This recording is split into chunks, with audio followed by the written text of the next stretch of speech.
The EARTH CHRONICLES, Shadows of the Void, Books 4 to 7, written and narrated by J.J. Green. Book 4, Shadowrise. Shadowrise, Shadows of the Void, Book 4, Chapter 1.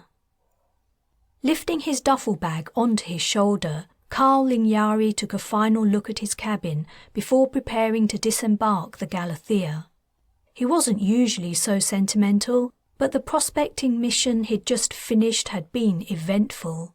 Hostile aliens called Shadows had killed the ship's officers and appeared as perfect copies of their victims, and Carl had fought alongside Harrington, the chief security officer, to save the ship. The menace of the Shadows had followed them to the colony planet Dawn, which was supposed to have been free of the hostile aliens. It had turned out to be anything but. The original pilot of the Galathia had been among the fatal casualties of the alien attack. For Carl, this meant he had gained precious flight hours piloting a starship, though it was the worst way for the opportunity to occur. He intended to put the experience to good use. He would pay his folks at home in Australia a brief visit, then he would apply for a full pilot's position and go touring the stars again. "You all right in there, mate?" He directed the question at his duffel bag. A pair of bright eyes peeked through the half-open zip. "Yeah, but get a move on," Carl's friend Flux replied. "It's stuffy in here, and your socks smell. Have you washed them?" An alien resembling a cross between a sugar glider and a bat, Flux was hiding, ready for the disembarkation inspection. Pets were banned aboard ship, not that Flux considered himself a pet, and prospecting crews weren't allowed to bring anything back that they hadn't taken with them when they departed Earth territory, especially not any alien life forms. Strictly speaking, this meant Flux should have been safe from confiscation because Carl had smuggled him aboard when they'd set off. But the higher-ups in deep space customs wouldn't see it that way.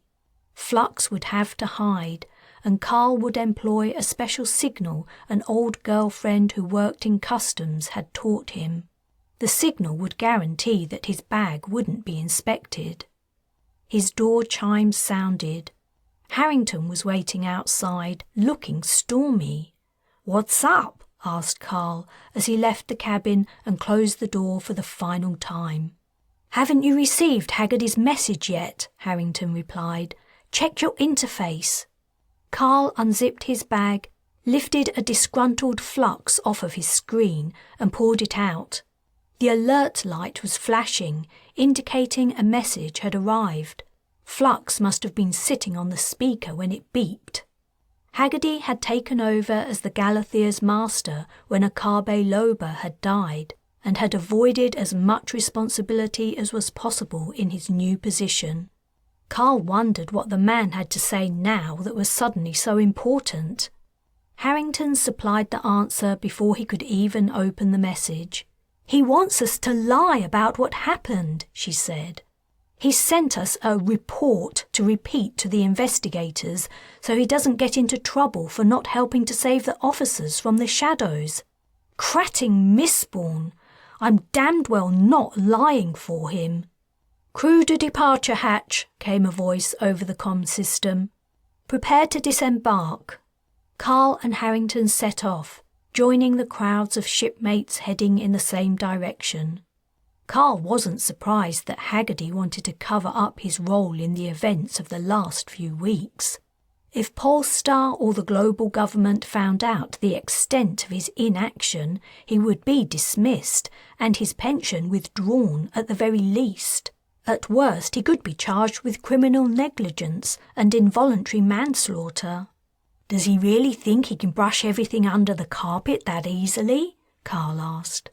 "There's got to be security vids of it all, and he can't expect the whole crew to lie for him. He doesn't need everyone to lie. The rest of the crew don't know what actually happened. All they saw was a bunch of officers fighting. They only had our word for it that the officers were alien imposters, and I'm sure some of them didn't believe us. If we told the investigators Haggerty's side of the story, they'd buy it, I think. But there's no way in hell I'm lying for him." "We don't have to lie," said Carl. He thumbed the interface screen. "If he's telling us we have to stick to his report, we've got the evidence right here." The screen brightened with the acting master's message. "He isn't that dumbling, Yari." Carl scanned the writing for a moment. "Yeah, I see what you mean." Haggerty's report on the incident on K67092D was addressed to Carl, Harrington and Sayan Lee. Navigator Lee had been seriously injured when the Galathia had crash-landed. Carl had heard that she was at that moment being transferred from the ship's stasis room to the nearest genetic hospital, where doctors could assess the extent of her brain damage and grow her a clone if necessary. The subject line of the message simply read FYI. Only the people addressed in Haggerty's message would understand its true meaning. That was the story, and they were expected to stick to it, or else... What? "You aren't considering covering up for him, are you?" asked Harrington. "No, course not," Carl replied. But he wondered what Haggerty would do if they didn't. The man had decades of service under his belt, and he probably had stacks of influential friends. "Do you think they're going to use the same tests for shadows they had on Dawn?" asked Harrington. "Crat, I hope not. I mean, they say the testing's foolproof and that a shadow must have got onto Dawn another way, but I don't see how they can be so sure. I'd swear we brought one with us." "What I don't get is, if they could test us here on Earth, why did they send us all the way to Dawn?" Carl said. "Unless the problem's bigger than we thought and they can't process everyone who arrives here. Anyway, we'll have to go along with it. They seem to think they know what they're doing, and it's out of our hands now. The only alternatives are to refuse us permission to disembark or go right ahead and destroy the ship. That'd reduce the risk all right." Don't say that," said Harrington. "Anyway, let's collect Makey on our way out. We can show him where to go and vouch for him when he claims refugee status." "Good idea," Harrington replied. "By the way, what's happening with the paths?" "They've been transferred to a quarantine ship. None of the xenobiologists seem to have heard of them. It'll be a while before they're cleared to go planetside, and Karev and the others were taken down by police transport this morning. They've all been charged with mutiny." When they reached Makey's cabin, they found the Dawn native cleaning the shower room, which was already spotless. "Hey, mate, you don't need to do that," said Carl. "They're gonna go through this ship and sterilise it top to bottom once everyone's off. Come on, we've got to disembark. We've got heaps of testing to get through once we're planetside." The skinny young man straightened up and put down a face cloth he'd been using to wipe the surfaces. "If you're sure, I don't want to seem ungrateful for the cabin and free passage to Earth." "No one thinks you're ungrateful for the chance to come with us," said Harrington. "I just wish Haggerty had agreed to bring some more of Dawn's inhabitants." "Me too," said Makey. "I'll get my stuff." As the kid quickly picked up his bag, Carl wondered what he would think of Earth. It was very different from the poor farming community he'd left behind. The kid would see luxuries and lifestyles that he'd probably never even dreamed of, and a big gap between those who could and couldn't afford them. The three joined the stragglers leaving the ship to board the shuttle that would take them to a spaceport in London, UK. From there they could catch shuttles that would take them to the other side of the planet within a few hours, or airplanes that would get them to their destination much slower, but much cheaper. At the departure hatch, a ginger-haired woman, the engineer in training, McAdam, was waiting for them. She was smiling like all her birthdays had come at once. "You haven't disembarked yet?" asked Harrington. "No, not yet," McAdam replied. "I wanted to take this last chance to thank you.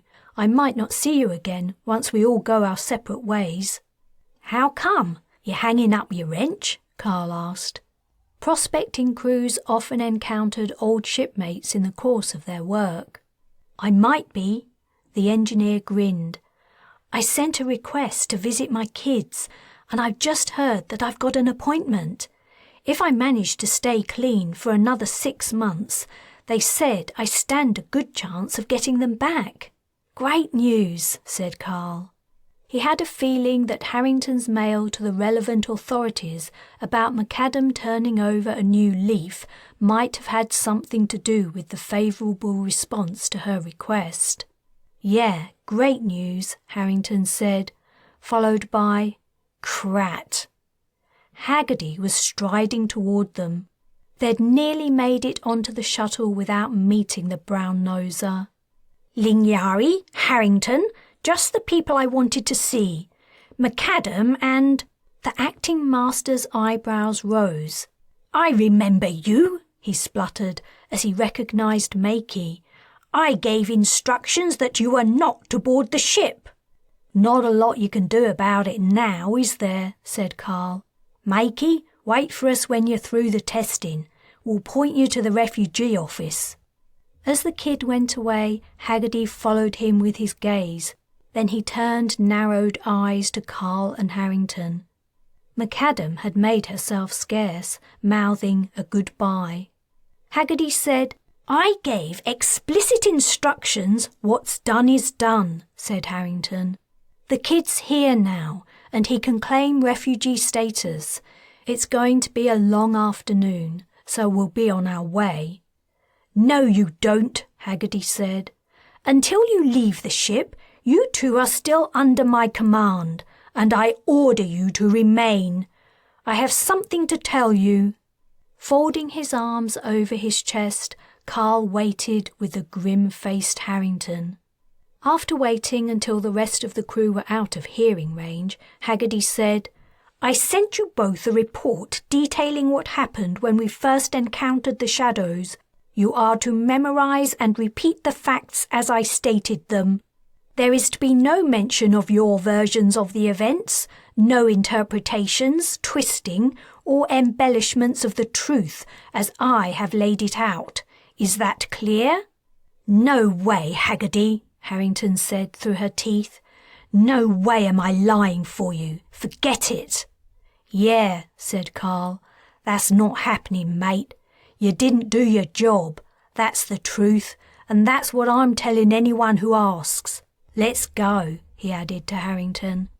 The two walked away, and Haggerty shouted after them, If you know what's good for you, you'll tell my truth, or I'll make things very difficult for you, very difficult indeed. As they went through the exit hatch and boarded the shuttle, Carl wondered what Haggerty meant. Chapter 2. By the time Carl had passed through the shadow testing and then customs, it was late evening.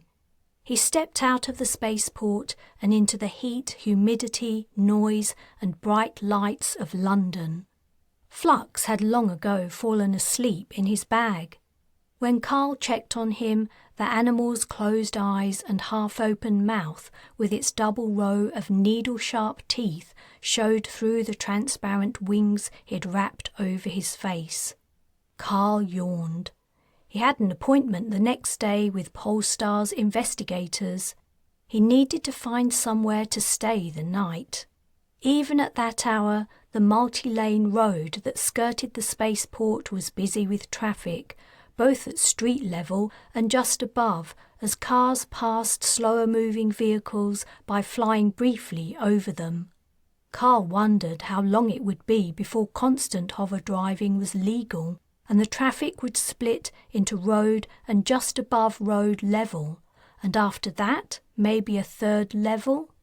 He didn't spend enough time on Earth to bother with buying a hover car of his own, and driving it had become all computer automated, which took the fun out of it. He would have liked to fly drive, dodging up and down and around the other cars. He felt a tug on his sleeve. A Darrow had appeared beside him, unnoticed while Carl was watching the traffic. The man was barefoot, and from his overgrown toenails to his matted hair, he was grimy. A nauseating smell infiltrated Carl's nostrils. "Just off a prospector, ain't ya?" the Darrow said. "You must be rolling in creds. I used to work the prospectors too, till I caught thematic plague. They cured me, but I'll never work again. Not like you. You look like a healthy bloke. Got years in you. Spare us some creds, eh?" The man was cradling a reader. The machine was old and cracked, but the display still glowed. Carl didn't believe the man's story. No one survived thematic plague. The Darrow probably lived from one run to the next. Carl didn't like the idea of supplying the man's habit, but for some that was as much as their lives would ever hold. "All right, give it to me," he said, taking the ancient reader from the man. He pressed the cred chip embedded in his wrist to the scanner before typing in a nominal amount. When it registered the deduction from his account, he returned the reader. The Darrow squinted at the display. "That's all you're giving me?" he said. "Hey, if you don't want it." Carl held out his hand to take the reader back, but the man clutched it to his chest and shuffled off without looking back. "Thanks," Carl called out after him. He was beginning to remember why he spent so much of his time in deep space. The realization arrived quicker each time he touched down. He yawned again. He needed to find a bed before he fell asleep on his feet. After checking flux a second time, he zipped up his bag and headed toward the autocab station. He wished he had someone to carry him around in a bag while he slept.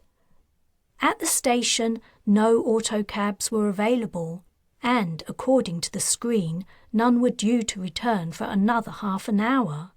Crat! He sat on the bench and pulled out his personal interface.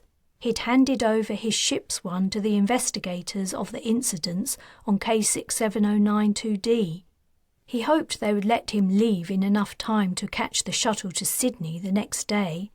He didn't want to wake his folks up with his surprise arrival in the early hours of the morning. He tried to contact another autocab service, but they were all busy.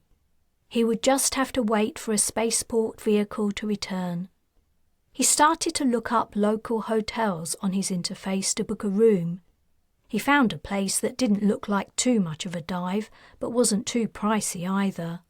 He was about to pay for it when the bright lights of an autocab caught his attention. One had returned earlier than the system had predicted. It drew up in front of him. As he got up, the door opened. Harrington was inside. She leaned over the seat and smiled at him. "Can I give you a lift?" Carl laughed, put his bag in the back seat carefully to avoid disturbing flux, and got in.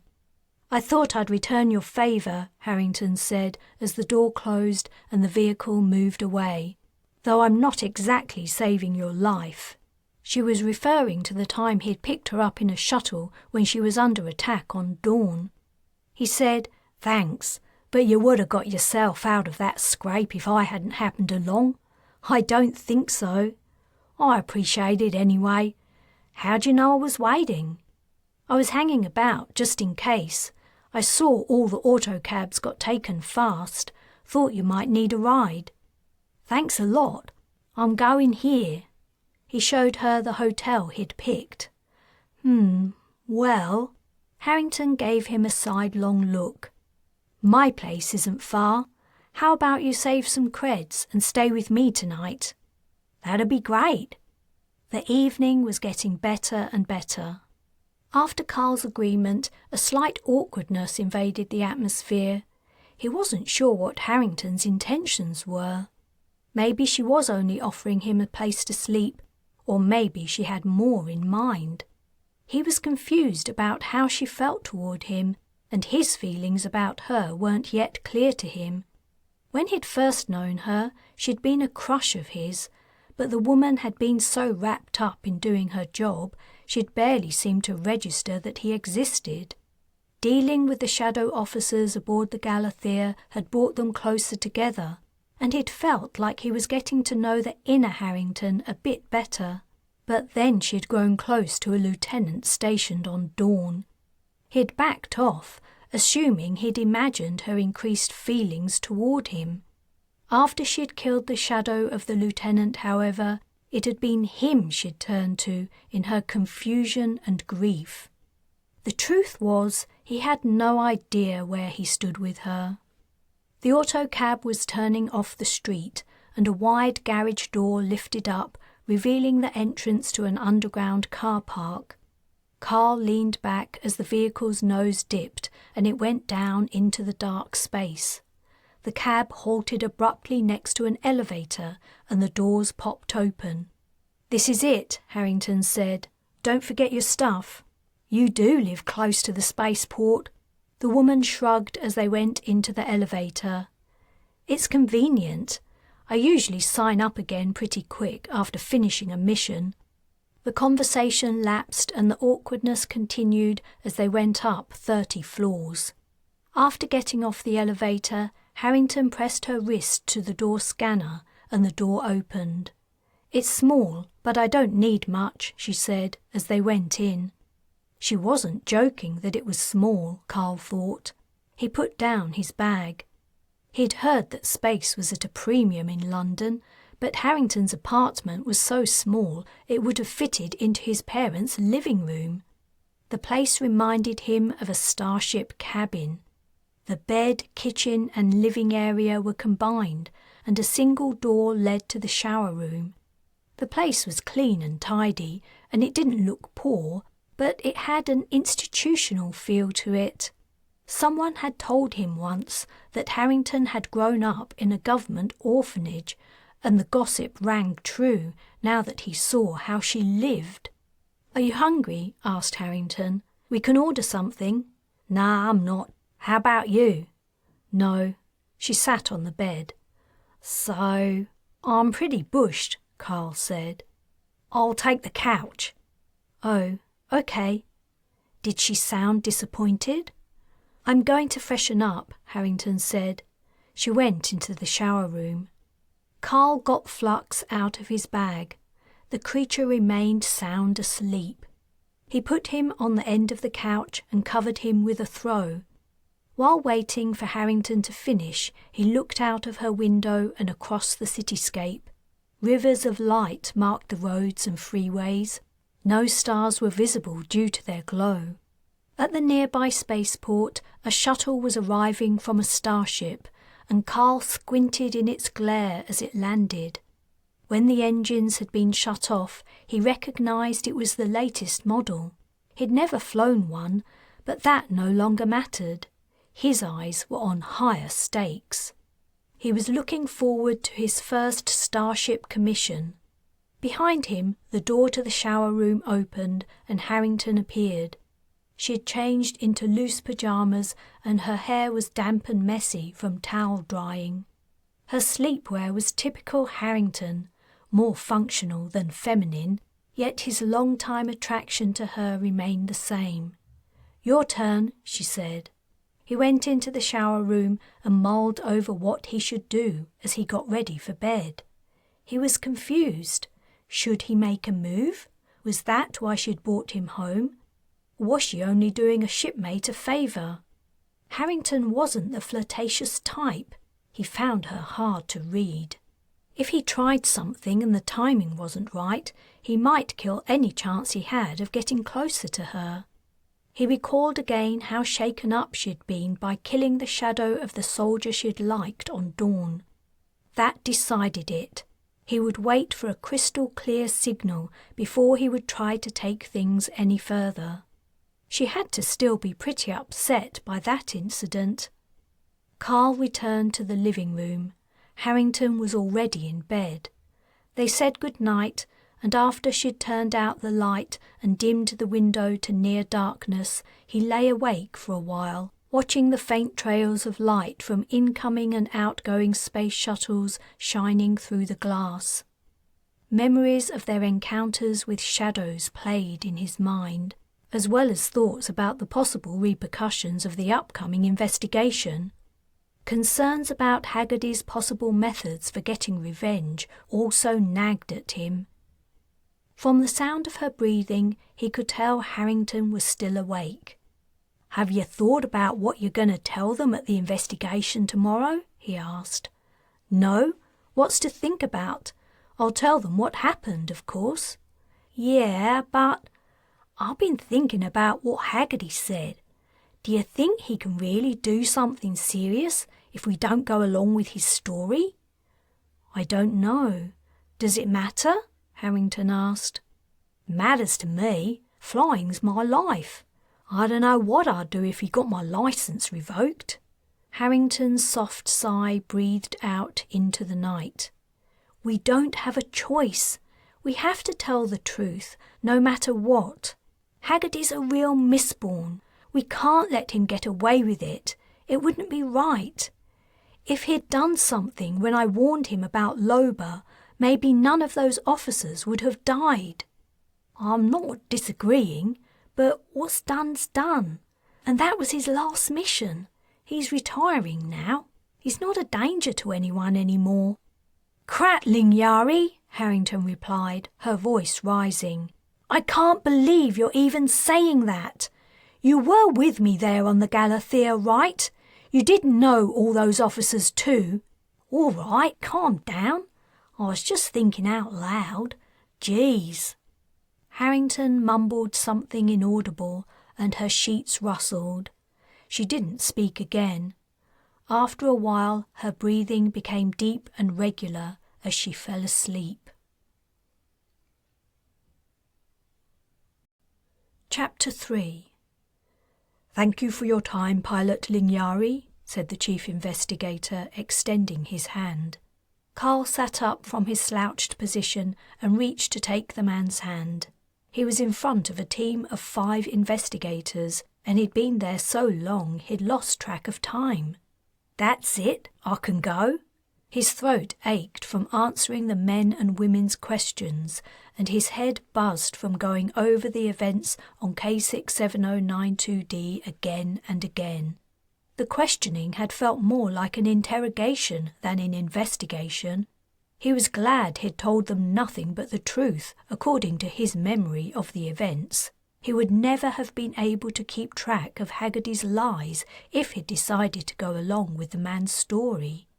"Yes, we have no more questions for you at the moment," said the investigator. He glanced at his colleagues to the right and left as he spoke. All of them shook their heads. "Great." Carl stood and stretched.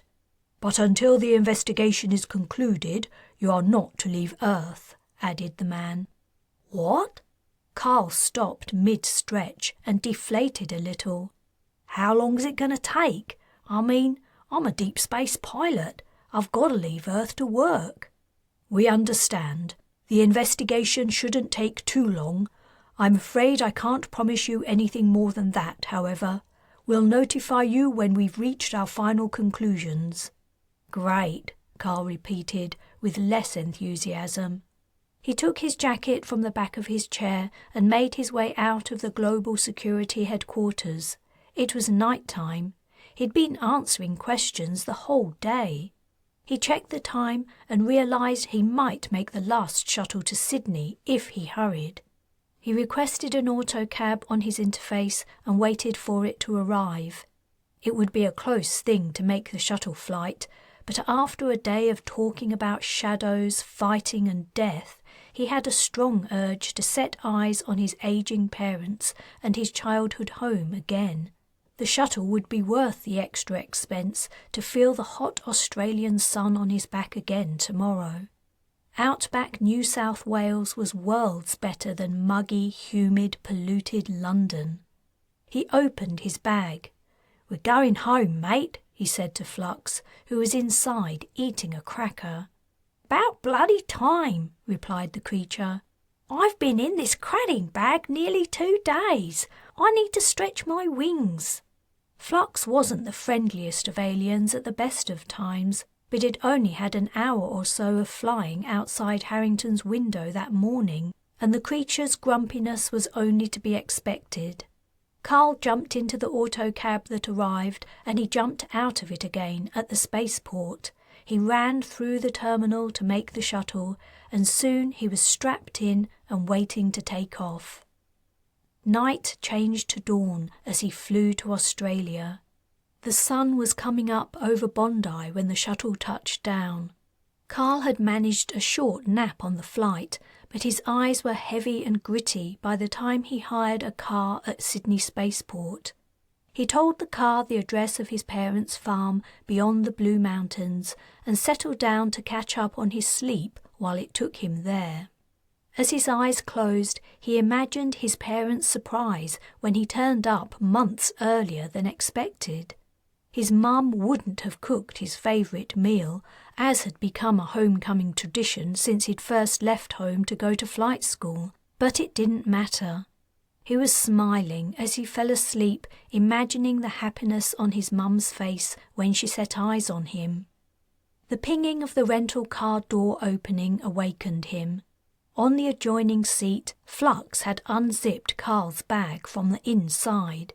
His brown button nose poked out first, followed by black beady eyes and large tufted ears. "Wake up, idiot! We're home," he said, as he climbed out of the bag and spread his wings. "Ah, that's better," he said, before jumping over Carl and through the open door. "I'm off to catch some breakfast. Say hi to your folks. I'll see you guys later." The alien flew off, gaining height to fly over the eucalypts edging Carl's parents' farm. Carl grabbed his bag and closed the car door. He would leave it in the road. The farm was in an area that saw little more than local traffic.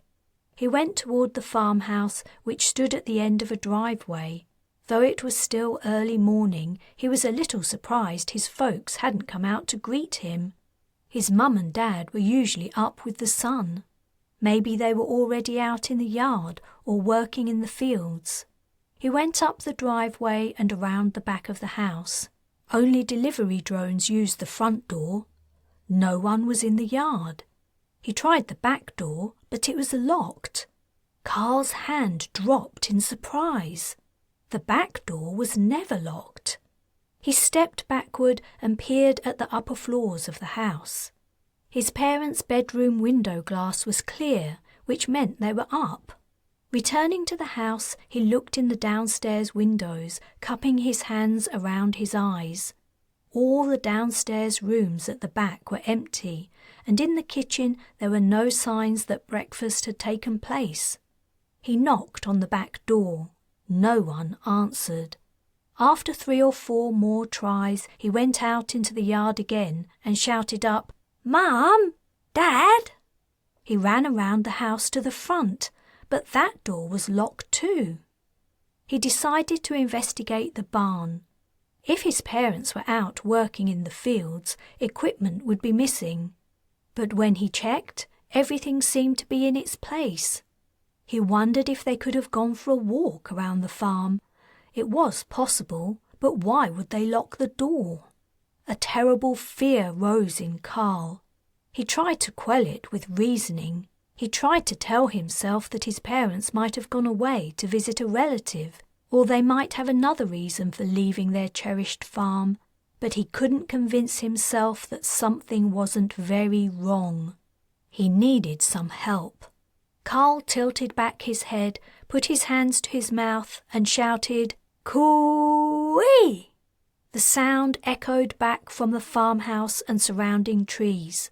A few minutes later, Flux appeared over a wattle tree and glided down to land on Carl's head before hopping onto his shoulder. "Something's up, right?" Flux asked. "You noticed?" said Carl. "I was going to ask you if you'd seen Mum or Dad about the place." "Nope, haven't seen them anywhere. And what's more, look around you, mate." Carl went up a low rise and gazed at the fields, the yard and the house. His alien friend was right. The farm looked as though no one had been here in weeks. In his concern over his missing parents, he hadn't noticed that the house windows were grimy with red dust. something his dad would never have tolerated, and the yard was thick with dead leaves and other plant debris blown in from the fields. And the fields themselves? Where was this year's crop? The ground should have been filled with green shoots, but it looked as though it hadn't even been sown. A hard crust covered the land. The soil hadn't been tilled since the previous season's harvest. How long had his parents been away? Carl's legs felt weak. He sat down right there in the cobbled yard, fear gripping him. He took his interface from his bag and with trembling fingers he called the nearest neighbour. Mrs. Jesson had been friends with his parents all his life. If anyone knew where they were, it was her. The neighbour answered, and her tone became full of sorrow and concern the second she recognised Carl's voice. "Oh, love, I'm sorry. I thought you might know where they are." "What? Have they gone missing? How long has it been?" "Come over, Carl, and I'll tell you everything I know. It isn't right to talk about over the phone." "All right, I'll be there in a minute." Carl jogged the kilometre over the fields to the neighbour's house, dreading to hear what she had to say. She was standing at her open door waiting for him. "What's going on, Mrs. Jesson?" asked Carl as he wiped his feet on her doormat. Flux was perched on his shoulder. As Carl went inside, the creature took off and circled the room twice before settling on the top of a display cabinet holding the woman's prized blue heeler ornaments collection. Flux was never normally allowed inside Mrs. Jesson's home, as he'd never quite embraced house training, but she must have felt the occasion warranted an exception. "Carl, dear, please sit down. You really don't have any idea where Bernard and Joyce have gone? We searched high and low for them. We told the police and we locked the place up so nothing got stolen. It was lucky they gave up raising horses. It looked like they'd been gone 2 or 3 days before anyone realised." Reading Carl's expression, the older woman began to weep. "I'm so sorry. You were our last hope." "Mrs. Jesson, what's happened to my parents?" "Dearie, I don't know how to tell you this. Your mum and dad have been missing for 3 months. The police sent a message to your company to pass on. Didn't it get through?" Chapter 4. When Sayan Lee woke up, she knew something was wrong. She tried to make sense of the feeling. Then, as always, the realization hit as her memory returned. She had been injured in the crash landing on K67092D, and now all that remained of her mind was trapped within a brain that no longer controlled her body. Machines were keeping her heart beating and her lungs breathing. She was in stasis, and though she could think, hear and speak, she was otherwise entirely cut off from the world. Except Sayan could feel. She was lying on sheets, and air moved gently on her skin. Her heart began to race. A beeping sounded. "She's coming around," said an unfamiliar voice. "Sayan, oh Sayan," said another voice. Her mama. It was her mother speaking. The events of the last few days came flooding back to her. Could she move? Was it possible? Sayan had grown so used to not being able to open her eyes that she had to make a conscious effort to do it. She willed her eyelids to lift. A blur of indistinguishable shapes and light came into her view.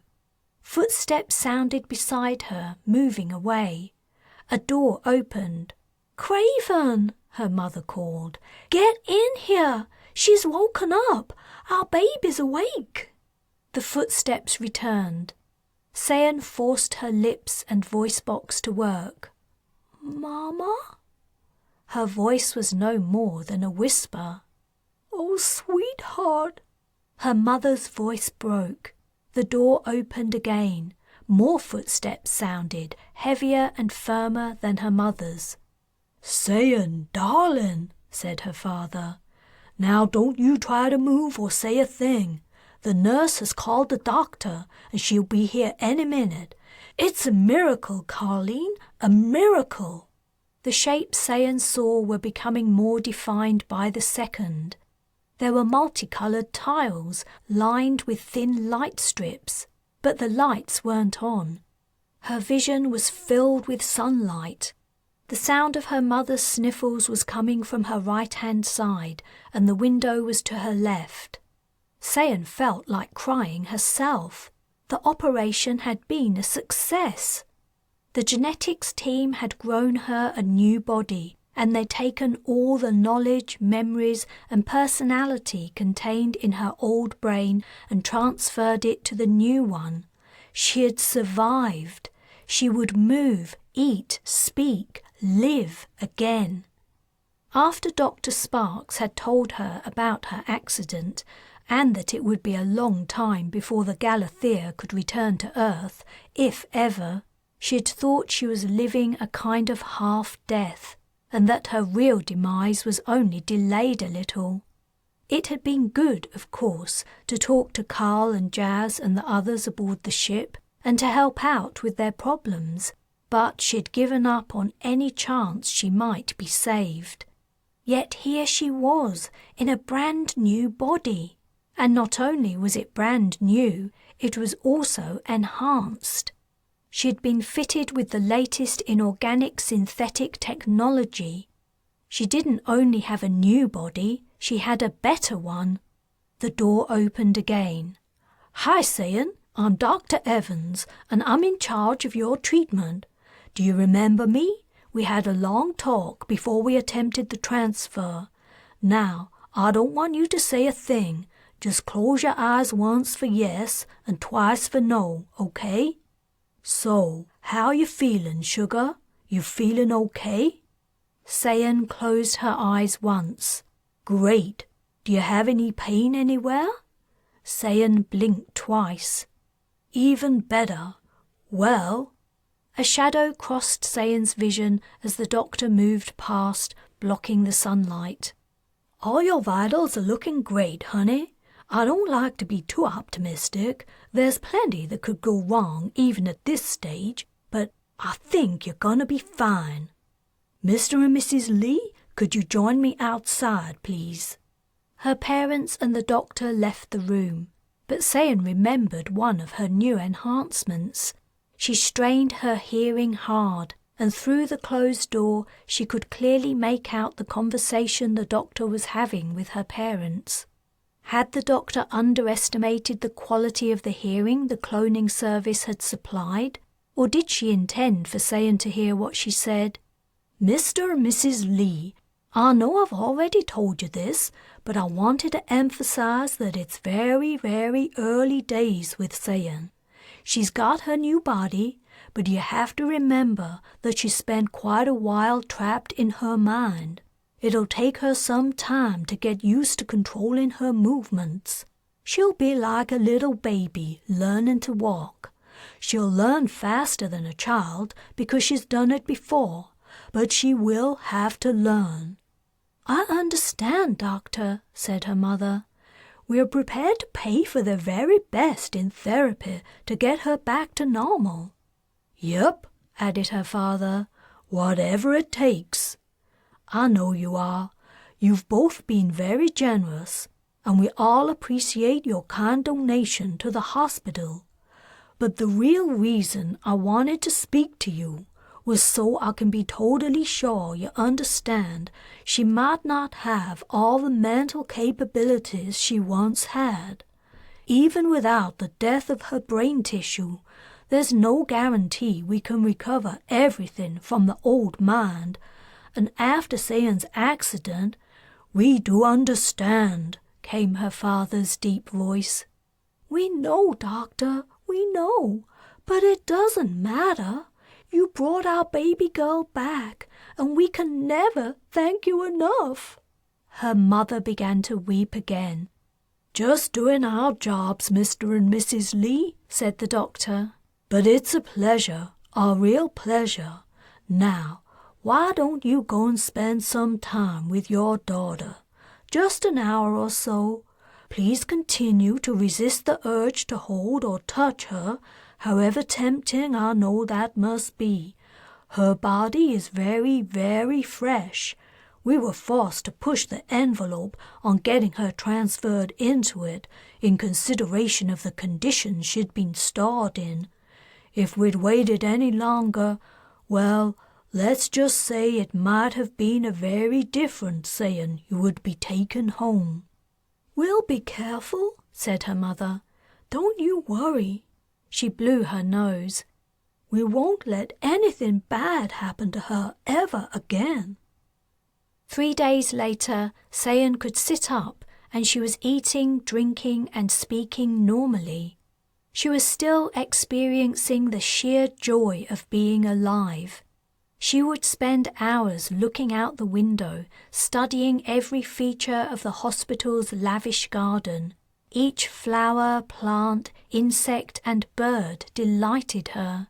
She felt like she'd never truly appreciated how beautiful the world was until she'd nearly been taken from it. The hospital was wonderful too. Everything was so clean. She couldn't have wished for a neater or more dirt and germ-free room. Her doctor had told her that tomorrow she could begin learning to walk, and that to pass the time she was allowed to start having 1 or 2 visitors. She'd known exactly who she wanted to see, and she'd made a couple of calls before pleading with her parents to take a break and have some time to themselves when her visitors arrived. Her real reason for asking them to leave her alone was so they wouldn't overhear upsetting details about what had happened aboard the Galathia. The next day, a face appeared at the small window in her door. Sayan grinned and waved Harrington into the room. "You get sick in style," were the security officer's first words as she came in. "Thanks for coming. I'm not sick. I'm here to get better." Harrington perched on the edge of her bed, squashing the mattress. "Is Carl coming too?" she asked Sayan. "No, I can't contact him. Must be busy with his parents." The woman studied her. "You look totally the same." Sayan laughed. "What were you expecting?" "I don't know. I thought you could choose what you wanted for your new body, like height, size, shape, hair, eye and skin color, everything." "I suppose I could have, but I didn't want to. I just asked for a clone." "Are you saying there's something wrong with how I look?" She laughed again. "Seriously, why change anything? I like the way I am, and so do my parents. They've gotten used to the old Sayan. If I looked any different, it would be weird." "I guess so," said Harrington. "But are you sure you wouldn't rather be a little taller?" The security officer maintained a deadpan expression long enough for Sayan to begin to look outraged. Then both women burst into giggles. As their laughter subsided, Sayan said, "I'm not totally the same, you know." "Really? What's different?" "Well, for one thing, I know. I'll show you. Let's arm wrestle." "Sure," said Harrington, her eyebrows rising. She pushed her sleeve up to her elbow and rested it on the bed tray. Sayan did the same and grabbed the woman's hand. In a matter of moments, Harrington's forearm was flat against the tray. "Whoa," she said. "Let's try again. Maybe you caught me by surprise." Harrington lasted a few moments longer the second time, but the victory was just as decisive. "That's amazing. Is it just your arms that are stronger, or are you like that all over?" "My muscles are enhanced with synthetic fibers," Sayan said, "and that's not all." She paused dramatically. "Go on, tell me what else you've had done." enhanced hearing and sight, and my skin can withstand freezing and boiling temperatures. Wow, that's impressive.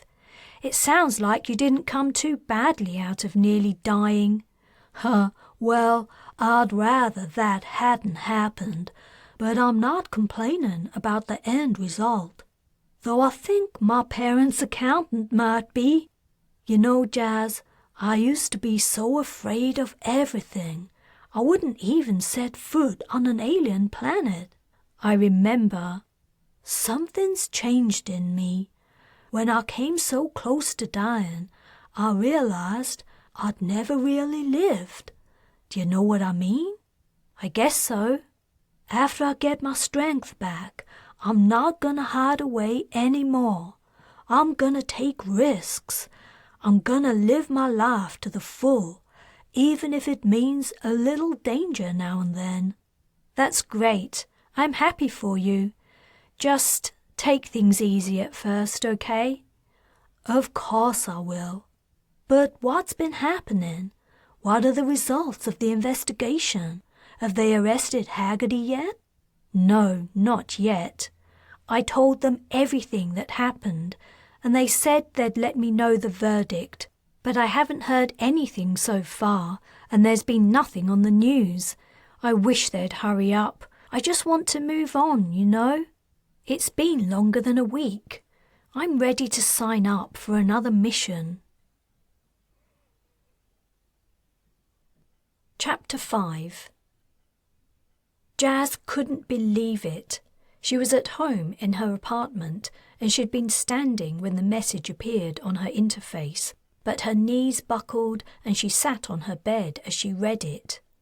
All individuals involved in the attempted capture by unknown aliens of the prospecting starship Galathia while it was in orbit around K67092d are found to be innocent of any dereliction of duty or other criminal or civil culpability in the resultant loss of life. No legal wrongdoing on behalf of any Polestar employees involved, living or dead, has been found. How could it be true? She had told them all of it, beginning to end, and her story would have been totally different from Haggerty's. The investigation committee must have known one of them had to be lying. How could they have found no one guilty? Didn't they even suspect that something wasn't right? People had died. Margaret Stratton and 19 officers had lost their lives. Even Lober deserved some kind of justice for his death. Haggerty shouldn't be able to get away with his cowardly and negligent behaviour. After staring at the screen for several more moments and resisting the urge to throw the interface across the room, Jas released a groan of frustration. She would never understand the workings of governments or human beings in general. She got up and went to her window. Looking out across the spaceport, she went over the events of the last few days. It looked like the investigation into the incident with the shadows was over, and despite what she'd thought was a growing closeness with Lingyari after what had happened with the shadows on Dawn, he didn't seem that interested in her. She'd messaged him twice, but she hadn't received a reply. She suspected that now Sayan was better, the two of them would get together. The pilot had spent a lot of time with her while she was in stasis. She wished the couple well, but she couldn't help but feel a little sad. The more she'd gotten to know the pilot, the more she'd liked him, even though he'd wavered over telling the truth about Haggerty. She understood how important his job was to him. Her career was important to her too. A shuttle was taking off. Her gaze followed its glowing path into the hazy blue sky. Somewhere up there, out of sight, a space vessel awaited its passengers. Maybe it was a prospector like the Galathia, or a transport to Mars, Europa, Titan, Callisto or Ganymede. Or maybe it was an alien vessel belonging to one of the Transgalactic Council allies. Jas's heart yearned for the simplicity of space, far from the complex and bewildering machinations of humankind. It was time for her to return to the stars and her job working with the predictable, comprehensible defense units. She knew it was crazy, but she liked the fighting androids better than some people she knew. She'd even said goodbye to them before disembarking the Galathia. They hadn't replied, but she'd felt like they were a little bit sorry to be parted from her too. It had probably been her imagination. Scouting for danger, protecting and defending, these were concepts she could wrap her head around, even though they weren't easy in practice. Still, she could understand them. Yes, it was time to get back to work. She reached for her interface and searched for current deep space security job openings, filtering the results for prospecting ships leaving within the next week. She didn't anticipate too many problems finding another berth. Her qualifications and experience counted heavily in her favour. Most people in her line of work switch to another profession within their first few years, assuming they survived. And she wasn't fussy about pay. Her bank account was already stacked with more creds than she would ever spend. A life in government institutions had left her uncomfortable with frivolity and luxury. 5 positions popped up on the screen. One was a 2-year mission to a far-distant, little-explored section of the galaxy. It was another Polestar job. They weren't the best employers, but they weren't the worst either. She applied. With luck, she would be off the planet the day after tomorrow. She composed a final mail to Lingyari, telling him she'd enjoyed working with him and wishing him well. Next, she wrote to Sayan and told her she hoped her recovery was going well and that maybe they might meet on a starship somewhere if the navigator decided to return to work. From what she'd understood as the cost of Lee's treatment, it looked like she didn't have to worry about never working again. Getting up, Jas went to put on a light jacket. She wanted to head out for a final meal at a local noodle shop before she embarked on another mission. Her favourite restaurants were about the only thing she missed of Earth. Her interface pinged. Had Lingyari finally replied? She checked the screen. No, it was a mail from Polestar. Thinking the reply was suspiciously quick, she opened it. The position had been filled. Crat. She would have to apply for the shorter missions. They were all pretty much the same. 1-year trips to planets that had been passed over in the first prospecting rush. Usually, this was because they were too high or low gravity, or had some other feature that made the potential profits from resource extraction marginal. Whatever. A longer assignment would have been better, but Jas didn't really mind what kind of planet she worked on. She applied to all 4 positions, put on her jacket and went out. In the basement of a department store, she went to one of the many small restaurants that lined the walls. She took a seat and spoke her request into the ordering mic. As always, her height and colouring made her stand out. The rest of the patrons in the basic restaurant watched her for a few moments before returning to their meals. She didn't have to wait long before a bowl of noodles appeared on a serving cart and trundled over to her.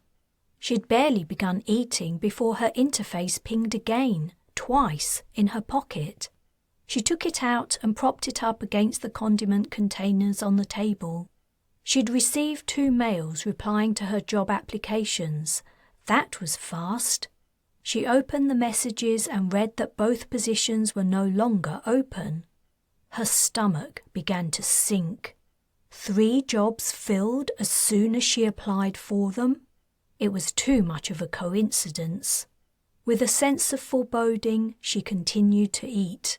Sure enough, a few minutes later, a 3rd mail arrived. The company was very sorry, but her application had been unsuccessful. Crat, crat, crat.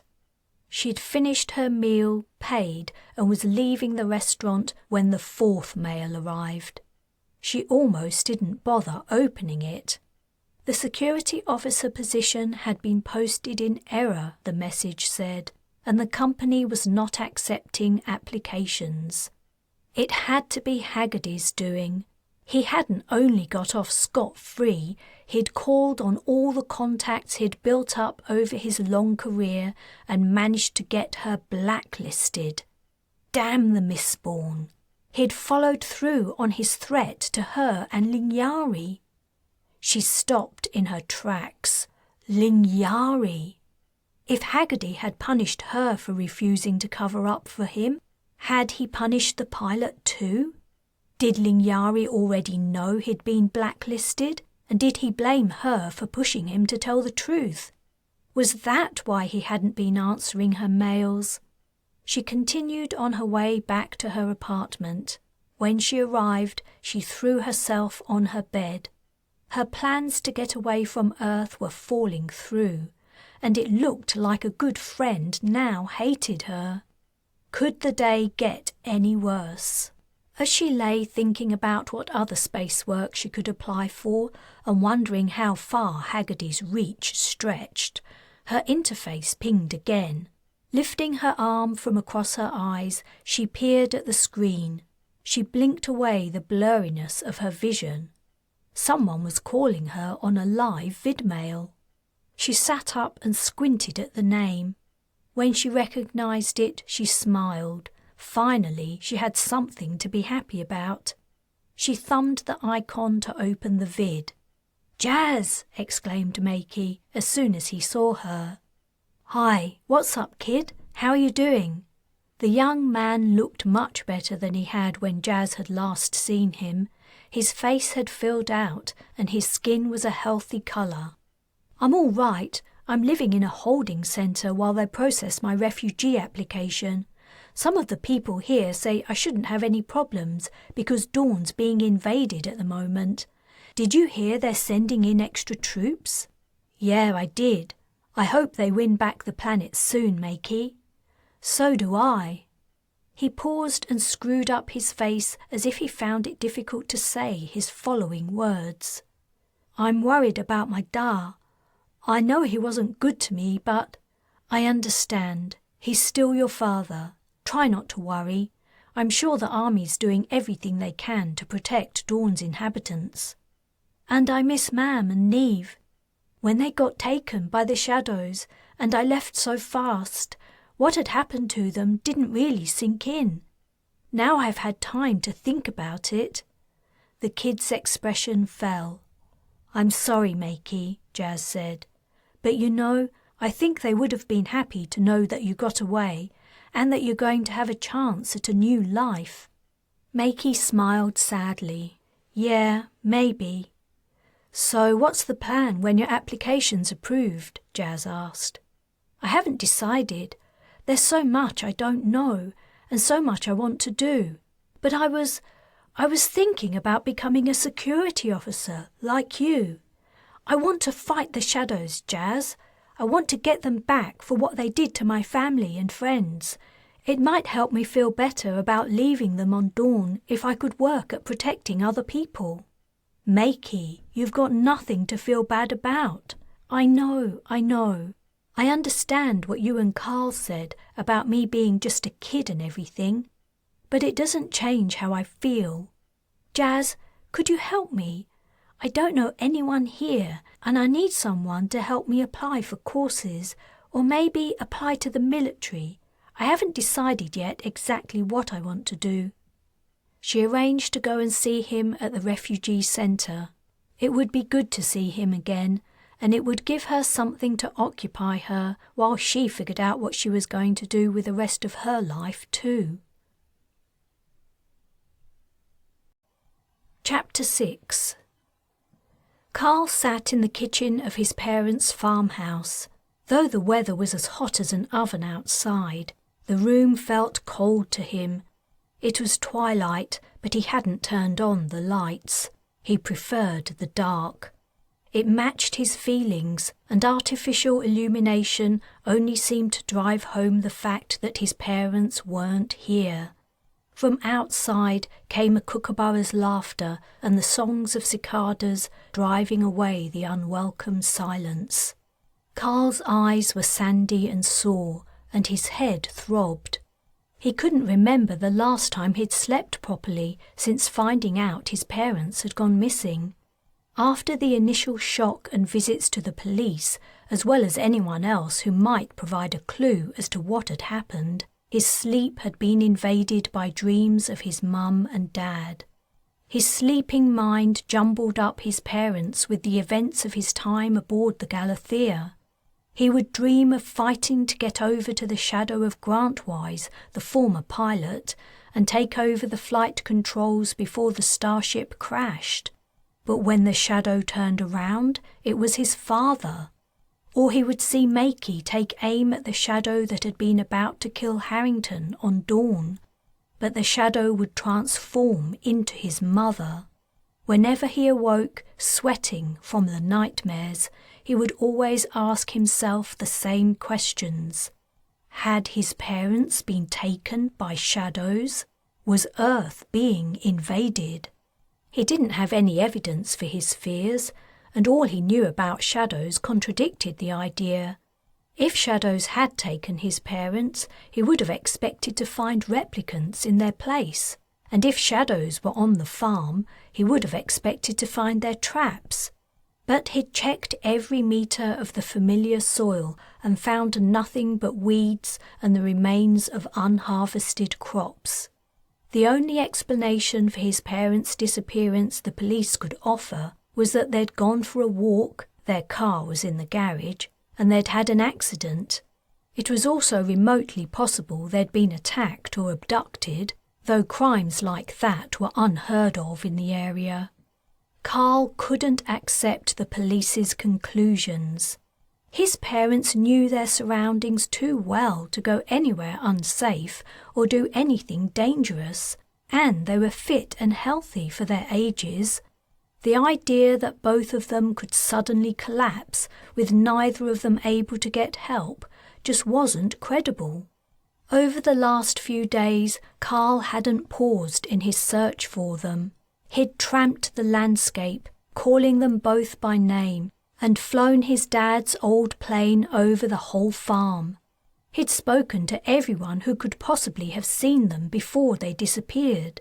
He'd read everything he could on what had been happening in the area at the time, hoping to find something, anything, that might be remotely related. Nothing. He had found nothing that might lead him to the two people who meant the most in the world to him. It was as though they'd eaten breakfast, tidied up the kitchen, gone out and stepped off a cliff into a sea that swept them away, leaving no trace. As he sat in the dark, a deep fatigue came over Carl. He put his head on the table, resting it on his folded arms, and fell asleep. In the middle of the night, a pinging awakened him. It was coming from the interface he'd fallen asleep on. Wincing from a crick in his neck, he sat up and checked the screen. It was an advertisement. Great. He was about to try to go back to sleep when he saw a message below the ad. It had arrived that morning from Harrington. It had to have been the third time she'd mailed him.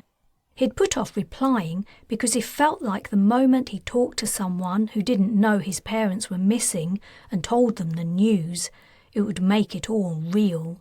He'd hoped that when he finally answered her messages, it would be to tell her about the crisis in the past tense, with his mum and dad safe and sound beside him. But he couldn't put off answering her any longer. He swiped the screen. As he read the message, his face fell. She was leaving already, going off on another mission. Between the lines, he read her frustration about the findings of the investigation into the Galathia incident. He had barely registered the information when it had arrived, being too preoccupied with his parents' disappearance, but he could imagine how disappointing the result would be to the security officer. He was sad he hadn't had the chance to speak to her again before she left. He would miss her, and it would have been good to have someone to talk to about his fears for his parents, and though it hardly seemed important at that moment, he also hadn't completely given up on the idea that she might one day be something more than a friend. But maybe it wasn't too late to speak to her. She'd only sent the message the previous morning. She might not have left yet. He spoke a quick reply into his interface, asking if she could talk. After checking the message on the screen, he hit send. Almost immediately, he got a vidmail request. As he read the sender, he understood it hadn't been too late. He accepted the request, and Harrington's face appeared on the screen. He didn't think he'd ever been happier to see her. "Whoa, is something wrong?" was the first thing she said. "Sorry, Lingyari, but you look cratting terrible." "It's a long story, Harrington. I'd tell you all about it, but I don't know if you have time. Are you shipping out soon?" No, I'm not. And you might not be either, sorry. But tell me what's happened there first. Are your folks okay?" "No, they're... He fought to control himself. "Crat, Lingyari, what's wrong?" He passed a hand over his eyes. "If you aren't going anywhere soon, do you think you could come out here? Something's happened. I can't make any sense of it." "Of course, I'll be there on the next shuttle." Chapter 7. Jas had never been to Australia. As the shuttle descended to the spaceport, she realised she'd seen more of other planets than she'd seen of Earth.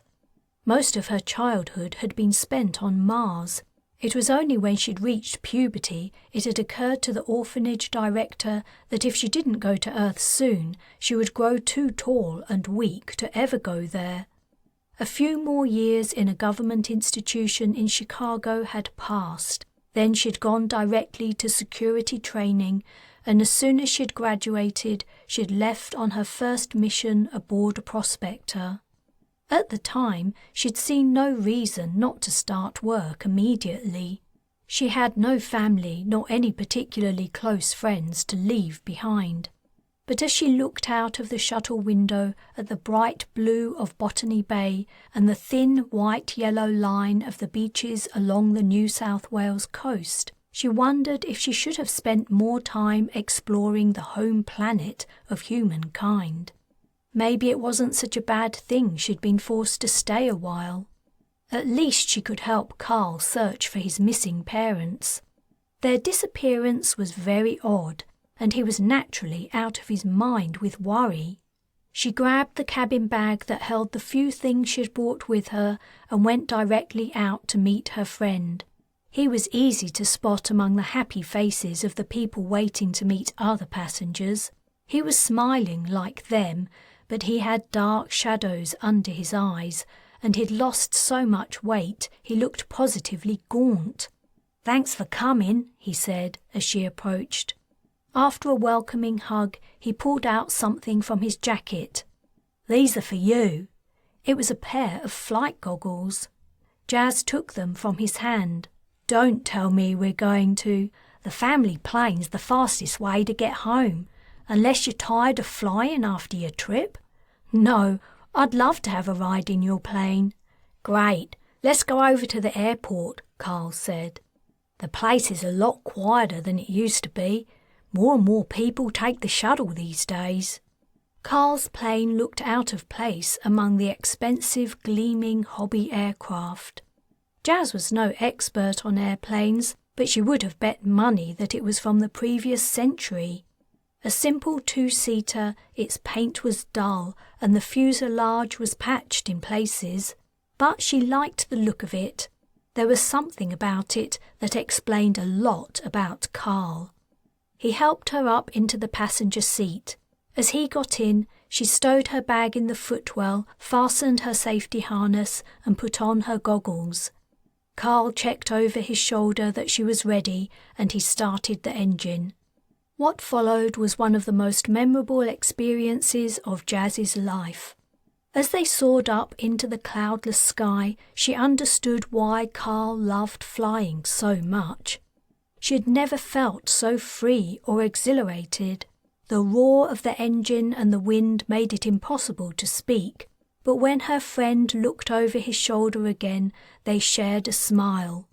Jas relaxed in her seat and gazed at the mountains at the edge of Sydney, content to be carried along in the plane. A little while later, but too soon it seemed, they were descending. She could see fields, a narrow road edged with trees, a house, and a flat open place that she supposed served as an airstrip. Her bones were rattled as they landed on the bare dirt. Carl took her to his family home, a 2-story, wide wooden house. Once they were inside the cool interior, he showed her to the guest bedroom and left her to freshen up after her journey. She went to the bathroom and washed off the dirt that had accumulated on her face around the goggles before returning to the bedroom to unpack. The room was simple, old-fashioned and cosy. On the wall hung a photograph of a tall, part Aboriginal man and a blonde, fair-skinned woman with their arms around a gawky teenage Carl. Jas's heart ached at the thought of how her friend had to be feeling about his parents' disappearance. She also ached for the normal, loving childhood she'd never known. Downstairs, she found Carl in the large kitchen, his fingers swiping an interface on the table. He looked up as she came in. "Found any leads?" she asked. He shook his head. "I've looked everywhere, and so have their friends and the police. It's completely unlike them to just go off without telling someone, and they would never willingly let the farm fall into the state it's in. I can't help but think something terrible's happened." Jas sat down opposite him and reached over to put her hand on his. "I'm so sorry. I'll do everything I can to help. What was the place like when you got here? Did it look like there'd been a fight?" "No, everything looked normal, like they'd just gone out for a walk and hadn't come back." They talked on, discussing each possible reason for the disappearance and dismissing each in turn. Outside, the sky darkened as the evening began to fall. Carl turned on the light and made them both dinner. As they ate, they continued to discuss the problem. What could persuade an older couple who had busy lives, including daily duties to keep their farm going, to simply up and leave? An answer based on her and Carl's experiences aboard the Galathia nagged at the back of Jas's mind. She didn't name it, though. She didn't want to make the suggestion to her friend. They'd both been silent for some time, Jas realised, when Carl asked if she would like to take a walk with him around the farm before it got too dark.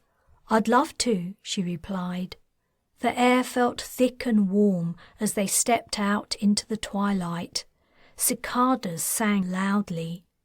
All colour had left with the setting of the sun, and the farm looked mysterious and otherworldly in shades of grey and black. They went through the yard and up the short slope that led to the fields. Trees rose tall and slim at their edges, and they followed a track toward them. "This leads to the upper paddock," Carl said, "where Mum taught me to ride." "You can ride horses too? That's amazing. I can't even drive a car." "Yeah, I can. Though I learned so long ago I can't really remember. But I've seen pictures of Mum teaching me. They don't keep horses anymore. They sold them all when I left to go to flight school. I think they must have only been keeping them for my benefit." "They sound like great parents." "Yeah, they're good people. No one had anything but good to say about them when I went around the neighbourhood making inquiries. Some people said how much they would be missed. like they didn't expect to see them again. Carl's voice dried up. Jas touched his upper arm. They were under the trees, walking through the leaf litter and fallen bark. The rustle their steps made echoed the sound of the breeze in the long, thin branches and leaves above them. Carl stopped, his head hung low, as if he hadn't the will to go farther. Jas waited beside him, her hand still gently touching his arm. After a moment, the pilot looked up, and his face was illuminated by the light of the rising moon. Jas could see glints in his dark eyes as he looked intently at her. He turned his body toward her and held her arms. As he leaned closer, Jas closed her eyes, waiting for his kiss. But a screech broke through the air, and she heard the flapping of wings. Carl exclaimed, and Jas opened her eyes. Flux had landed on his head. "G'day, Jas," the creature said. "Carl, you didn't say we were having visitors." Chapter 8. "This is some place," Carl said, as they drove up the long, wide driveway towards Sayan's home 4 days later. Magnolia trees in flower bordered the pavement, their huge, creamy, goblet-shaped blooms cupped toward the sky. "Sayan told me her family was well off, but I didn't think she meant this well off." Jas had spoken into an intercom at the gates before their autocab had been allowed through. From there, it had been a 5-minute drive through immaculate grounds to the house, or rather, the mansion. The cab stopped and they got out. Jas didn't normally ever think about the clothes she wore or how she looked, but it was impossible not to feel a little self-conscious in such an intimidating setting. One of a huge pair of doors opened, and a maid in a traditional black and white uniform appeared. "Good afternoon, madam, sir. Would you please step this way?" They followed the maid as she led them across a wood-panelled, wood-floored, real wood, hallway and through several sumptuous sitting rooms. Jas had a feeling that each room had a special name. That was the lounge, that was the parlour, she decided as they passed them. That room was for the gentlemen to withdraw and smoke after dinner, and that one was for the ladies' morning sewing circle. It was like a film set. The maid took them into a conservatory at the back of the house. It was filled with orchids of all shapes, sizes and colours. Sayan was lying in a chaise longue next to the glass outer wall, an animal on her lap, accompanied by a woman in a wicker chair. Jas guessed the woman had to be Sayan's mother, though she didn't look much older than her daughter. Enough money could buy very effective anti-aging therapies. At the sight of them, the woman got up. "Miss Harrington? We met at the hospital, I believe, while Sayan was recuperating. How wonderful to see you again," she said. "And you must be Mr. Lingyari. Please come and sit down, both of you. What can Jessica get you to drink?" Sayan looked stronger than she had when Jas had last seen her. She sat up and smiled. "Hi, it's great to see you. Thanks for coming."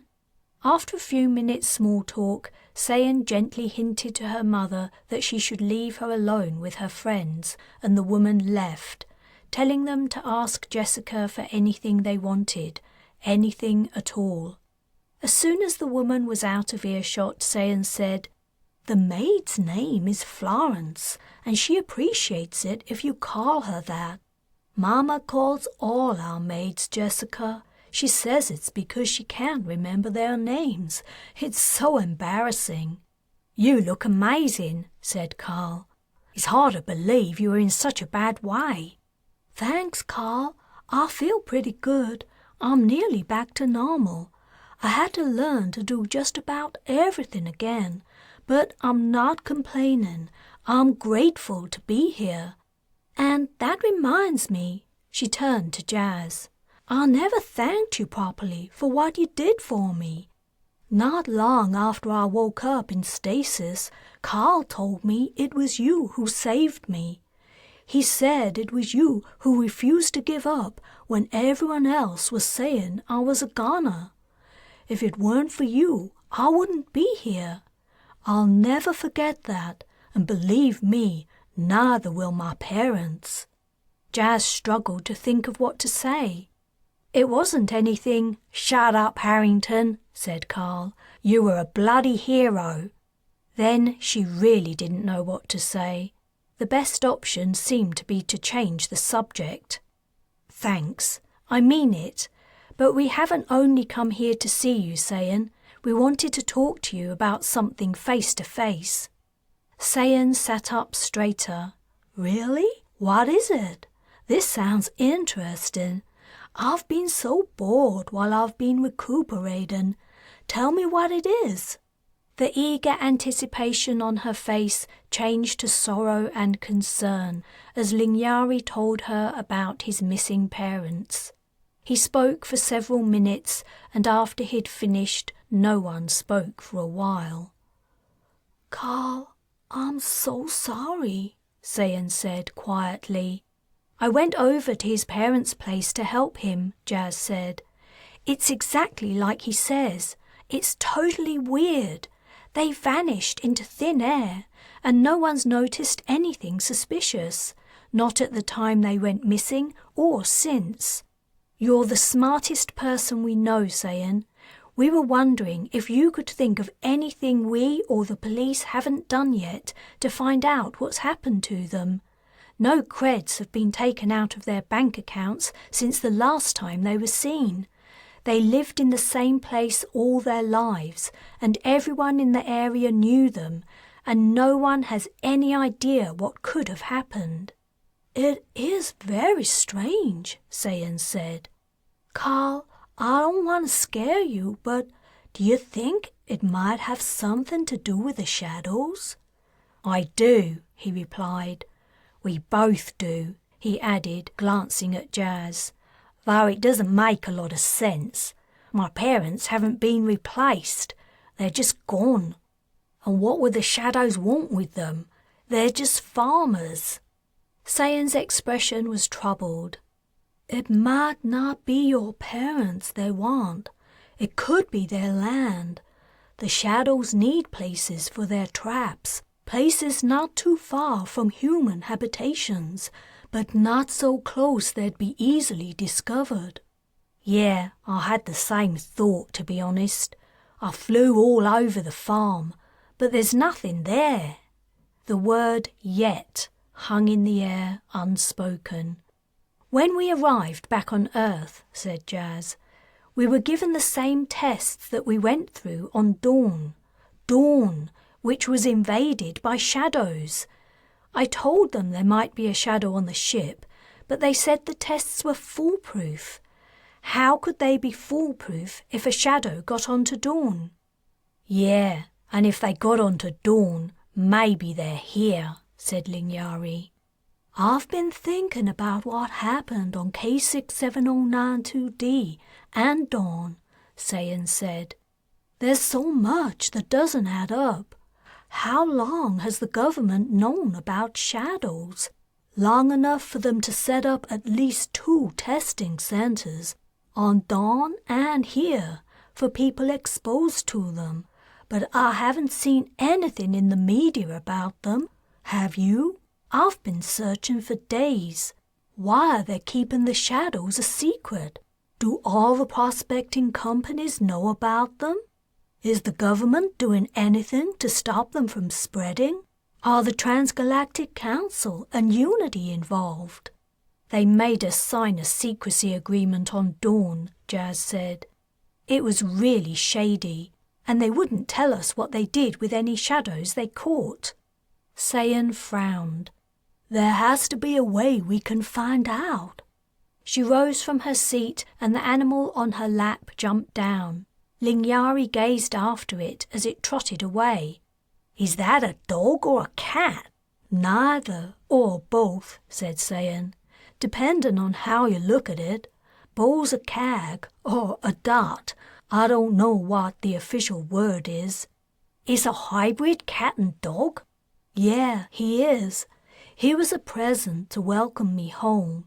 He's soft as a cat to cuddle, but loyal as a dog. He doesn't scratch up the furniture, and he takes himself for walks if you want. And you can teach him tricks. He's the ideal pet. She opened the French doors, and Bo ran outside. They stepped into the garden, except her family garden was more like a park. A lush, vivid green grass carpet flowed down a slight incline at the back of the house and out as far as the eye could see.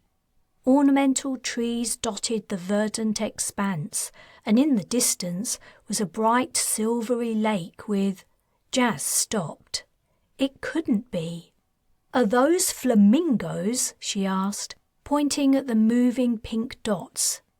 Yeah, Lee replied in a mildly abashed tone, as if she had been asked the question many times before and found the admission a little shameful. Do y'all want to come with me for my daily walk? Hey, the temperature's cooled a lot, Lingyari said. It's— He looked up at the cloudless sky, leaving his sentence hanging. Lee sighed. It's air-conditioned. It's what? Said Jas. You mean the whole place? Yeah, I sometimes forget how it must seem to strangers. But how? Asked Lingyari. There's a force-field dome over the house and grounds. You drove through it, but you wouldn't have noticed. Underground machines cool the air, and the dome prevents the air inside from mixing with the air outside. Wow, Lingyari said. Can you fly through it? Yeah, I could explain how the force field works, but it's a little complicated. That's okay, Jas said. If Sayan found the explanation complicated, it would be beyond her and Lingyari's understanding. Where do you want to walk? I usually go to the lake and back. My mama and daddy get antsy if I go too far. I have to stay inside of the house. I guess what happened to you was pretty tough on them, Jas said. You don't know the half of it. My mama always wanted to wrap me in cotton wool, but my daddy encouraged me to spread my wings. Now they're both the same. It's like I'm 5 years old again. Lingyari had drawn a little ahead of them.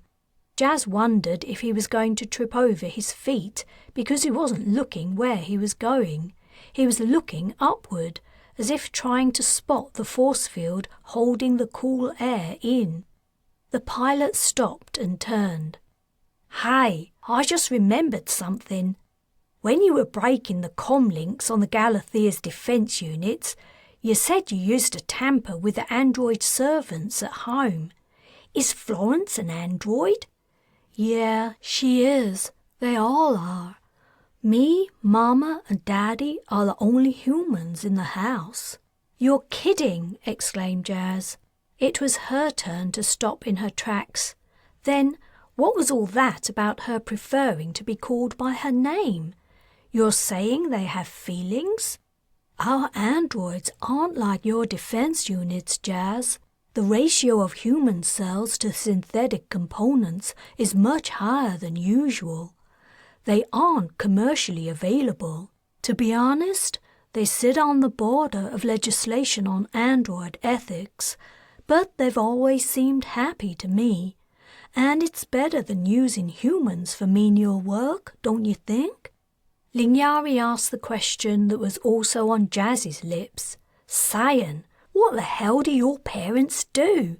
I mean, if it's okay to ask. You know, that's a good question, Carl. I wish I knew. When I was younger, I tried asking them a few times. My brother and I had a competition going to see who'd be the first to figure it out, but they always said it was better I didn't know. She smiled a little wistfully. It's something that brings in a lot of money, that's for sure. My grandparents aren't nearly so well off. And my parents know plenty of important people. We've had all kinds of visitors over the years. People on the news, celebrities, government ministers, heads of global corporations, and so on. They were nearing the lake. The flamingos looked almost unreal. Their feathers were the colour of fairy floss, and they were standing on one stick-like leg each. Jas thought she'd heard they were extinct in the wild. She'd often heard the phrase, how the other half live, but Sayan's family didn't belong to the other half. They belonged to a tiny fraction of the very richest of Earth's population. It was lucky for the navigator, and maybe, with her family connections, it would be lucky for them too, in their quest to find out about the shadows. Chapter 9. Sayan studied her reflection in her dressing room mirror. She wanted to look smart and professional. Her silver blue pantsuit achieved just the right effect, she concluded. The colour looked good against her blonde hair, and the suit's lines were neat and fitted her figure perfectly. If she wanted her interviewer to take her seriously, she would have to look the part, even if she had no intention of staying in the job longer than it took for her to snoop behind the scenes, and even if her mama and daddy had told her she didn't need to interview.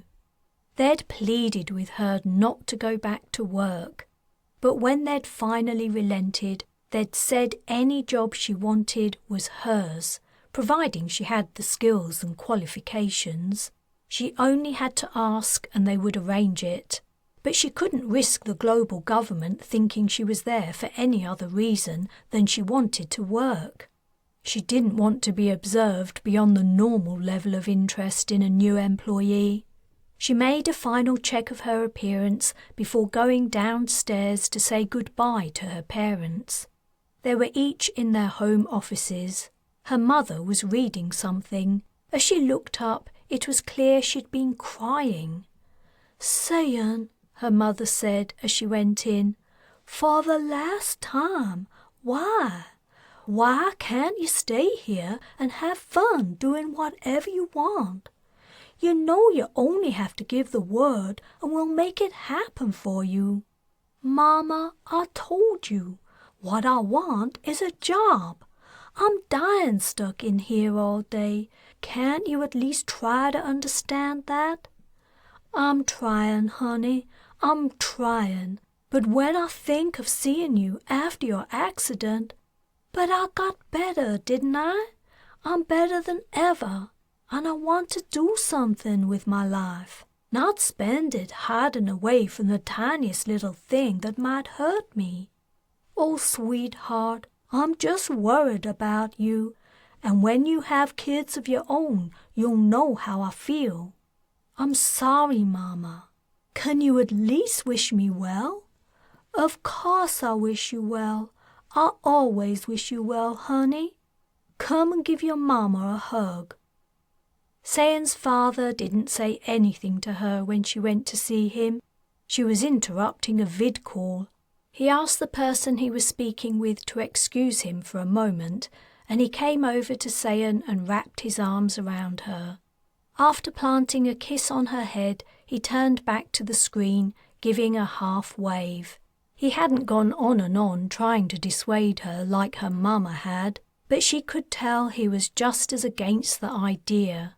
As she went upstairs and out onto the chauffeur-driven heli that awaited her, she tried to ease her guilt at making her parents worry about her, with the thought that, though it was true she really did want to get out of the house and start working again, she also had a more serious and less selfish reason for applying for the government job. The downdraft from the heli messed up her hair as she got out on the roof of GGSHQ, or Global Government Security Headquarters. It was a stroke of luck that the place was within an hour by heli from Sayan's family property. She didn't think her parents were ready yet to agree to her living away from home, if they ever would be. A man in a suit was holding open a door, and she crossed the roof to go through it as the heli took off. The man smiled at her, and they went down in the elevator. Sayan thought he looked familiar. The more she glimpsed of him from the corners of her eyes, the surer she was that she knew him, but she couldn't remember from where. She was sure if she saw him in the right context, she would know him right away. But here he seemed out of place. Or was her confusion an effect of the mind transfer treatment she'd undergone? She faced the man. "Excuse me, do I know you?" "I don't think so, ma'am," he replied. They'd reached their floor and the doors opened. The man told her the room number as Sayan stepped out, but he didn't accompany her. He remained in the elevator as the doors closed, and Sayan was left none the wiser. She shrugged. Maybe she would get a chance to talk to him later if she got the job. What was she thinking? Of course she'd get the job. She only had to go through the motions. The Minister for Global Security was a large woman. In her expansive caftan and long straightened hair, she really didn't look like she was responsible for the security of every living human being on the planet. But her manner made up for her relaxed dress code. When Sayan was shown into her office, the woman didn't look up from her interface for several long moments. Sayan wondered if she should cough or something. She hadn't expected this kind of reception. "Sit down," said the woman without looking up. Sayan sat opposite her and folded her hands in her lap, wondering if she was in for a long wait. The woman swiped her interface and the screen turned black. Only then did she lift her head. She looked into Sayan's eyes for an uncomfortably long time. "Sayan Lee," she said. "Yes, Mom. I'm here for—" "I know why you're here." She reactivated her interface and brought up a new screen. After scanning the information, she glanced at Sayan and then back at the screen. "You served aboard the Galathia, a prospecting starship belonging to Polestar Corps, which visited the planets K67092D and Dawn, among others. You were critically injured." She looked at Sayan again. "It says here you made a full recovery." Her gaze roved Sayan's face and the upper half of her body. Sayan shrank a little at this frank inspection, but she supposed the woman had to be sure she was fit to work. "Yes, Ma'am, I'm completely well again." "Your personal record stands up to scrutiny, and your qualifications and transcripts are excellent. There doesn't seem to be any doubt in your ability to perform your duties after the relevant training. Very well, I accept your application. Your employment begins Monday. Your position is probationary for 6 months. The interview seemed to be over. The Minister for Global Security hadn't asked her if she had any questions. Didn't they always ask if you had any questions? Sayan rose from her seat uncertainly. As she went toward the door, the woman spoke. "Talk to my secretary. He'll tell you where your office is and anything else you need to know." Thanks. Goodbye." The woman didn't reply. Sayan closed the door and went down the hallway. That had to be the quickest interview she'd ever had. She poked her head in at the first open door. An older man in an expensive navy blue suit sat at a desk. His hair and beard were snowy white and closely clipped. "Hello," he said in a British accent. "You must be Miss Lee." He stood and went to Sayan to shake her hand.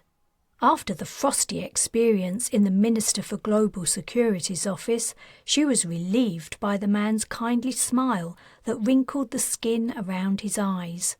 Though she only intended to stay in the job for as long as she needed to, She hadn't relished the thought of spending even a short time working here if they were all like the caftan-wearing woman.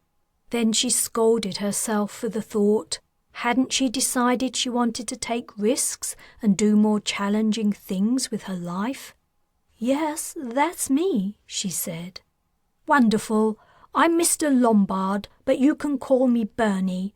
Do come and sit down, and we'll go over everything so you're ready to hit the ground running on Monday." Sayan took a seat next to the man, and he explained the ins and outs of her role. Cyber intelligence seemed as interesting and difficult as she'd imagined it would be. After they'd been speaking for a while, Sayan felt comfortable enough to ask Bernie about their boss. "Is the minister always so formal?" I understand why you ask. You see, things are quite tense around here at the moment. We're dealing with threats on several fronts, which you'll find out about as soon as you begin your job. In fact, I and a few others would usually be the ones conducting the interviews for positions like yours, but the minister has taken it upon herself to speak to each applicant individually and double-check all the background searches we do on them. It's admirable, really. We can't take the slightest risk when it comes to global security. "Oh, I understand." "I'm sure you do. Shall we carry on? We have quite a bit to get through this morning." "Yes, of course." As she listened to Bernie telling her what information she was to look for and how she was to look for it, Sayan made a mental note every time she heard anything that might lead her to the shadows. Chapter 10.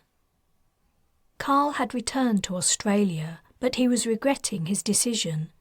There seemed to be nothing he could do here, and waiting for Sayan to investigate the possibility of there being shadows on Earth was agonizing. Every moment that passed increased his chances of never seeing his parents again. Every moment might mean the difference between life and death. He wondered if he would be more useful on the other side of the world with Sayan and Harrington. Unable to bear the quiet, empty farmhouse any longer, he'd rented a small flat in Sydney close to the spaceport in case he needed to be somewhere in a hurry. Flux had stayed on at the farm in case anything new turned up. The little fella could get into places and see things that would be impossible for a human. If he had anything to report, he would tell Mrs. Jesson, who would then contact Carl. At first, the messages that had arrived from Sayan had been discouraging. She hadn't been able to find out anything about the shadows, even though in her role she had access to highly classified material. Along with Jas, they'd concluded that it was very strange, considering they were a known threat. The global government had commissioned Dawn as a quarantine and testing area, and scientists on Earth were testing exposed arrivals from deep space, so shadows weren't that much of a secret. But no one was talking about them, and the government hadn't seemed to hold any information on them. Then Sayan had discovered there were hidden files that even she wasn't supposed to know about. They'd agreed they had to contain something worth knowing, but for days on end, Sayan hadn't been able to get into them. Each day she failed, Carl had been more and more convinced the files had to contain what they were looking for. If someone of Sayan's caliber couldn't crack them, they had to be something very special. Carl was out walking the waterfront at the rocks when the call came. He took out his interface. Jas was requesting a vid call. Could this be it? Had Sayan uncovered the truth about the shadows? He pressed the accept key and Jas appeared on the screen. "Sayan's gone missing," she exclaimed. "What? How?" he asked. "Carl, can you get over here? Her parents are going crazy. They want us to go and see them. They won't talk over any messaging service. They're insisting on speaking to us face to face. I'll be there as soon as I can. Meet me at the spaceport and we'll go from there. I'm hanging up now to call a cab. Be careful, Jas. If anything's happened to Sayan because she was snooping, you and I could both be in danger." Mrs. Lee looked very different from the last time Carl had seen her. When they arrived at the door, she let them in herself. Her face had lost its colour except for her eyes, which were red-rimmed. She was a ghost of her former self, as if all life had been drained from her. Mr. Lee was in the first room they came to. He was trying to put on a brave front, but it was clear that beneath the veneer he was crumbling. "Thank you for coming so quickly," said Mr. Lee. "Please sit down." "It's no problem," said Carl. "Has there been any word from Sayan?" "Nothing," Mrs. Lee said. "Not a single sight or sound of her since yesterday evening." Harrington said, "Is it possible she—" "Miss Harrington," said Mrs. Lee, "let me show you something." She handed over an interface. On the screen was a message from Sayan to her mother, saying she would be spending the weekend with a friend and her mother was not to worry about her. "It's a lie." "Something's happened to her," Mr. Lee said. "You two seemed close with Sayan, and I've a feeling you might know something about it." He held up a hand to silence Harrington as she began to speak. "We don't have time for denials. We have to get our daughter back, and we need you to help us."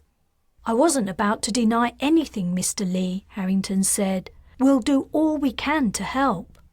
"I'm certainly glad to hear it. Please begin by telling me what you think might be the reason for her disappearance." Carl and Harrington explained about the shadows. "Yes," Mrs. Lee nodded. "Sayan did tell us what had happened on her last mission. And you really think they might have something to do with what's happened to my daughter?" Carl went on to tell the couple about his missing parents and his and Harrington's suspicions that there might be some kind of cover-up going on about shadows on Earth. He told them that Sayan had been trying to uncover information in the global government's databanks. By the time he'd finished, Sayan's parents' expressions were grave. Mrs. Lee put her head in her hands. "I'd heard the rumors, Carleen," said Mr. Lee. "We both had. If only we'd known what she was trying to do, we could have stopped her. Why, oh why did I help her to get that job?" "You mean you already knew about the shadows?" Carl asked. "No, we didn't," said Mrs. Lee, raising her head. "But we knew something was going on that we weren't being told about. Craven and I both work for the government. We've been in the job for over 30 years, and we know it inside out. A few months ago, we began to suspect we were being deprived of information and excluded from certain meetings. Any subtle inquiries we made were met with silence and a closing of the ranks. There was obviously something big and highly sensitive going on. It must have been to do with these shadows." She looked upward as if in supplication. "Dear Lord, if I'd known Sayan was getting herself mixed up in governmental intrigues, I would never have let her get involved." "These people," Mr. Lee looked gravely at Carl and Harrington. "You have no idea what they're capable of." "My little girl," said Mrs. Lee softly. "Craven, what are we gonna do?"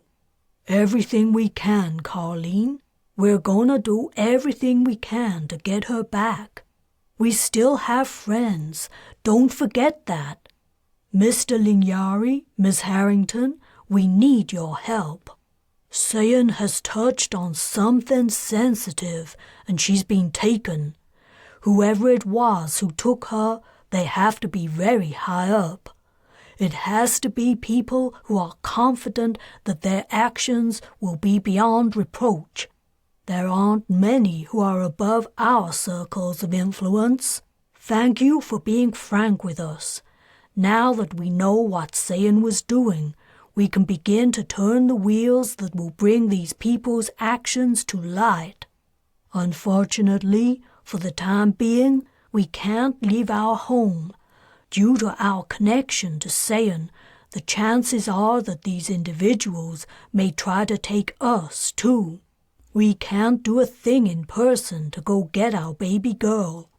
We would ask her brother to bring her back, but he's at the other end of the galaxy. Wait a minute, are you saying you know where she is? Carl asked. We do, Mrs. Lee replied. We know exactly where she is. She's on an air transport, and it's out over the Atlantic, heading toward Africa. We're keeping track of it. In response to Carl and Harrington's surprised expressions, she went on, When Sayan was undergoing her cloning treatment, we had a tracer inserted into her body. Was it overstepping the mark? Yes. Was it invading her privacy? You betcha. Do I regret it? Not for a second. She gazed at them defiantly. Whatever the rights or wrongs of what we did, said Mr. Lee, if we hadn't done it, I doubt we'd ever see our darling again. Where is she? Carl asked. We'll get her back. Come with me, Mrs. Lee said, rising. I'll show you how to trace her and give you anything else you need. Whatever it might be, just ask. Chapter 11. Sayan sat in darkness. She was hot. Stripping down to her underwear had provided some relief, but not much. Though her enhanced skin provided some protection from the heat inside the box where the shadows had put her, breathing in the hot air had raised her body temperature to uncomfortable levels.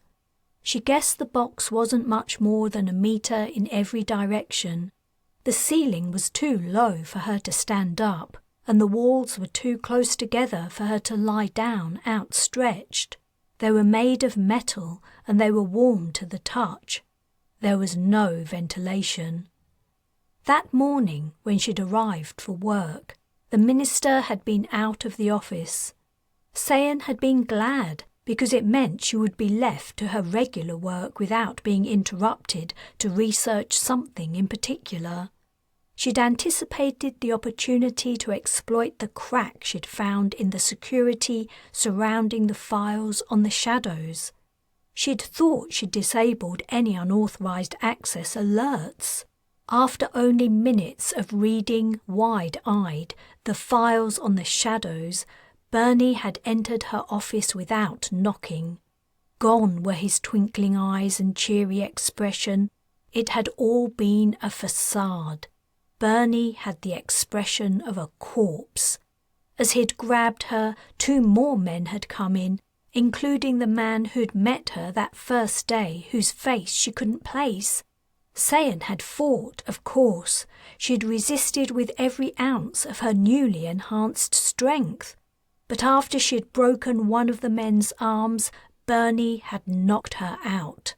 Blindfolded and with her wrists bound with wire, she'd come around aboard a heli, and they'd flown for 7 or 8 hours before touching down. She recalled stumbling through vegetation, the muzzle of a weapon of some kind pressed to her skull, before being pushed into the box.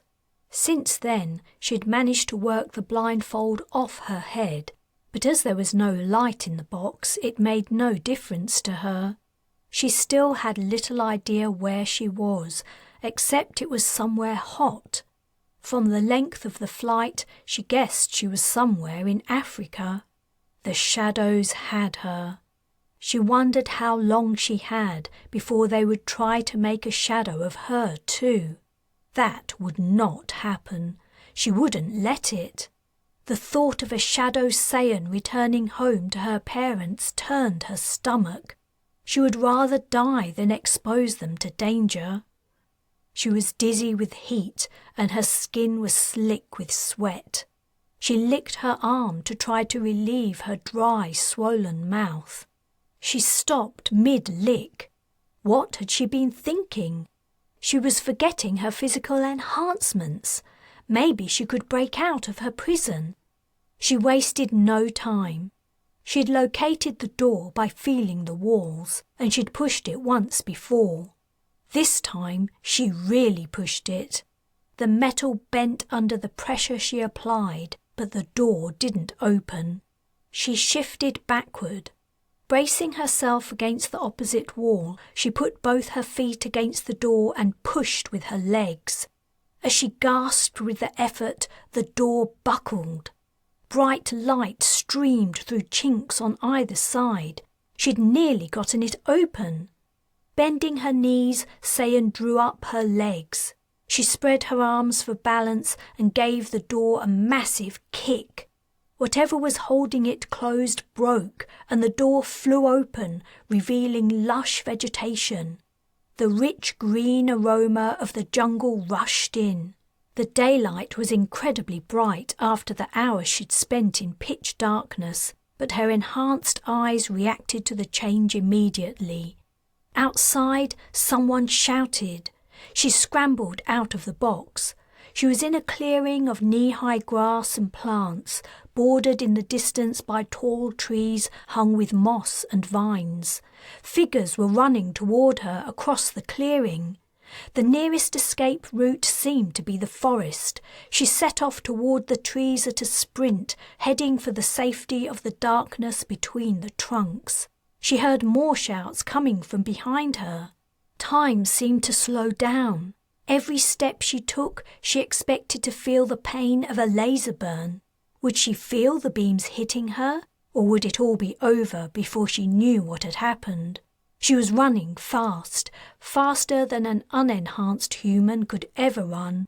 Another 10 seconds and she would make it. She could hardly believe her luck had lasted so long. Why weren't the shadows shooting? Then it came. Something exploded against her back, and suddenly she couldn't feel her legs. The impetus of her running carried her forward, and she found herself sliding through the vegetation face down.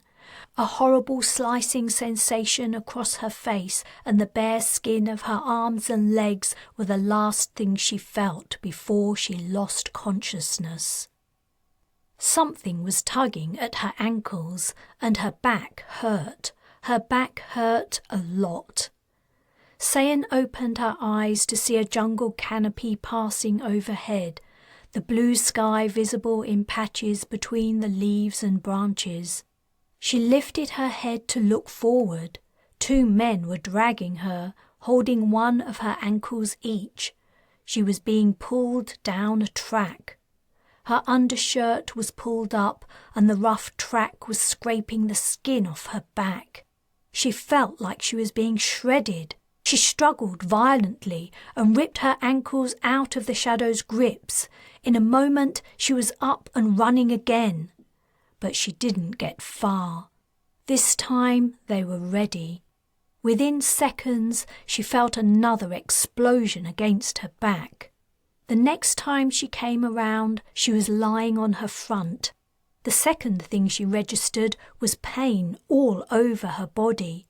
She fought the urge to move.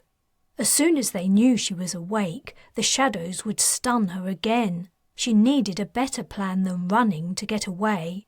Slowly she opened her eyes. Blades of grass obscured her view. The blades were stained red.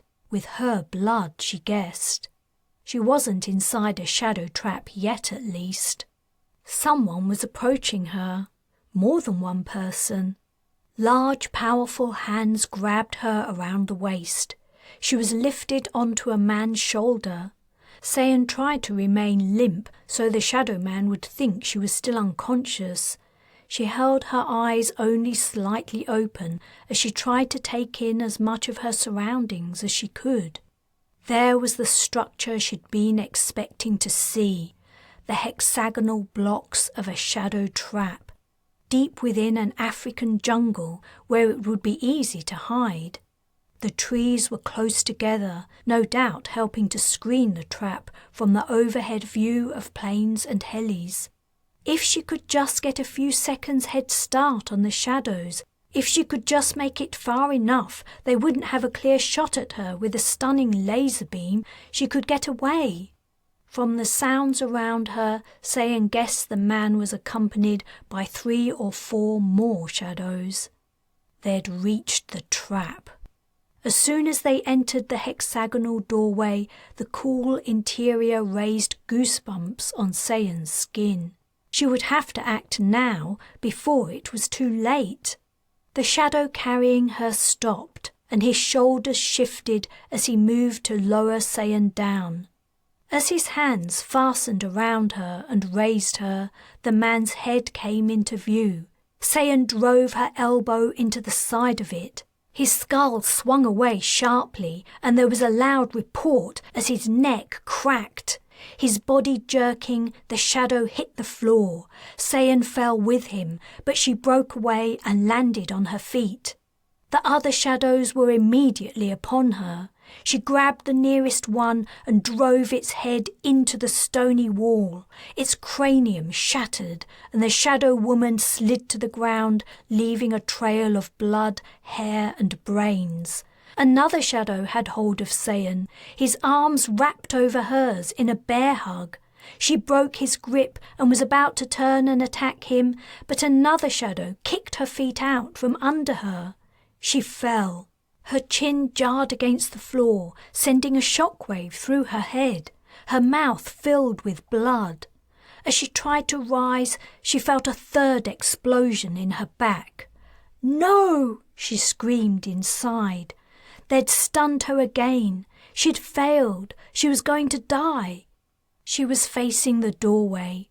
Bright green vegetation framed by a dark hexagonal hole faded from her sight. She was alive, but she could see nothing but darkness. She reached out and felt the familiar smooth metal. She was in a box like the one the shadows had put her in before, but she'd bent and broken that one. They must have put her in a new box. Wincing, she sat up. Every inch of her was sore. Her lips felt funny. She put a hand to her mouth and found it was swollen. Dried blood encrusted her chin. Something must have gone wrong. The last thing she remembered was being inside a shadow trap. They'd stunned her for a third time. She'd thought the shadows would kill her and a new Sayan would appear. That was what people thought happened. Or had they got it wrong? Were the shadows victims kept in prison while their replacements took over their lives? Feeling around inside the box, Sayan found the edge that marked the door. She kicked it with all her might, but the thing didn't move. She gasped in pain at the shock that ran up her legs. The shadows must have reinforced the door somehow. She kicked it again, but the door didn't move a centimetre. Exhausted and in pain, she flopped to the floor. So much for her enhancements. She was trapped. A scraping sound came from outside. She was thrown over as the box tilted. It was being lifted up. She swayed as the box was moved. She was being taken somewhere. Chapter 12. Carl looked out the shuttle window as they sped back to London. Harrington was distracted, mailing someone on her interface. The last time they'd looked at the tracer dot that marked Sayan's location, it had shown she was in Gabon. Far beneath, a dark seascape sped by. They were gaining on the sunrise, flying toward it over the ocean. He and Harrington had argued. He had wanted to fly directly to Africa. They didn't know how long they had before the shadows killed and replicated Sayan, but Harrington had insisted they needed to equip themselves properly before attempting a rescue. They would have only one chance, and they had to make it count. Carl couldn't erase from his imagination the image of Sayan being taken into one of the shadow traps. He hoped the aliens would think twice before killing and replacing the daughter of one of Earth's most influential families. Whatever the creatures were, they weren't stupid. In Carl's experience, they worked smartly, targeting the top individuals in a hierarchy and keeping their actions secret as long as possible. There was a small chance that replacing Sayan with a shadow was a risk they didn't want to take at that stage. He suspected the shadow's method was to replace as much of a population as they could before they were discovered, and then subdue and replace the rest.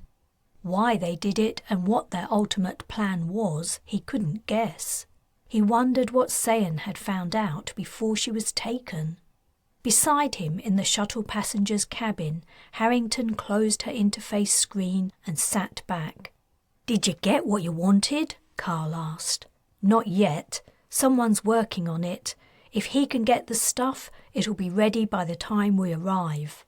"So, what's this stuff that's so important?" Harrington gave him a sidelong glance. "Just stuff." When Carl raised his eyebrows, she added, "It might make all the difference. You know I wouldn't delay rescuing Sayan otherwise." Carl sighed and returned to staring out the window. "Yeah, I know." He wished the shuttle would go faster. He wished he was flying it. He would have them in London and then on to rendezvous with a heli that was carrying Sayan in no time. As well as his concern for his friend, his impatience was driven by the urge to find out more about the shadows. He was desperate to locate his parents. As soon as they were out of the spaceport in London, Carl and Harrington ran to catch an autocab to take them to meet her contact. Harrington had arranged to meet him at an underpass not far from the freeway. The place was rank with the odour of stale piss and the acrid smell of unwashed bodies and clothes. The contact was accompanied by his mates, and they reminded Carl of the Derro who had touched him for some creds the first night he'd arrived back on Earth. The groups of undereducated, underprivileged naturals seemed to be growing day by day. Carl wondered how they survived. As the autocab pulled up, all but one stepped back, leaving a small man with dirty, balding hair and several days' beard growth standing alone. He had an old bag slung over his shoulder. The autocab stopped and Carl and Harrington got out. The small crowd of naturals drew back farther as Harrington stood to her full height. Carl had got used to her size, and though he was tall himself, he'd forgotten how imposing she was. In their current situation, among the kind of people present, it certainly came in handy. The man with the bag looked up at Harrington. "I got it. I got it all. Everything you said." "Let me see," said the security officer. "All right." He took the bag off his shoulder and opened it. He held it at waist level, so Harrington had to stoop to see inside. As she did so, the Derros who had stepped back moved forward. Drongos. They didn't have the imagination to understand what the security officer would do to them if they attacked. Carl also stepped forward, unzipping his jacket as he moved. He reached inside and pulled out a weapon, just the handle of it, enough to show the Derros what he carried.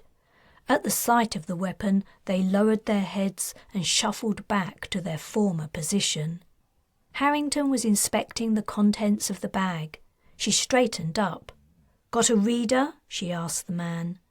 He pulled one from a capacious pocket. Harrington took the bag from the man and zipped it up. She held her wrist to the man's reader and typed in a figure.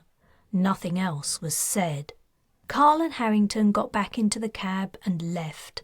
When the vehicle had left the underpass and was out on the freeway, Harrington turned to Carl. "Can I see it?" "What?" "You know," she said, gesturing toward him. "Harrington," Carl exclaimed, pretending to be shocked. "This isn't the time."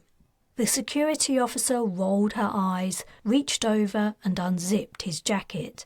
She pulled out the weapon from its holster under his arm. "Thanks for helping me out back there. I thought you had to be showing them something when they all backed off." "I think I was helping them out more than you." "True," she nodded. "So, how in the hell did you manage to bring this with you on 2 trips across the Atlantic and, I'm guessing, your flight from Australia too?" "I have my ways."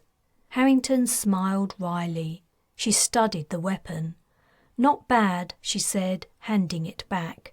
She patted the bag on her lap comfortingly. "But these are better. Hey, could you use your magical method to get these through security checks? I was going to use my professional license exemption, but your way sounds better. I don't want to risk a nosy customs officer having a quick look." "Sure, if you want." A moment later, Harrington's interface beeped.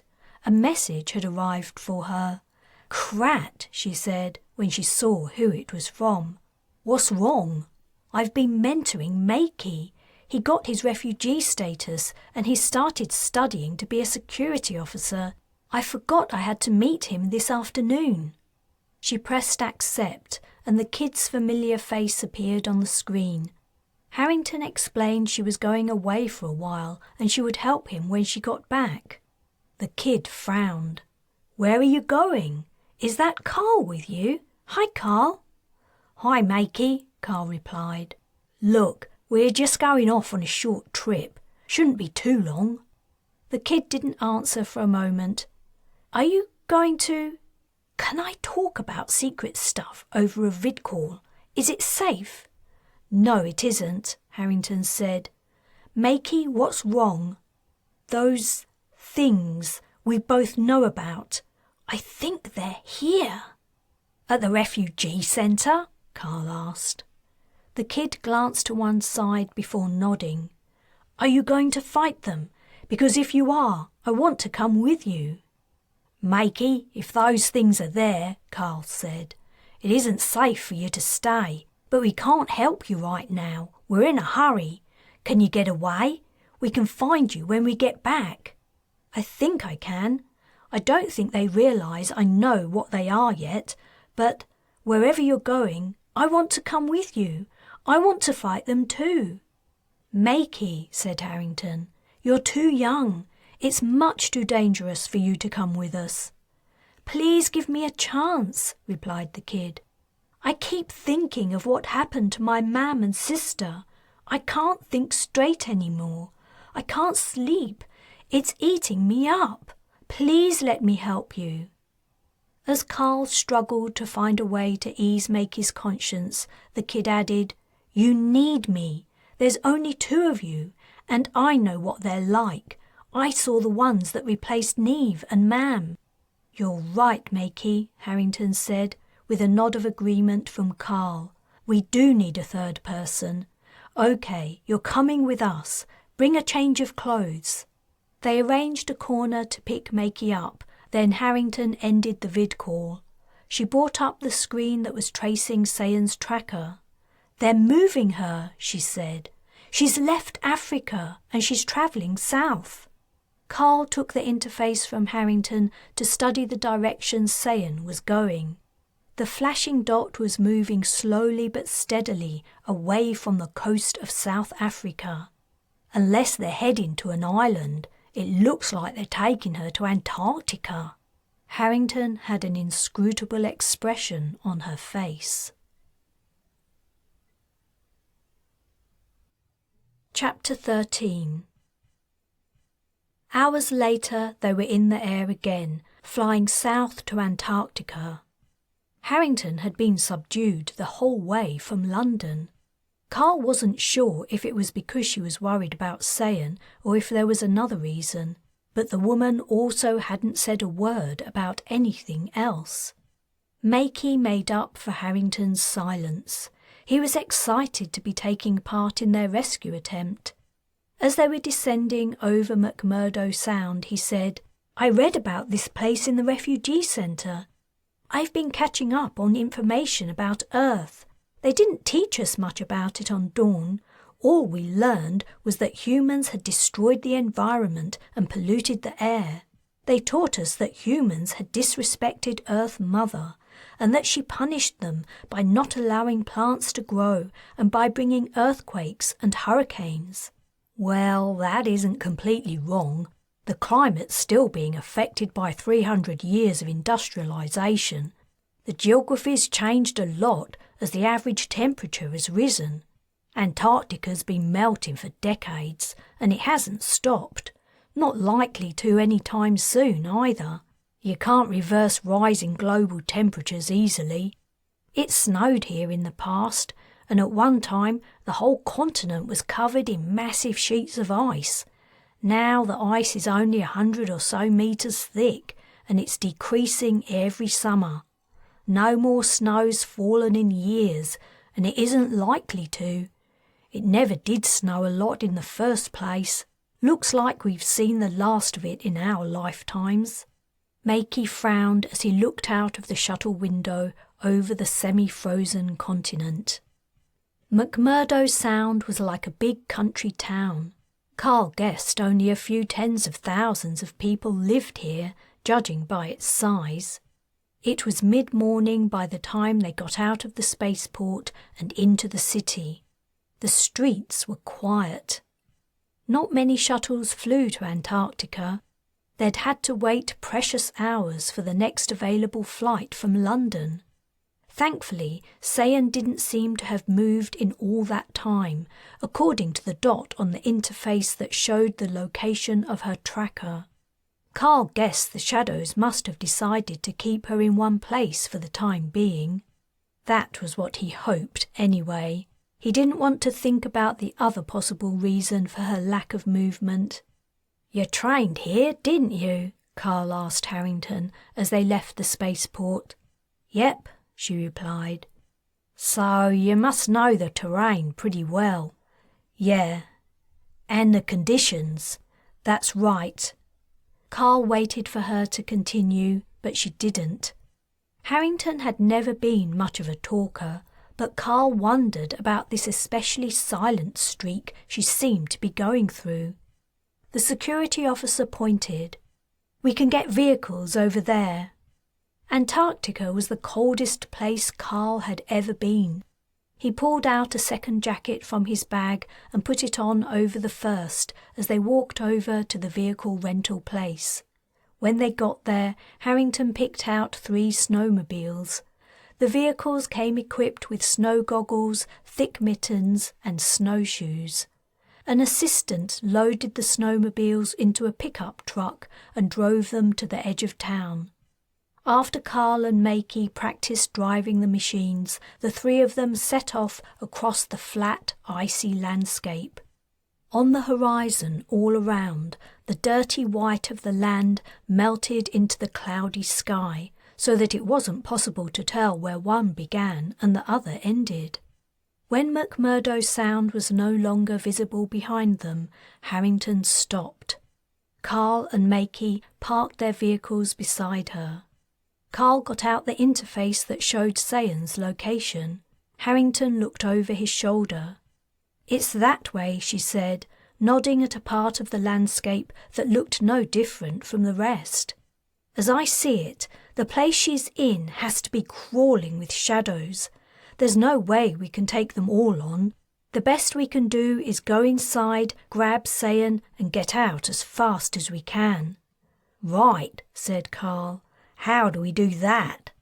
Harrington opened the bag of illegal stuff she'd bought from the depot. This might help. She got out a couple of large aerosol cans. "We're gonna freshen them up until they disappear?" Carl asked. "No," Harrington replied, straight-faced. "We're the ones who are going to disappear." "That stuff will make us invisible?" Makey asked. Not exactly. It bends light. Anyone who's looking at something sprayed with this will see what's behind the object, unless they're at very close quarters. Whatever you spray it on isn't exactly invisible, but unless it moves, you probably won't notice it. In this landscape we have an advantage because it's harder to see things anyway. We lose that advantage when we go inside. So the shadows won't see us unless we move? Asked Makey. That's right. I think we're gonna need to move to rescue your friend. Yes, we will. But you don't have to worry about that, Harrington said. I want you to wait outside. She continued over his protests. We need someone waiting to take Sayan back to the snowmobiles if Lingyari and I get caught. We don't want our effort to be wasted. We'll be relying on you, kid, in case something goes wrong. But I can help on the inside too, he said. I want to help. Harrington's right, said Carl.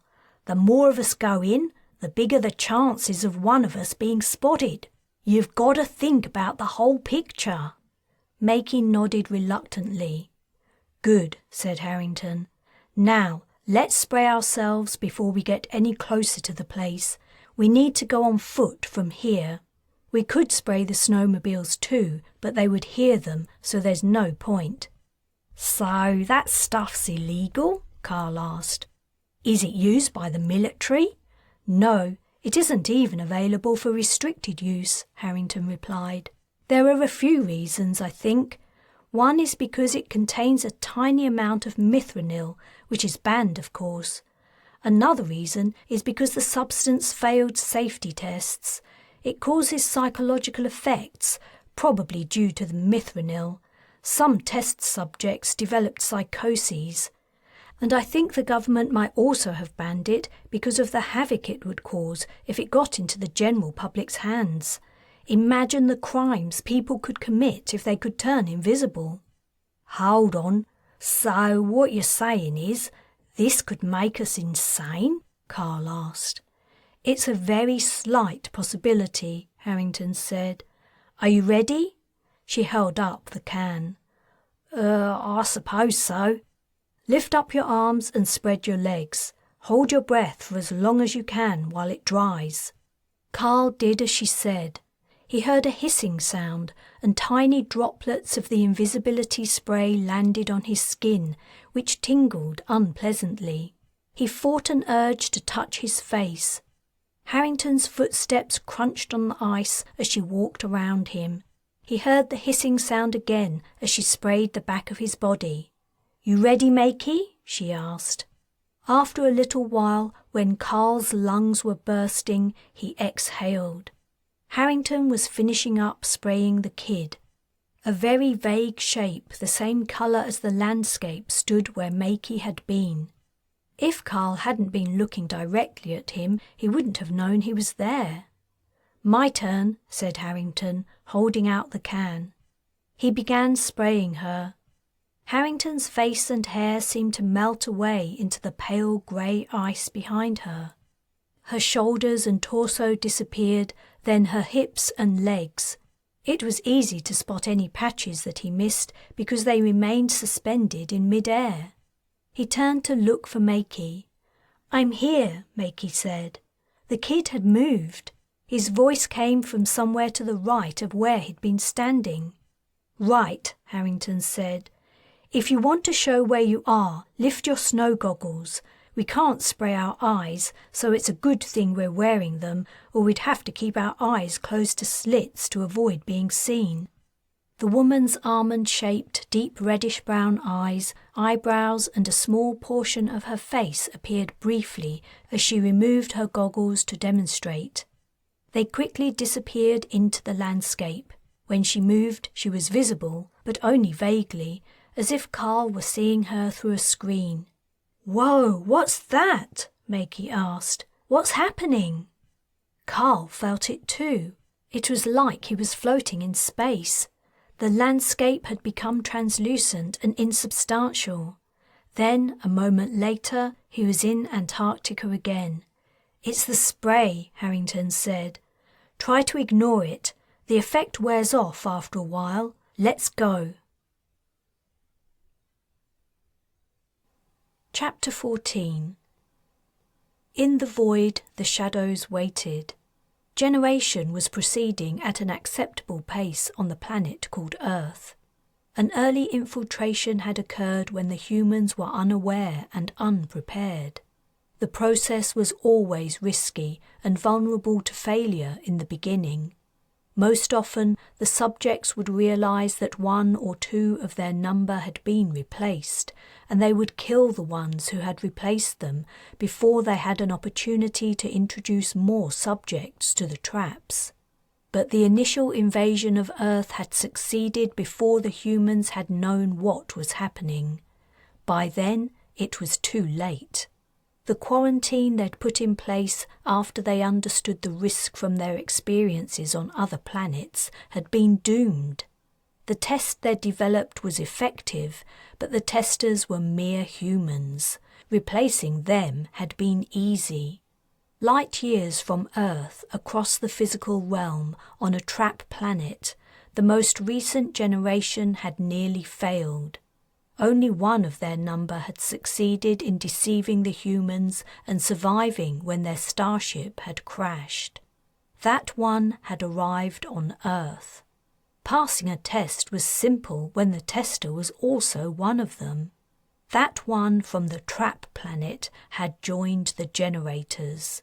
They had replaced humans in many organizations that controlled Earth affairs, and their plan to introduce more subjects to the secret traps was succeeding.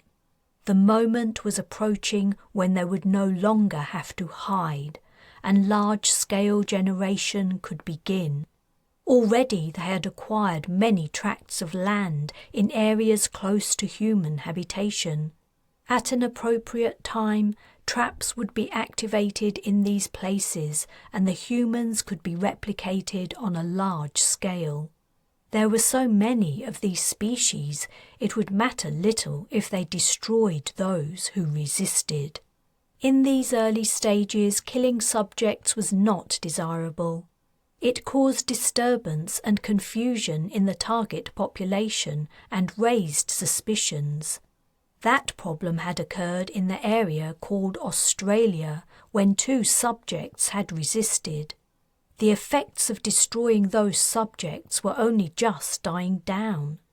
Another impediment to the scheme had occurred when a human had succeeded in accessing information they held on the generation process. Attempts to replicate the human to prevent it from revealing the information had failed. The subject was not entirely organic, and the mechanism had faltered, as it always did with synthesized substances. A further complication was that this human had a familial relationship with 2 others in positions of high influence. Replication was not possible, and yet they could not allow the subject to escape. If it alerted the population at large, all their plans could fail. They could not allow that to happen. They needed more time to infiltrate and conquer the physical realm. The shadows debated the problem of the existence of the part synthetic human they had imprisoned. If replication was not possible, it seemed the only option was to destroy the subject. The effects would not be desirable, but perhaps they were unavoidable. Replication, generation, domination. The plan had to succeed. Chapter 15. The air inside Sayan's metal box was getting colder and colder.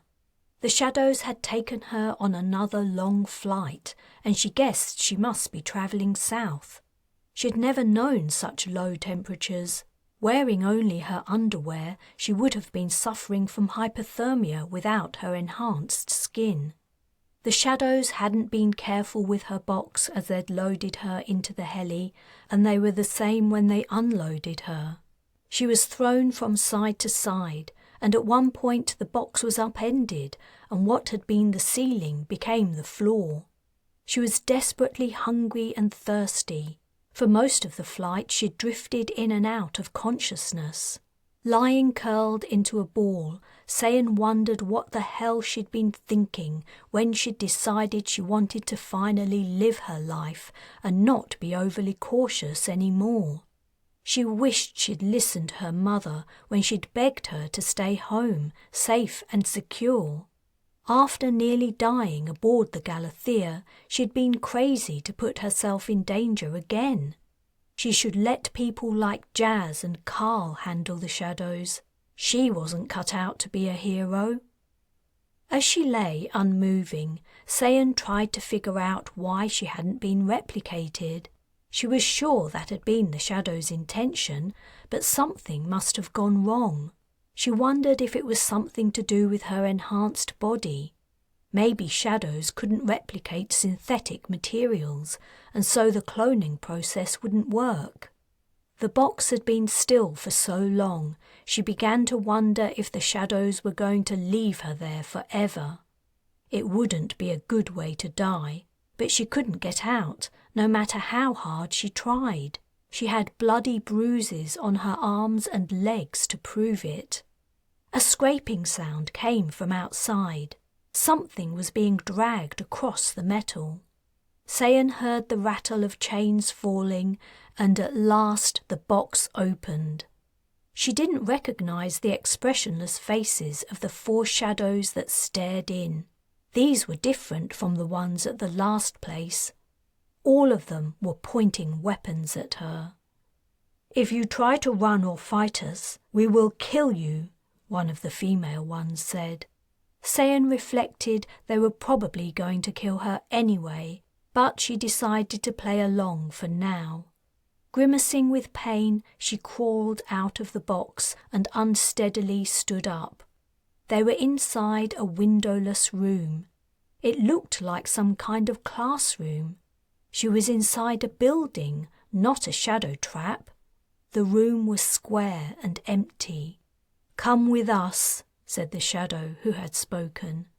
The 4 of them formed a guard around her, 2 in front, 2 behind, and together they went through the door.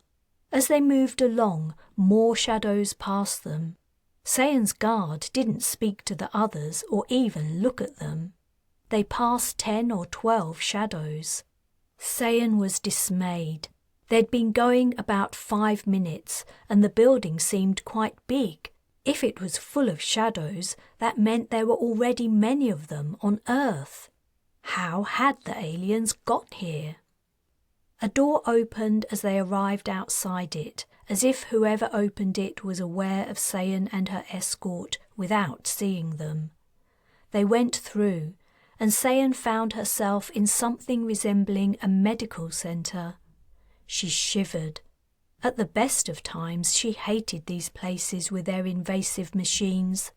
Then she caught sight of something that made her blood run cold. Half hidden behind a large scanner was a long metal table fitted with restraints. A trough ran around the edges, leading to a pipe that disappeared into the floor. It was an autopsy table. "Lie down," commanded the female shadow, indicating the narrow bed that protruded from the scanner. "Why?" Sayan croaked. "What are you gonna do to me?" A moment's silence passed. Carl had said he thought the shadows were telepathic, and now Sayan was sure of it. They never spoke to each other, yet they seemed to know what the others were going to do before they acted. A male shadow shrugged, as if he thought the decision they had come to was unimportant. "We are going to investigate your physical body. We want to know why we could not replicate you, and we want to better understand the human form. We have attempted to do this investigation on ourselves as replicants of humans, but the process is uncomfortable and causes injuries. Human bodies also heal too slowly. We have no use for you because your body will not replicate, so we will take this opportunity to increase our knowledge." Sayan thought she was going to faint. Her first impulse was to run, but she knew she wouldn't get far without being stunned and brought back. Her stomach turned at the thought of waking up while being operated on by one of these creatures. She had to take them all out at once to have a chance of escaping, and she would have to attack quickly to prevent them from communicating telepathically with others in the building. Could she do it? All her attempts so far to escape had failed. Having an enhanced body wasn't enough. You also needed the skills and knowledge of how to use it. Sayan had been smart all her life. Why couldn't she find a way out of her predicament? She swallowed. First, she needed time to think. "What's this machine?" she asked, indicating the scanner. "What does it do?" "This machine allows us to see your internal structures and gives us information on how they work in unison. Readings taken while you are alive are the most useful to us. We will perform the invasive procedures last." Legs trembling, Sayan lay down on the bed.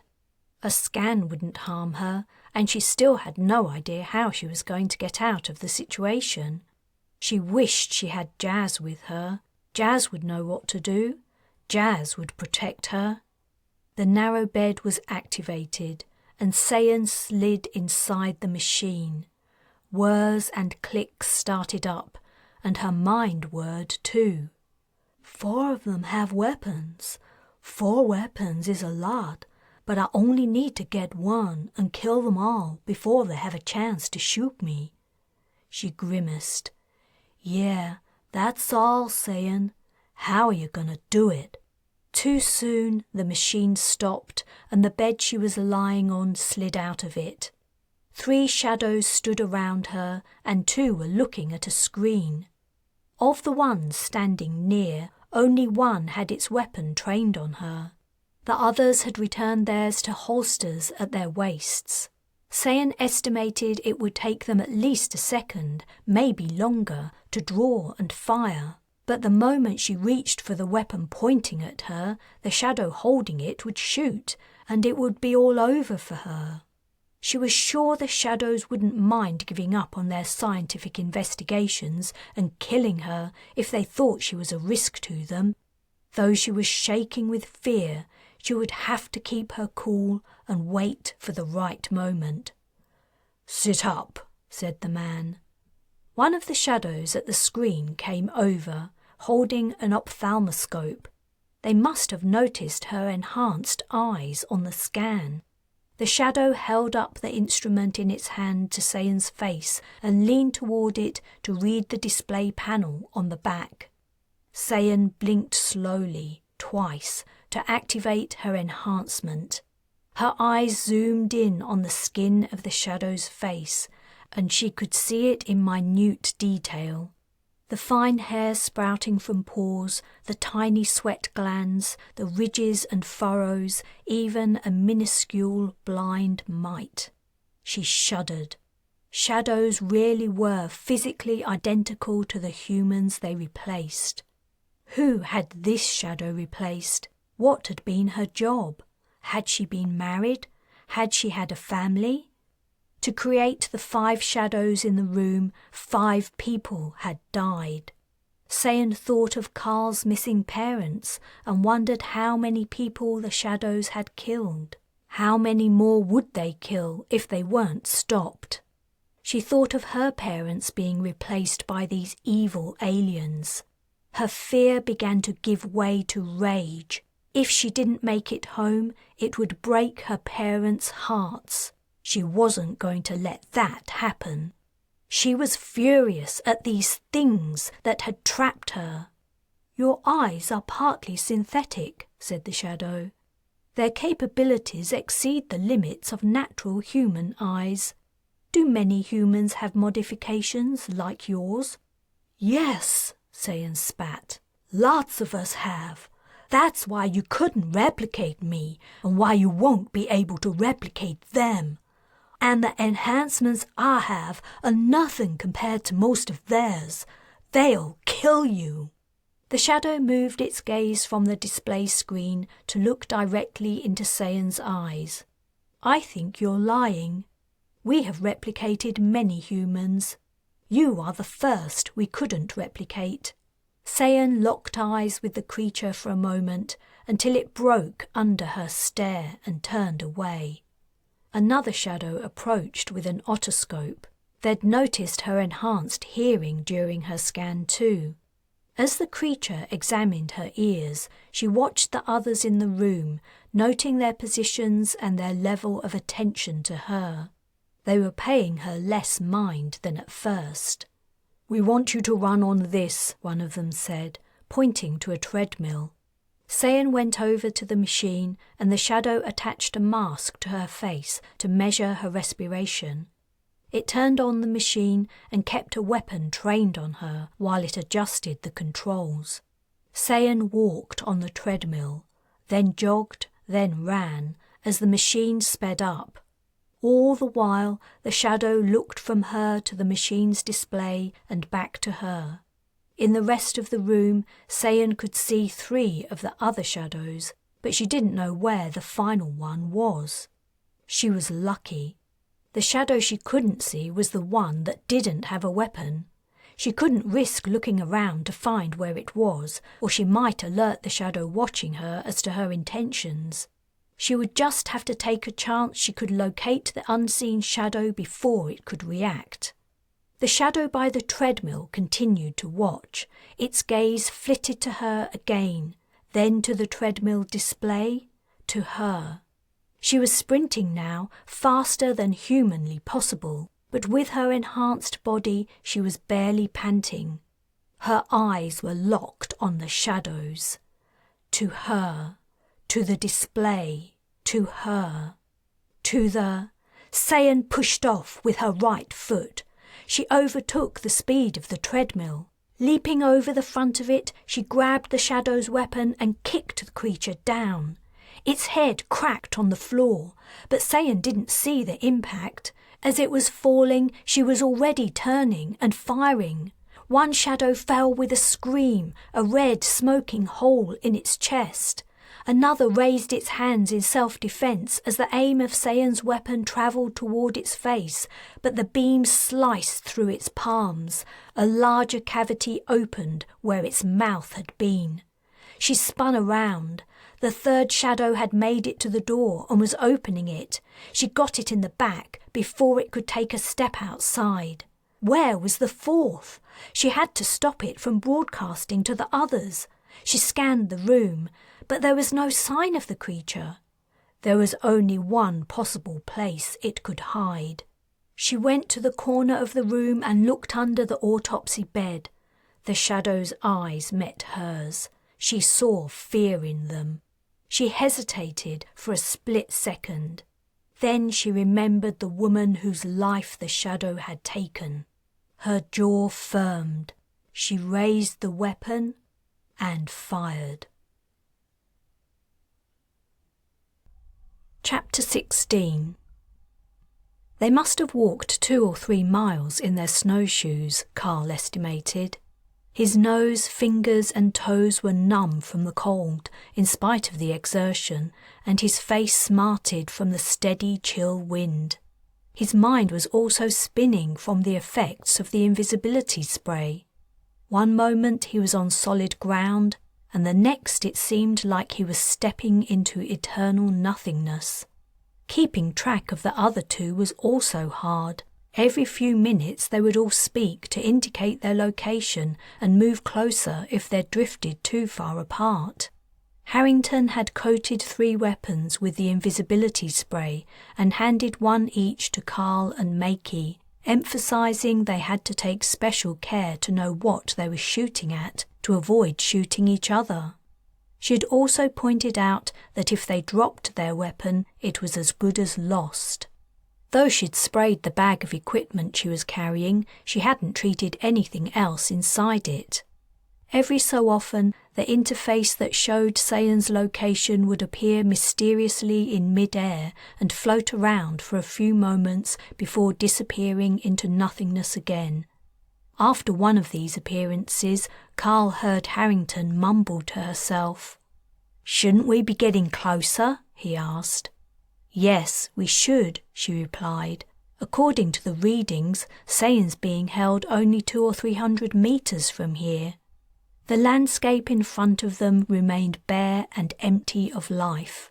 "Do you think the readings are wrong?" he asked. "No, I don't think so." "Then where is she?" "I've been thinking about it. The shadows are operating in secret for the moment. Any place where they congregate has to be hidden to avoid causing suspicion. I think Sayan's right where this thing says she is, except she's underground." "The shadows have an underground base here?" asked Makey. "I spent a few years living here," Harrington replied. "There are research facilities all over the place.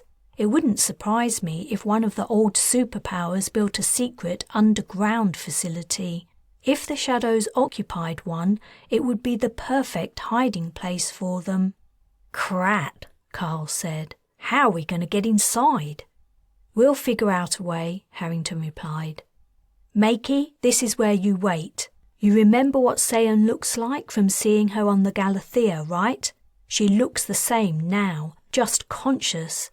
If you see her, go to her and help her back to the snowmobiles. But, Makey, that's an order. If you want to work in security, you'd better learn to follow them." Carl heard an adolescent huff come from Makey's direction. "Let's get going, Jas," he said. It had been many hours since they'd first learned of Sayan's disappearance. Every moment they delayed could mean the difference between success and failure. Just a second. A roll of thin rope appeared from the security officer's bag. She put it on the ground. "This is our rendezvous. It's not great, but it's better than nothing. Makey, stay here until you see Sayan, in case we need to find you." Carl and Jas went the final distance together. They talked as quietly as the low whistle of the wind would allow. "How are we going to get in?" Carl asked.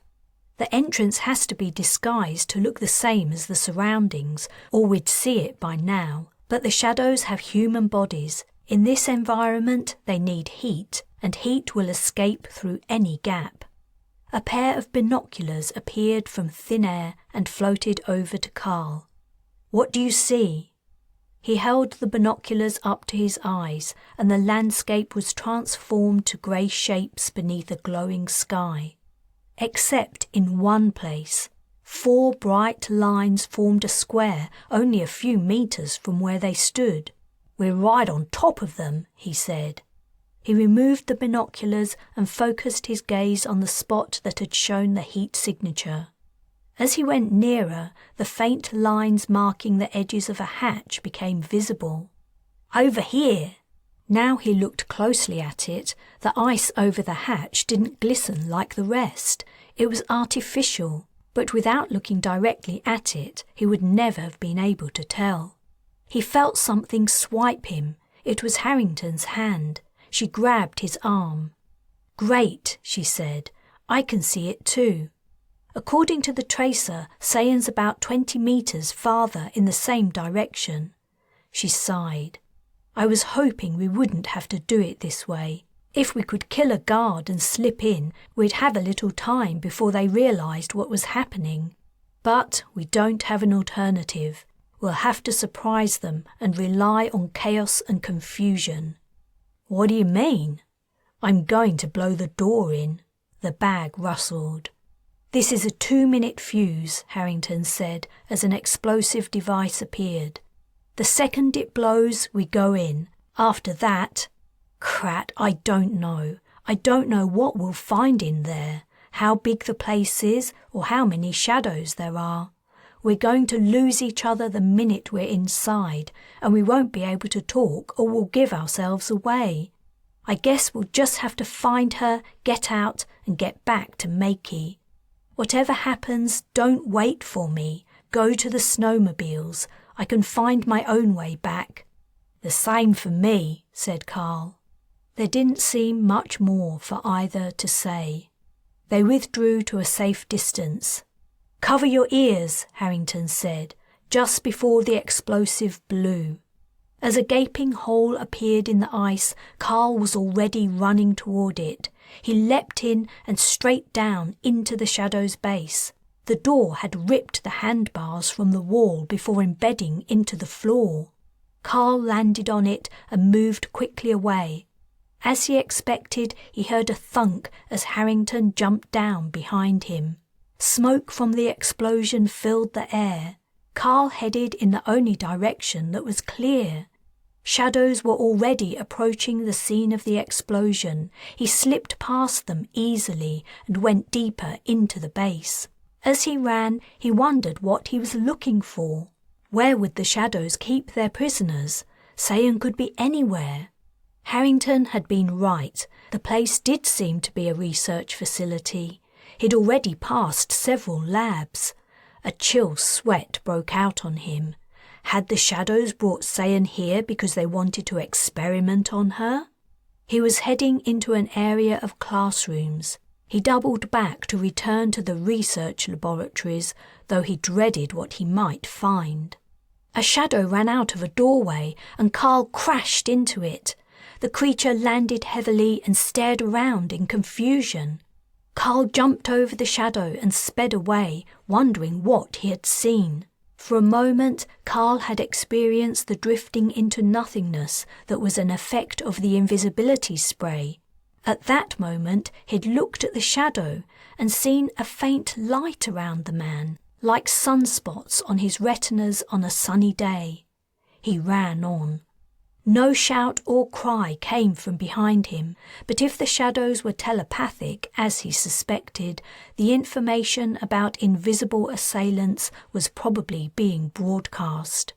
He had to find Sayan fast.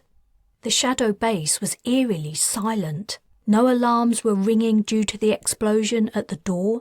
No one was shouting commands. But Carl could hear something else. It sounded like a fight was going on. He could hear grunts, gasps, and the sound of bodies hitting the floor. As he turned a corner, he came upon a strange sight. 4 shadows were wrestling with an invisible opponent.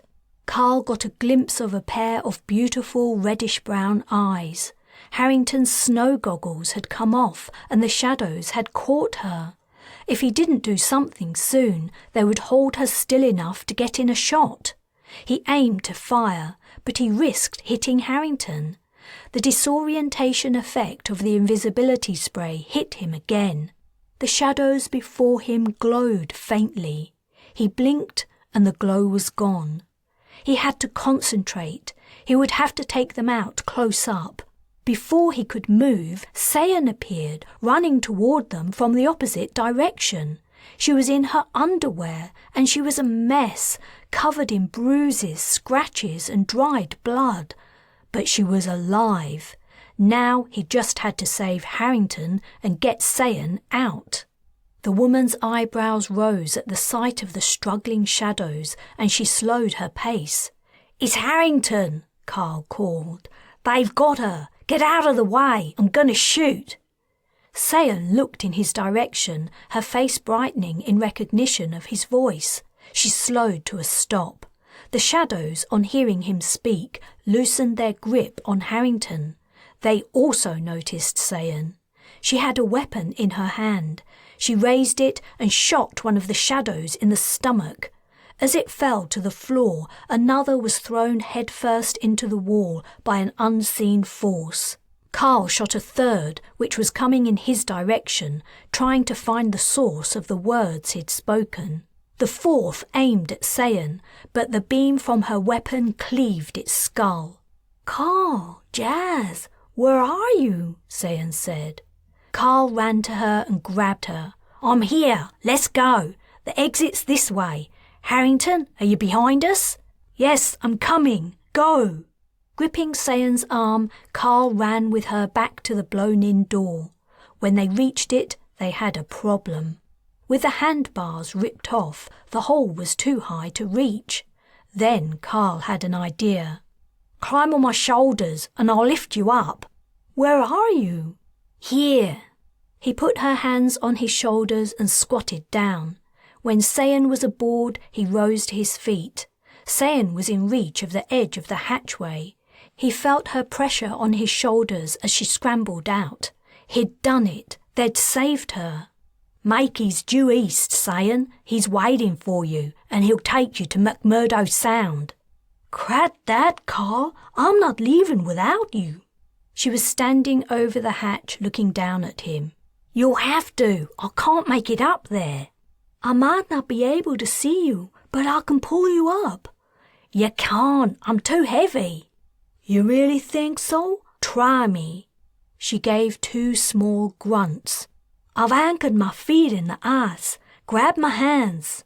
Carl jumped and gripped the woman's small hands. He swung there for a moment, then, unbelievably, he found himself being lifted upward and out of the shadow base.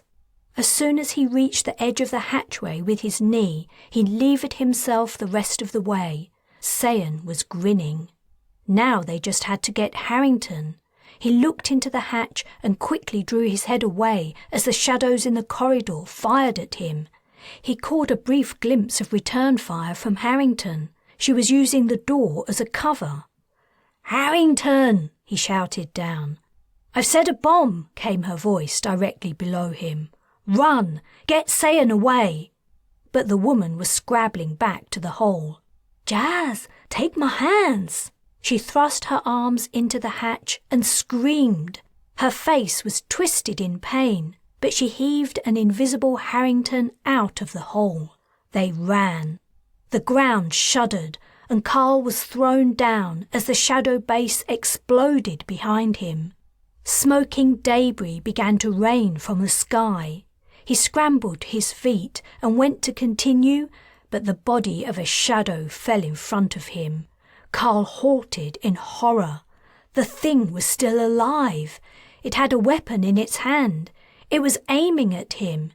Rooted to the spot, there was nothing he could do. Then the weapon sailed out of the shadow's hand. Had someone kicked it away? Harrington? The shadow died.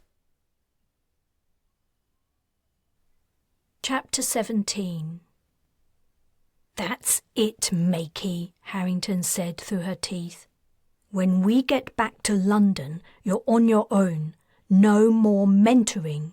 You're not fit to work in security or anywhere else where people put their lives in your hands." The security officer was somewhere off to Carl's right. They were nearly back at the snowmobiles. He could see them a short distance away, black against the pale grey ice. Harrington's words were the first she'd spoken since they'd left the remains of the shadow base.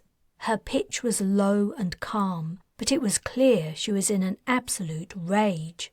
"What? Why?" came the kid's voice from his left. "I gave you a direct order to stay by the rope. You disobeyed. You followed us to the shadow base. If there's one thing you must never, ever do, it's disobey an order." "Come on, Harrington," Carl said. "He saved my life when he kicked that shadow's weapon away." "That's how it looked to me too," added Sayan. She was wearing very little clothing, and she was walking barefoot across the ice, but she'd assured them that she was fine. She'd explained the body enhancements that had enabled her to lift both Carl and Harrington out of the shadow base, also protected her from extreme heat and cold. Across her forearms, however, the skin was burned and blistered where the beam from a shadow's weapon had scored it when she'd reached into the hole for a second time. Without her enhanced skin, her arms would have been severed. "Don't interfere with things you don't understand, Carl," Jas said. "You were lucky, kid, that's all. You could have died, or you could have gotten the rest of us killed.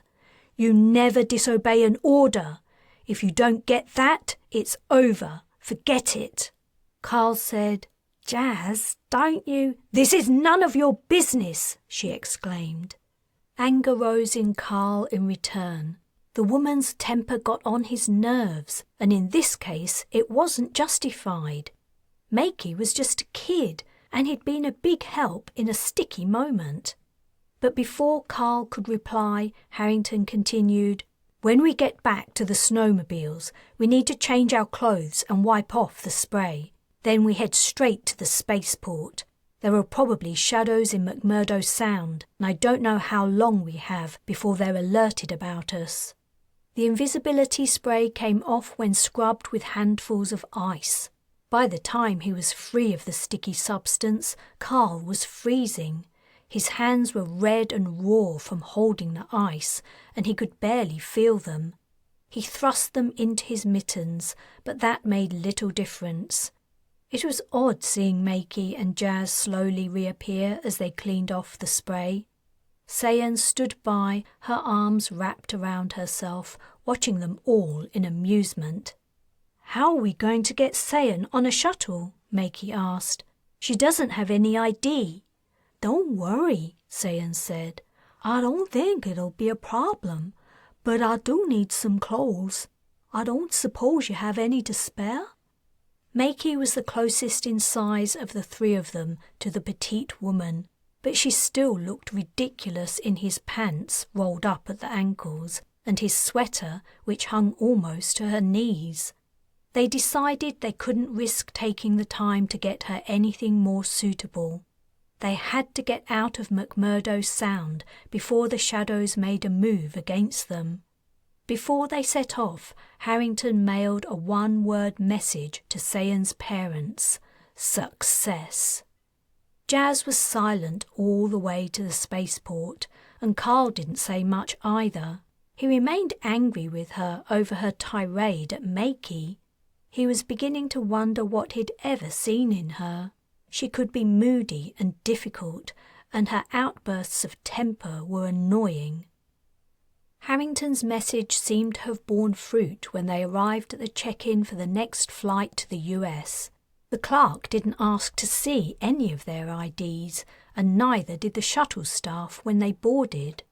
Carl, Sayan and Makey sat three abreast, while Harrington sat across from them. From the look on her face, Carl would never have guessed they had just saved their friend from grave danger and taken out 20 or 30 shadows. He didn't know if he would ever figure her out, and he wasn't sure he wanted to try. He turned to Sayan. "So, what did you find out that made them come for you?" he asked in a low voice, taking care not to be overheard in the public passenger cabin.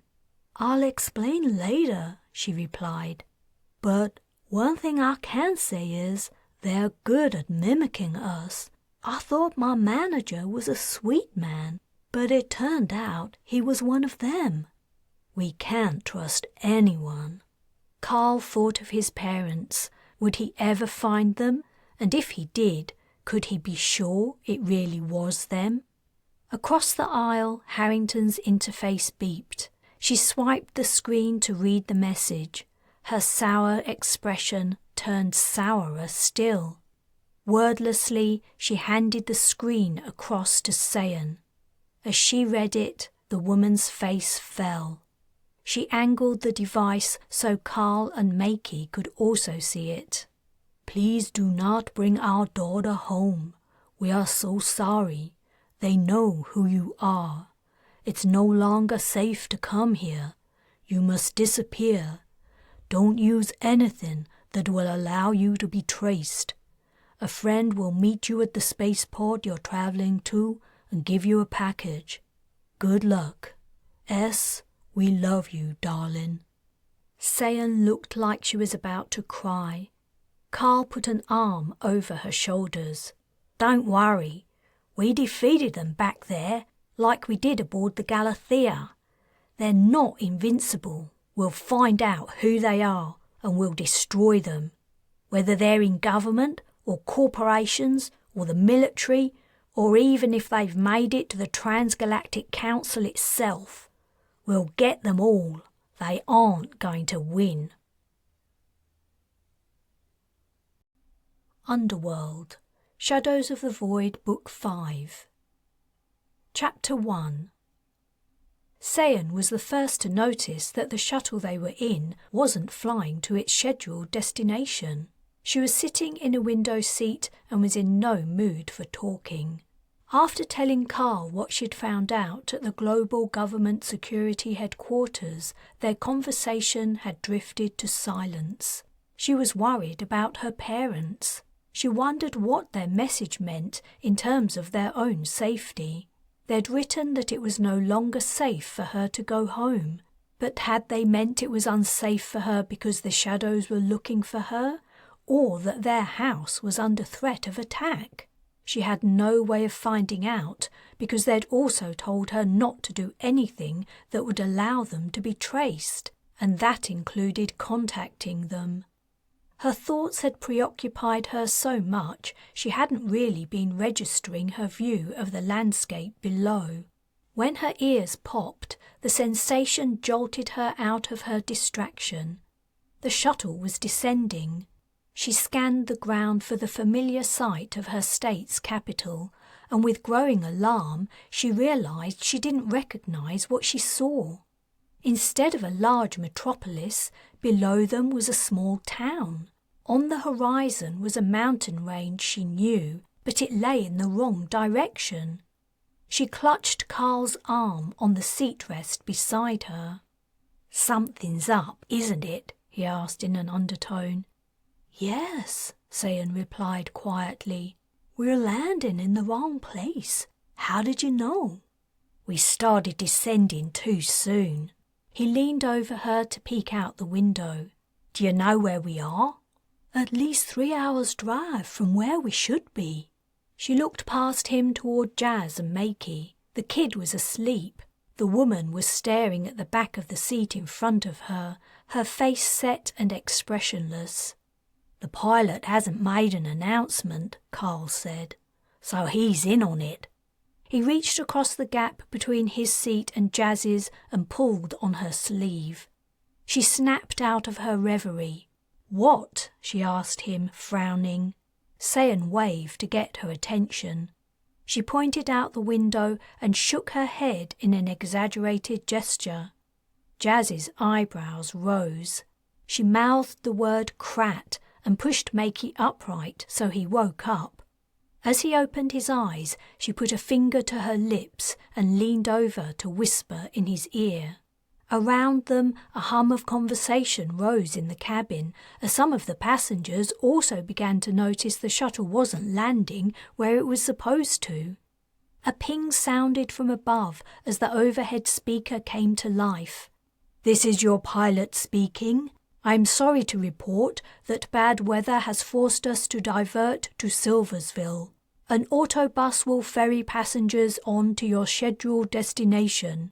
We apologize for any inconvenience. We will be landing in 15 minutes. Please stay seated with your seatbelt fastened." Sayan looked at the clear blue sky outside. Bad weather? The rest of the passengers weren't buying the excuse either. Angry voices rose on both sides of the cabin, and call buttons chirped as people demanded the attention of flight attendants. The attendants all seemed to have disappeared, however. A few men and women undid their safety belts and got up out of their seats, and the volume of protests and complaints inside the shuttle rose. "Are y'all thinking what I'm thinking?" Sayan asked the others. They nodded. There was no need to spell it out. Shadows were in control of the plane. The only question was this a general kidnapping, or did the aliens know that Sayan and her rescuers were on board?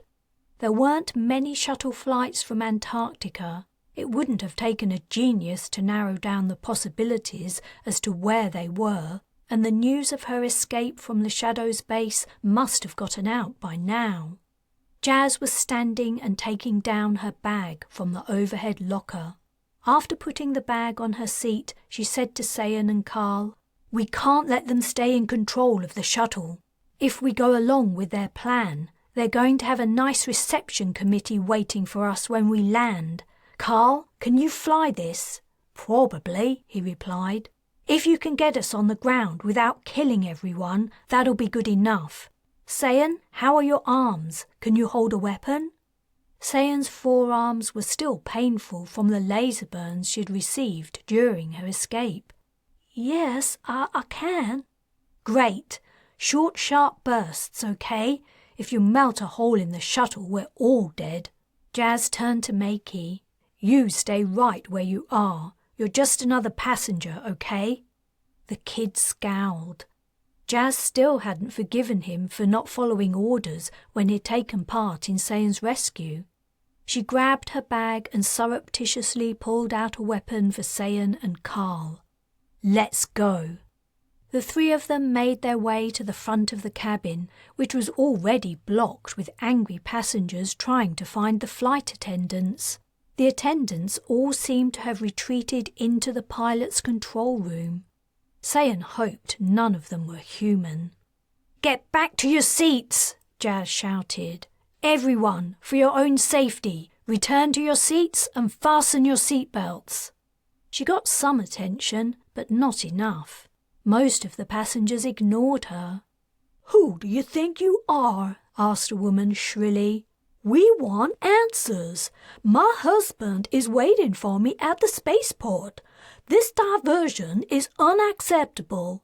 Jas raised her weapon and pointed it above the crowd. The woman gasped and stepped back. "She's got a gun! Oh, Lord, she's got a gun!" That got everyone's attention. The angry passengers melted away like overnight frost under the morning sun, and in a few moments their path to the pilot's cabin door was clear. The place was filled with the sound of seat belts being hastily fastened. Sayan and Jas advanced, and Carl brought up the rear, covering them against shadows that might be among the men and women watching. Jas raised her weapon to fire it at the lock on the door, but Sayan grabbed her arm and shook her head.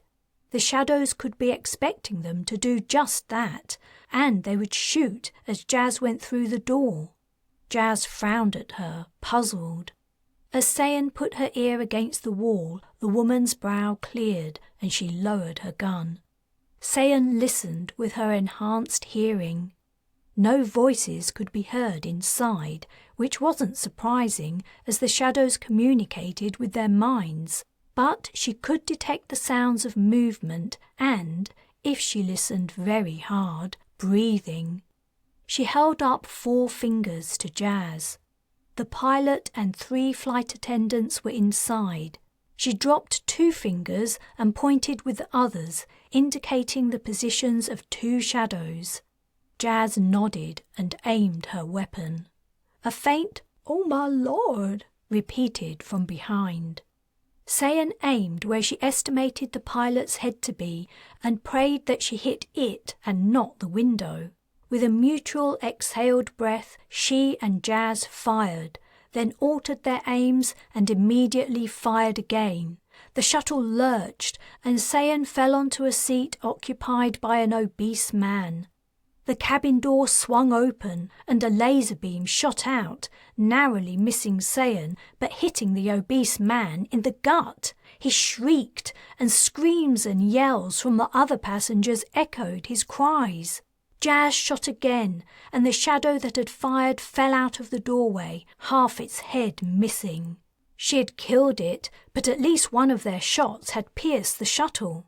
Air whistled out, and the door began to slam shut, but was prevented by the body of the dead shadow. An alarm sounded, and oxygen masks fell from overhead. Jas and Sayan jumped over the fallen shadow and ran through the door to the flight deck, quickly followed by Carl. 2 shadows lay on the floor, and the pilot was slumped dead in his seat, a smoking hole through his back. Another hole had been melted in the window, and Sayan fought not to be dragged toward it. She grabbed a serving tray one of the attendants had dropped and flung it over the hole. The air pressure inside the cabin held it in place, and the whistling stopped. Carl had already dragged the pilot out of her seat and was strapping himself in. As he adjusted the controls, the shuttle's steep descent began to slow. "Where are we going?" he asked. "Anywhere that isn't where they were taking us," Jas replied. Okay, I'll find an uninhabited area outside the city. Sayan removed the headphones and mic from the pilot and listened with one ear. Please report on your position, said a voice. Please respond. Who is this? Sayan asked. Who am I speaking to? A gasp sounded, and then the headphones went dead. Her eyes met Jas's. The shadows are at spaceflight control too, she said. The aliens' spread seemed to grow wider each time she encountered them, but the exchange with spaceflight control had told her one useful thing. The aliens couldn't communicate telepathically over long distances. For that, they relied on electronic comms, the same as humans. Chapter 2. By the time Carl landed the shuttle a few miles from the capital, the passengers were subdued and quiet. Makey had joined Sayan, Carl and Jas in the pilot's cabin. The obese man sprawled unmoving in his seat, a large pool of blood beneath him. None of the passengers had made a move to attack, so either there were no shadows among them or they were remaining anonymous. Landing a space shuttle on an area of unprepared natural landscape, but it destroyed the surrounding area. When they opened the doors, the smell of burning plants and scorched earth drifted inside. As they were trying to figure out a way to traverse the 10-meter drop to the ground unharmed, one of the passengers spoke up. Hey, what's going on? What's gonna happen to us? It's too much to explain now, Sayan answered. But those things we killed weren't people. They're aliens called shadows. They look exactly like us, and they're trying to take over the planet. That drew intakes of breath and exclamations from the passengers. The "Oh my Lord" woman started up again. We can't help you, Sayan continued. They're after us, and we have to get away. Maybe you can call for help, but please be very careful. The shadows might come and pretend to rescue you, only to make you another of their victims. It'll be better if you can make your own way home. After that, tell others what happened here. But watch who you speak to. If anyone you know has disappeared for no reason for a short time, they might be a shadow.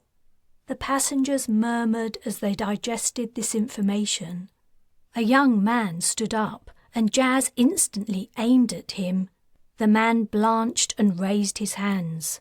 Whoa there, I just wanted to say, use the emergency slide to get down. That's what it's for. Of course.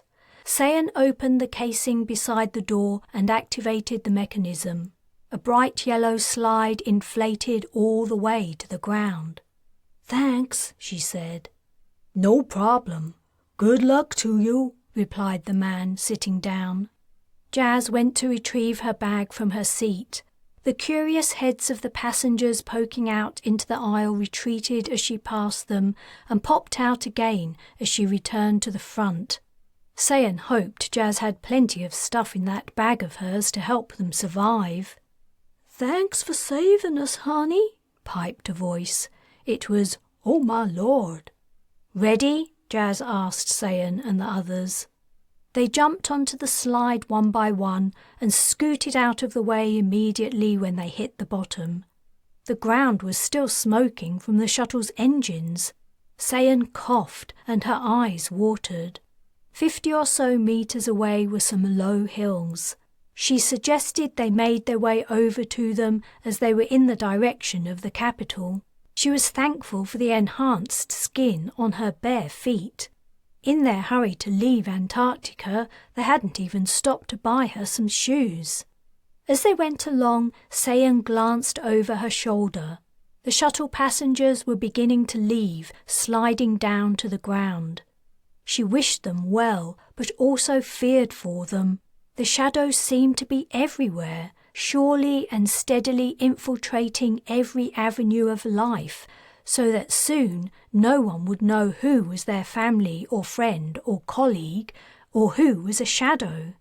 In a few minutes they reached the hills and started climbing the slopes. She estimated that 12 to 14 kilometres lay between them and the city.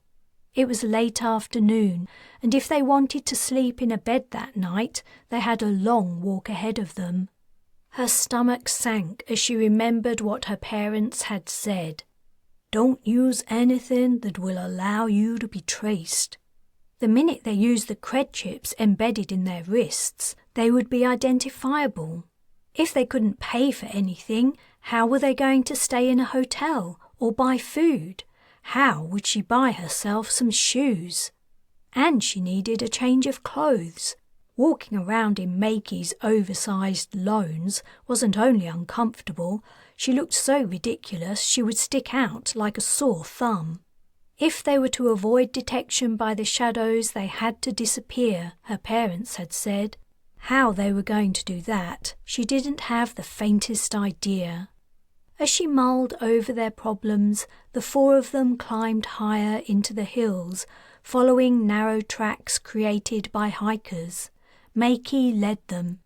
He seemed to have a knack for finding the quickest path through the undergrowth, and often found a new track when none seemed to exist. An hour passed, then 2, and still they pushed on. The sun was getting lower, and the hills stretched out before them. They were heading in the right direction, Sayan was sure, but the city remained out of sight. "Let's rest a while," Jas said, as they were passing a piece of flat, grassy ground. They sat on the grass. Carl pulled a stalk to chew and lay down, spreading out his full length on the ground. Makey sat with his back to them. He was probably still mad at Jas, or maybe she was still mad at him. "Hey, Sayan," Carl said. "Your parents said someone would meet us at the spaceport with a package. Maybe we should go there and try to find them." "Our flight should have landed hours ago," Sayan said. "Do you think they'd still be waiting?" "No," Carl replied, his face twisting with disappointment. "You're right, they'd be long gone by now."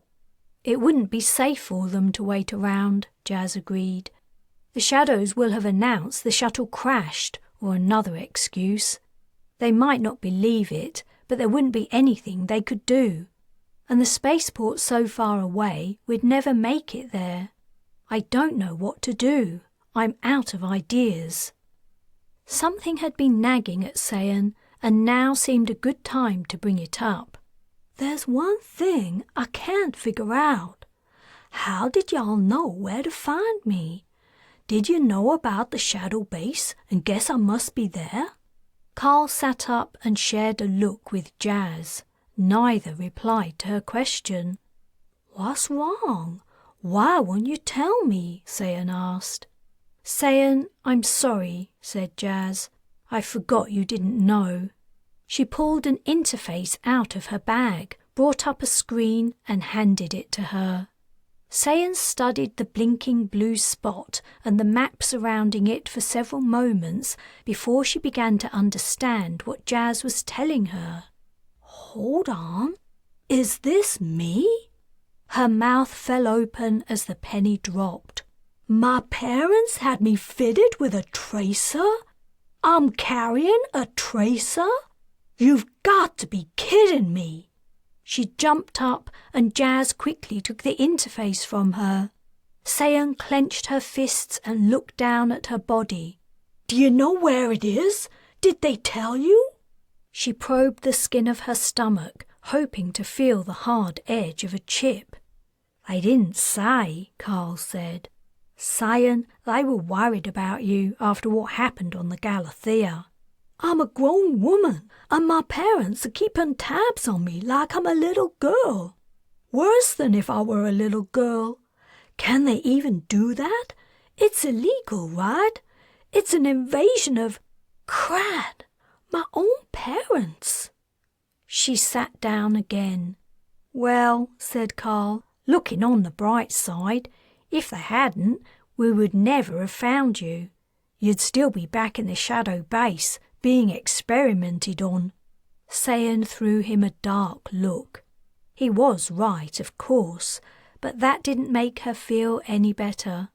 All her life her parents had been overprotective, and it had made her fearful to try new things or do anything remotely risky.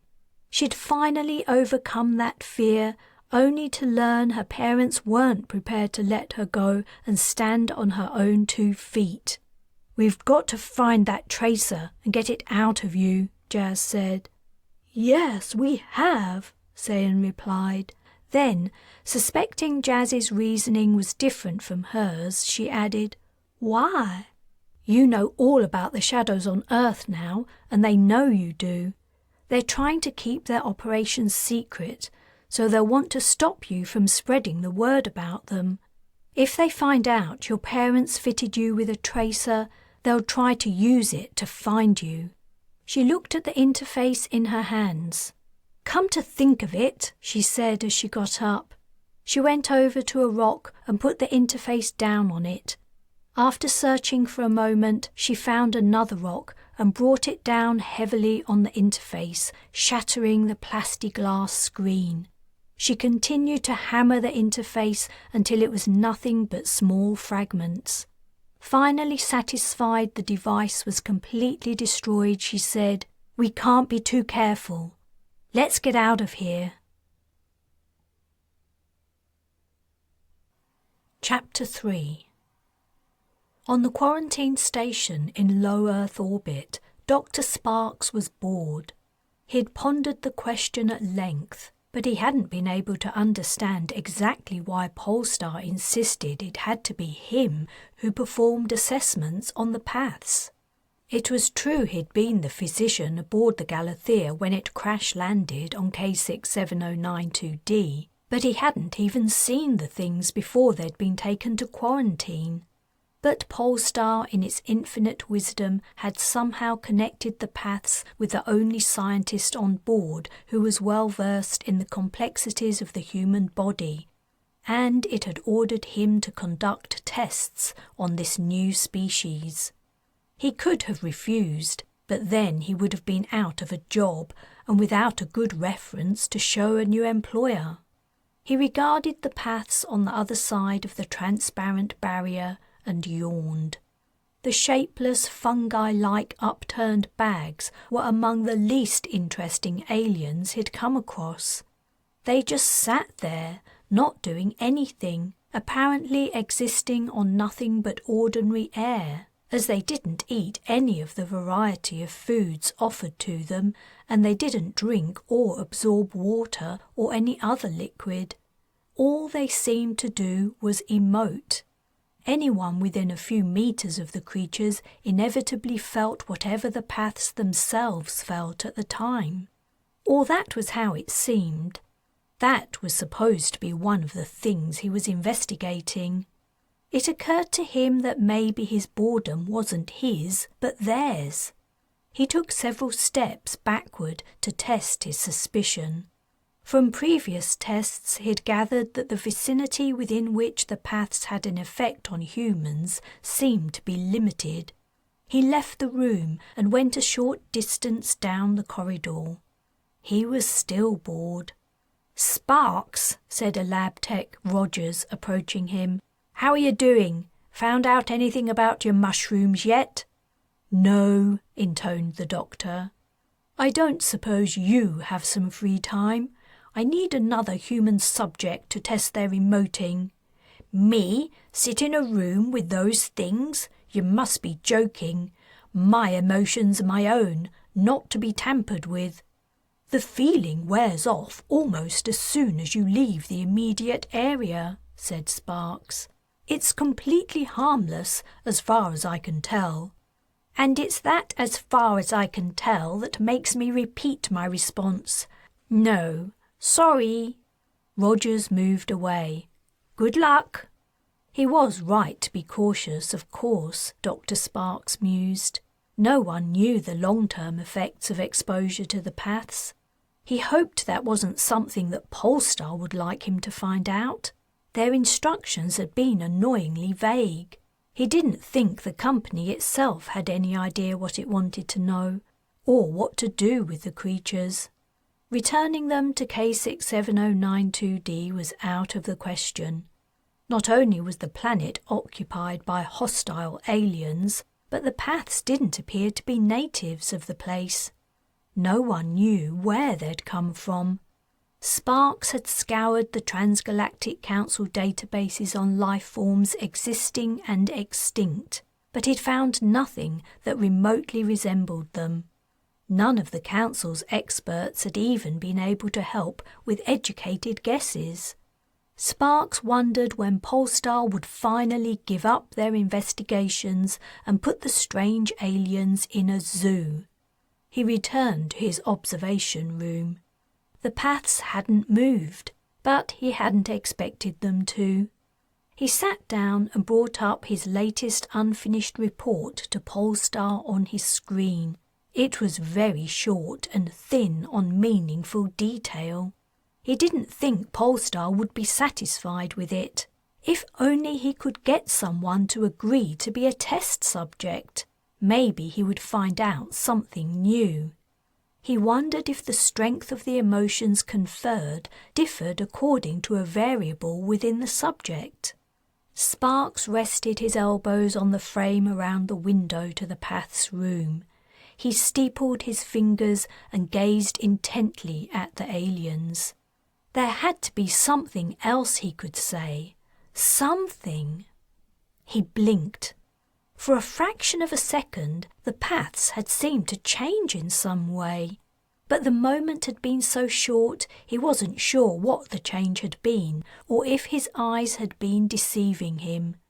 He folded his arms and leaned on the window frame again. Maybe this was it, something new he could put in a report. He determined to not take his eyes off the aliens until the change happened again. Sparks didn't have to wait long.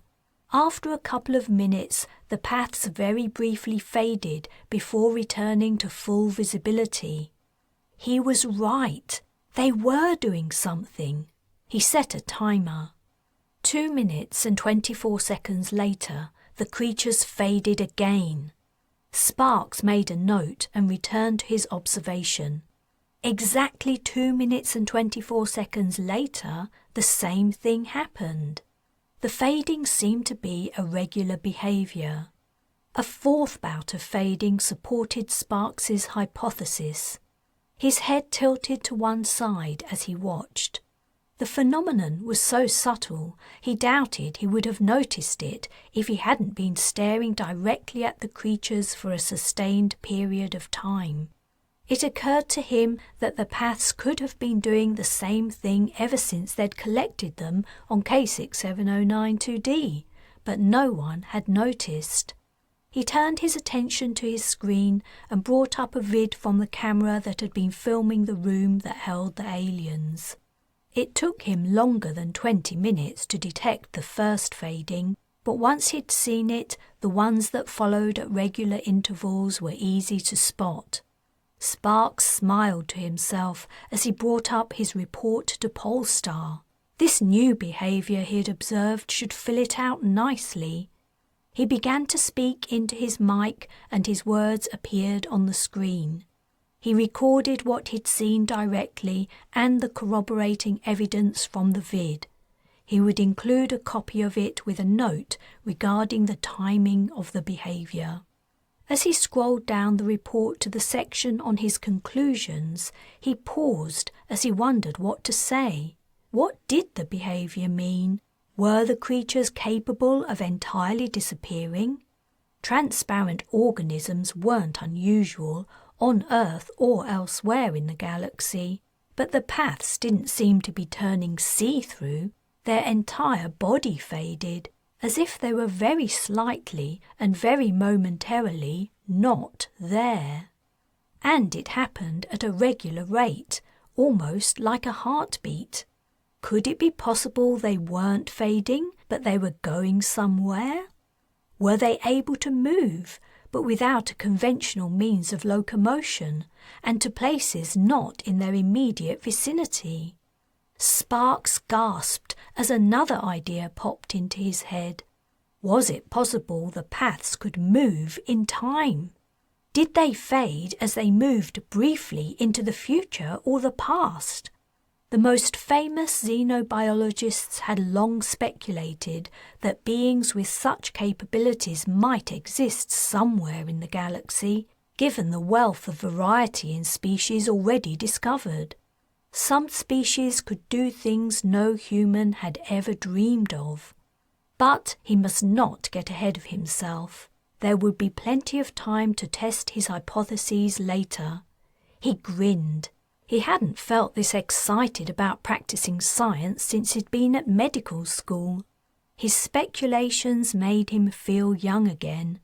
He needed an independent verification of his observation. The fading was so difficult to spot that, even with the vid evidence, it was possible he was imagining it. He would ask a colleague to watch the paths with him. Springing to his feet, Sparks suddenly checked himself. His elation felt odd. Was it real? Was he experiencing a genuine emotion? Or was he being influenced by the paths? The shapeless aliens sat in their quarantine room innocently. No, Sparks was sure their range didn't extend to the observation booth. He'd tested them on several subjects. No, he was only happy because he'd found out something interesting and was finally relieved of his terrible boredom. He went to find Rogers. Chapter 4. It was the early hours of the morning when Sayan and the others made it to the outskirts of the city. They were still several miles' walk from downtown, where they hoped to find the kind of people who could help them in their new cred-free lifestyle. Makey clearly couldn't go any farther that night, however. The kid was stumbling with tiredness, and Jas and Carl also looked pale and drawn.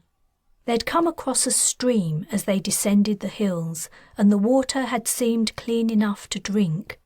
All four of them had been extremely thirsty by then and willing to take the risk.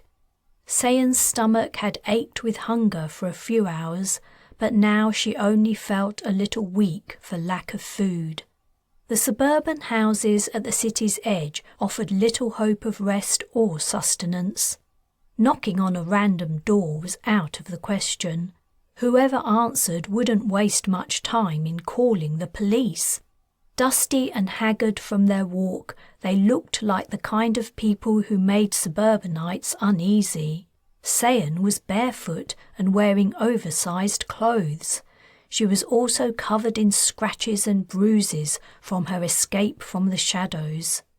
"We should stop and rest up as soon as we can," she said. "We can walk the rest of the way in the morning." "Yeah, okay," Jas replied. "If we come across a park or recreational ground, we can rest there." It wouldn't be too hard to find such a place, Sayan knew. The residential districts of her home city were planned for convenience and for bringing up the precious children of parents who'd invested a large proportion of their income in them even before they were born. Sure enough, halfway down the next street was a small park. Daily watering had kept the grass green during the summer heat, and shade trees provided protection from the blazing sun. Drifts of the previous year's leaves had accumulated under the hedges that surrounded a playground, and the four of them made themselves as comfortable as was possible in the circumstances. Sayan was asleep within minutes. Not long later, it seemed, the closing of a car door awakened her. Where she was sleeping, she had a view of the road, and her heart stopped when she saw what kind of car it was. 2 uniformed police officers were walking toward them.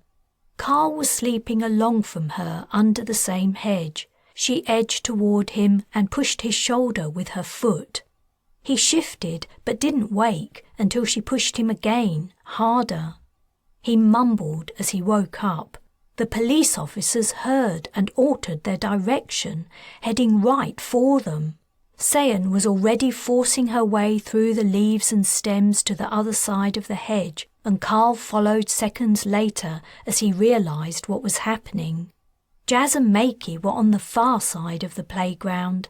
Sayan and Carl ran across to them, keeping below the height of the hedge, but the officers spotted their movement. "Hey, wait up!" called one of them.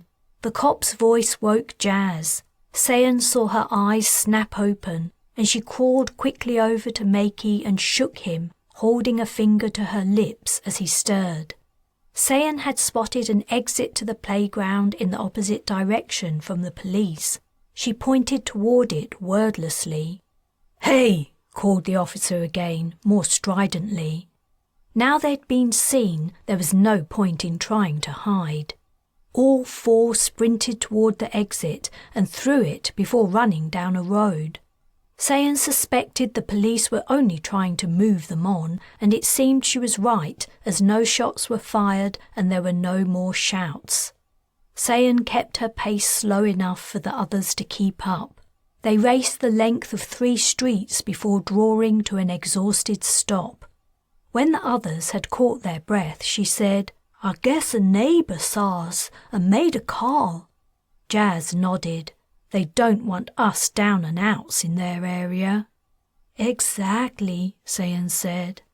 They walked slowly on through moonlit streets, assuming the same thing would happen wherever they stopped in that upmarket neighbourhood.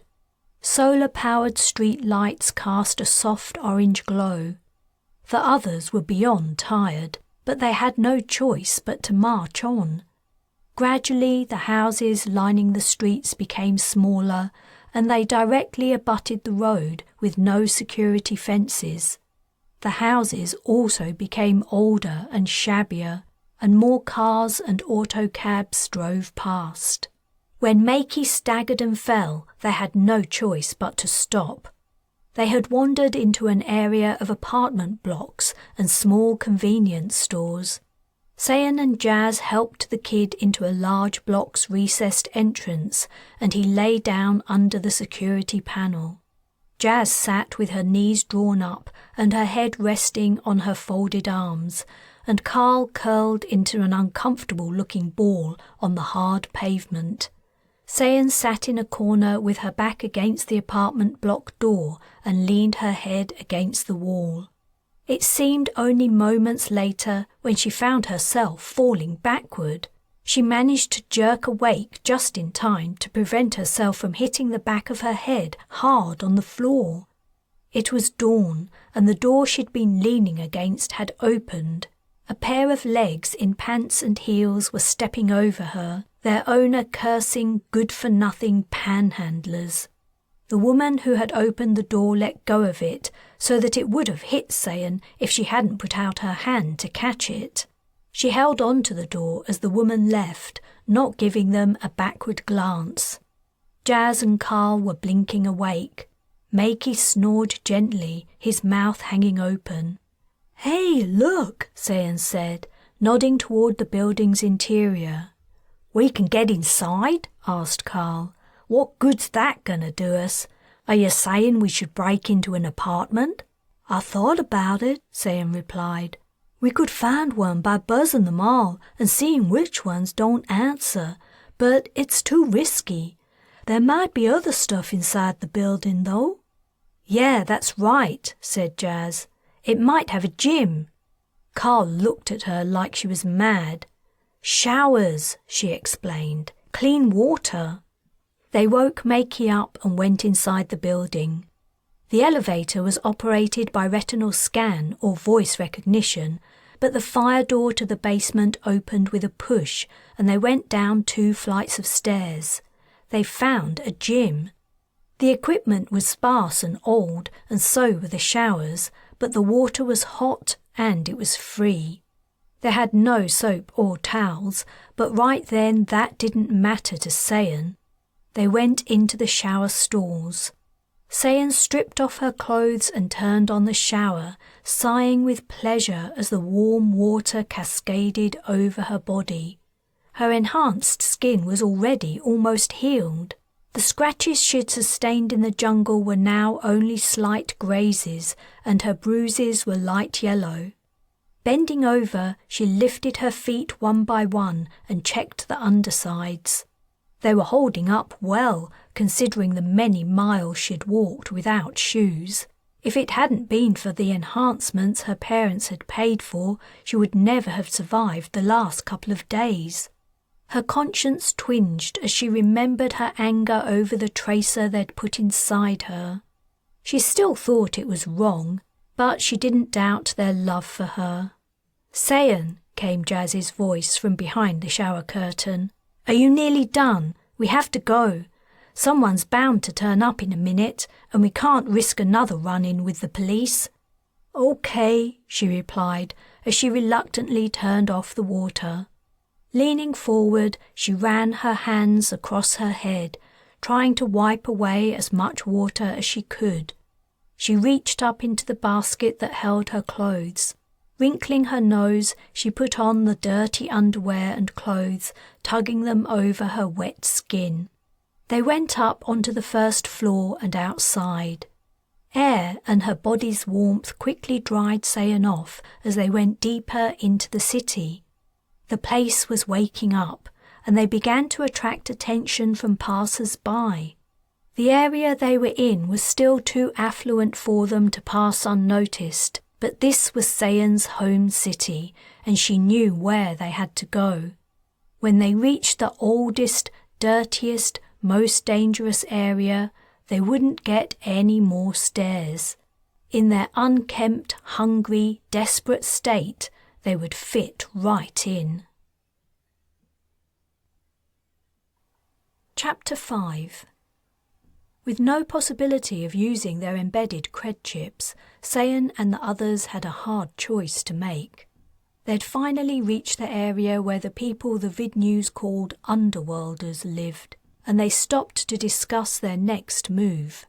Sayan knew she was less streetwise than the others, so she was content to go along with what they decided.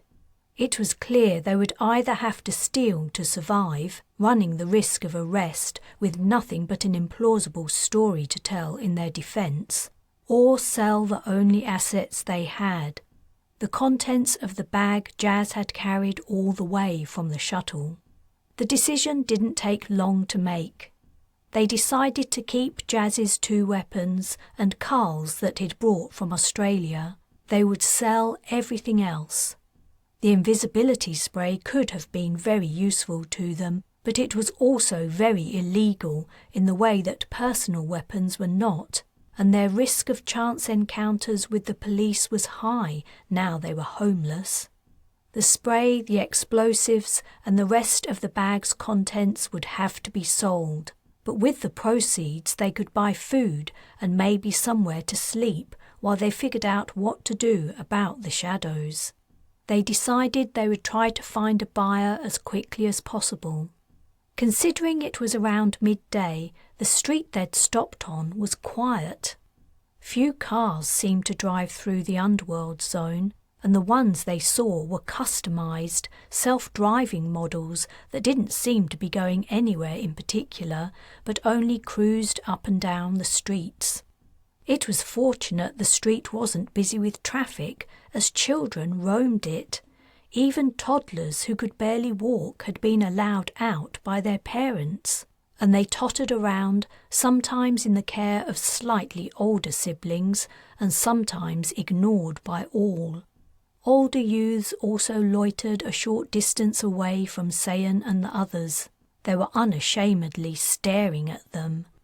The adolescents seemed to be the kind of people who might know buyers for Jas's equipment. They walked over and approached one of the group, who seemed to be the ringleader. A sycophantic female follower clung to his elbow. She bore a tattoo on her right cheek of a symbol Sayan didn't recognise. The young man bore the same tattoo on his neck. "You want something?" he asked. "Yes," replied Jas. "We have some stuff to sell." When the young man's face hardened and his hand went to his side, Jas continued, "Not the same stuff you sell. Do you know anyone who might be interested in buying some military supplies?" His hand left his side and his expression relaxed. "No, I don't," he said. But his gaze fell to the bag Jas carried. "You sure, mate?" Carl asked. "If you do know someone, they might be disappointed not to see what we've got. What if we were to go over to the next neighbourhood and do our business there? Whoever's in charge round here won't like it if the opposition get hold of what's in that bag." The girl clinging to the ringleader hooded her eyes as she looked up into the face of her idol. She was about 14 years old, Sayan guessed, though her face was heavily made up. The artificial colouring looked like crayon on her youthful skin. Sayan mused she had been learning to speak French and play badminton when she was 14. The ringleader made up his mind. He shrugged and turned away. Picking up the girl under her arms, he lifted her to his lips. She squealed in excitement as he kissed her, and the rest of the gang laughed. When it became clear he was intent on ignoring them, Jas and the others turned and left, but they hadn't gone far before Jas spun around, her weapon out. The teenagers had followed and were right behind them. The gang rushed forward. Beams shot out from Jas's gun, and she hit all of them but the ringleader. He was also holding a weapon, but he didn't get a chance to fire a single shot. The colour drained from his face as he stared at Jas. "I only stunned your friends," she said. "I don't like hurting people, but I can make an exception for you." After a moment of internal struggle, the teenager's stare wavered and he lowered his weapon. "I'll take you to Ariel." He led them along the street and down a narrow alley. It was windowless, and the blank brick walls rose 5 or 6 stories high on either side. Only a few old doors broke the monotonous facade. To Sayan, it looked like something out of an antique black and white movie. She glanced over her shoulder to the alley entrance. The figures of the street gang were silhouettes. She hoped Jas knew what she was doing. They arrived at a plain door covered with peeling, cracked paint. The young man knocked in a specific pattern and the door opened. After a brief exchange with 2 men, they stepped out and one moved toward Jas with his hands raised, ready to pat her down. "No," Jas said. "We're not giving up our weapons and we're not coming inside. Your friend Ariel can come out here if she wants to do business." "Forget it," said the man, waving dismissively. "Run away and play." "Wait," Jas said. "I think I have something to interest you."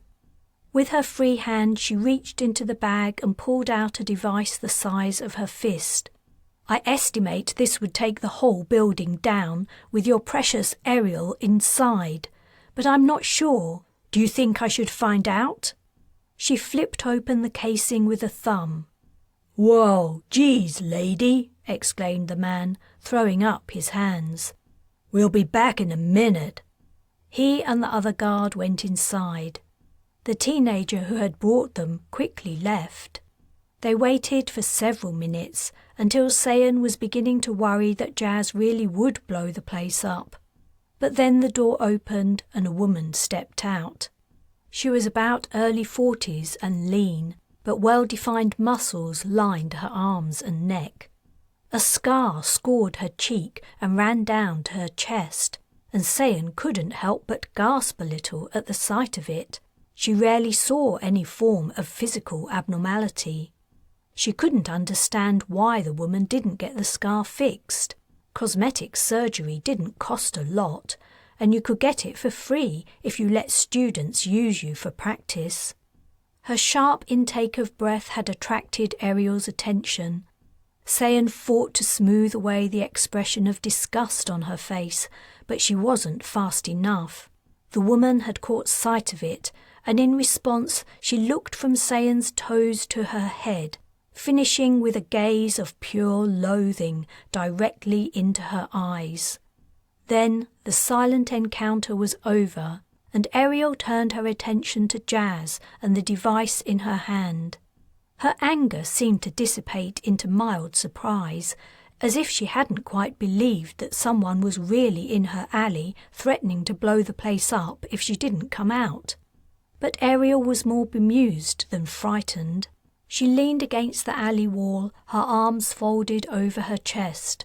She was wearing baggy dark pants and a loose tank top over bare breasts. Still saying nothing, Ariel scrutinized each of them in turn, except for Sayan, who now merited barely a second glance. The woman had clearly made up her mind about her character. As Ariel looked at the others, Sayan could almost see the cogs of her mind turning. "Are you interested in what we have to sell or not?" Jas asked. "We don't have all day, and we won't have trouble finding another buyer." "You're a Martian, right?" Ariel asked. "The hide and the colouring." Jas replied, "We aren't here for small and you." "You're Australian," said Ariel to Carl. "But you," she said, turning to Makey, "you, I can't place unless—" "Let's go," Jas said to Sayan and the others. Okay, Ariel said. "Calm down. Come inside and we'll talk." When Jas hesitated, she added, "You can keep your weapons." Chapter 6. Ariel lived in what Sayan could only describe as a natural house. From the human doorkeepers to the rooms at the top of the building, it seemed to have no modern appliances. No elevator, they had to climb 5 floors, no interfaces on the walls, no aircon, no control panels. In fact, Sayan wasn't even sure if the place had an electricity supply until they reached their destination and she saw the lighting. Ariel led them into a large room on the top floor.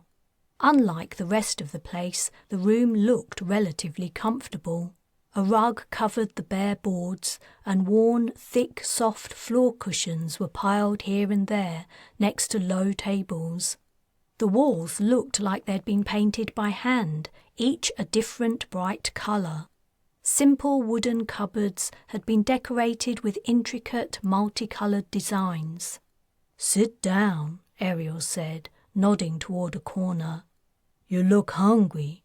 I'll get you something to eat." They did as she invited, and she went to the door and bellowed, "Sark, food!" before closing it and joining them. She sat cross-legged opposite the group across one of the tables. Jas was looking annoyed. "We're only here to do business. I want to know how much you'll give us for what we have. Let me show you." "She doesn't beat around the bush, does she?" Ariel said to Carl and Makey, though for all the attention she paid to Sayan, she didn't exist. When the men didn't answer her, she turned to Jas. "All right.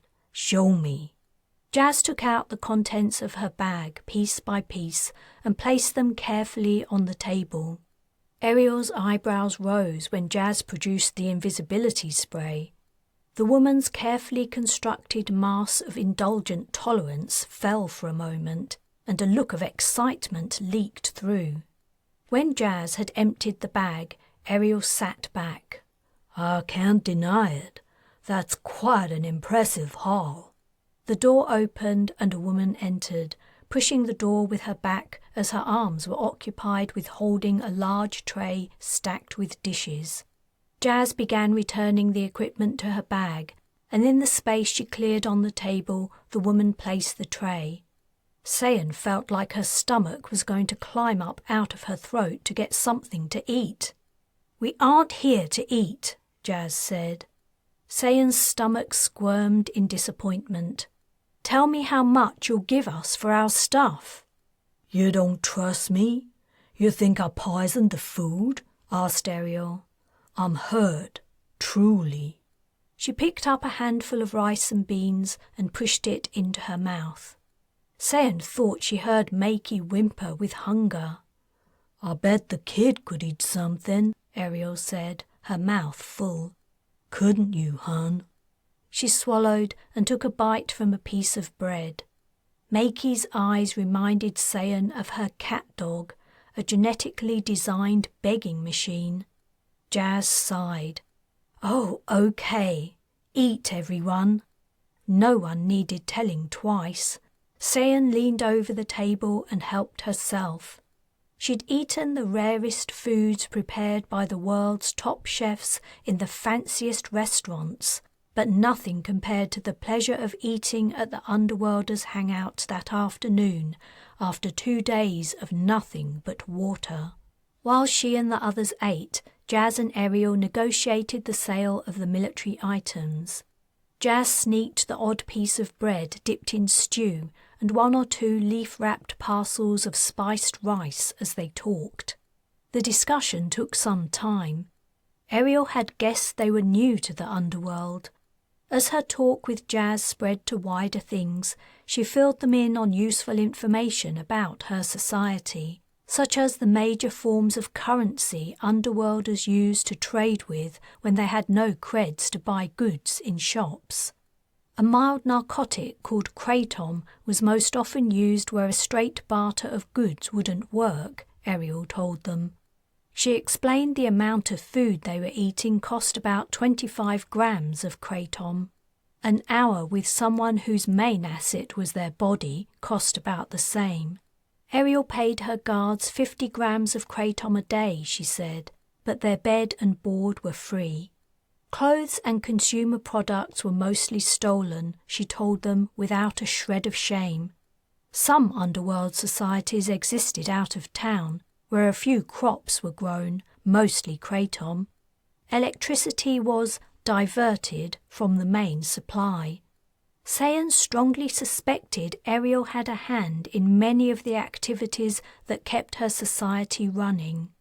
If you were an Underworlder, Ariel explained, living here was mostly safe, though life was tough and children grew up fast. If you weren't an Underworlder and you wandered into the territory, you were fair game. Most of the digi-freaks, as Ariel called non-Underworlders, came here to buy drugs or sex, but they took their chances on being robbed or worse. When Sayan had taken the edge off her hunger, she began to wonder why Ariel was taking the time to explain all this to them. Why didn't she get what she wanted and show them the door? "Thanks for telling us all this," she said. The woman's eyes flashed at her. One of them was slightly pulled out of shape by her scar. She ignored Sayan's interruption and returned to her conversation. Jas seemed to be getting tired of it, however, or maybe she was suspicious of Ariel's motives. "Yeah, thanks for the information," she said, "and the food. But we really need to get going. So, what's your offer?" "What's the hurry?" Ariel asked. A muscle in Jas's jaw twitched. "I'm gonna buy everything you have," the Underworlder continued, "and for a good price. But I want you to indulge me just a little longer."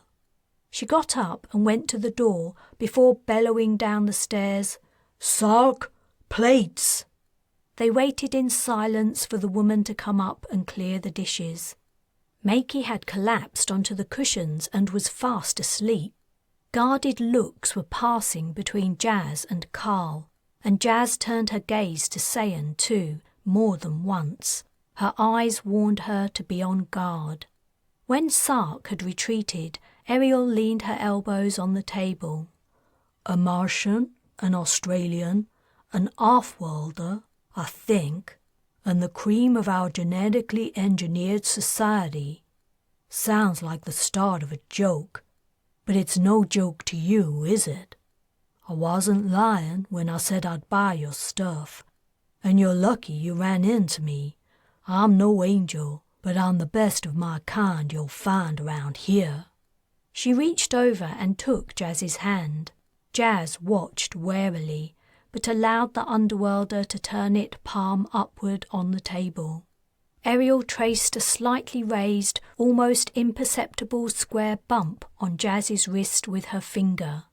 Jas's embedded cred chip. "Do you know what people around here do for these?" Ariel asked. She reached higher and with the same finger drew a line across Jas's throat. "You wouldn't have lasted the night if you hadn't happened to stumble in here. Weapons or not, us Underworlders are very good at what we do, and we'd be prepared to risk a lot to get access to all your bank accounts, especially little old Perfection over there. I bet you've got millions just sitting in instant access, haven't you, hun?" Sayan shivered as the woman's eyes rested on her again. "And don't imagine we'd do anything so refined as to force you to deposit everything you had in a reader. Oh no, we don't need your number to get past bank security. All we want is your chip, and certain people will get it whichever way is fastest. Lift your skin with a razor, cut off your hand, whatever. They'd kill you before or after. Doesn't matter to them, as long as you're not alive to tell anyone what happened." Sayan was thankful Makey wasn't listening to this. Even Jas looked taken aback. "It's a bit of a shock to find out these things happen, isn't it? You don't hear about it on the vid news. Stick around here a while, and you'll find out there's a lot of things you don't hear about on the vid news." The Underworlder paused to take a small container out of her pocket. She opened it and took out a pill, which she swallowed without water. Jas frowned and drew back her hand. She glanced at Sayan and Carl. "Where's the kid from?" Ariel asked. "Dawn," Carl replied. "We picked him up from there when the planet was being attacked by shadows." Sayan wondered at the advisability of telling the Underworlder about shadows. Though it was unlikely she'd had any dealings with them, there was nothing to be gained by being careless. But Ariel didn't pick up the reference. "Dawn," she echoed, looking shocked. "I guessed he was from a colony, but I had no idea." A flicker of sorrow crossed her face before she went on. "You said the planet was being attacked? What happened to the rest of the colonists?" "Still there, the last we heard," Carl answered. "But the government sent troops to defend them." "What's Dawn got to do with you?" Jas asked. The Underworlder shook her head. "Just an old friend of mine went there." She smiled wryly. "I guess you think we're pretty strange living like this, don't you? Out of the system, no modding, no creds, no interfaces to glue our noses to day in, day out." "I thought you didn't have a choice," said Jas. "Everyone has a choice. Life's full of them. That's what you digifreaks don't realize. Sure, before you're born, your lives are laid out for you. Your parents program you with whatever looks, talents, intelligence they want, if they can afford it. You grow up indoctrinated into the system, scrambling for creds, watching the vids, believing the propaganda that passes for news. But even then, you have a choice, only you don't realize it. I had all that, but I turned my back on it. I chose this." Tiredness was closing Sayan's eyelids. She yawned and wondered why anyone would choose to live as the Underworlders did.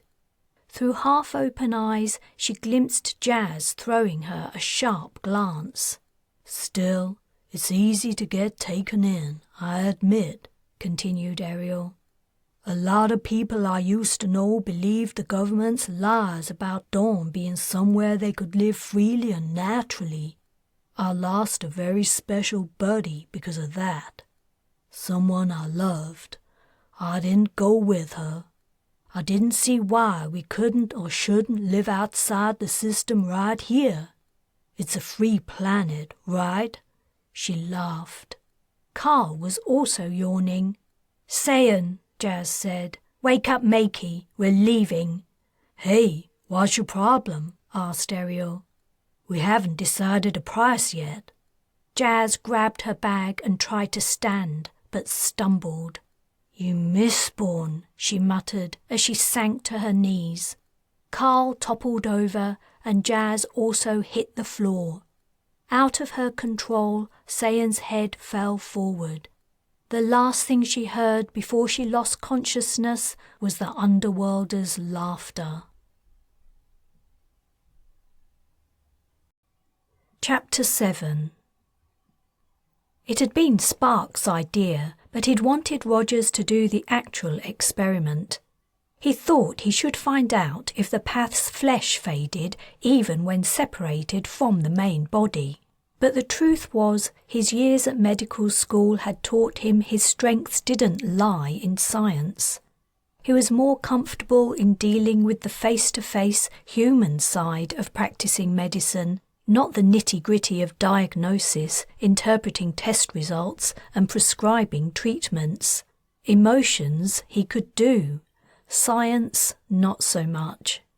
After much persuasion, Rogers had agreed.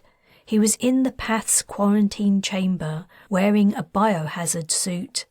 His air supply was provided by a long tube that stretched from the back of his suit to a unit on the wall. Not that any protection would save him from the onslaught of emotions the paths would project when he approached them. Sparks hadn't yet discovered how the telepathy worked. That was no surprise. Though telepathy was rare among intelligent species in the galaxy, it did exist, but no one had found out the substance or mechanism that transmitted brainwaves from one mind to another. Not even the aliens who had telepathy had found the secret. It was one of the galaxy's great unsolved mysteries. So Sparks hadn't expected to find out how the paths transmitted. All he'd done was measure the effects. His results allowed him to predict just how Rogers was feeling right now. "A lot of fear," came the man's voice over the intercom. Sparks checked the interface was recording. "Getting stronger," Rogers said as he went closer to the paths, holding aloft a scalpel. I don't know how you talked me into doing this, Sparks," he said. "I feel awful." "Just a small sample and you're done," Sparks replied into the mic. "I appreciate it, Rogers." The man muttered to himself as he went closer. Sparks watched the paths carefully. They were due to have one of their fading spells. Right on time, the creatures became slightly transparent. No change there. As usual, they didn't move, despite their obvious fear of the human getting closer to them, holding something metal and sharp. Sparks felt a tiny bit sorry for the aliens. If he'd known how to administer an anesthetic, he would have, but it couldn't be helped. The sooner he found some useful information about the paths to convey to Polestar, the better. He hoped that then he would be relieved of the assignment. It was well past time for the project to be handed over to real scientists. "About to take a sample," Rogers said. His voice shook slightly. "I can tell you, it's certainly making me question my choice of profession, if this is how all my subjects feel."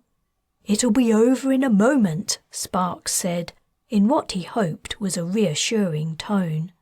The scalpel sliced into the flesh of a path, and at the same moment Rogers yelled. His arm began to shake, as if he were fighting for control of it. He grunted as he lifted his hand and forced it down again to take a section of flesh. His arms wobbling dangerously, Rogers transferred the tiny section to a glass microscope slide in his left hand. He tried to turn, but his legs also began to wobble. In a moment, he'd lost control of them, and he fell, dropping the slide and scalpel as he went down. Sparks thumped an alarm on his interface and raced to the man's aid. He grabbed a hazard suit from the wall, hastily donned it and sealed the flaps. He pulled open the door to the path's chamber and ran over to the prone Rogers. The man had fallen on the scalpel. It had pierced his suit and cut his thigh. Blood dripped from the wound, but it didn't look serious. Rogers was in danger of contamination from exposure to the air of the room, which could contain anything the paths might excrete as a defence mechanism. Sparks grabbed the man under his arms and began pulling him to the door. A couple of colleagues had turned up in response to the alarm. One of them lifted Rogers' legs and they carried him out of the room between them.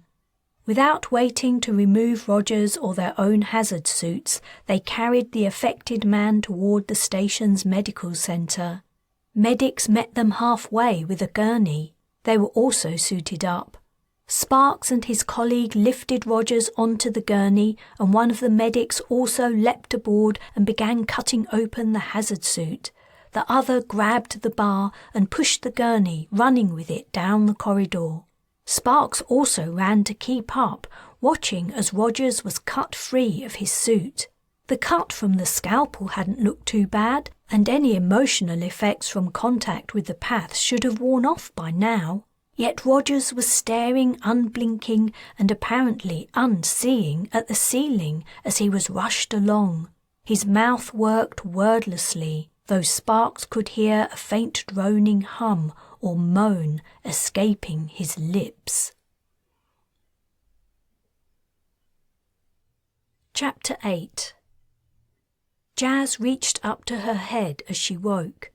It hurt so much she was almost surprised to find it wasn't locked in a vice. She squinted against sunlight as she opened her eyes and registered that she was lying somewhere hard, cold and bare. She tried to sit up. At the second attempt she managed it, and also closed her mouth, which had been open. Her gums and lips were painfully dry. Crat, crat, crat. That misborn Ariel had drugged their food and taken the antidote herself before the drug had taken effect. She gasped as pain from her wrist registered. She looked down. It was covered in dried blood. Where her cred chip had once been was now a raw gash. The impact of this discovery was beyond cursing to express. She could only stare at the wound for several moments as her heart and stomach plummeted to her feet. She was sitting on a sidewalk, she realised. She turned to find her friends. All three were behind her in various states of consciousness. Makey was sitting up like her and staring in disbelief at his bloody wrist. Sayan was still out, and Carl was just opening his eyes. Ariel and her crew had dumped them in an anonymous empty street. Jas's bag was gone. Aside from the wounds in their wrists, the loss of their cred chips didn't matter a lot. They couldn't use them without giving away their location, and it was only creds they'd lost, not something more serious. But to have the chip physically removed was violating to a degree Jas had never experienced. "What's happened?" Makey asked. "Did they cut that thing out of me?" "Yeah, and me too," Jas replied. "All of us. The food was drugged." "Crat," Carl mumbled. Sayan awoke and gasped at the sight of her wrist. "I only had mine put in a few days ago," Makey said. "Does that mean all our money's gone?" "Bloody derros," said Carl as he sat up and checked out his wrist. "Yeah, they got the lot." "And everything we had to sell," Jas added. "I guess we're lucky they didn't cut off our hands or kill us, just like Ariel was saying," said Sayan. "Guess so," said Jas, wondering why the woman hadn't done just that. She looked up at the sky between the roofs of the surrounding apartment blocks. I reckon we've been out a couple of hours. Plenty of time for them to empty all our bank accounts. They won't have to worry about us reporting the crime now. She couldn't believe what an idiot she'd been. Why had she gone into that woman's place? Why had she let the others eat the food and eaten it herself? How could she have been so stupid? "What are we going to do now?" asked Makey. Jas rubbed her face with her hands. The movement broke open her wrist injury, and a line of fresh blood snaked down her arm. She stood and pulled her shirt sleeve down over her wrist wound.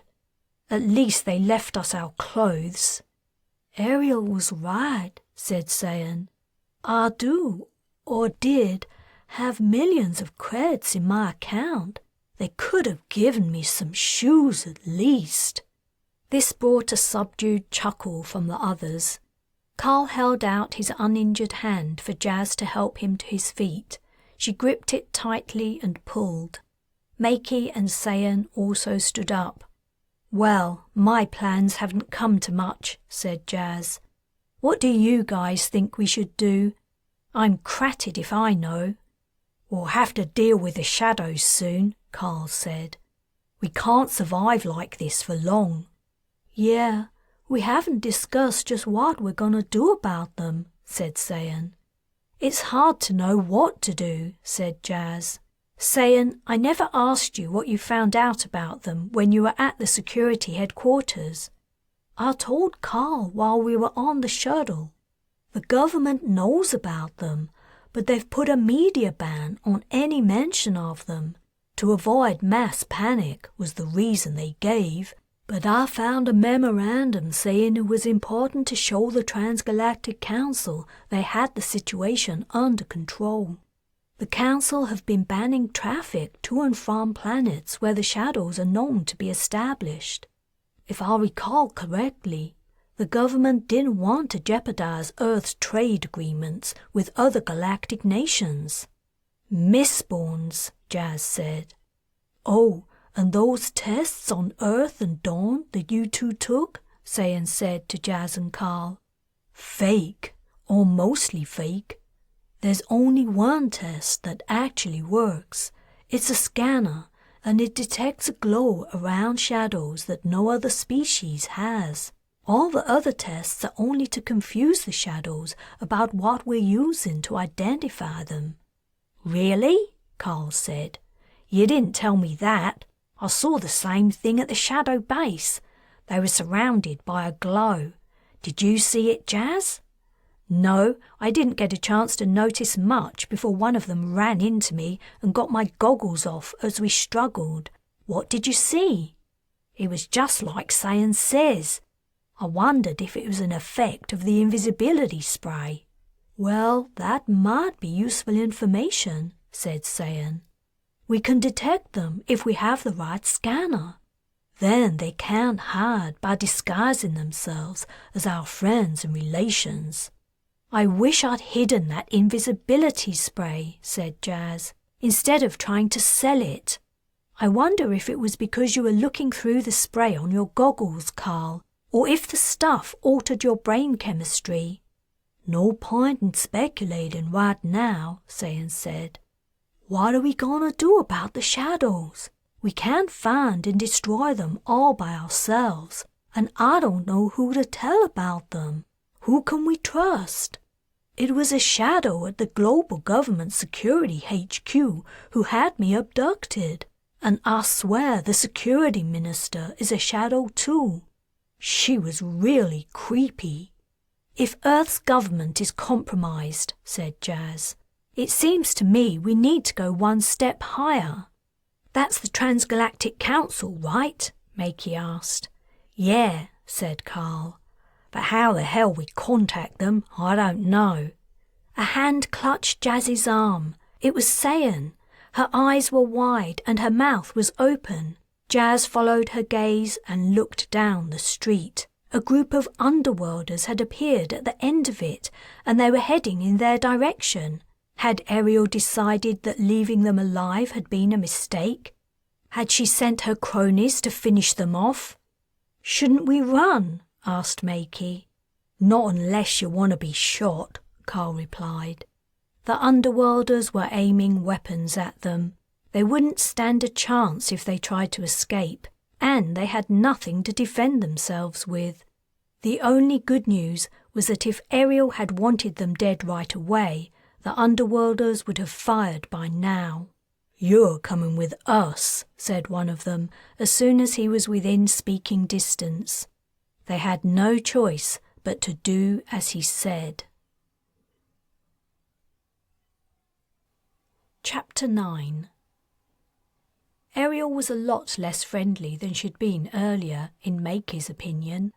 Instead of inviting them up to her room with the comfortable cushions, she'd shown them into a basement. He didn't like the place. It was cold and damp and had no windows. His 3 friends also looked worried about what had happened, which didn't make him feel any better. There wasn't even anywhere to sit down. All 4 of them stood waiting in silence. But they didn't have to wait long before the Underworld leader appeared. Her shaved head and narrow eyes were even more intimidating the second time around. Makey wondered why she'd called them back after drugging them and stealing those things called cred chips. The amount given to him as his refugee's allowance had been pitifully small. He'd wished she'd just asked him for it. It would have been a lot less painful than having the thing cut out of his wrist. Ariel was standing with her arms folded across her chest. She pointed at him. "You," she said. "Here." She lowered her hand to point at the ground next to her. "No," cried the other 3. "You want to argue about it?" asked Ariel. "I've got 10 people with guns out there." She jerked a thumb toward the door. "You gonna fight me for him?" "It's okay," Makey said. "I'll go." He crossed the space and felt the pull of his friend's gaze as they looked at him across the divide. Ariel folded her arms again. "The people who are sent to download your creds have disappeared. I want to know where they've gone and what you're gonna do to help me get them back." "We don't know where your friends are," said Jas, "but we can make a good guess at who's taken them." "Who would that be?" asked Ariel. "And let me make it clear, if I find out you're lying, the kid here gets it." "Geez, woman," said Carl, "why would we lie to you? The things that took your people would have taken us if we'd tried to use those chips." "Things? What things?" Ariel asked. "Shadows," Jas said, and she proceeded to tell the Underworlder what had happened aboard the starship Galathia and on Dawn. Carl and Sayan offered more information as she spoke. When they told Ariel about the shadows on Dawn, Makey noticed her glance at him. After half an hour or longer of explaining, Jas finished with their intention to try to contact the Transgalactic Council in the hope they could help. Jas stopped speaking, and Ariel seemed at a loss for words for a while.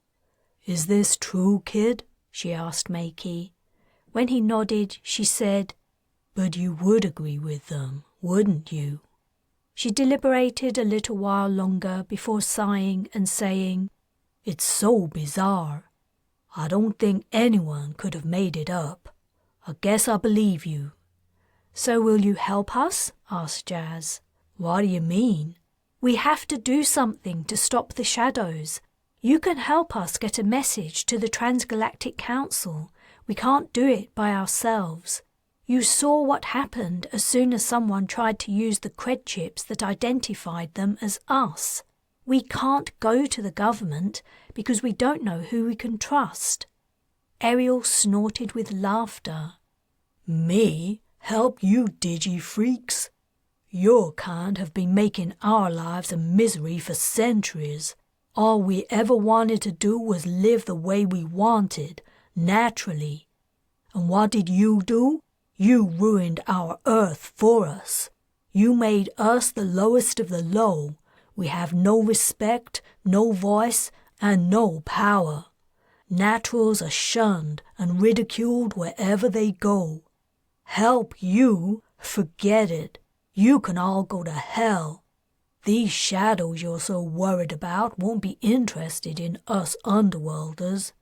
According to what you say, they prey on people in authority or who have something they want. We don't have anything to offer them. Who knows, maybe they'll turn out to be better masters than our current ones. She winked sardonically. No, I think you've told me enough. I'll do what I can to get my people back from these shadows, though it sounds like there isn't much hope. I should have known to steer clear of digi-freaks. They only ever bring trouble. She turned to Makey. You can stay with me. I made a mistake in letting you go with them. You belong here with us. You understand our beliefs, and as the son of a Dawner, I owe it to your parents to look after you. I don't want to stay here, Makey said. I want to go with my friends. That's a bad idea, said Ariel. If you go with them, you'll die. No one survives outside Digifreak society without help. I don't care. They're still my friends, and they saved my life more than once. I trust them. I don't trust you. Look what you did to me, he exclaimed, lifting his arm and pulling down his sleeve. The wound was thick with dried blood. Ariel looked down. I'm sorry, I wasn't thinking. I was forgetting you were one of us. I'm not one of you, exclaimed Makey. This isn't what the people of Dawn were about. I don't know what you underworlders think, but this life doesn't have anything to do with living naturally and caring for Earth Mother. I don't believe in that stuff, but even I know that. He's got a point, said Carl. Ariel scowled at him. She turned to Makey. After you've lived with us for a while, you'll understand. How many times do I have to tell you? I'm not living with you, and I'm not going to be lied to any more. I've had enough of that. What are you going to do to make me stay? Are you planning on keeping me prisoner here? Is that what being an underworlder's about? Keeping kids locked up? Ariel bit her lip. No, I won't keep you prisoner. You're right. That isn't the underworlder way, unless you aren't underworlders like my friends. It's one rule for you and another for everyone else, Makey interjected contemptuously. He was amazed to see the older woman redden slightly. He hadn't been trying to embarrass her. He was only angry at the idea of being separated from his friends, and he'd said what he really thought. You're wrong if you think the shadows won't come after you, Jas said. When we first encountered them, they went after the highest in command, it's true. But we had every reason to believe they would have gone for the entire crew eventually, and then they would have returned to Earth aboard our ship to infest the planet. I can't think why they wouldn't work their way through the whole of Earth's population eventually and replace even underworlders with their kind. Look at what happened to the people who tried to use our cred chips. It's already started. Ariel, I get what you're saying about what your people suffer. I really do. And these last few hours have opened my eyes to things I was never aware of. But believe me when I say this isn't an us and them thing. We have to put away our differences and work together if we're going to defeat these aliens. It's going to take everything we've got. Holding up a hand to Jas, Ariel said, Okay, enough. I need to think. You can all stay here tonight. I'll get some food sent in. Reacting to the looks on their faces, she added, Drug-free food. You have my word. She left them. Carl went over to Makey and ruffled his hair. Nice one, kid. Makey grinned. Finally, he'd done something useful. Chapter 10. Sparks stood nervously outside Roger's room. The nurse had told him the lab tech had shown signs of coming around, and he peered at the man lying in the isolation room. He was worried about what Polestar would make of the incident. He might be held responsible. Inside his room, Roger smacked his lips lazily and his eyes half opened. Sparks felt a surge of relief. He pressed the intercom button. "Rogers, can you hear me? Are you awake?" Who's that?" "It's me, Sparks. How are you feeling?" Rogers tried to rise, but slumped back down onto his bed. "Where am I? What's happened? Oh, wait, I remember.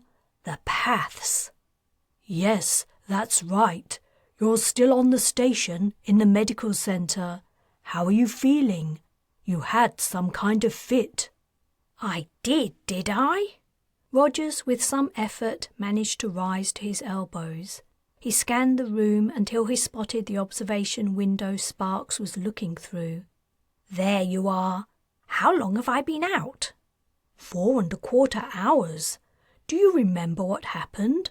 You'd just taken a sample when you passed out." "Yes, I do remember." The lab tech reclined on his pillows.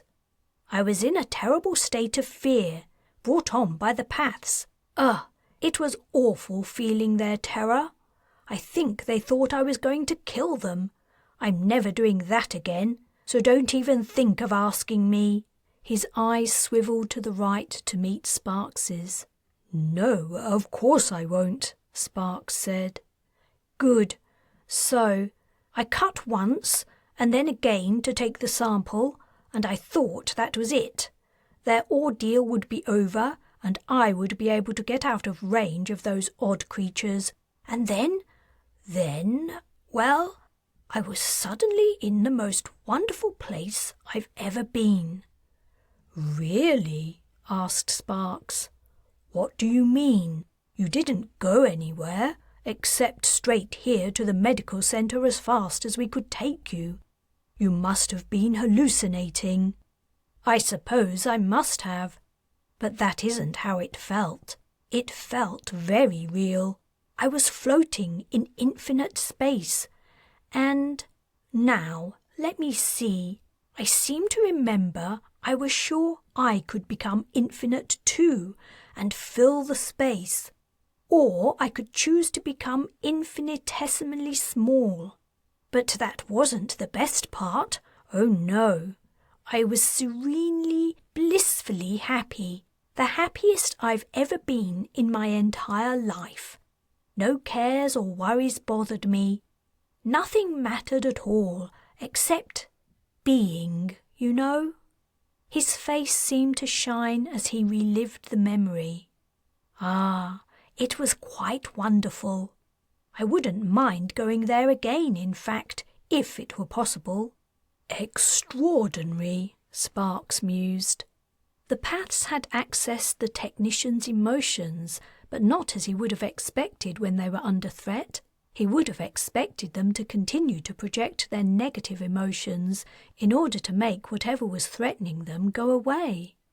They'd projected their fear of the approaching lab tech with his scalpel as he'd expected, but when the lab tech actually assaulted them, they'd overwhelmed him with bliss. Their strategy had been effective. The result was that Rogers collapsed and didn't cut them again. But as a long-term behaviour, it didn't make much sense. The creatures were providing a reward in response to attacks. Wouldn't a hostile species that experienced the reward be tempted to attack again? "Sparks," Rogers said, "are you listening? I said, do you know how long they plan to keep me here?" "Sorry, I was miles away. I don't know how long you'll be here, I'm afraid. Until they're sure you haven't been infected by an agent from the paths, maybe." When you collapsed, your scalpel cut through your hazard suit. You've been exposed." "Bugger," Rogers said. "Well, I suppose it means I get out of work for a while." "Yes, enjoy it while you can," said Sparks. "I'll let the nurse know you're awake. I'll be back later to check how you're doing. Is there anything you need?" "I don't think so. I'll call the nurse if I do." "Okay. Rogers, one more thing before I go.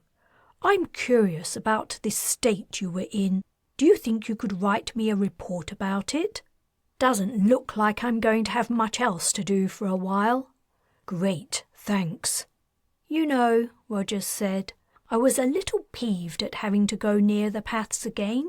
Those creatures give me the willies.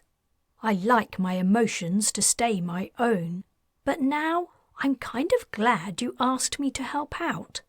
Whatever it was they did to me, I'm glad I had the experience. I doubt I'll ever forget it."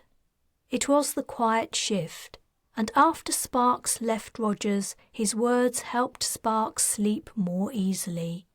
The man was positive about his experience, and Sparks hoped he wouldn't have too much explaining to do. He also had something especially interesting to put in his next report to Polestar. With a little luck, the company would hand the project on to the big league xenobiologists. Now he'd discovered something unusual.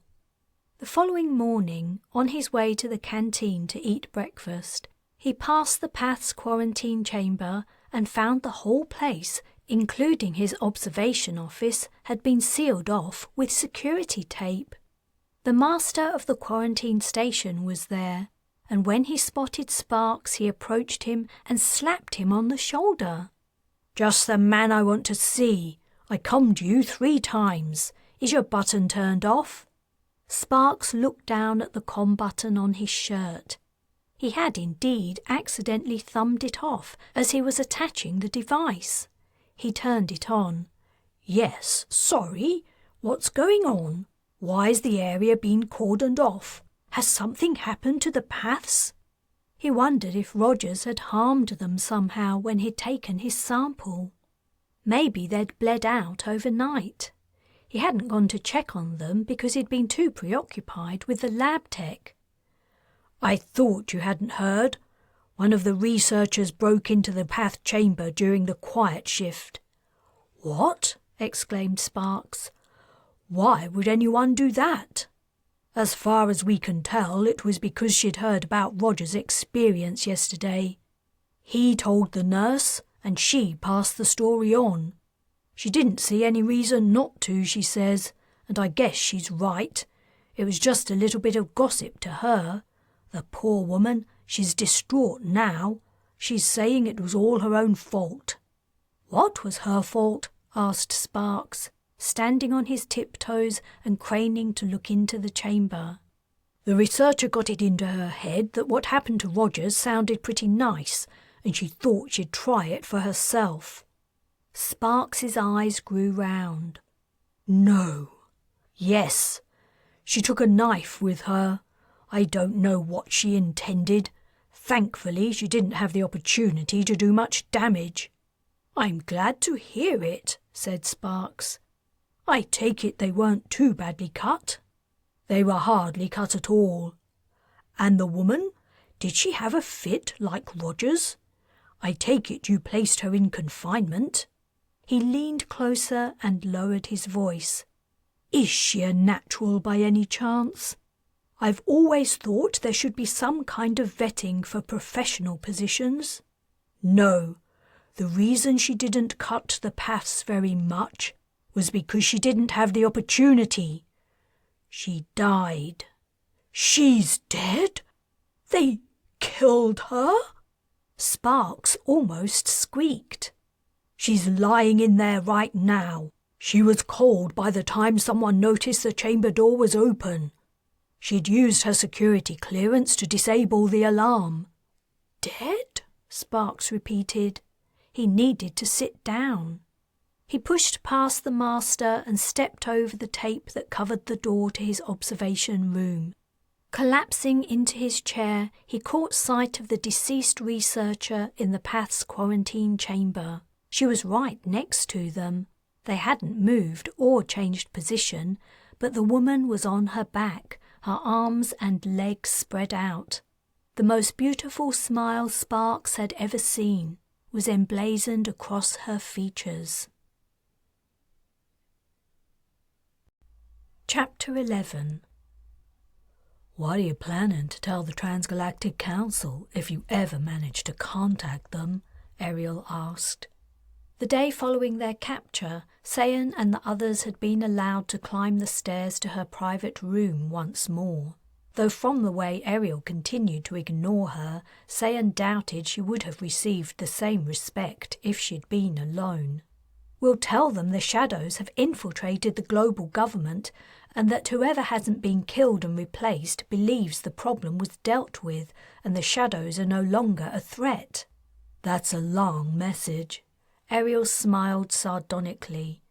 "And why would the council believe you?" Jas had been resting her elbows on the low table that separated the two women. She leaned back.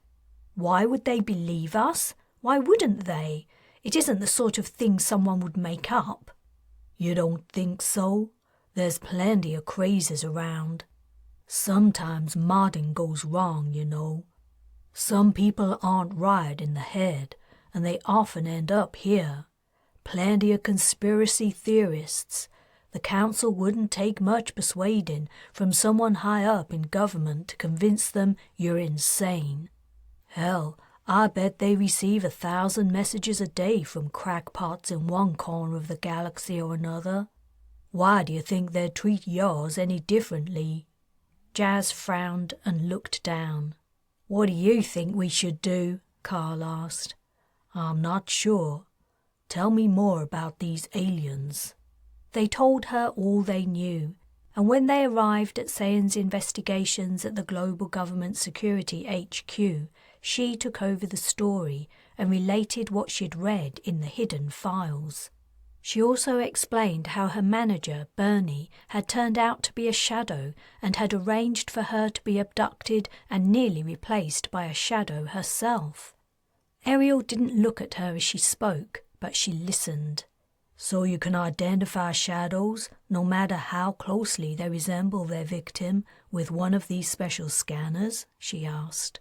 "That's what I read," Sayan replied. "And that's what I saw too when we rescued Sayan," said Carl.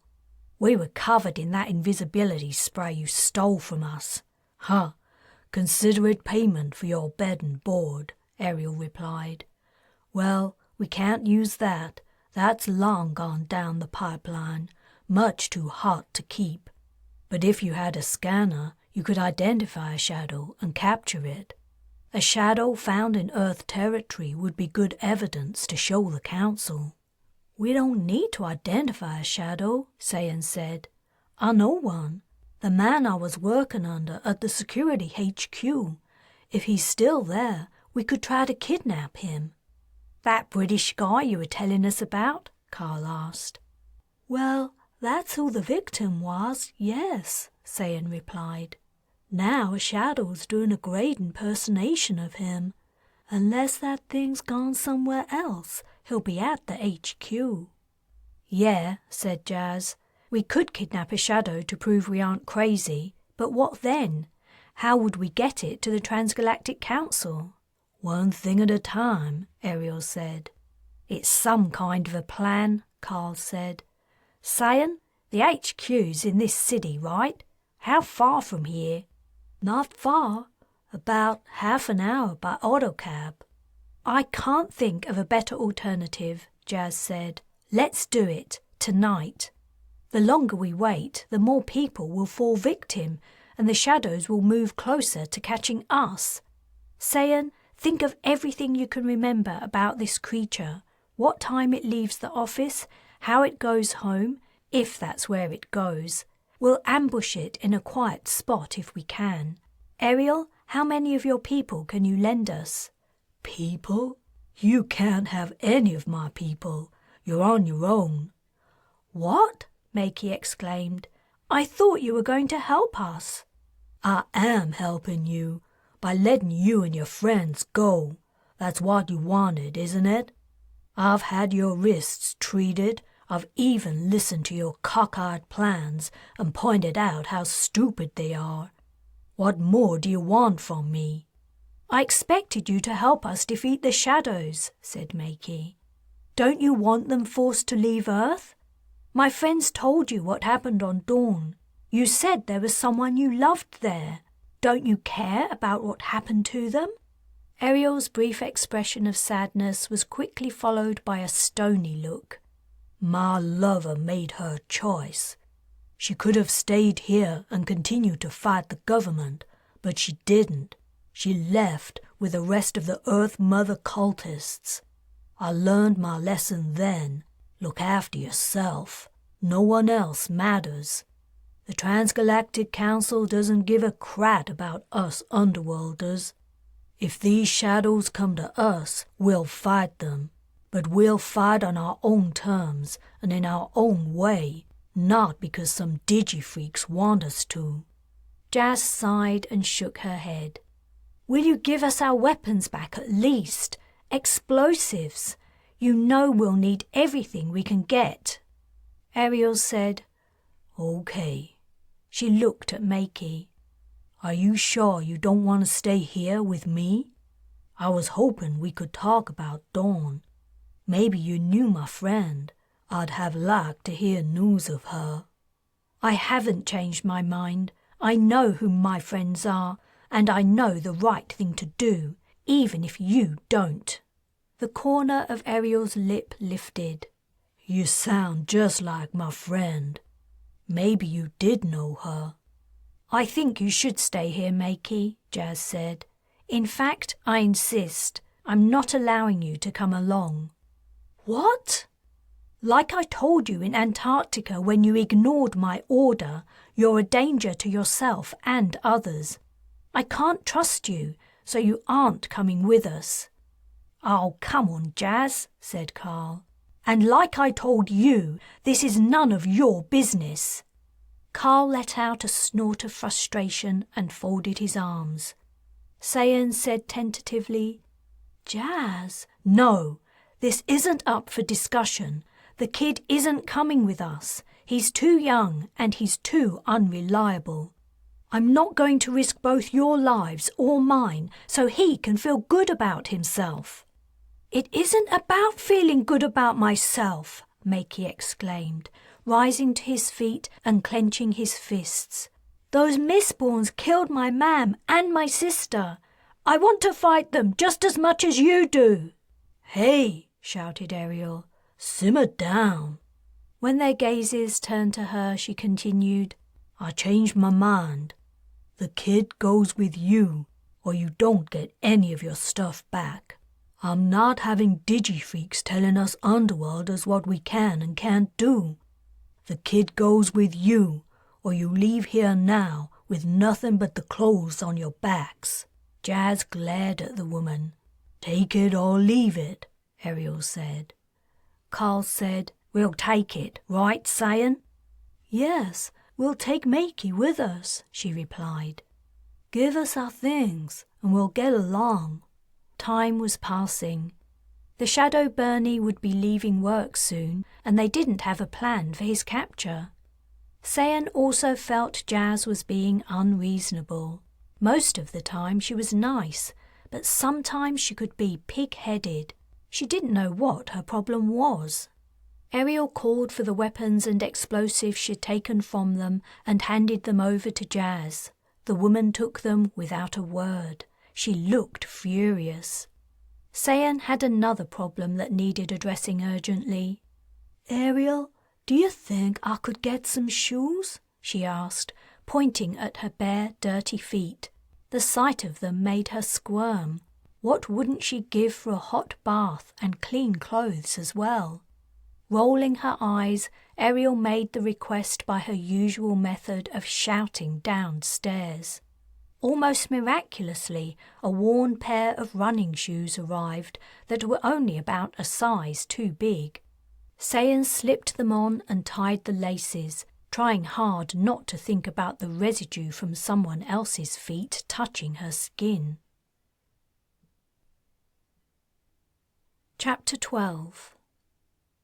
Ariel not only returned everything she'd taken from them besides the invisibility spray, she also loaned them one of the strange self-driving cars Underworlders used, and gave them a map to a safe, unoccupied house on the edge of her territory. She said they could use it as long as they wanted. Carl was pleased at the loan of the car. He loved driving. He'd learned how when he was in his early teens, when self-drivers had already been mostly replaced by auto-drive cars. A couple of old relics lived among the farm machinery in the barn. Charging the batteries took forever because they were so old, but it was worth the wait to be in control of a vehicle instead of being carried around like a baby. Jas and Carl sat in the front. Sayan and Makey were in the back with the bag of equipment between them. The light was beginning to fail. "You sure you can handle this?" asked Ariel, leaning down to look through the car window. "Yeah, no problem," Carl said, as he searched for the headlight switch. He tried one, and the windscreen wipers started up. He tried another, and the windows closed. Ariel stepped back to avoid being decapitated. The third switch he tried turned on the headlights, though their beams were weak. Carl lowered the windows. "Got it. Are you sure we won't be stopped by the police? Are these cars still legal?" "They're still legal, but yeah, you might be stopped. I don't know what you can do about that. I guess you'll just have to take the chance. You could always walk there, but it'd take hours, and I don't know how you'll kidnap a shadow without a vehicle. You can't hire an auto cab without ID. This is the best y'all can do, I reckon." "I think you're right," Carl said. "We'll get going." "Good luck," Ariel said. "Take care, kid," she said to Makey. "Remember, there's always a place for you here. I'd like to hear about Dawn sometime." "I'll come back and tell you all about it." "You look after him," Ariel said to the others. "Thanks for the shoes," Sayan said. Ariel didn't reply. She stepped back. Jas also said nothing. She sat with her arms folded, staring ahead. Carl didn't know what was the matter with her, and he wasn't sure he even cared. She had a mood on, and like always, she wouldn't open up about whatever was bothering her. He'd thought they might have something going after they nearly kissed at the farm in Australia. But ever since they'd rescued Sayan, the coldness of Antarctica seemed to have crept into her bones and heart. "Got your seatbelts on?" he asked the group generally, as he searched for the button to start the engine. "All buckled up," came Sayan's response from behind. "Hey, Sayan," Carl said. "You know where we're going, right? Why don't you come sit up front and direct me?" "Sure," Sayan replied, and she and Jas swapped seats. Jas's knees pushed into Carl's back as she squeezed into the smaller space. He preferred that slight discomfort to her taciturn presence beside him. He started the engine, and the former navigator gave her first set of directions.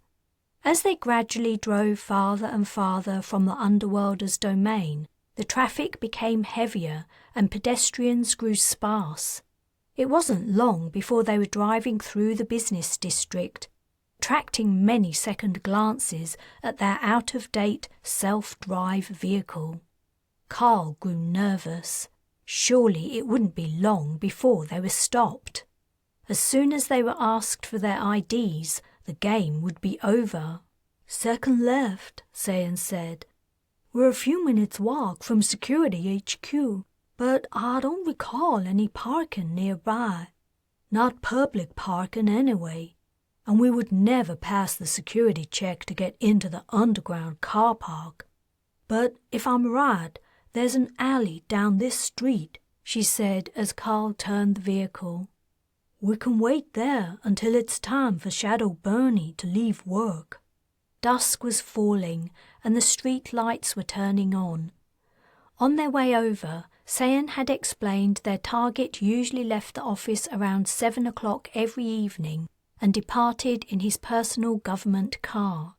Because Sayan left by heli, she'd never seen the car, so she wasn't totally sure what he'd told her was true. "It's over there," she said to Carl, pointing to a narrow, dark opening on the left-hand side of the street. He indicated and pulled in. The alley was only as wide as the car. Tall office blocks rose on either side. There was no exit except for the busy street at the other end of the alley. Carl didn't drive far in.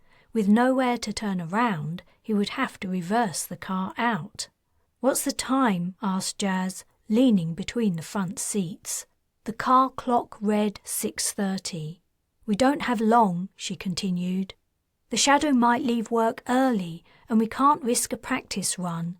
It won't be long before someone reports us for suspicious behavior. We have to get the Shadow tonight. Do you have any idea what direction it might go?" she asked Sayan. "I don't." "Then we'll have to watch the car park exit and follow its car when it leaves," said Jas. "It's not going to be easy," Carl said. He looked at the falling darkness in the alley. What if the car windows are tinted? "We'll just have to do our best," said Sayan. "We don't have to wait very near the exit. My eyes can zoom in, though I can't see through darkened windows." "Okay," Jas said. "When we spot the Shadow, we follow it until we're in a quieter part of the city. Then I'll shoot out the car wheels. As soon as the car stops, we've got to move fast. We won't have long until the police get there. But be careful. We don't know what weapons it might be carrying, and there might be more than one of them in the car." "Right," Carl said. "Sounds like we're all set. Sayan, where do we go from here?" After she gave him the final directions, he reversed out of the alley. They had to wait a while for a pause in the traffic before he could enter the street and pull away. Following Sayan's instructions, he drove them to a spot about 50 meters from the security HQ car park exit. It was at the back of the building, and the street only served the car park, so there was no other traffic. They waited. The exit was automated. No visible human guard threatened to become curious about their presence, but Carl was sure that cameras would be covering the street. It was the global government security headquarters after all. They wouldn't have long before they were challenged. He hoped their target wasn't working overtime tonight. A light flashed, signalling a car was about to leave. A limousine appeared, its windows tinted black. There was an audible sigh of frustration from everyone. Would they ever be able to recognize the Shadow? Automation had done away with the need for transparent windows in cars. What if the entire government fleet was the same? The limousine left at the opposite end of the street. The light at the exit flashed again, and another car appeared. It was an unmarked van. Carl's stomach tightened as the van turned in their direction. Was this a security van coming to check them out? The van passed, though two women sitting in the front seats gave them curious looks. Once it had passed, Carl's stomach relaxed. A third car appeared. This car's windows were transparent, and Carl could make out one person sitting in the front seat. "Is that him?" Jas asked Sayan. "No, it's just another of the government personnel." The car turned toward them. As it drew closer and the occupant's face became more distinct to Carl, his heart skipped a beat. He knew this person. Where did he know him from? As the answer came, he felt the blood drain from his face. "That's not your Shadow?" he asked Sayan. "No, I'm sure. Shadow Bernie's much older, but I recognize him. I saw him on my first day." "Look away," Carl barked as the car drew closer. He turned to face the back of the car, looking into Jas's puzzled eyes. She bent her head down as the car passed. Carl's heartbeat quickened as he watched it driving away in the reflection in his rearview mirror. He noted which way it turned as it left the street. He put the car into drive, turned the steering wheel, and followed. "What are you doing?" cried Jas. "Sayan said that's not him." "It might not be Sayan's shadow, but it's a shadow all right," Carl said. "It's Aleph from the Galathia." Chapter 13. "Who the crat's Aleph?" Jas asked as Carl sped down the street. The acceleration pushed her back into her seat. "Aleph from Geophyz," Carl replied. "I knew I'd seen him before," exclaimed Sayan, "but I couldn't remember from where. I didn't recognize him out of uniform, and I was only with him for a couple of minutes." "Geophyz, like Margaret?" Jas asked. "I was right. There was another shadow aboard the ship. So he went into the trap with her and got replaced at the same time?" "Yep, he must have," answered Carl. "You remember when we were trying to get onto the bridge? It was Aleph who helped me tackle Loba before the Mistborn got away from me. I left Aleph behind when I chased after him." "But why would he help you take down Loba if he was a shadow himself?" asked Jas. "I dunno. Maybe he had a problem with him, or he saw that things were going south and decided to play the long game. Whatever his plan was, it worked. He made it all the way here with us, and now he's joined his mates in the global government." Carl pulled out into the rush hour traffic. His head was fixed firmly ahead as he kept his eyes on the shadow's car. Jas stopped talking to him to let him concentrate on following their target. She opened the bag next to her and took out a weapon. Tapping Sayan on the shoulder, she passed the weapon forward. She took another for herself and peered around Carl's head. He was drawing closer to the shadow's car, though 4 or 5 vehicles separated them. "What about me?" asked Makey. Jas frowned and took the third and final gun out of the bag. "Self-defense only," she said as she handed it to the kid. They were leaving the inner city district and the roads were becoming quieter. Jas wondered where the shadow was going. Did the shadows continue their pretense of being human and return to their victims' homes each night? Or did they have a secret meeting place where they all congregated? Houses and apartment blocks of a residential district surrounded them. Carl had moved their car closer, and they were only 2 cars away from the shadow's vehicle. Jas hoped the strangers' cars that lay between them and the shadows would leave that road soon. They'd been following it for a while. She worried that it might have noticed them. "Can you get around these cars, Carl?" she asked. "I can, but overtaking on a street like this would be too noticeable. It's better that I stay back a little while longer." Jas rubbed the edge of her weapon nervously. She had those prickles she always got when something bad was going to happen. But she couldn't do anything about it. They had to go ahead with the plan. They wouldn't get a second chance. "Be careful, everyone," she said. "And Makey, let us handle this. Stay in the car." The kid tutted. "Here we go," Carl said, as one of the intervening cars turned down a side road. At the next exit, the second car did the same. There was nothing between them and the car in front carrying the shadow Aleph. Jas checked over her shoulder.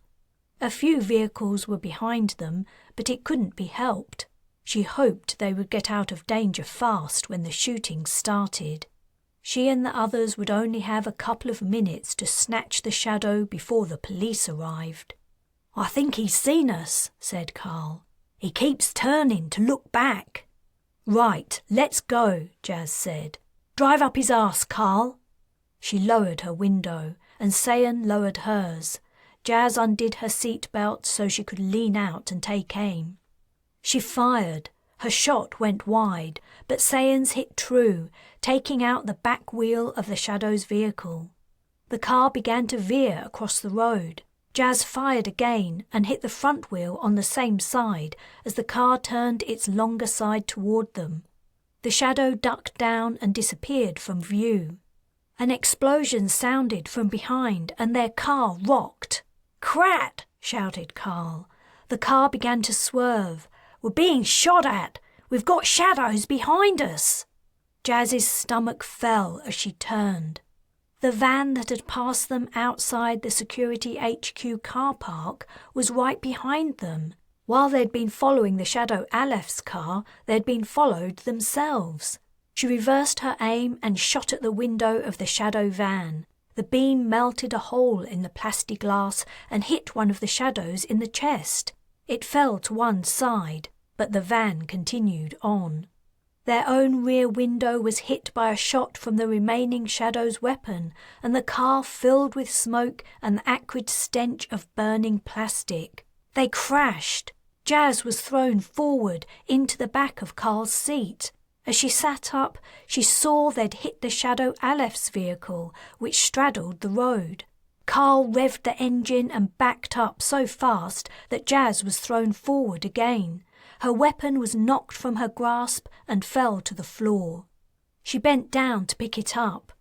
Sayan was firing and the tyres of their car screeched as Carl did a U-turn and pulled away. Jas was rocked backward but managed to grasp the fallen weapon. As she regained her seat, she noticed the handle was sticky with something. They were heading toward the Shadow's van. It was heading toward them. Carl sped up, seemingly intent on meeting the other vehicle head-on. Jas leaned out of her window and fired at the Shadow in the front of the van. She didn't hit it, but it had to lean over to avoid her blast, and its own shot went wide. The van filled her vision. They were going to hit it, but at the last split second it pulled to one side. As they flew past, they clipped its wing. They sped into the night. They'd escaped. They'd failed to catch a Shadow, but at least they'd gotten away alive. The wind from their open windows blew away the smoke in the car. Wondering what the sticky stuff was, Jas turned her weapon around in her hand. In the dark street it looked black, but as they drove under a streetlight, she saw that it was red. Blood. Her weapon was covered in blood. Had she been hit? She quickly checked herself. She didn't think so. Her heart stopped as she realized Makey hadn't said anything for a while. Hardly daring to look, she turned her gaze to the kid. His eyes were closed and his head lolled to the side. His front was soaked in the blood running from his neck. Chapter 15. Makey's life hung in the balance over the next few hours. Ariel had transfused the artificial blood and carefully closed the wound on his neck, but he didn't seem to get any better for a while. His pulse was weak and he remained clammy and unconscious. Sayan, Jas, Carl and Ariel took turns sitting by his bed so someone would be there when, if, he woke up, or in case he got worse. Sayan was asleep in the early hours of the morning when the news finally came. Carl shook her shoulder to wake her. "Makey?" she mumbled as she came to. "Yeah, he's woken up. I think he's going to be okay. Do you want to come and see him?" She sat up and pulled on her shirt and pants. She was in a sleeping bag in a communal bedroom. Underworlders lay around her in various states of sleep and wakefulness. She tiptoed out of the door Carl had left open and went down one floor to the medical centre. The kid didn't look good. He was still as white as a ghost, and dark circles lay beneath his eyes. The wound on his neck was covered in a dressing, but angry red skin was visible at the edges, and fresh blood reddened the white gauze. Nevertheless, he managed to smile at Sayan as she went in. Ariel, Jas and Carl were already here. Makey's arms and hands lay listlessly on top of his bed coverings. He raised a finger. "Hi, Sayan. I guess I must look how you did when I first saw you aboard the Galathia, except you looked worse." Realizing he was reacting to her facial expression and was trying to calm her concern for him, she smiled in return, reassuringly, she hoped. "Yeah, well, you only have a scratch on your neck. I was nearly brain dead." Her attempt at humour lightened the mood in the room a little. Jas and Carl chatted about what had happened in their failed attempt to capture a shadow. Makey couldn't remember being shot, nor anything much after the shooting had started. No one was talking about what their next plan of action might be. It was enough for the moment that Makey hadn't died. Jas and Ariel seemed to have made their peace with each other. The kid's eyes began to close, and Ariel suggested they leave him alone to sleep and regain his strength. Carl volunteered to stay with him. As Sayan and the rest left, Ariel told Makey he could drink some soup in the morning if he felt up to it. She invited Sayan and Jas up to her room for a late supper or early breakfast, but Jas said it had been a long night and she would rather sleep. She left them on the second floor, and Ariel and Sayan continued up to the top of the building in a slightly awkward silence. They went into Ariel's room, which was empty. Some dishes of food awaited them, along with a jug of some kind of home brew and beakers. Ariel gestured for Sayan to sit down. She chose a cushion near the Underworlder across the table corner that separated them. Ariel's eyes were downcast as she ate. After a while she said, "I didn't get a chance to thank you for what you did earlier. I was in too much of a hurry to get the blood into Makey." "You don't have anything to thank me for," Sayan replied. "He's my friend. I was only doing what I could to help." "If you hadn't been there, I don't think he would be alive now, and I would probably be in a holding cell." "Like I said, I was just doing what I could." Ariel lifted her dark brown eyes to Sayan's hazel ones. "I've got to say, that's some modding you have. I've never seen anything like it."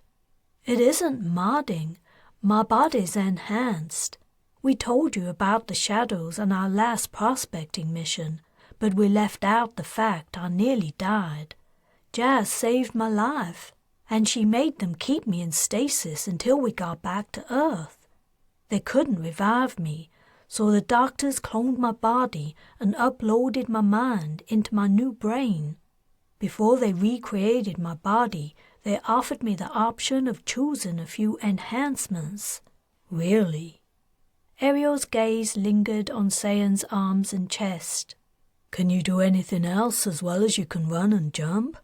"I have super sensitive vision and hearing, and my skin's extremely tough." The Underworlder reached out a hand and then hesitated, hovering over Sayan's bare forearm. "Can I?" "Sure." Ariel's fingers lightly stroked from her wrist to her elbow. A shiver ran up Sayan's spine. "Strange," Ariel said. "It feels normal." Their eyes met for a moment. "But you're modded too, right?" Ariel asked. "You got the works at conception, didn't you?" "You can tell?" "Yeah. Well, it's pretty obvious. You're flawless. Your face and body are completely symmetrical. The chances of being born looking so perfect naturally must be millions to one. And your intelligence is dialed right up too, isn't it? What's your specialty?" "Math, I guess. I was a navigator. I am a navigator, I mean. When this mess is sorted out, I plan on returning to my job. Only this time, I want to take advantage of my opportunities and not hide away from them. That's what I used to do, till I came close to dying. My parents were a little protective as I was growing up, and—" She gasped. "What's wrong?" Ariel asked. "I forgot. My parents had me fitted with a tracker.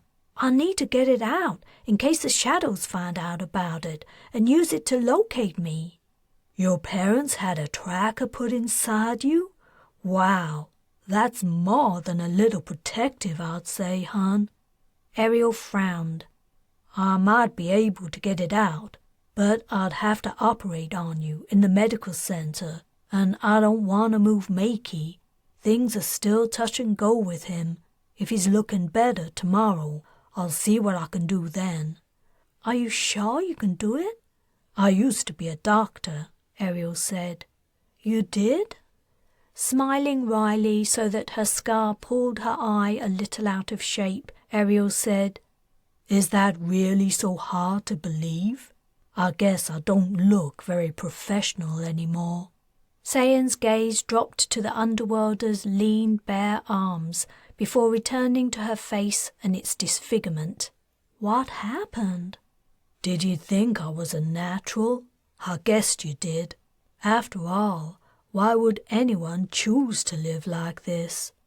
It's true, most of us underworlders are naturals, but not all. I was modded at conception like you. I was given my smarts with the stroke of a gene splicer too. I don't think my parents' payment was in the same league as yours, but I did okay from it. Got into a good university, then medical school." She paused and laughed. "I don't know why I'm telling you this." "Go on, I want to hear," said Sayan.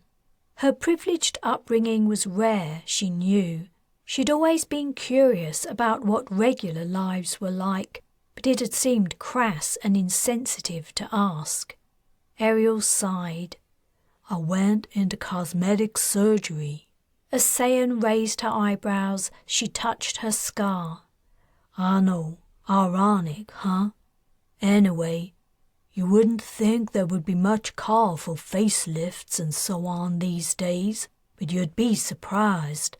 Modding produces beautiful children, but after they grow up, they get older, just the same as people always have.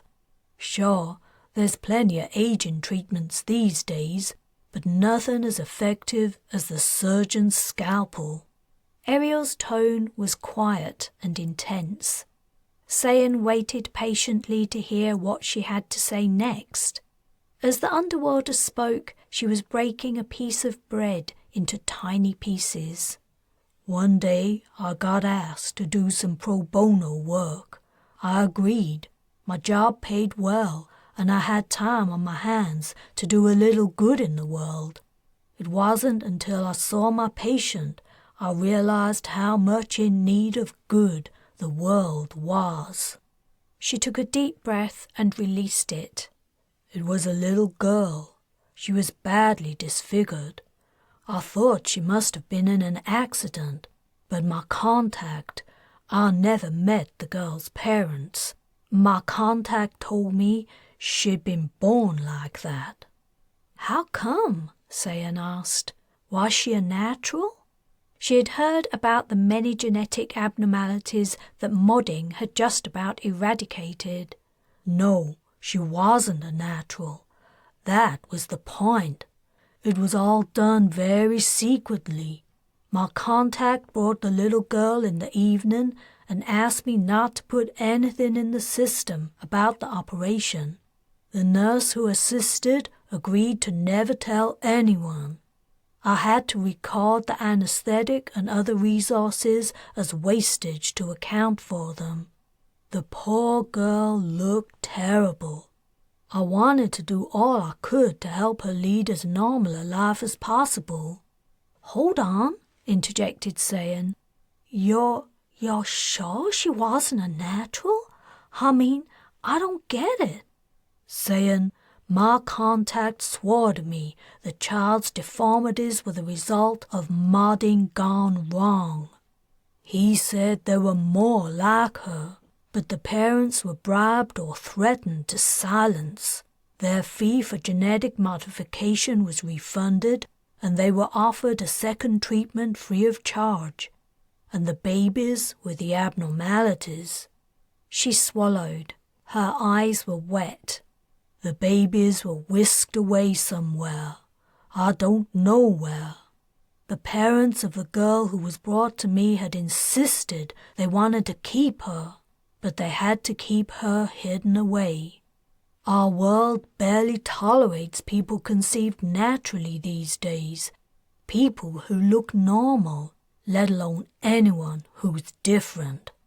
Lowering her fork to her plate, Sayan tried to take in what Ariel was telling her. You're saying that sometimes the process goes wrong, but they can't tell until the baby's born? A thought chilled her. What if she'd come out not quite right after all the modding her parents had paid for? Would they have abandoned her? It's one of the many sickening secrets of our world, said Ariel. Just one of them. After that, I tried to continue working as normal, but I found I couldn't. I couldn't look at my wealthy clients who wanted a little fat removing here, a slight wrinkle smoothing out there, and I'd wonder if they'd given up a baby who'd failed to meet their expectations, if they'd returned a child who wasn't up to spec. Sayan was suddenly not hungry.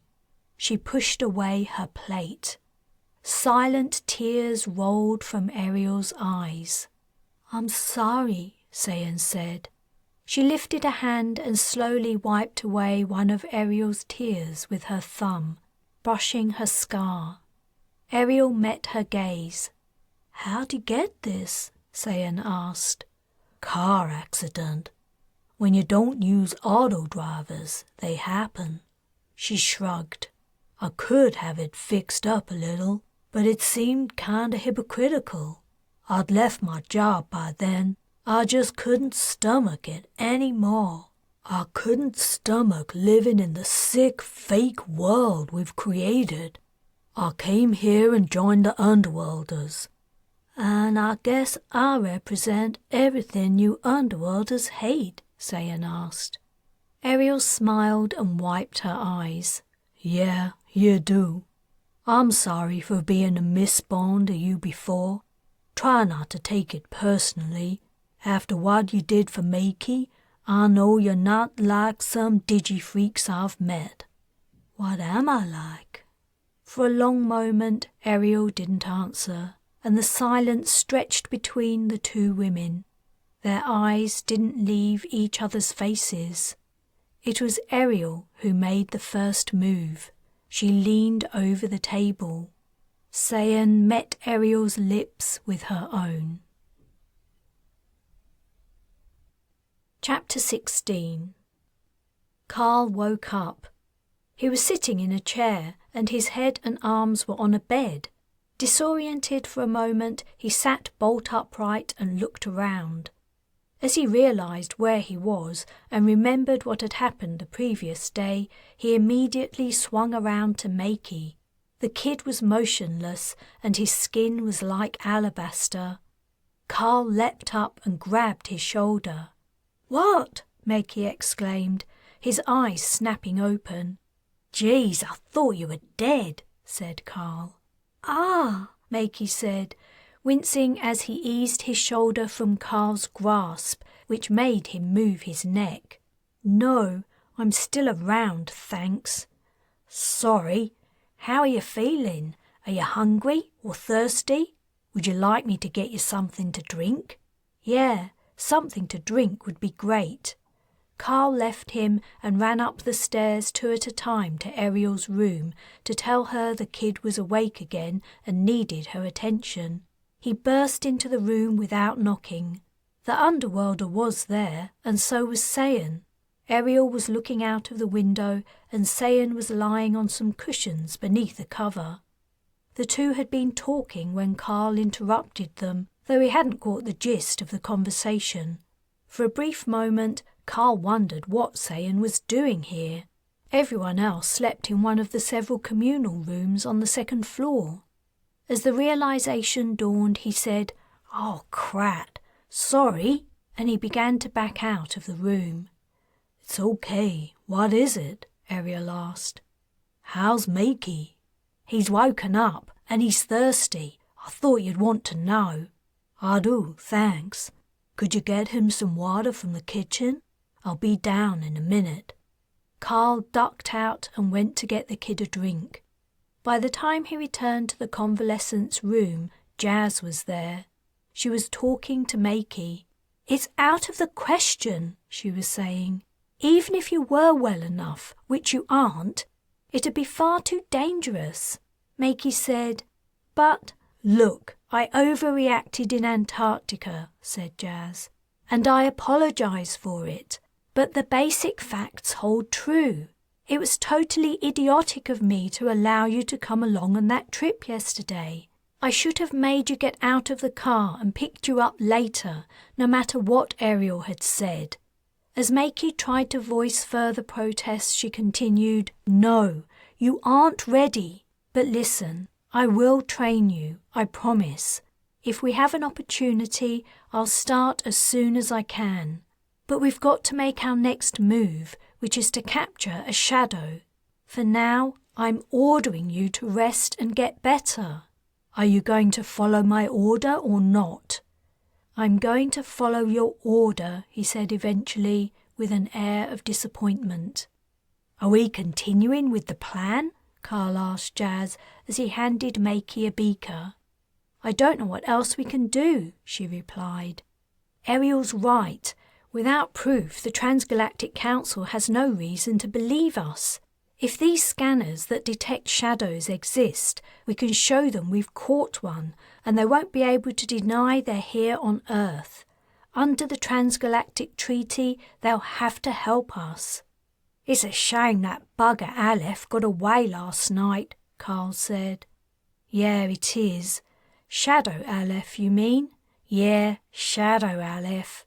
You know they aren't the same as their victims, but that doesn't stop you from feeling like they are." "Tell me about it." Carl remembered the shadow of the army officer Jas had killed on Dawn. He cringed. He seemed to be constantly putting his foot in it this morning. The door opened and Ariel and Sayan came in. "How you doing, kid?" Ariel asked. "I'm feeling better by the minute," Makey replied.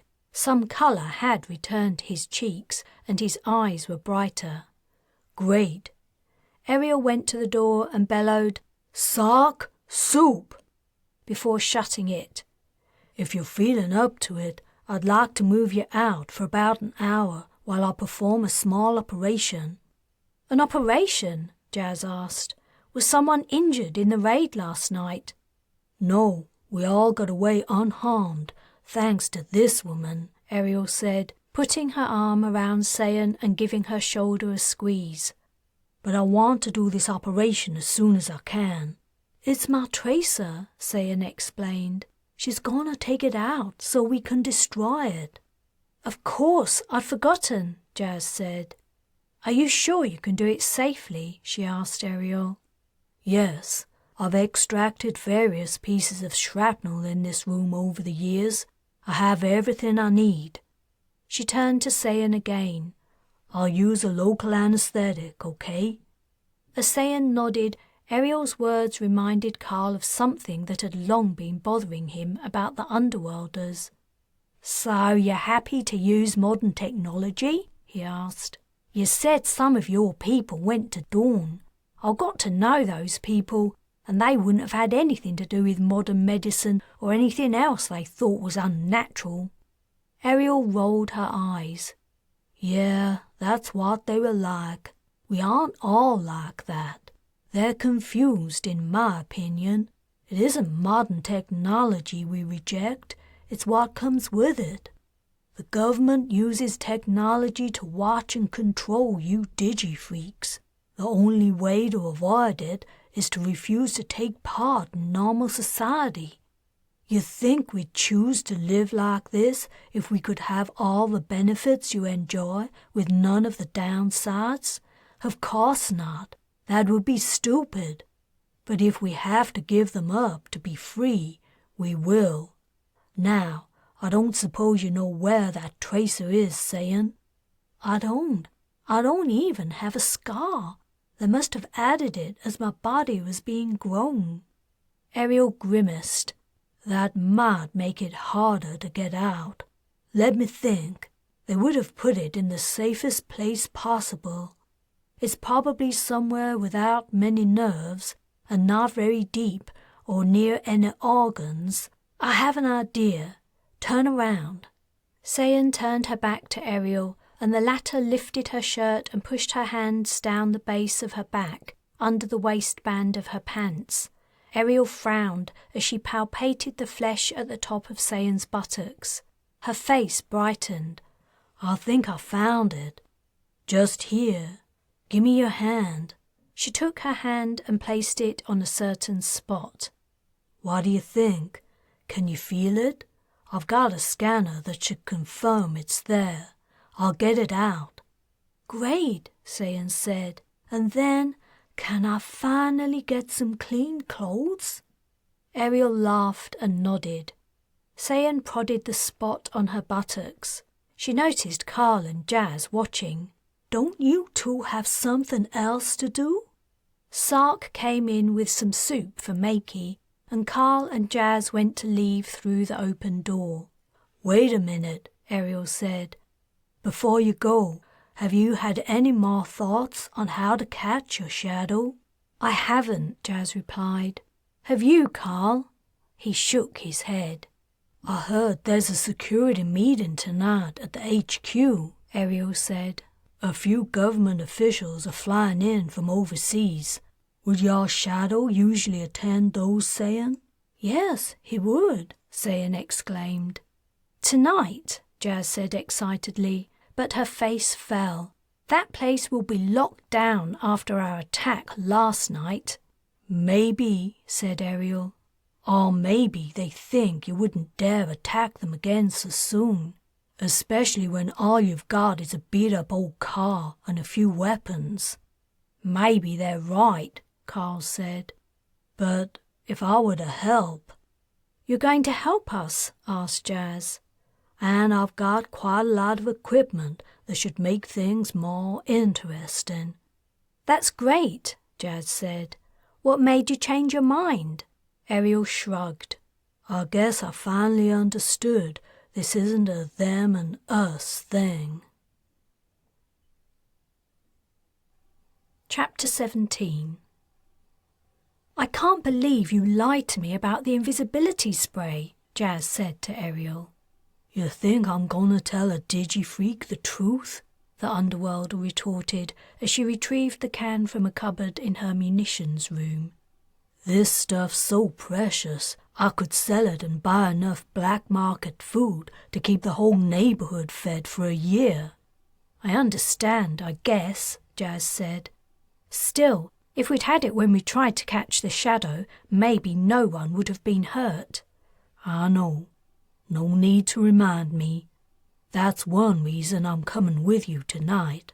If anyone's gonna get hurt fighting these shadows now, it should be me.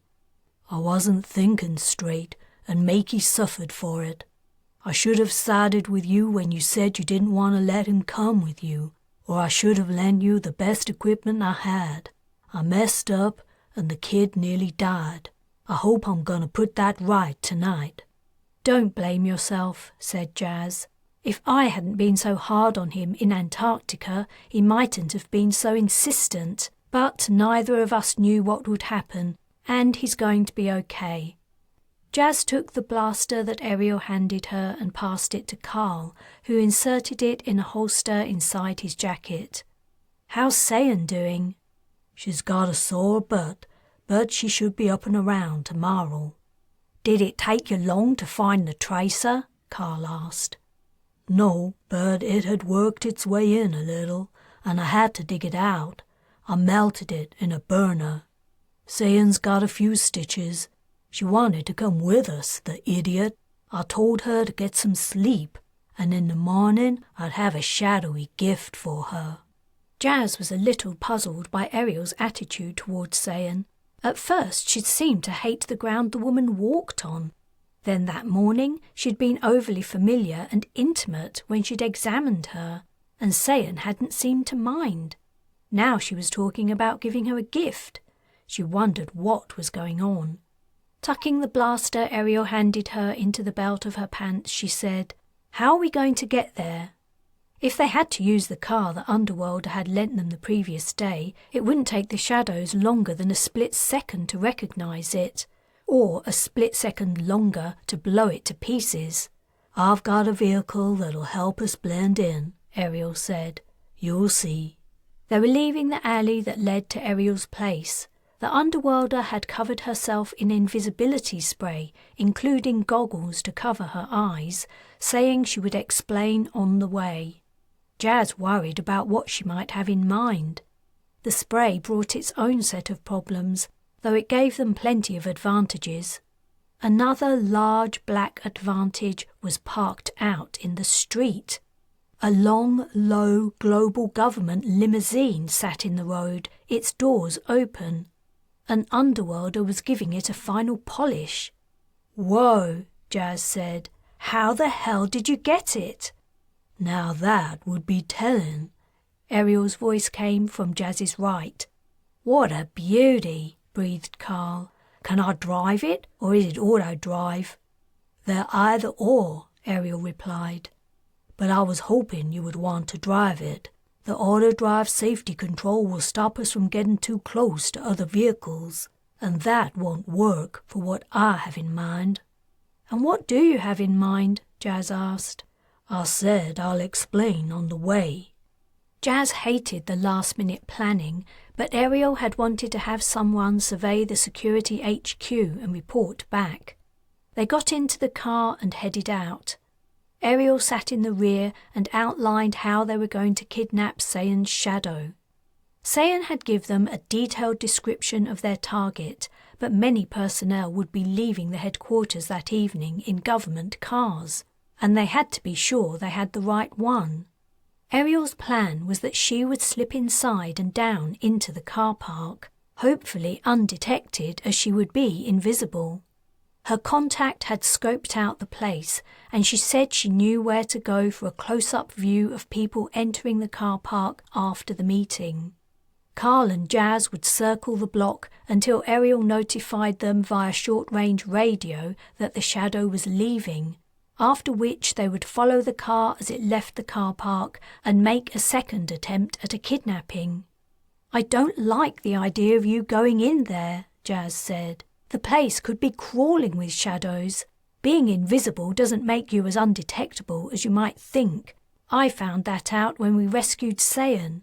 If it weren't for her and Carl, a shadow Jas would be walking around right now." "I'll be careful," Ariel said. "How are you going to get back?" Carl asked. "Even if we had time to pick you up, we can't see you." "I can radio to tell you where to stop for me, and I'll do that if for some reason things don't work out. But you'll be busy catching your shadow. I can make my own way home." "I still don't like it," said Jas. "Do you have a better plan?" Jas was silent. They dropped Ariel off 100 meters or so from the security HQ. It was weird seeing the car door open and close, but no one apparently get out. They checked their radios were working and set off to begin driving around the block while waiting for Ariel's heads up. "I really don't like this," said Jas. "You keep saying that," Carl said. "I keep feeling it." The radio crackled and fell silent. It seemed weird to be using such an old technology, but Ariel had assured them that it was because radios were such an old technology they were the most secure comms the Underworlders had. Tension between Jas and Carl chilled the atmosphere inside the car. There was so much she wanted to say to him, but she never knew where to start, and the timing was never right. Something had nearly happened between them in Australia, but now they seemed more distant than ever. Thinking back over the last few days and wondering why things were never easy between them, she realised she hadn't been good company recently. "Carl," she began, before immediately drying up. "Yeah?" His eyes left the road and flicked toward her for a moment. I'm sorry if I've been hard to get along with lately. It was going to Antarctica. It put me in a bad frame of mind. I've got some unhappy memories of my time there. I never thought I'd ever go back." "No worries, Jas. Anything you want to tell me about?" "Not now. One day."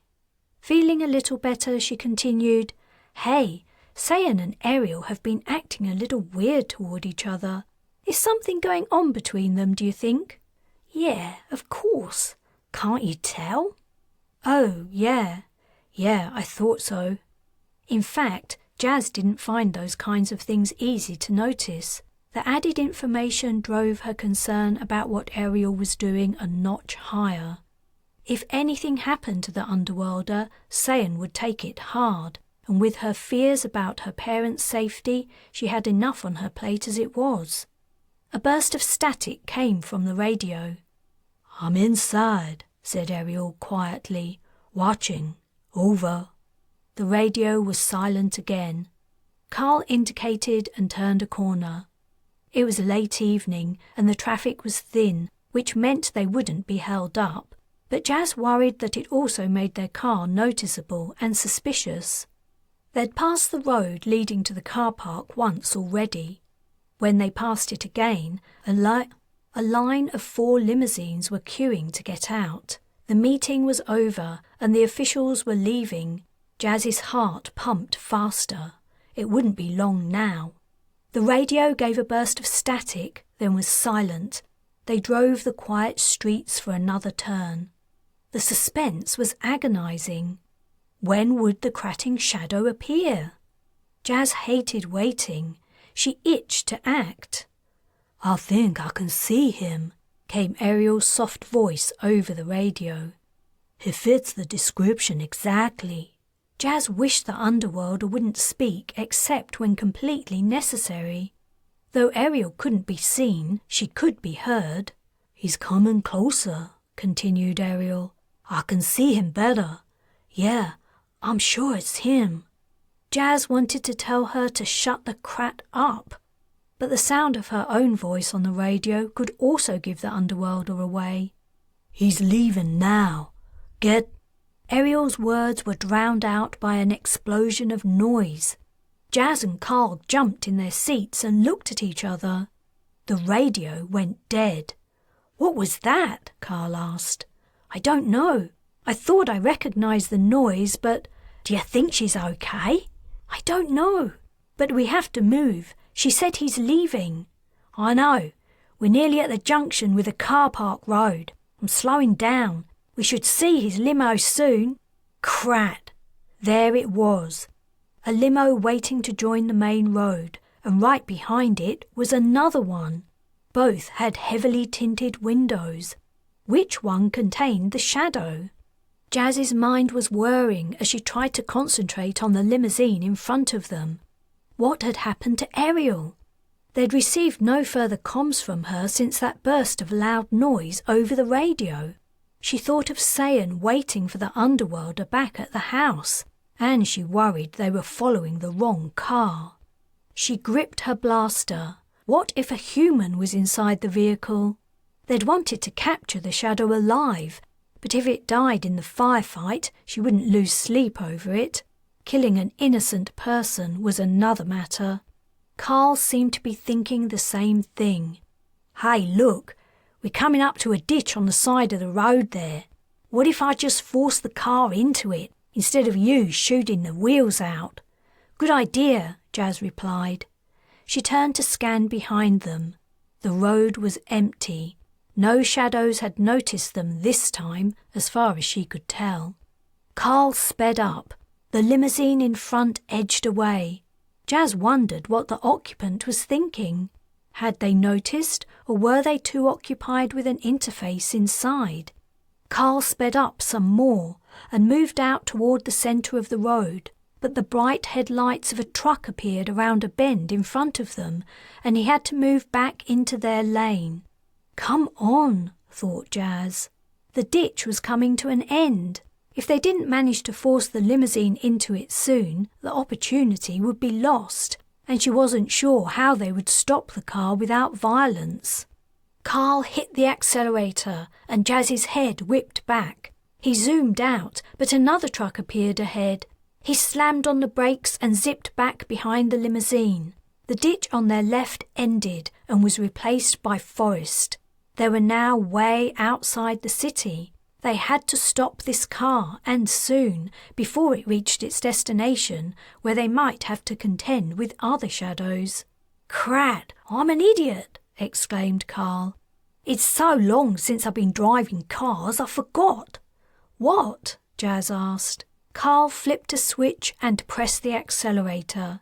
The pitch of the engine's whine rose, and the car sped up, but it also flew up. In a few moments they were above the car they were following. Carl flipped another switch and the engine cut out. They fell, landing directly on the front of the limousine, which rolled to a halt, its auto-drive safety system kicking in. Inertia carried their car forward and they slid down onto the road. Jas was out before the car stopped. She ran back to the limousine, her blaster in hand. The car's roof was dented, and she wondered if the damage was preventing the doors from opening because the shadow hadn't emerged and tried to escape. Carl was on the other side, holding his weapon. Their eyes met, and at a silently agreed moment they pulled open the doors. The occupant was sitting on Jas's side, looking more than a little surprised. It wasn't Sayan's shadow. It was a woman with long straight hair, wearing a caftan. Chapter 18. They were nearly back at Ariel's place. A muffled thumping came from the trunk. "Gee, I hope you're right," Jas said to Carl. "I'm sure," Carl replied. "Well, pretty sure anyway." Jas rolled her eyes. "It has to be the Minister for Global Government Security," Carl said. "There can't be many women who wear caftans to work at government headquarters. But is she a shadow?" Jas shook her head. If they were wrong, they were in deep, deep trouble. She wondered what the sentence was for kidnapping a global government minister. The courts would add assault to the charge, as they'd had to manhandle the woman to gag her and tie her up and lift her into the trunk. At least it was roomy and had plenty of air, and it was night time, so the woman wouldn't get too hot. Still, they'd kidnapped a minister. She shook her head again. When they arrived, an underworlder came out to meet the car. Carl popped the trunk and they went around the back to get the minister out. The woman's hair was all over the place and her eyes were nearly popping from her head. A torrent of angry protests were muffled by the tape over her mouth. "Better get her inside, quick," Jas said to Carl. She fought and struggled as he picked her up and hoisted her over his shoulder before carrying her down the alley. They thought it was safest to deposit the minister in the basement room where Ariel had put them before. They gave her a chair to sit on but left her gagged and bound. The door had a secure lock. Sayan was lying on her front in Ariel's treatment room. Makey was there too. It was the early hours of the morning and both were sound asleep. Jas gently woke Sayan and explained in whispers that they needed her to identify someone. Wincing, Sayan eased herself off the bed and hobbled to the door. Jas and Carl went with her as she made her slow way down the stairs to the basement. Their victim had gotten out of her chair and wriggled over to the door, and they hit her on the head accidentally as they opened it. A muted cry of pain escaped her gag. She didn't look any less furious than she had when they'd gotten her out of the trunk of the car. Her face was red and sweaty beneath her tangle of hair.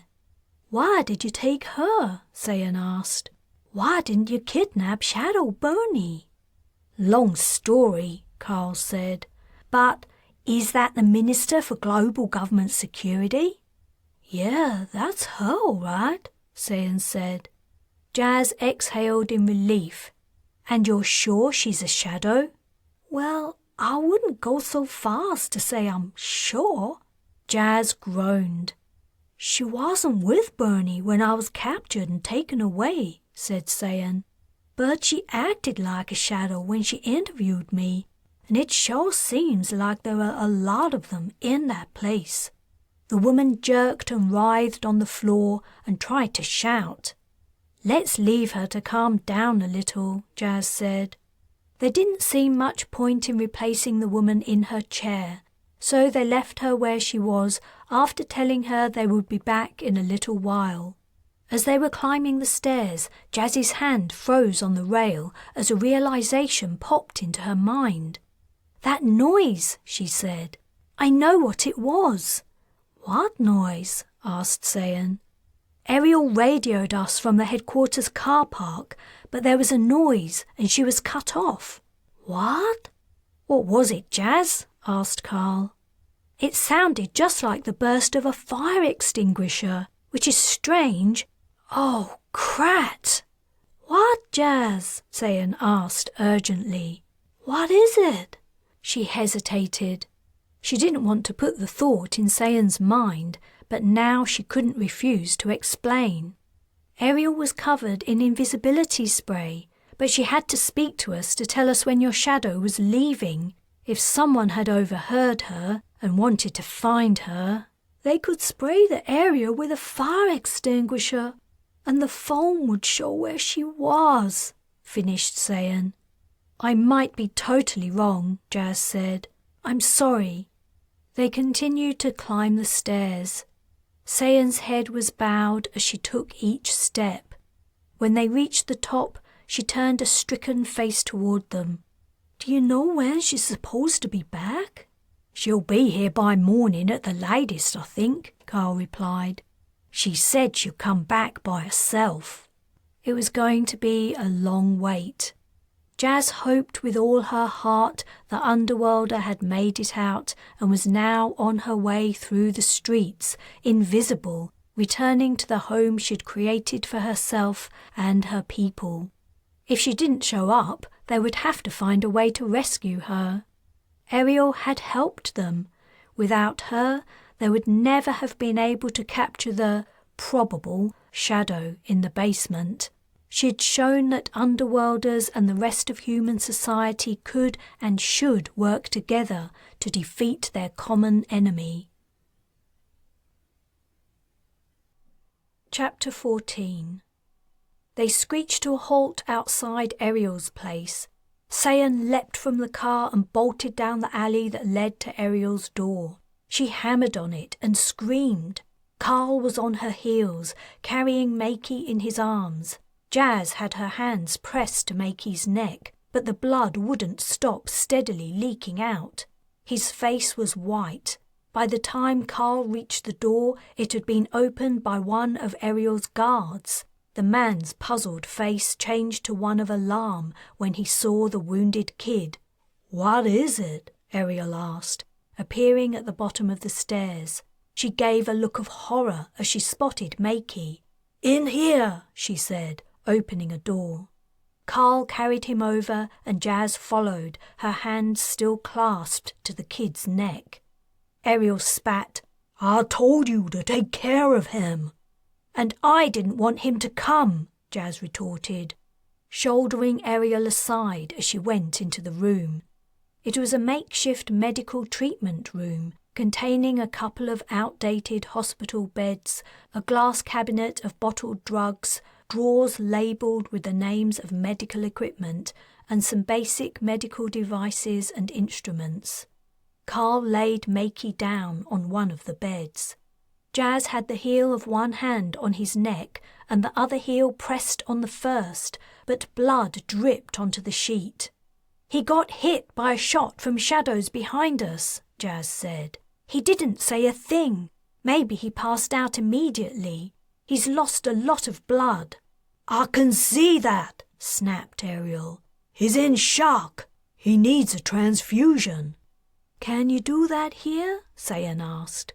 "We could if we had any blood, but we've had a few accidents to treat. We used the last of it just yesterday. Crat!" "We can give him ours," said Sayan.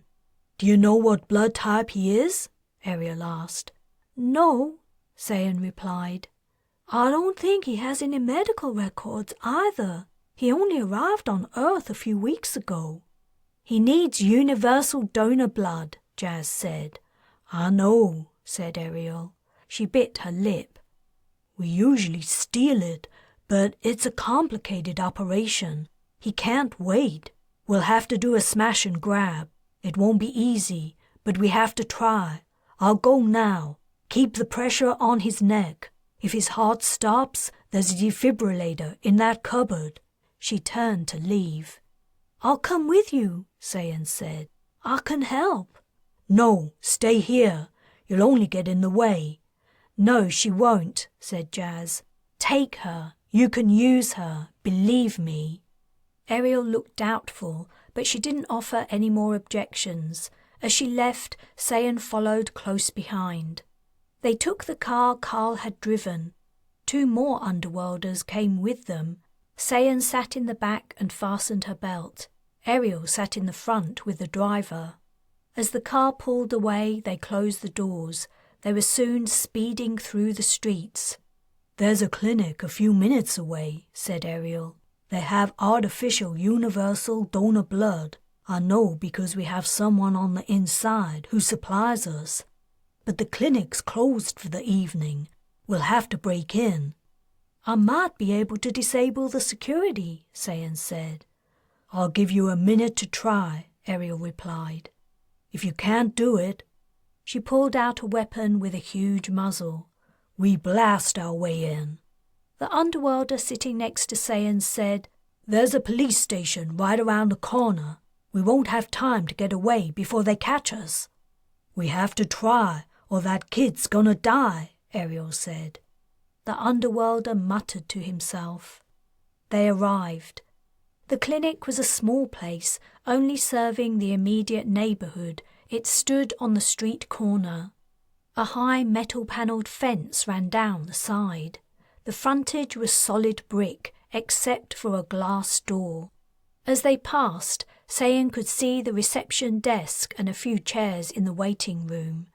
They pulled up a few doors down and ran back to the clinic's entrance. Inside, the light of the alarm panel winked. There was no way to access the security control from the outside. "Better blast it," said one of the Underworlders. "I bet that door's laser-proofed," Sayan said. "If they're storing drugs in a neighborhood like this." The Underworlder looked offended, but Ariel said, "She's probably right." "What about around the back?" asked Sayan. "The fence is 4 meters high. We'll never get over it," said the Underworlder. "Speak for yourself," said Sayan. "Give me the blaster," she said to Ariel. The woman hesitated before handing it over. Sayan trotted around the side of the building. The Underworlder's estimation of the height of the fence was about right. She crossed to the other side of the street and sized it up. When Ariel and the Underworlders appeared, she called, "Bring the car around," and ran toward the fence. A few steps before she reached it, she jumped, springing from her right foot. She sailed up and caught the top of the fence with her fingertips. Quickly pulling herself up, she climbed over before landing in the yard behind the medical center. The fence cast the place in deep shadow. Sayan blinked her eyes to night vision, and the scene swam into a green-hued view. The yard was bare, save for garbage cans bearing signs for different kinds of medical waste. The back door was locked tight, and, like in the front, there were no windows. She had no choice but to try to blast the door. Laser-proofing was expensive. Maybe they wouldn't have taken the extra precaution with the back door. It would trigger the alarm, but she couldn't help that. She pulled the blaster from the waistband of her pants and fired it, concentrating its beam on the door lock. The metal glowed red, then white. That had to have triggered the alarm. Sayan wondered how long she had before the police responded, probably less than a minute. She threw her shoulder against the door, bursting it open. Not slowing her pace, she sped through and into the centre. As she went, she realised she should have asked Ariel where they kept the blood. Too late for that, but the clinic was small. The blood shouldn't be too hard to find. She was in some kind of consulting room. Various scanners and other medical equipment stood against the walls. Where did they keep the medical supplies? She threw open another door. She was in the doctor's office, with a simple bed, the physician's desk and interface, and chairs. Sayan ran through, upending a chair as she tripped over it in her hurry. Flinging open another door, she found herself in the waiting room she'd seen from the front. Bright lights oscillated over the walls, shining in from outside. The police had arrived. A car door slammed. They were coming over to the clinic. Did they have a key to the place? Where were the supplies? Sayan spotted another door. She sped through it. At last, she was in the supply room. It was full of cabinets and refrigerator units. All were locked, but they bore signs. Her eyes roved feverishly. She must have only seconds. She saw it. Sayan grasped the handle of the unit containing the blood bank and forced it down. The lock snapped off and the door opened.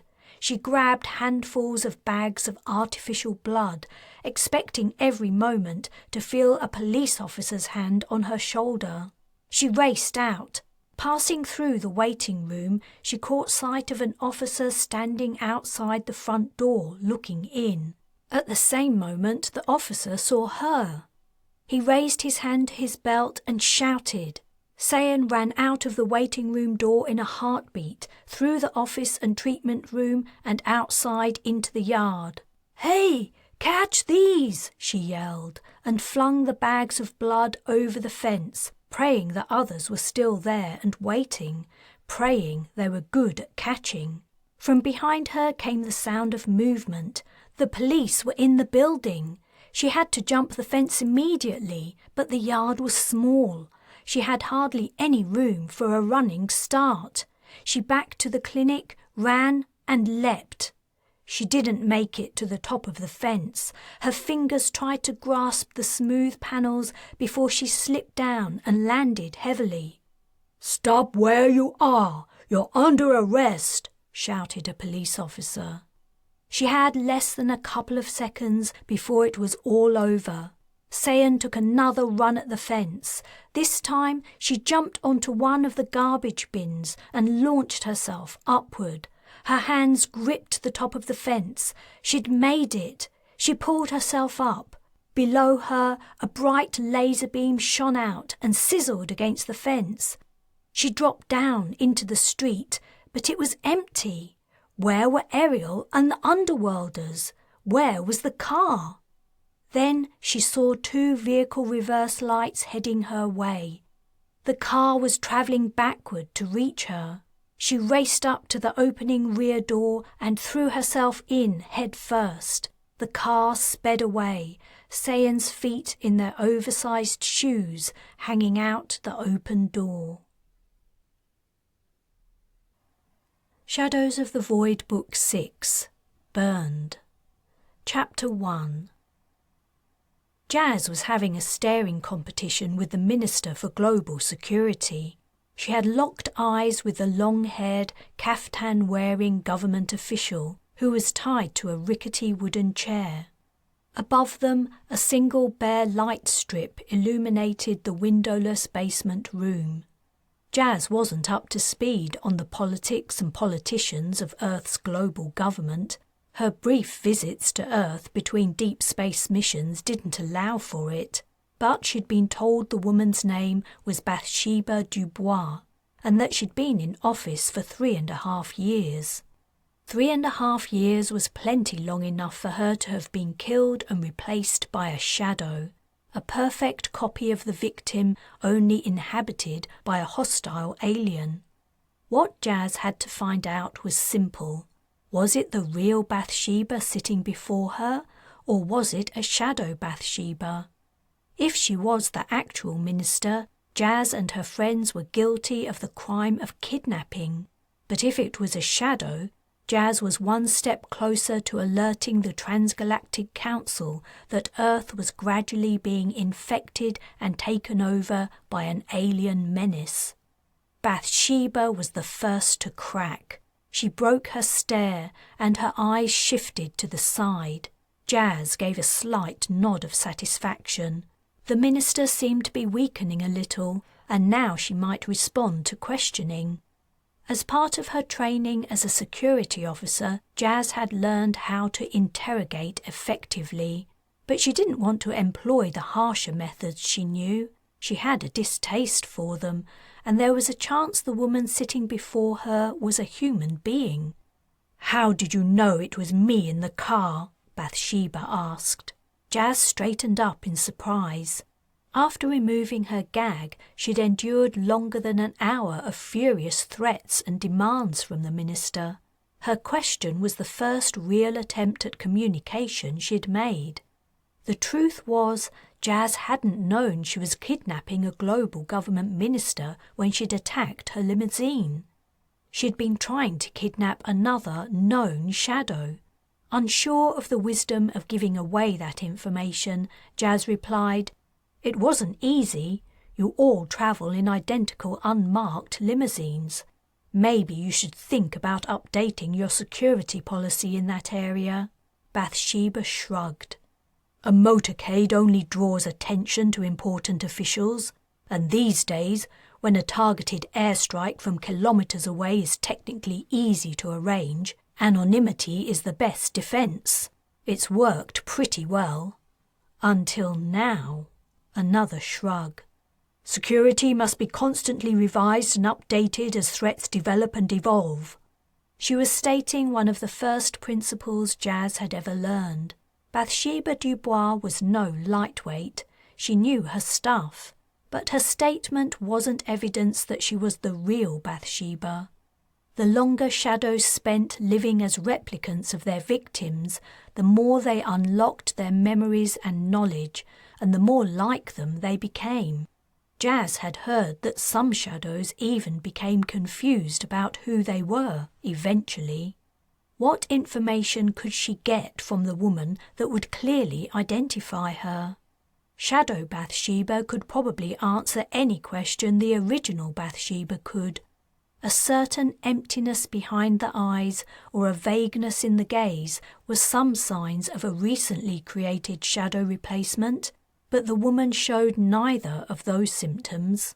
"So," said Bathsheba, "what's your organization? What are you demanding for my return? You realize the police are homing in on this location as we speak? You know if you give yourselves up now, before it's too late, you might be spared the death penalty." "Are you trying to tell me you've been fitted with a tracker?" asked Jas. "That's a lie. They would have been here a long time ago if that were the case. Don't worry, I know all about trackers. No one knows where you are. No one's ever going to find you." Bathsheba's gaze wavered. Her anger had given way to fear, Jas detected, though the woman was trying to hide it. Good. Maybe she would reveal something that would give away her true identity. "Tell me what you know about shadows," she said, watching the minister's expression closely. Surprise flickered over her face, but was quickly suppressed. "What a ridiculous question! Shadows are shade cast by objects standing in light." Jas's lips thinned. "Don't waste my time and yours. You know what I mean. You know what shadows are. The government's been covering them up long enough. You've been pretending to the Transgalactic Council you have the situation under control, and you've suppressed all reports about them in the media. But they're here, and they're taking over. You've let the situation get out of hand, or maybe your victim did. Wait, you think I'm a shadow? Bathsheba sat upright. Is that what this is about? That's why you kidnapped me? But that doesn't make any sense.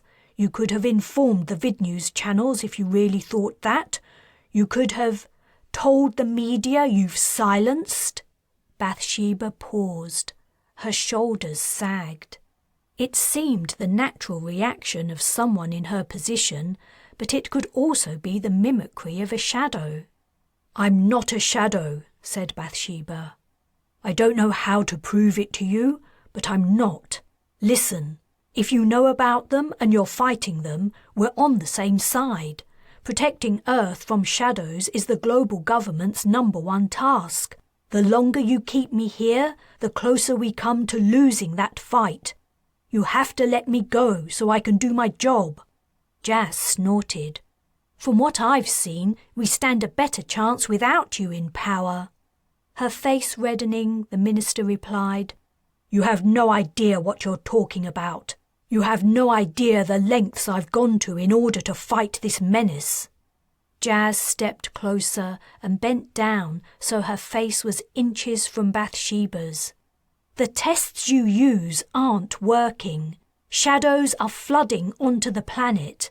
The parents of a very good friend of mine have gone missing, probably taken by shadows. There are shadows in the refugee institutions. There are shadows in your own offices. Whatever lengths you've gone to, they aren't enough. Behind her, the door opened. It was Sayan, looking tired and in pain. Less than a day ago, she'd had an operation to remove a tracking device her parents had placed in her. The wound had to be sore. You, gasped Bathsheba, her eyes widening.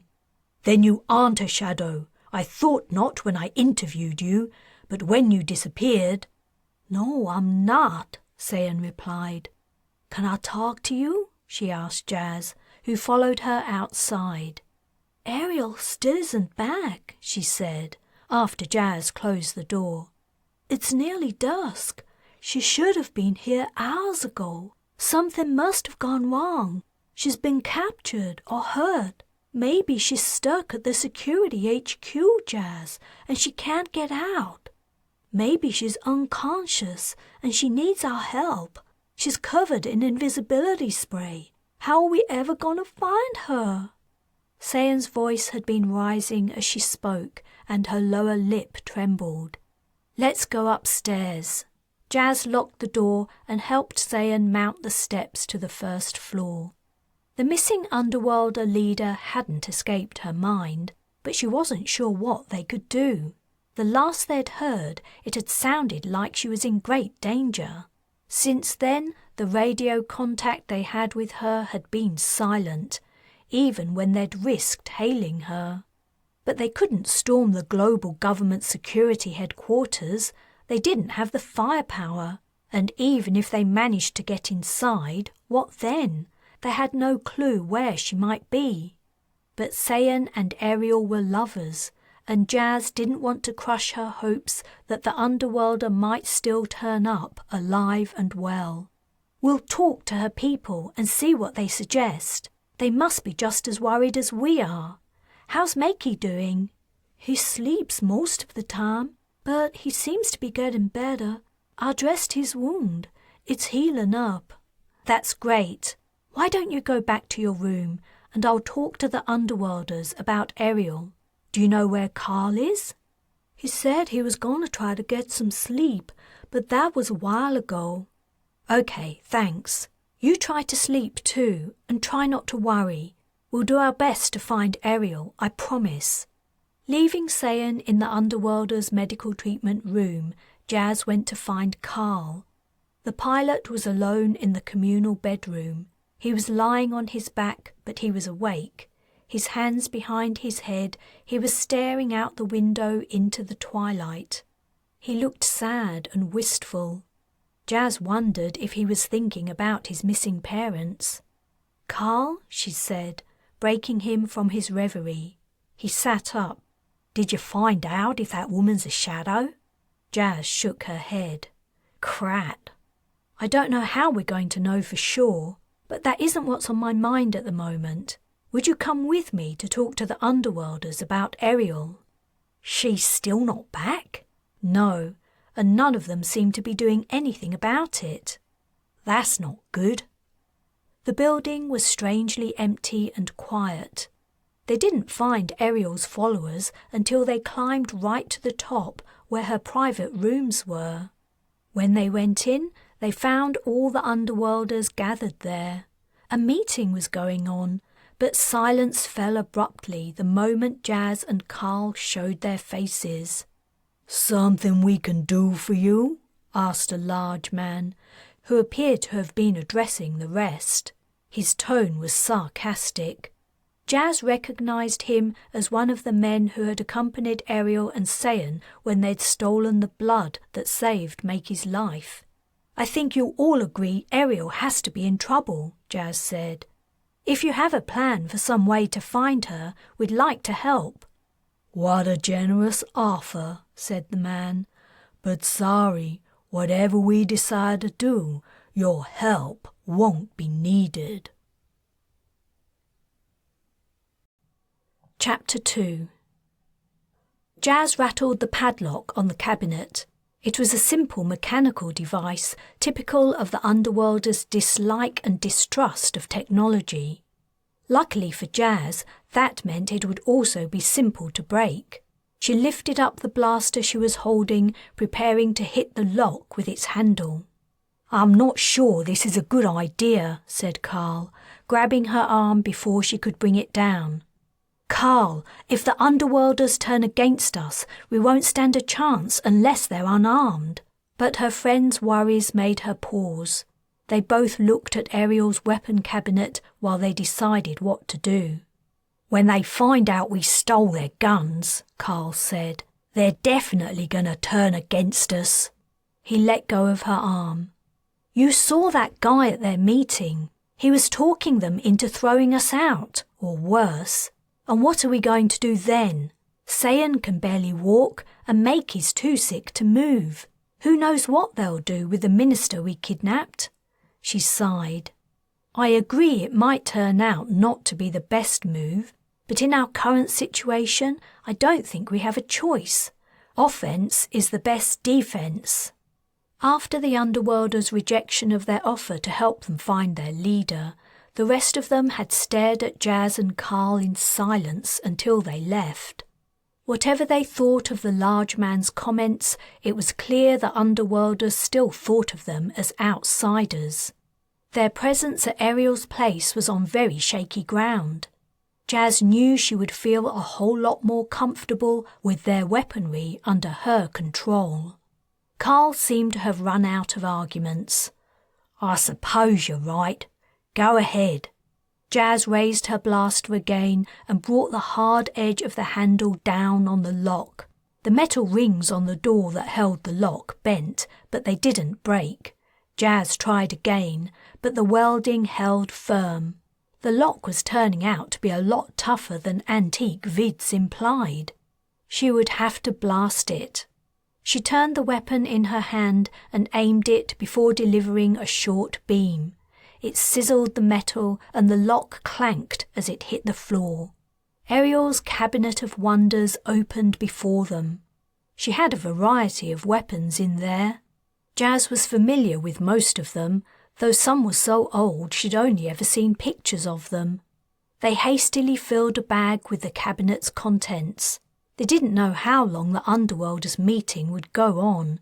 Jas was worried about Makey and Sayan lying unprotected in the medical centre. Soon the cabinet shelves were empty and their bag was bulky and heavy. Its weight didn't reassure Jas, however. With their criminal connections, the Underworlders would have few problems replenishing their supply. Stealing Ariel's stock was, at most, only buying them a little time. "That it?" Carl asked, leaning over Jas's shoulder to peer into the dark recesses of the cupboard. "Yeah, we've got everything." "Crat." "What's wrong?" Where's the invisibility spray? Jas's heart sank.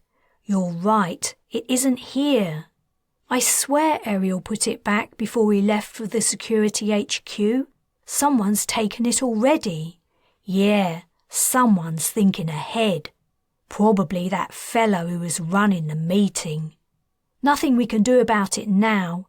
We've got everything else. Looks like I was right to be cautious. Let's get downstairs to the medical centre. Both Sayan and Makey were in bed but awake when Jas and Carl appeared with their cache of weaponry. Carl explained what had been said at the Underworlders' meeting, and neither of them was slow to understand the danger they were in. Jas, did you get anywhere questioning the minister? Sayan asked. Well, once she stopped cussing me out and started talking, I don't know. Either she's doing a good job of acting like the real Bathsheba Dubois, or she isn't a shadow. Sayan grimaced. I really thought she was. She was so cold toward me, and the fact she was interviewing all the job applicants, it seemed like she was trying to assess me to see if I was worth turning into a shadow. I think she might have been interviewing candidates herself because she was worried about shadows infiltrating the department, said Jas. She was trying to check for them. Sayan shook her head. Things must have gotten really bad. We've got to do something. Of course, and we're trying, Jas said. But it looks like our plan of catching a shadow has failed again. We still don't have anything to convince the Transgalactic Council that Earth's politicians have been lying. The door flew open and banged against the wall. The Underworlder who had been addressing the meeting stood in the doorway, and the space behind him was crowded. We've come to a decision, said the man. You can stay one more night, and then you're all to leave first thing in the morning. Ariel's not coming back from the look of it. You guys were only ever here because she wanted it. No one else did. We've lost friends because of you. You're bad luck, and you're trying to drag us into a fight that's none of our business. If it were up to me, you'd be out the door right now. But some people feel sorry for the kid. So we've agreed. You've got one more night. In the morning, you can pack up your stuff and get out. We can't leave in the morning, exclaimed Sayan. Makey isn't nearly well enough yet. He almost died. He can't just get up and leave. Look, said the man, approaching Sayan until he was within a few inches of her. Jas slowly reached inside the bag of weapons, which the man seemed to have mistaken as containing their belongings. I could have died or gotten arrested stealing blood for that kid, he continued. And why? He isn't one of us. He's a complete stranger. I only did it because Ariel asked me to. But now she's gone, and we're gonna see a few changes around here. Jas wondered if those changes included him taking over in Ariel's place. He was standing only a short distance from the petite navigator. With her enhancements, she could take care of herself, but Jas didn't want him thinking he could bully them into doing whatever he wanted. "You're crowding my friend," she said. "Leave us alone. We've heard what you have to say, and we'll talk about it. If it suits us to leave in the morning, we'll go." The Underworlder lifted a corner of his mouth. "You're going whether you agree to it or not," he said, but he moved back. "I'll be back at dawn." Pushing against them with his broad frame, he broke through the other Underworlders who were peering in through the door, following the proceedings with great interest. Carl closed the door on their curious faces and leaned his back against it.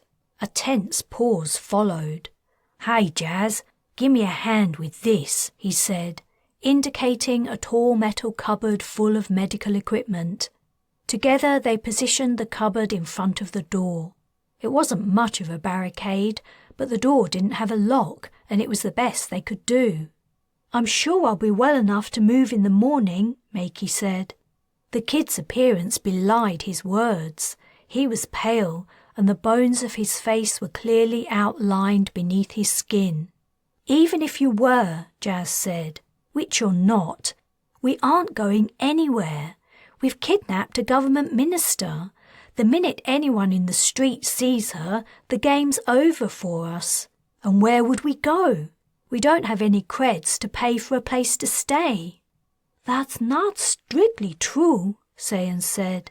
Do you remember the first time we tried to kidnap a shadow? Ariel gave us a map showing us a safe, empty house. She said we could stay there a while. I've still got the map. You do? Said Jas.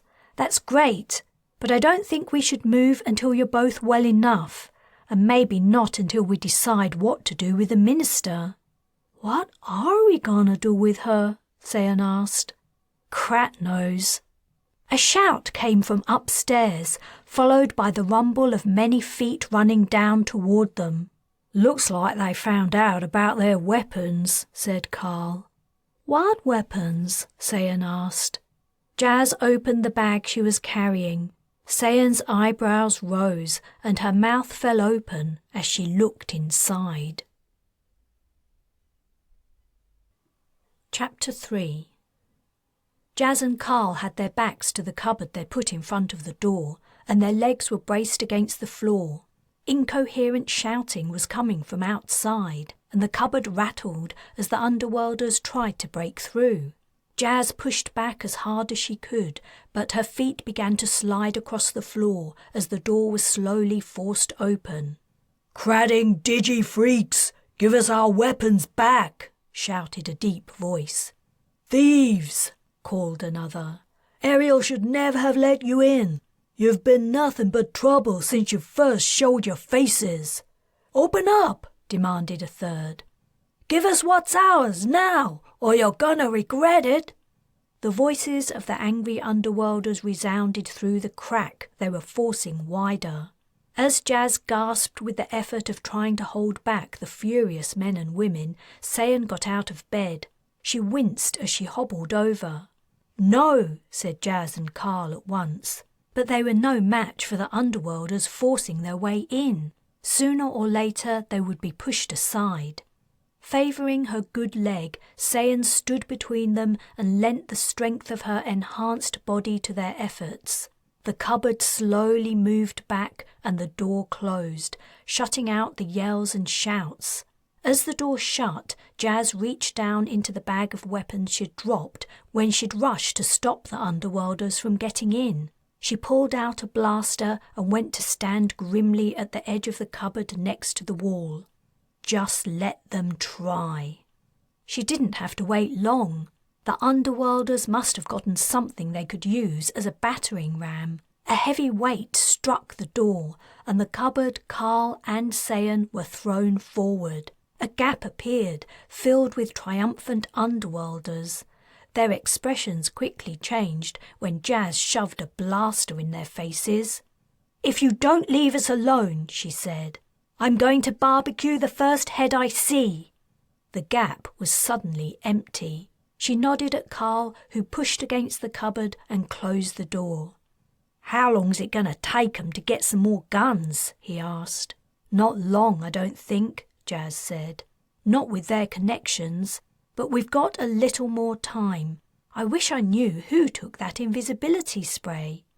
"My bet's on our grumpy friend," Carl said. "I think you're probably right. It looks like he was one of Ariel's right-hand men. I doubt she told many people about that spray." "He's probably been manoeuvring for a takeover for a while," Sayan said. "I'd love it if Ariel came back and put him in his place." "We'd all love it if Ariel came back," Jas said. "And let's hope she does.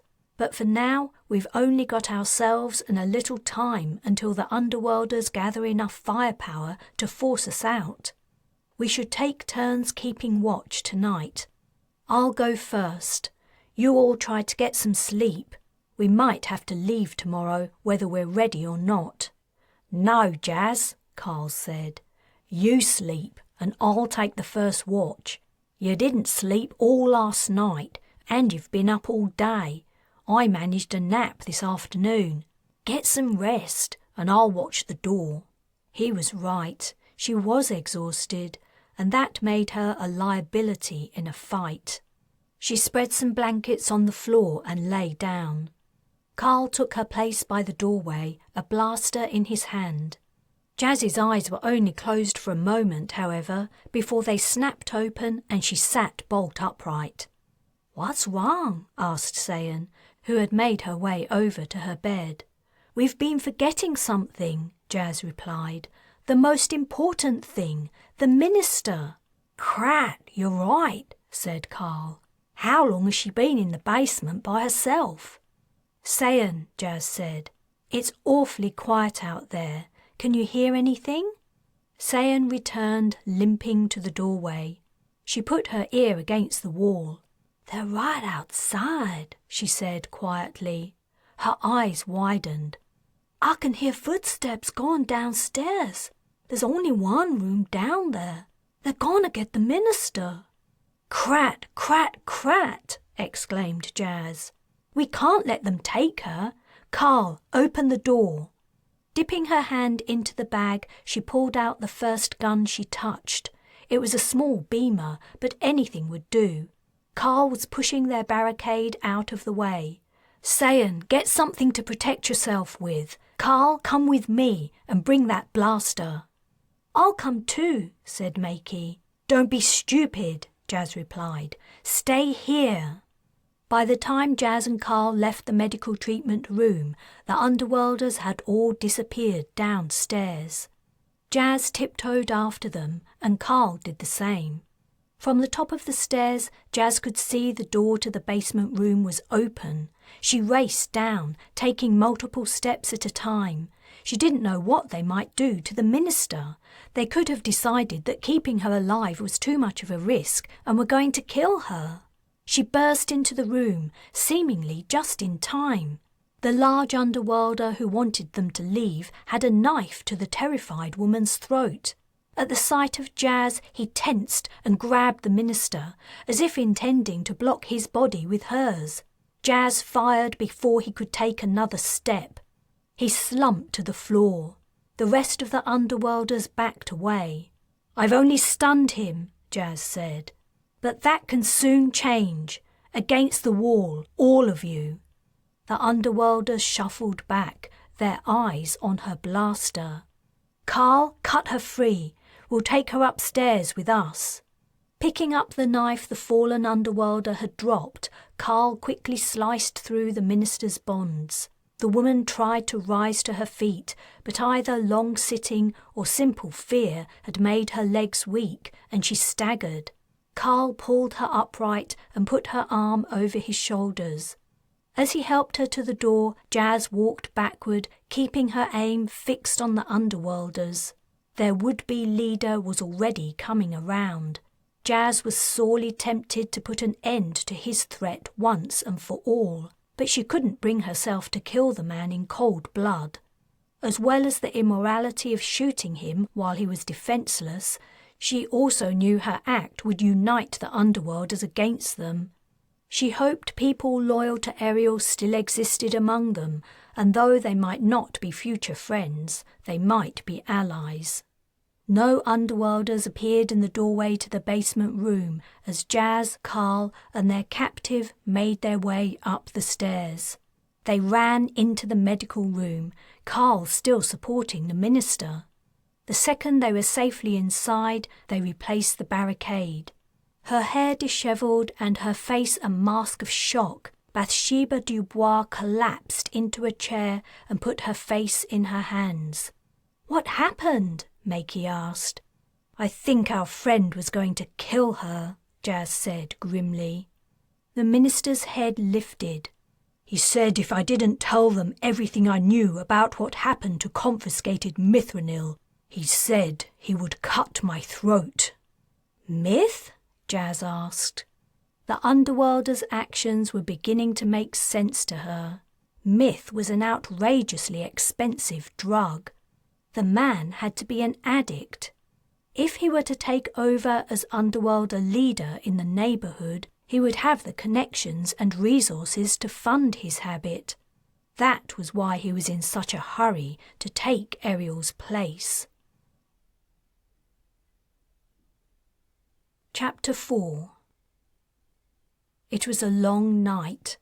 Jas had insisted that Sayan rest and not keep watch. She slept head to toe with Makey in his bed. The minister took the other bed, but slept fitfully. When she did sleep, she snored and kept everyone awake. Carl made Jas sleep again while he took the first watch. She curled up on the blankets on the floor. The Underworlder's house was quiet. They seemed to have given up on dealing with them for the moment. He wondered if they were waiting on something, a new supply of weapons to arrive, for instance, or if they were arguing among themselves about what to do next. There had only been a few supporters down in the basement with their wannabe leader. He didn't seem a very likeable bloke. Carl doubted all the others were behind him. There were probably quite a few who were holding out hope that Ariel would return. Though her leadership style was rough and ready, she seemed fair. She'd appeared to care about the people she led. He had a strong feeling the new guy only wanted to exploit them. He watched Jas as she slept. The faint lines that time and a stressful job had worn into her face faded away, and she looked younger and more carefree, though he wasn't sure she'd ever really been carefree. From the little she'd told him about her childhood, she'd led a lonely life. When they'd been watching for their shadow target to leave the security headquarters, she'd told him something had happened to her years before in Antarctica that had made her never want to go back. Sometimes, with the way she acted, Jas was a hard person to warm to, but Carl had found that, whatever she did that pushed him away, he couldn't help but be drawn back again each time. There was something different about her, something he couldn't define in words, which connected with him deep inside. The longer he spent with her, the stronger the feeling grew. He hoped they would both make it out of whatever was coming, but if they didn't, he would be glad for the moments he'd spent with her. After a few more hours, he yawned and rubbed his eyes. A pale pre-dawn light was coming through the window. Carl had watched and listened for the Underworlders all night, allowing Jas and the others to rest. He stood and stretched. His movement caused Jas to wake. She sat up and saw that dawn wasn't far away. "What's the time?" she asked quietly. "Why didn't you wake me?" "I was enjoying watching you sleep," he said. "Right. That's a little bit creepy, Carl. You pull faces like my granny used to when she was trying not to fart." Jas opened her mouth in outrage. "No, I don't." She frowned. "Do I?" Carl raised his eyebrows at her, but didn't answer, as if he were trying to be kind. "Oh, shut up. Of course I don't." She got out of bed. "Here, give me that blaster. You try to get some sleep. The Underworlders might leave us alone for another hour or two." She came over to him and took his gun. "I don't really pull faces, right?" He patted her on the shoulder. "Don't worry, Jas, it's kinda cute." She narrowed her eyes at him as he went, smirking, to the blankets she'd just vacated. He lay down and turned on his side before allowing sleep to overwhelm him. Before he could sink into its depths, however, a massive thump against the door threw the cupboard to the floor. Medical devices, instruments and other equipment spilled out. Jas stunned the first Underworlder that burst into the room. He was unconscious before he fell onto his face, apparently breaking his nose as blood flooded from beneath him. Carl was already up and leaping to join her. "The next one I shoot to kill," shouted Jas. The Underworlders took no notice. More were pouring into the room. Jas yelled as she was hit. Carl smelled her burnt flesh. The Underworlders weren't pulling their punches.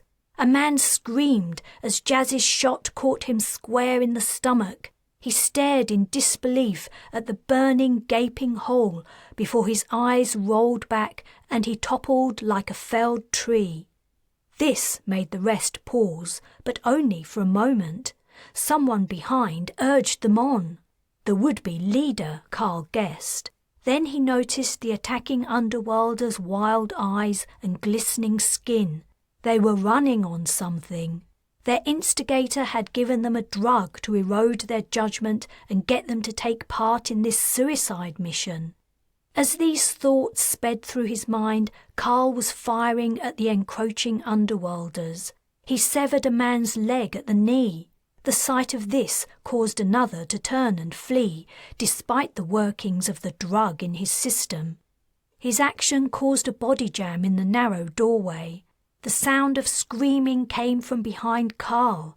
It sounded like the minister. Jas's face was twisted with pain from the wound on her shoulder, but she fired off another shot, hitting a barrel-chested man who was managing to force his way through the struggling bodies. She got him in the neck and must have hit an artery because blood spurted out, pulsing with the man's heartbeats. He didn't seem to even notice. He continued to shove and shoulder the others aside until finally he was free and he took an exultant step into the room. He lifted a weapon, new supplies had obviously arrived, and aimed at Carl. In response, Carl squeezed his trigger, but he needn't have bothered. Before he could fire a shot, Jas scored a hit and the man fell upon the other she'd stunned.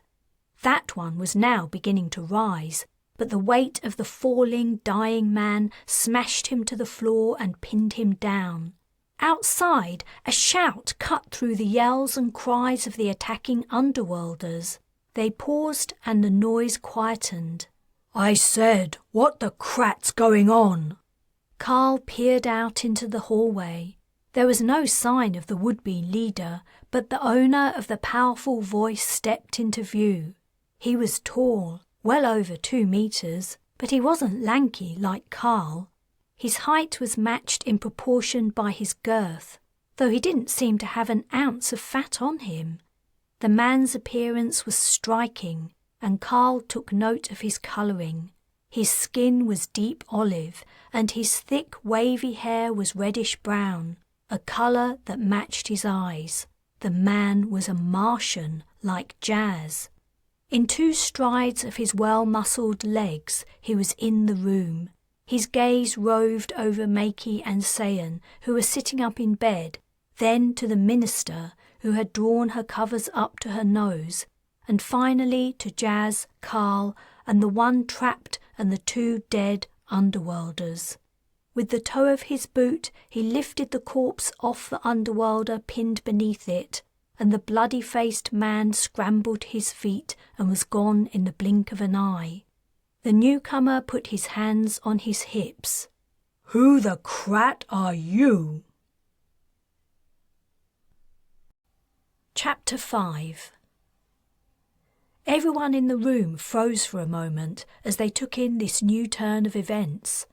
Carl was first to break the ice. He stepped forward and held out his hand. "Carling Yari." The man took his hand and enveloped it in his own large, powerful grip. "Osmond, just Osmond." He turned to Jas. The pain from her shoulder wound was etched into her face. "You need something for that. Ariel can treat you, but where is she? What's going on here?" "Ariel's missing," said Jas. Osmond's eyes widened and his hands fell from his hips. "What? No. For how long?" "About 30 hours, Carl replied. Raising a hand and running it through his hair, Osmond said, "Crat. Where did she go?" "Don't you want to ask your mates?" Carl asked. "You're one of her crew, right?" "Not exactly.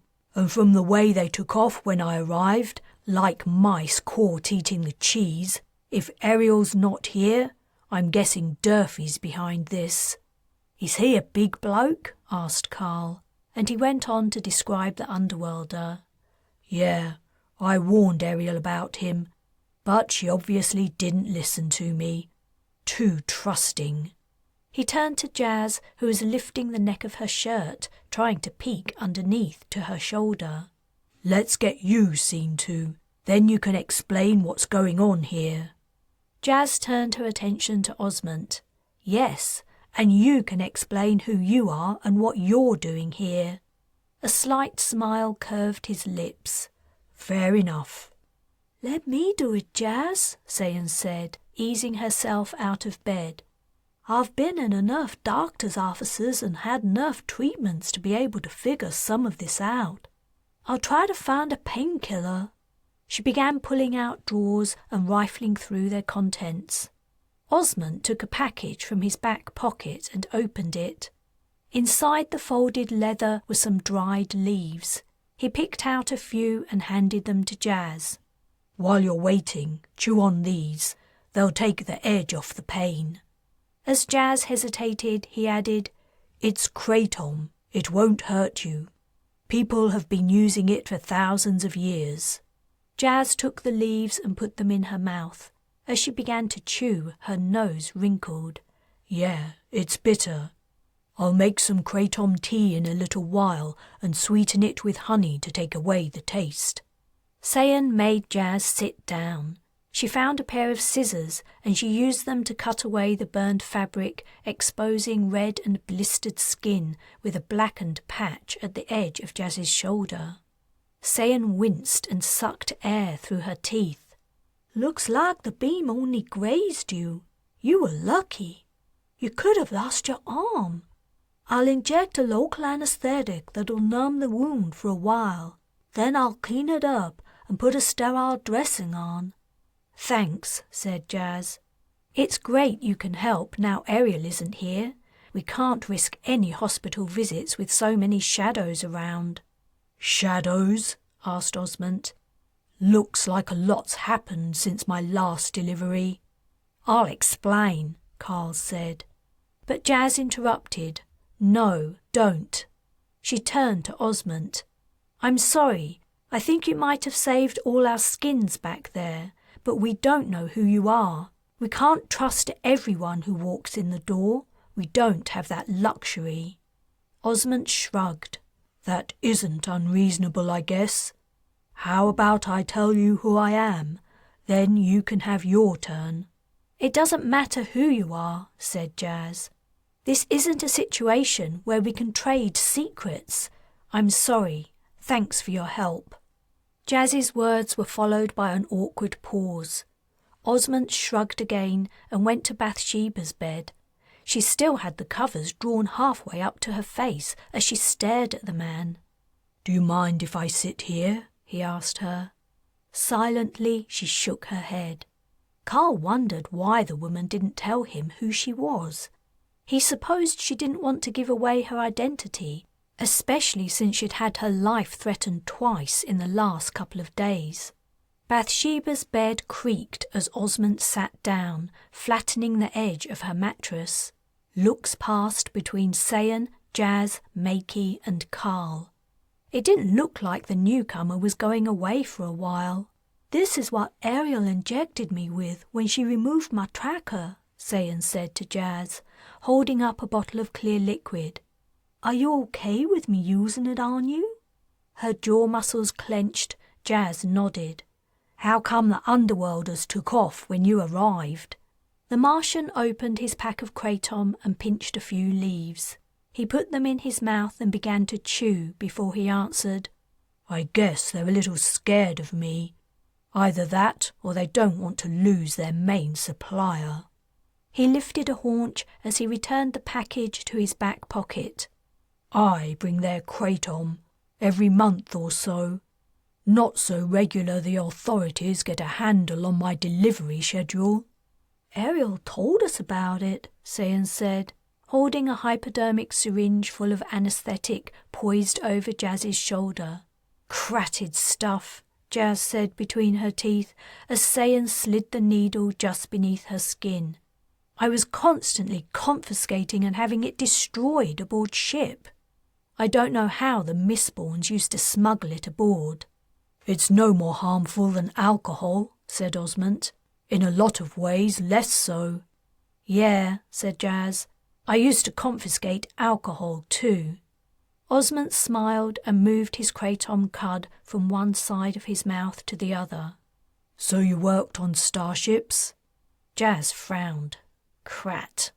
The Martian laughed. Don't worry. You don't have anything to fear from me, I swear. I just told you I'm a drug dealer. You could call the police right now, but I'm guessing you won't. A pregnant silence stretched out.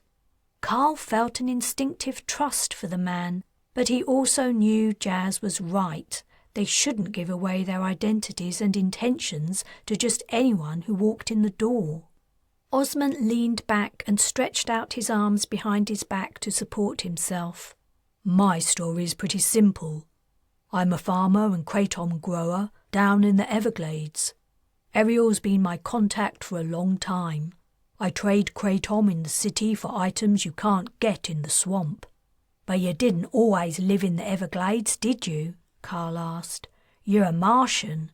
There's no denying it, as this woman will testify. He winked at Jas. The original gene therapy that protects against radiation leaves an indelible mark on all that planet's inhabitants.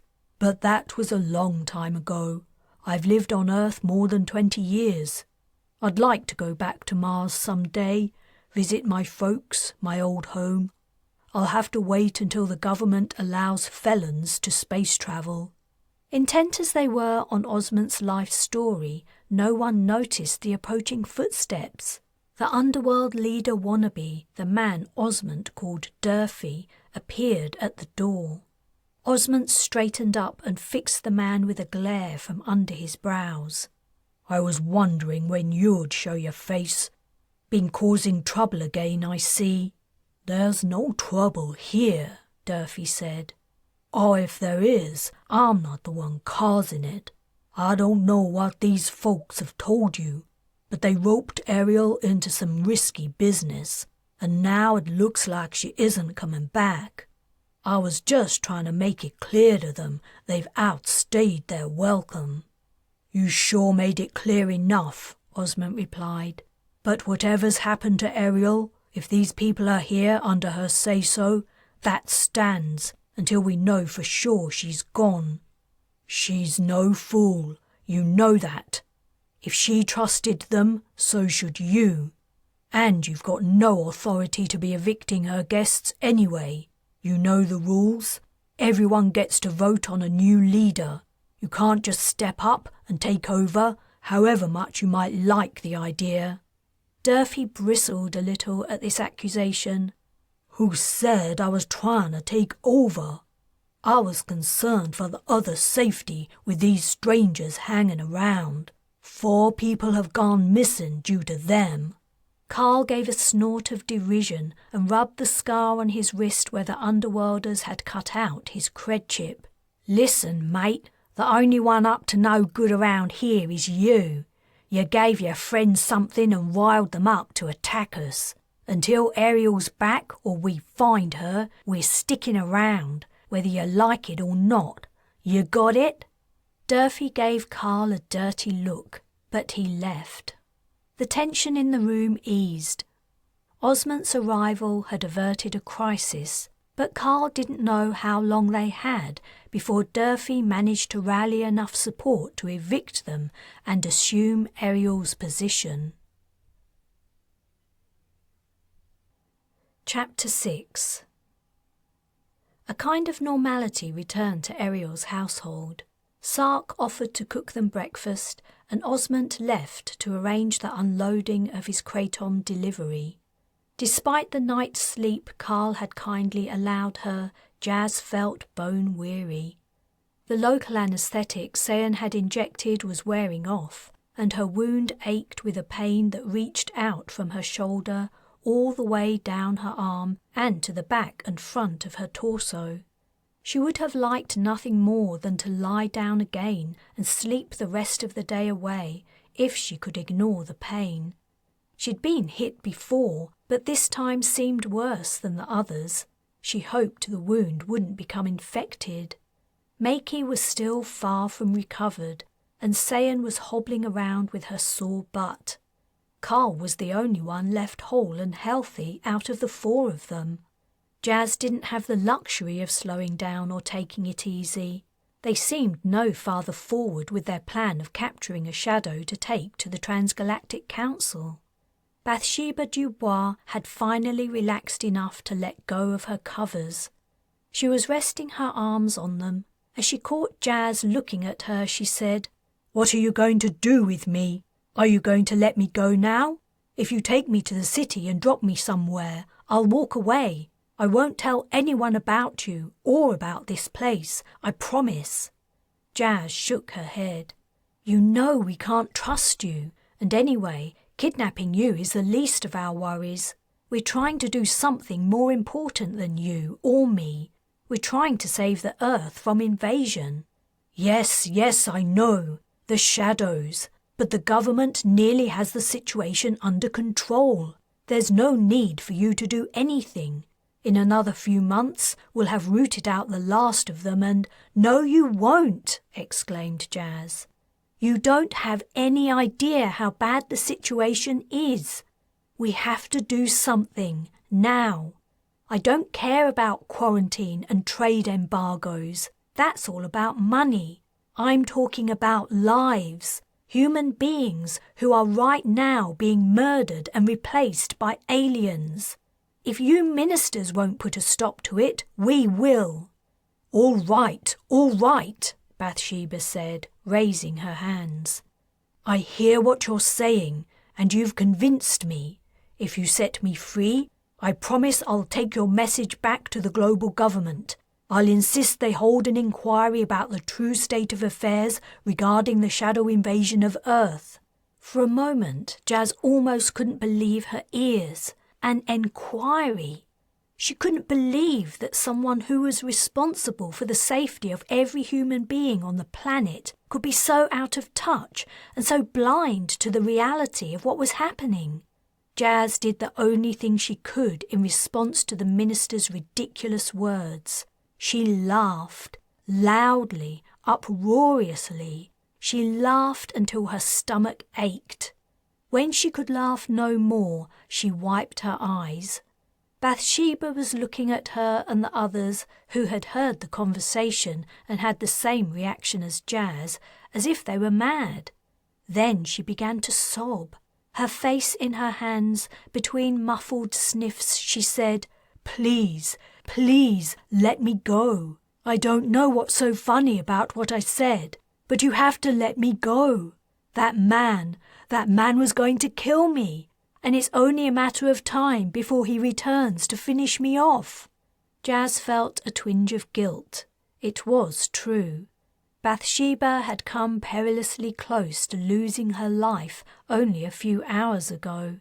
Prior to that, she'd been chased, captured, gagged, tied, put in the trunk of a car, driven to an unknown destination, and finally been held captive against her will among a group of strangers who seemed intent on doing her harm. But though she felt a little sorry for Bathsheba, she definitely didn't want to let her go just yet. There was still a remote chance she was a shadow. After all, Sayan had been convinced the shadow who had kidnapped her had been a nice older man. "What if I tell you how you can test whether I'm a shadow?" Bathsheba asked. "Would you let me go then, if I can prove to you that I'm not?" This caught everyone's attention. "How would you do that?" asked Sayan. "A year or so ago," Bathsheba said, "we received a shipment of scanners from the Transgalactic Council. Shadows had appeared and begun to spread across the galaxy, and they wanted us to protect Earth by scanning everyone who arrived from other planets. We had to invent a whole load of other tests to put shadows off the scent of the new technology, but it's the only scanner that works." "We know that," said Sayan. "I found out about it just before the shadow working in your office arranged my capture." "You're proposing that we scan you?" Carl asked the minister. "Yes, exactly. And how are we going to do that?" asked Jas. The scanners have a finite life. We have to replace them every 3 months. A new shipment is due from the council next week. And? Jas asked. Well, I never thought I'd be saying this, but I can give you the information to help you steal one. If you manage it, however, you have to test me. When you know for sure I'm not a shadow, you have to let me go. Is it a deal? A shadow scanner? It was exactly what they needed. Otherwise, they were operating by guesswork. They would have only one chance to show the Transgalactic Council there were shadows on Earth. They had to get it right and be sure they had a real shadow to prove what they were saying. "What do you think, guys?" she asked Carl, Sayan and Makey. "How well protected is the shipment?" Sayan asked. "That's the advantage of my suggestion," Bathsheba replied. "It isn't that well protected. Research has shown the more attention you draw to something with a heavy deployment of security, the greater the chances are of an attack. The scanners are arriving in a shipment of regular imports from deep space. Only I and one other trusted person know the carrier and the day, time and place of the arrival." "When is it?" asked Jas. "In 6 days. "We aren't in much of a state to be breaking into a spaceport." "I'll be fine in a couple of days," Makey said. "I'm up for it," said Carl. Sayan said, "I'll be better soon too. My skin's completely healed. It's just the muscles underneath that are still a little sore. But I don't know that I agree with this idea. It'd feel like we're abandoning Ariel. After all she did for us, we should try to find her. I keep thinking she's out there somewhere, hurt but unable to get any help. We should at least return to the security HQ and scout around a little. Something bad has happened to her, or she'd be back by now for sure. As long as there's a chance she's alive, we shouldn't give up on her." "You're right," Jas said. "We owe her, and if it weren't for the problems with these cratted Underworlders, I would have gone out looking for her before now. Maybe we can do both. If this shipment of shadow scanners isn't due until next week, we have plenty of time to look for Ariel." "And," Carl said, "we don't have to decide right away if we're going after the scanners. Maybe something else will turn up." Osmond appeared, and the discussion immediately dried up. The Martian rubbed his hands together and said with a smirk, "My entrance hasn't had that effect since I had too much kratom and walked naked into a local government planning meeting." Chapter 7. As soon as he heard about the plan to try to find Ariel, Osmond wanted in on it. At first, Jas wouldn't accept his help, but Sayan had pointed out that Jas's and Carl's faces were already known to the shadows at Security HQ from their first kidnapping attempt. It wouldn't be long before they were noticed and apprehended. Now the invisibility spray had gone missing, they couldn't get too close to the building. But Osmond was someone Ariel would recognise as a friend, and he certainly stood out, making him easier for her to see. Finally, Jas relented. "You're still not 100%, so I don't think you should come," she said to Sayan. "But I'm not comfortable with leaving you, Makey, and the minister here unprotected. Durfee and his lackeys might have backed off for the moment, but who's to say they won't change their minds, especially if Osmond is out of the picture for the day?" "I can deal with them," Sayan said. "Durfee knows what I'm capable of. He was there when I broke into the medical center to steal the blood for Makey, and he's no fool." "No, he isn't," Jas replied, "which is why he drugged up a bunch of his followers and used them as cannon fodder before he showed his face in here. 2 Underworlders died. That's too many. I don't want any more deaths. I hope you don't mind me saying, Sayan, but you don't exactly look intimidating. It wouldn't take much for Durfee to persuade the Underworlders to risk an attack against a sick kid, a soft politician, and a little woman." Sayan bit her lip. I guess you're right. I don't want to hurt anyone. Then I'll go by myself, Osmond said. Just give me directions. No, said Makey. At least 2 of you have to go. You'll be safer in pairs. True, Jas said. I'm glad to see you're getting a little better understanding of security, Makey. Okay, Osmond and I will go.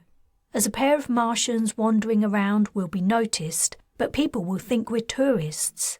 Just a couple out doing a little sightseeing. Carl, you can stay here as an extra deterrent to the Underworlders. But how are you going to get there without me? Carl asked. You can't park that limo anywhere. It'll stick out like a sore thumb. And that old car we used for the kidnapping is a self-driver. Can you drive, Jas? I can drive, Osmond said. We have plenty of self-drivers down in the Everglades. Carl looked as though he still didn't agree, but he said nothing. Life at Ariel's place had become seriously disorganized in her absence. No one seemed to know who they should talk to about borrowing the car they needed to get to the security HQ. Some Underworlders seemed to believe that Durfee was in charge and they were no longer welcome there. Others appeared frightened to speak to them. A few were simply apathetic, lying semi-conscious in the communal bedrooms, heavily drugged up. Osmond's expression became graver as he and Jas continued their inquiries. The sooner we find Ariel and bring her back here, the better, he said, after they had interrupted 2 men paying what seemed to be too much unwanted attention to a young woman. Back home, there's plenty to do on the farm. It keeps people focused. Living in the city seems to bring out the worst in people. They need someone strong, with a clear purpose, someone who leads by example. Ariel's is one of the best Underworld neighborhoods. I hate to think what's going to happen if she's gone. Finally, they happened upon Sark in the kitchen. Of all the house's inhabitants, she appeared to be the only one who had continued as normal, faithfully cooking 3 meals a day for the entire household. They found her instructing 3 small boys on how to peel potatoes. She was leaning over them as they gazed in dismay at the large pile at their feet. When Jas and Osmond appeared, she straightened up and her usually sharp face broke into a smile. Good to see you again, Osmond. Thanks for bringing our supplies. I've been a little busy with my apprentices, or I would have come and found you. It's good to see you too, Sark. I hope you haven't been too disturbed by the commotion going on around here. She waved dismissively. Oh, I don't ever get caught up in all that nonsense. People come, people go. Sometimes they fight a little. No one bothers Sark if they want their supper. I'm glad to hear it, Osmond said. And a delicious supper it is too, every time. Sark smiled in a way that said she knew he was buttering her up, but she didn't mind. So, what can I do for you? We were wondering if you knew how we could borrow a vehicle to use on an errand we'd like to run. I sure do. Her expression clouded. Are you gonna look for Ariel?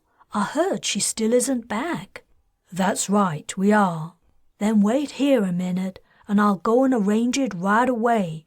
I was hoping someone would do something. I couldn't bear it if anything's happened to that sweet woman. While Sark was gone, a couple of the small boys tried to sneak away, but Osmond clapped his large hands on their bony shoulders and turned them around. They slunk back to their stools and picked up their potato peelers and a potato each. They looked in puzzlement from the peelers to the potatoes, as if trying to figure out how the two fit together. The third boy was busy stabbing his potato with the pointed end of his peeler. Sark returned and told them a car with a full battery would be out in the street for them in a moment. They thanked her. As they went outside, Jas said, "Those poor boys, that looked like a dirty, boring chore Sark had set up for them." "You're thinking, wouldn't it be easier to put the potatoes in an electric peeler? Or better yet, buy them ready prepared? Or even better, just buy the whole meal and heat it up?" "I guess so," Jas said, as she got into the car on the passenger side. Osmond sat in the driver's seat. Well, you know, we do the same thing down in the Everglades. We teach the kids how to prepare and cook food. We also teach them how to clean, do simple first aid, how to build shelters, hunt, and grow their own vegetables, fruits, grains, and beans. It might seem like a waste of time to you digi-freaks, but you never know. One day, humans might need all the old skills again just to survive. He started the car and they set off. He continued, But it's more than that. We teach our kids these things not only so they know how to look after themselves without help from technology, but also so that they learn patience, attention to detail, concentration, how to work with others, lots of things. It isn't all about survival skills. I know we must seem like backward savages, but it's a good life we lead. It's an honest and happy one. Jas hesitated to reply, but she couldn't square Osmond's statements with what she'd seen of Underworlders so far. I don't know. Do you really think the Underworlders hereabouts are happy? They don't seem to be leading very honest lives. It's harder in the city. There's a lot of crime and a lot of prejudice against naturals. Sometimes they do unsavoury things to survive. They would be better off in the country. I've often tried to persuade Ariel to come down and live with us, but her followers are used to city life. They won't leave, and she won't leave them. They were exiting the Underworld neighbourhood and heading downtown to the business and government district. Jas tried to imagine where Ariel might have gone if she were injured. She regretted not arranging a place where they could meet in such an eventuality. They'd only spoken in terms of the success or failure of the plan. Osmond broke into her musings. Where are you from on Mars? Vallis Marineris 5. Oh, Crat, I'm sorry. He glanced at her. But you're... I was a baby when it happened. I see. I didn't think there were any survivors. I was the only one. My parents got me into a survival capsule just in time. It was too late for them. The colony records were destroyed, so I don't know who they were. When I was 12, the authorities shipped me to Earth to finish my education. She preferred to deal with the inevitable questions all at once. It got the subject out of the way. Osmond considered a moment, then asked, Did you know you might be one of us? Jas turned to him. What do you mean? There were green earthers at Vallis Marineris 5. Jas slumped back. Green earthers, like the people on Dawn? How come? Surely green earthers wouldn't have wanted to undergo the anti-radiation gene therapy. For the sake of forging a new life on an unspoilt planet, some of them were prepared to bend their morals a little. And after all, it's just the once. As you know, the effect gets passed on, even to children naturally conceived, so there's no need for any further modding or unnatural alterations. All of us get to be this beautiful colour. He gave her a wink. The idea that Jas's parents might have been green earthers had never occurred to her. She had always thought of them as ordinary colonists, adventurers maybe, excited at the idea of life on a colony planet, or trying to escape poverty, or running away from some kind of trouble. She'd never thought that her mother and father might have been underworlders. Chapter 8. Jas directed Osmond to park in the alley where she and the others had stopped before their first attempt to kidnap Shadow Bernie. Where should we start looking? He asked. The HQ is a couple of streets away, but I can't go near that place. The shadows there know me. Out here it should be safe enough for a little while. How about you go and check all around the building? If she's there, she'll see you, and maybe she can attract your attention. But you said she went inside. If she's hurt, wouldn't she be there? The only reason she got in there was because she was covered in invisibility spray. If you try to go in without ID, they'll arrest you. We have to hope she managed to make it outside." The pit of Jas's stomach ached. It's been 2 nights. I can't believe her supposedly loyal followers haven't tried to do something to find her. "I think Durfee's behind that. There aren't many who'll go against him, but we're trying to do something now at least. Tell me where to go." Jas explained how to get to the security HQ. When Osmond left, she got out of the car and walked up and down the alley. She had a crazy hope that Ariel might have made her way here and was waiting for someone to come. But of course Ariel hadn't known they'd stopped in that spot. She went to the end of the alley and looked out into the bustling street. Cabs and private cars buzzed by. Occasionally, a single-seater, low-slung autobike flashed through the traffic, most likely speeding, but few paid attention to speed limits. Computer-controlled cars meant that serious accidents were a thing of the past. Jas mused that Carl would probably love to ride an autobike. There were few pedestrians. In the business district, people went from their cars into the offices and back again. There was little reason to wander the streets. If Ariel was somewhere nearby, that fact would work in her favour. Few pedestrians meant few people likely to stumble across an invisible, injured woman. Of course, the most likely reason for Ariel's absence was that she'd been killed or captured by shadows. Jas hoped if that was the case, it was the former rather than the latter. She didn't want to face the problem of a shadow Ariel turning up. Standing in the street without any obvious purpose, Jas was attracting stares, so she returned to the car. After another 25 minutes, Osmond also came back. He had found no sign of the missing Underworld leader. "The place is crawling with security agents, on foot and driving," he said. "People in suits and uniformed guards are patrolling the area. I had a look around, but there was no sign of any blood or anything that might lead us to Ariel. I hung about as long as I could. If Ariel was conscious, she would have seen me. I listened out in case she called me, but I didn't hear anything." Crat. I guess it was too much to hope for. Let's walk the route she would have taken if she were trying to get home. Maybe we'll find her on the way. They set off. Jas put her arm through Osmond's, but grimaced and went to his other side. Her shoulder wound was still painful. She linked arms with him again, so they looked like a couple out for a stroll. The man's arm was firmly muscled. Jas imagined he must have a lot of physical labour in his work growing kratom. As they walked, they stopped at any likely spot where Ariel might be, in alleys, behind dumpsters, in disused doorways. They softly called her name and surreptitiously ran their feet along the ground, hoping to meet an invisible instruction.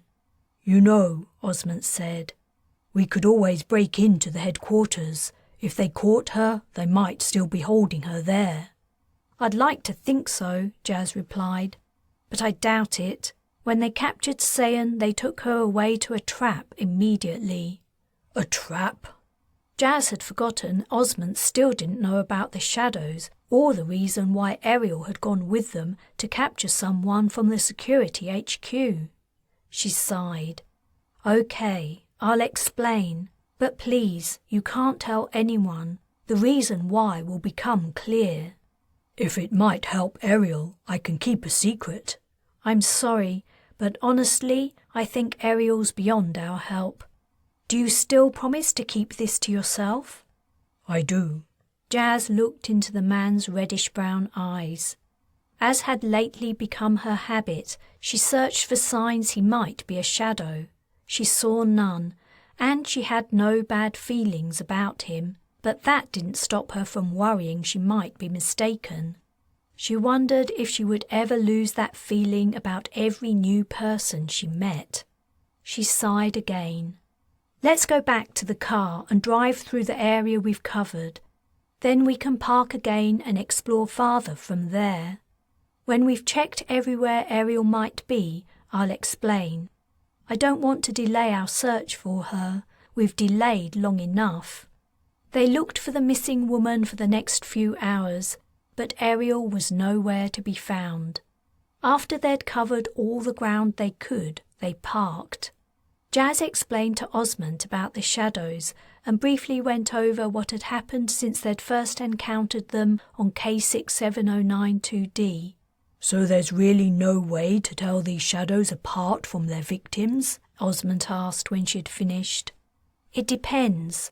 If you see one soon after they've made the switch, there's something odd about them. They look kind of empty, like there's nothing behind their eyes. And they lose concentration easily. We think they communicate telepathically and that sometimes they're having a conversation in their heads. But after a while, when they're used to their new bodies, no, you can't really tell. Not until one of them attacked you, of course. And the funny thing is, the closer you are, or the more friendly you feel toward one of them, the harder it is to notice they aren't who you think they are." She swallowed. "I was affectionate with a man on Dawn, and I didn't realize he'd been swapped with a shadow. I just thought he was upset at me about something. He nearly got me into one of their traps. I ended up having to kill him." "His shadow, you mean?" "Yes, his shadow, of course." Osmond was quiet. He looked out the car window. They'd stopped at the edge of the Underworld territory, and they were surrounded by dilapidated, abandoned, derelict buildings. "If those Mistborns have captured Ariel," he said quietly, "we have to get her back." "I want to too, but she probably isn't at the headquarters anymore. Anyway, I wouldn't even know how to get inside. I know you said we could break in, but that's the global government security building, for Krat's sake. It isn't like you can pop a lock on a window and sneak inside." "No, when I said break in," Osmond said, "I didn't mean like a burglar. I meant break in." He started the car. "I'll show you what I mean."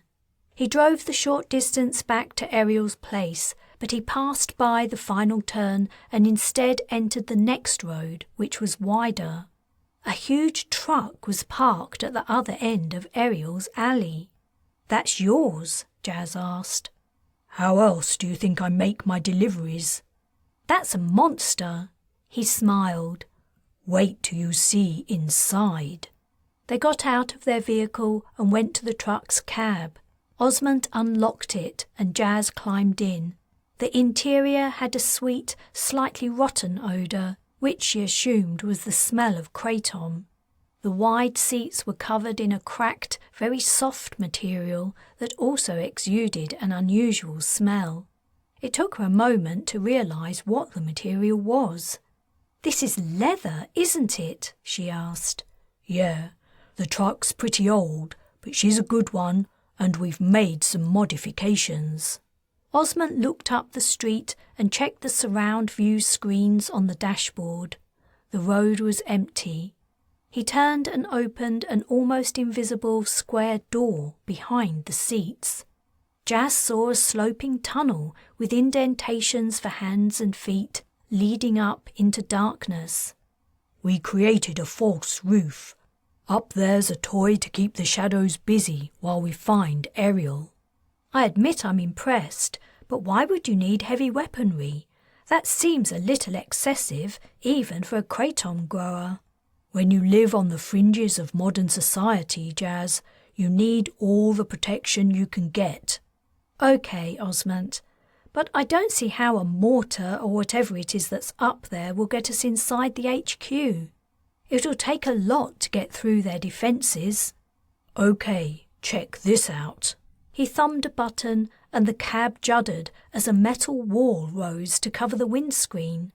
As darkness fell inside, the dashboard lit up with an electronic display that included a screen showing images from cameras on the outside.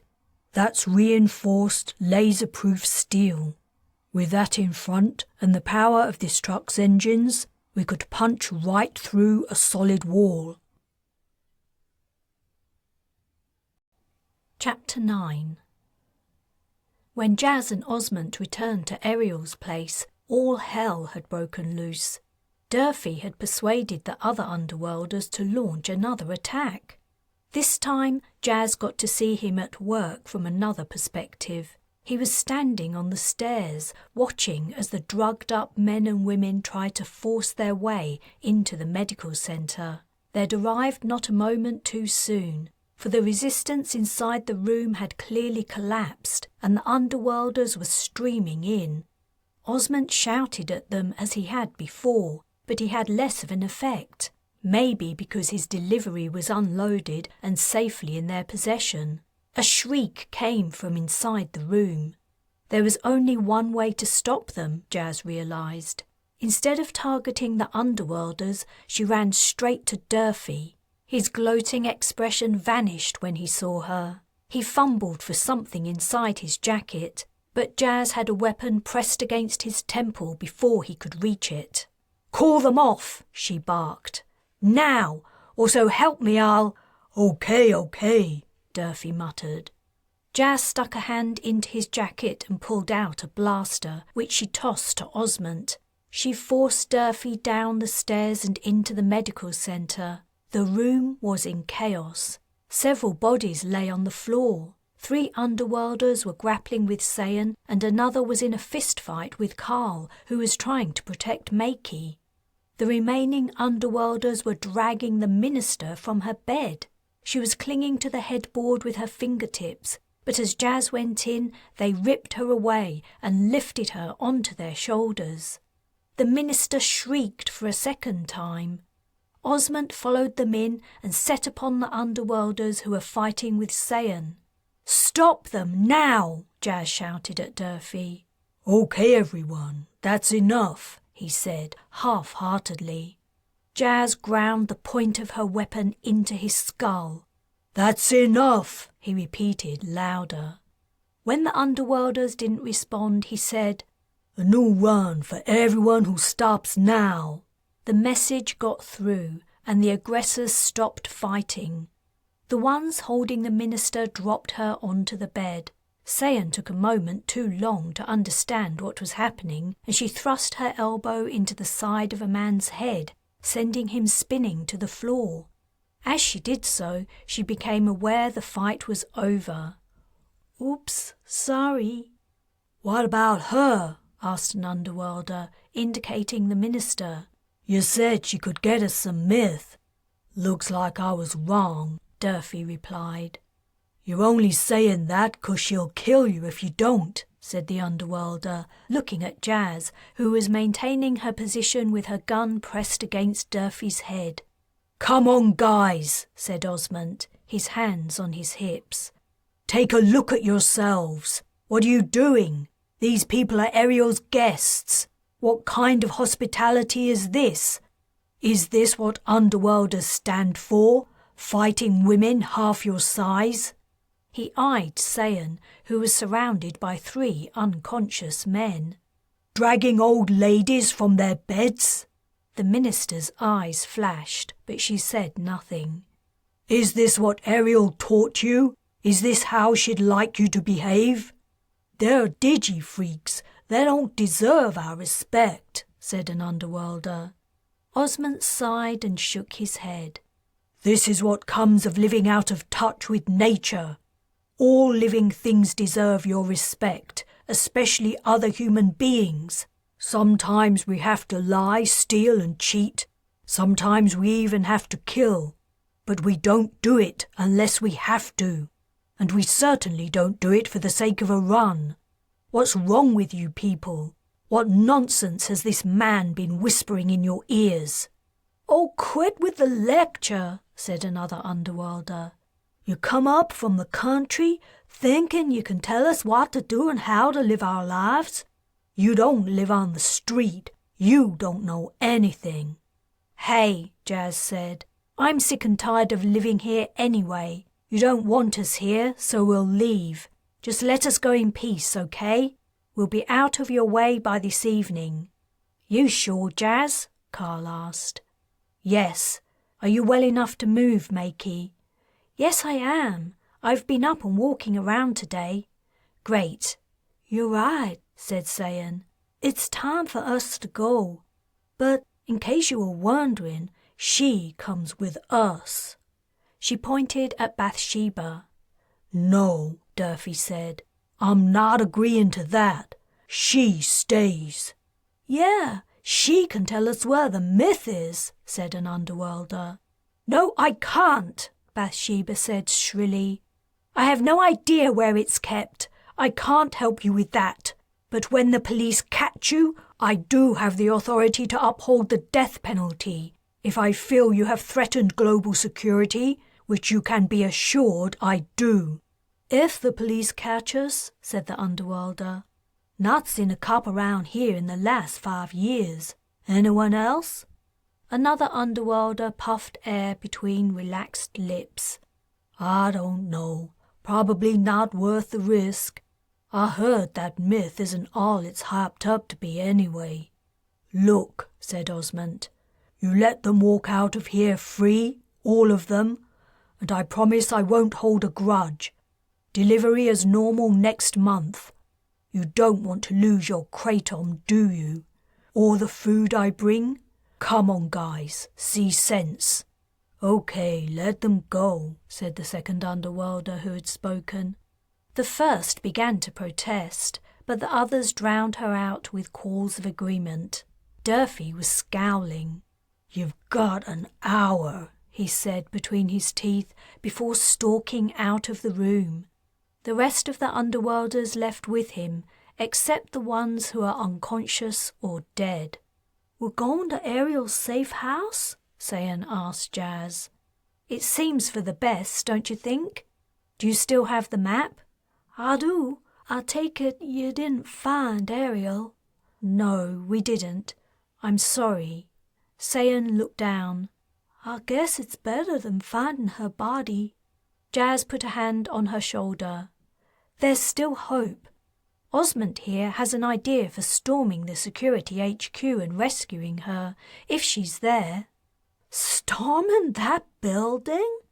Sayan snorted and shook her head. "No chance. You haven't seen his truck." It took them less than an hour to pack up what little stuff they had.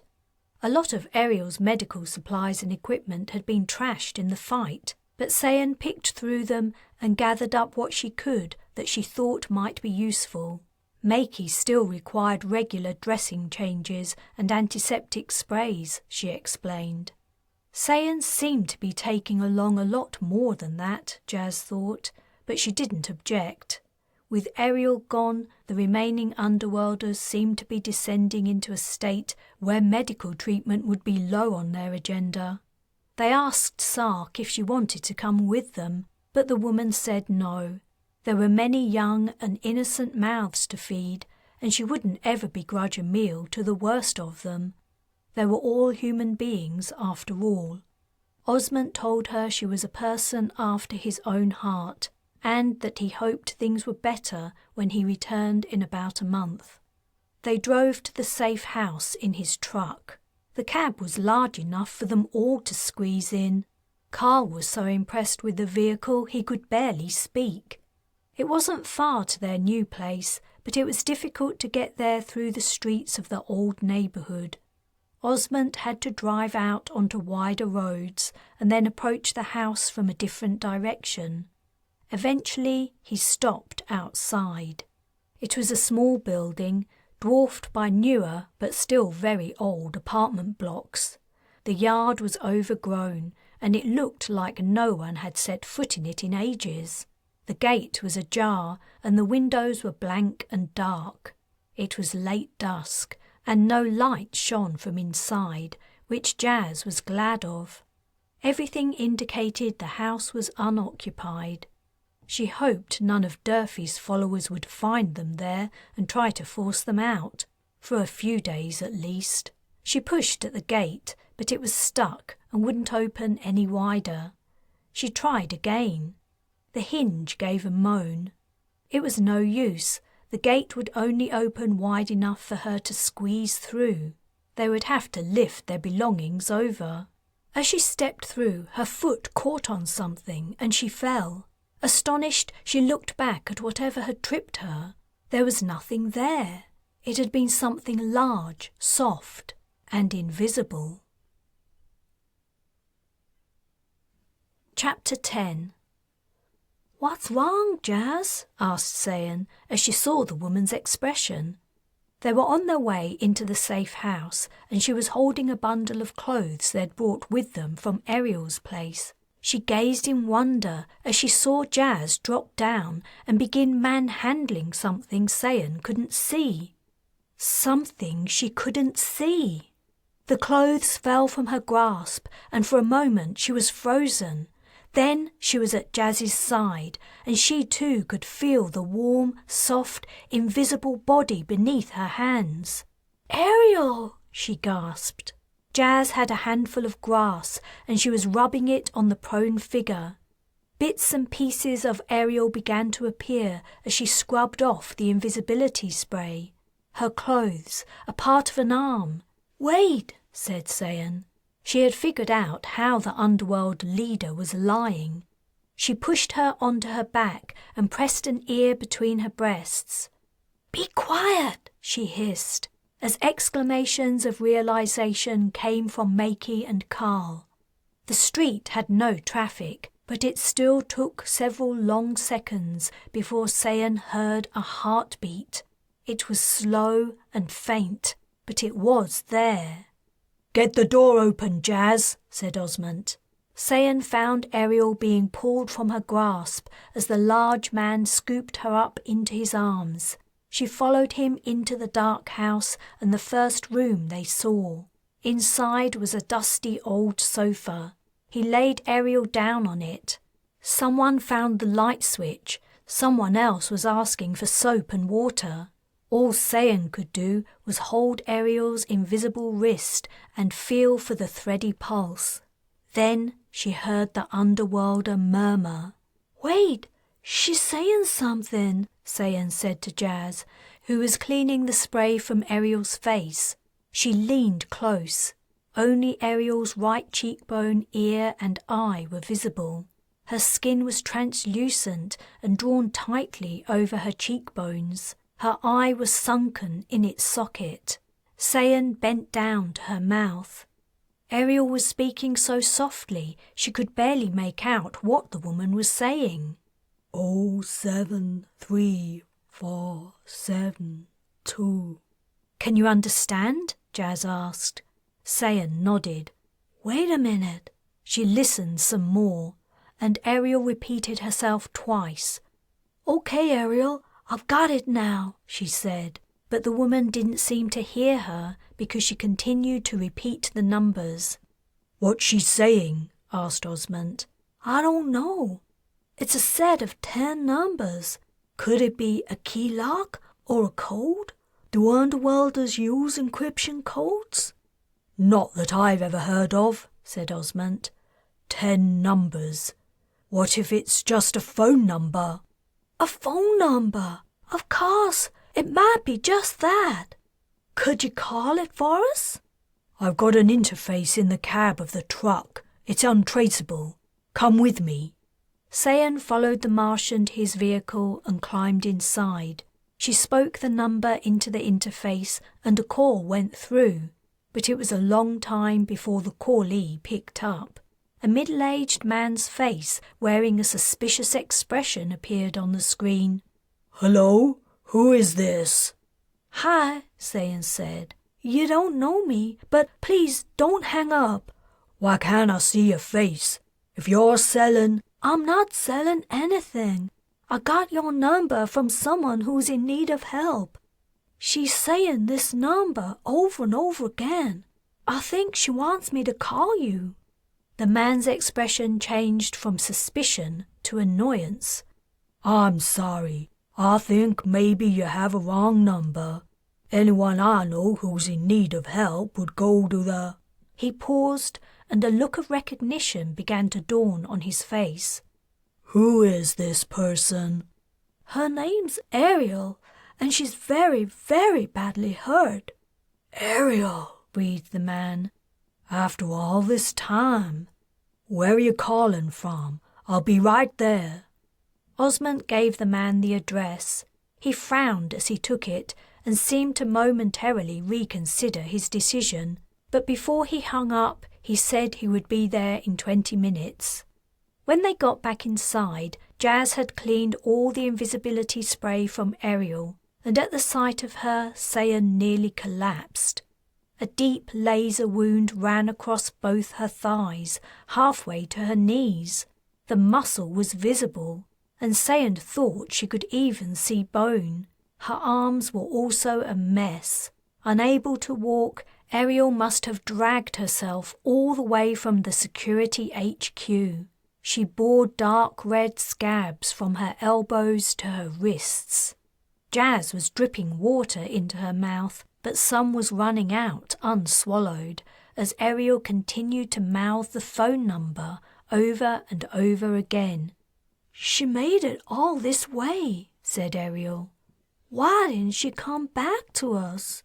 I guess she couldn't make it any farther, Jas said. Not even a few more streets. She must have seen the safe house, dragged herself inside, and collapsed. How long has she been lying there? Sayan asked. Or why didn't we come here earlier? If only we'd left last night. We're here now. We found her and she's safe. Did someone answer your call? Yes. I think it was an old friend from when she was a doctor. He said he's coming over. She used to be a doctor? Jas asked. I never knew, but it makes sense.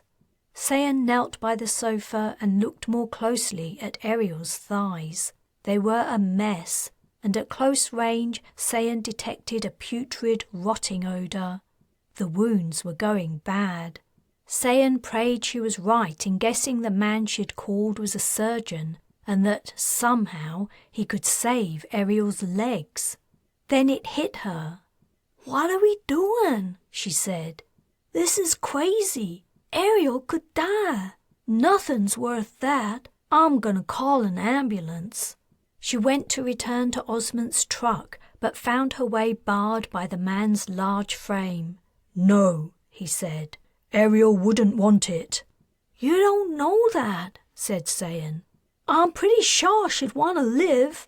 She tried to sidestep Osmond, but he moved to block her again. I do know that, he said gently. I've known her a long time. She would rather die than be part of a system that's caused so much pain and suffering in the world. You mean the medical system? That saved so many lives and cured so many people? Sayan asked shrilly. Ariel told me what she found out. But this is different. This is life or death. This isn't the time for a debate. I can see how deeply you care about her. We have to respect her wishes. Sayan clenched her fists and tried to hold back the hot tears that sprang unwanted to her eyes. Deep down she knew Osmond was right. In the short time she'd known Ariel, she'd made her disgust for modern health services and their obsession with human perfection very clear. But Sayan felt so helpless. She couldn't bear to stand by and watch Ariel pass away. There was a quiet knock at the front door. Osmond moved aside and Sayan ran to open it. The man she'd called was waiting, a black case in his hand. He glanced from side to side before entering. The sight of Ariel made him pause, as if he didn't recognize her at first. He shook his head and went to her side. My dear friend, whatever's happened to you? He asked.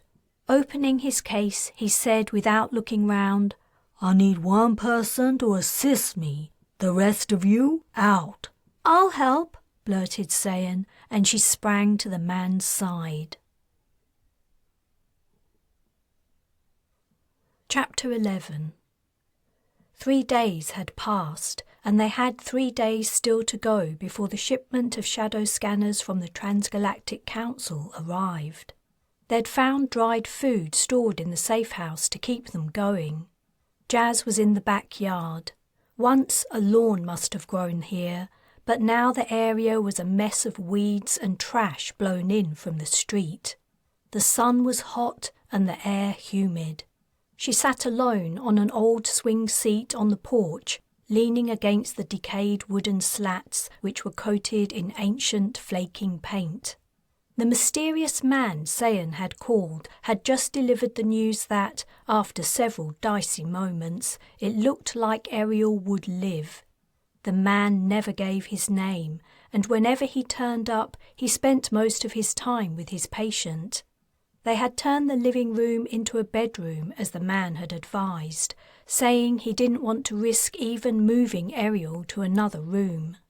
The Underworld leader's wounds were free of infection at last and on the mend, and she was able to eat and drink normally. He'd said she needed surgery to walk again, but so far she'd refused all mention of such treatment. Try as she might, Jas couldn't understand why anyone in their right mind would rather be paraplegic than undergo restorative surgery. But that was Ariel's choice, she decided, and ceased worrying about it. She had to plan their next course of action. But the gentle rocking of the seat and the heat of the day were sending her into a doze. They no longer had to concern themselves with finding Ariel, which meant they no longer had to go through with Osmond's plan of storming the security HQ. They could focus instead on stealing one of the shadow scanners. But the spaceport where the scanners were arriving was a state away, and they had to make their attempt when it was dark. They would have to spend a night on the road on their way there, she calculated. She needed time to scope out the site in daylight and plan the best method for breaking in and getting out alive. In her bedroom were all the weapons she and Carl had taken from Ariel's stash, and Osmond had some serious artillery in his truck, so firepower shouldn't be too much of a problem. It was really that there were so few of them that made the project risky. She didn't want anyone to get hurt. If only she had 10 or 15 deep space defense units, she would feel much more confident. The back door opened with a squeak of rusty hinges and Makey came out. He no longer wore a dressing over the wound on his neck. It was healing nicely and a shiny pink scar was forming.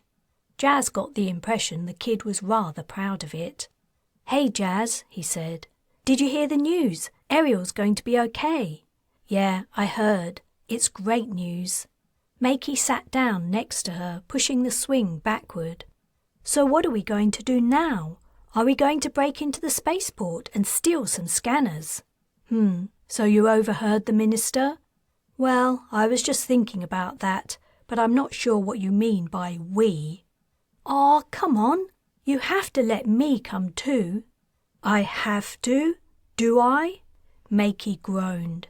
He jumped to his feet, performed a mock salute and said, "Permission to come too, ma'am." Jas laughed. "Sit down."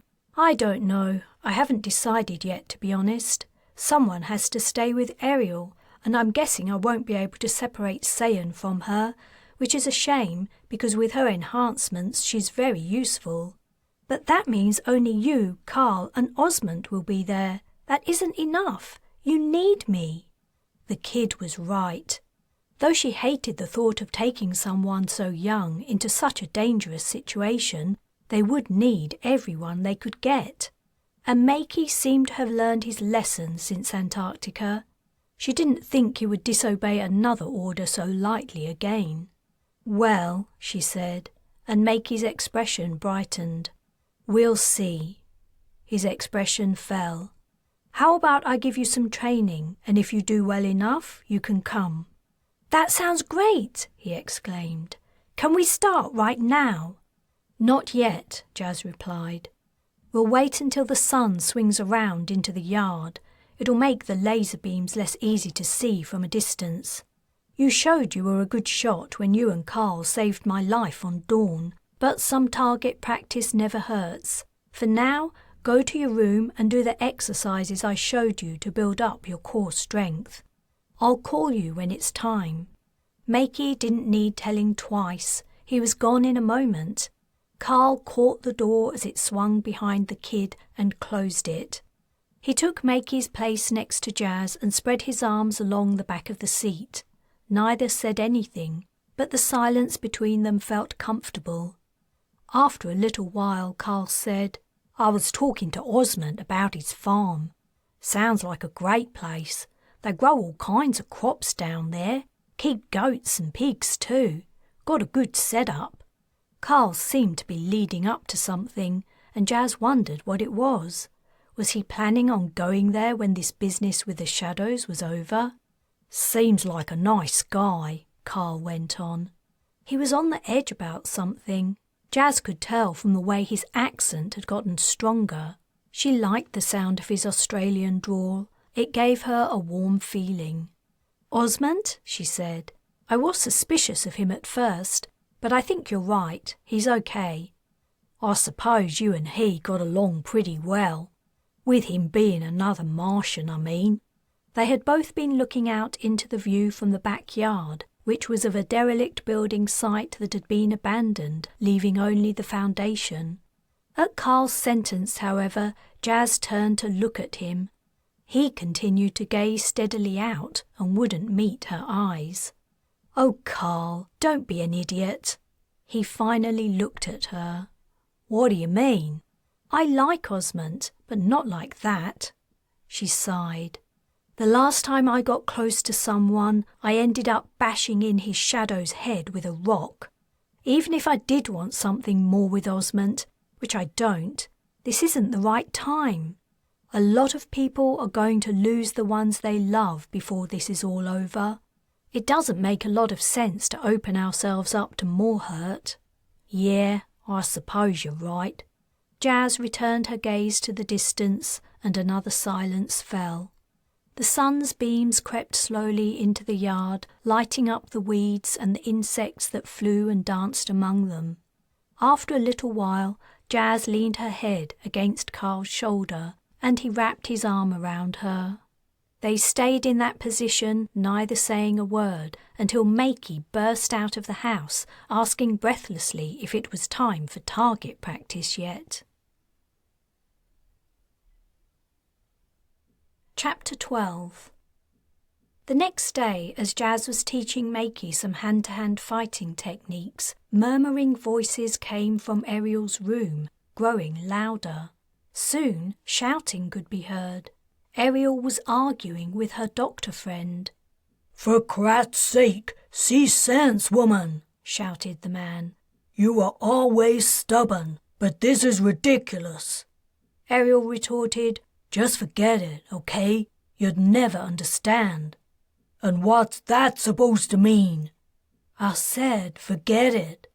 "Forget it? Do you know the cabs won't even come down this street? They stop at the end, and I have to walk the rest of the way, risking life and limb at the hands of your underworld thugs."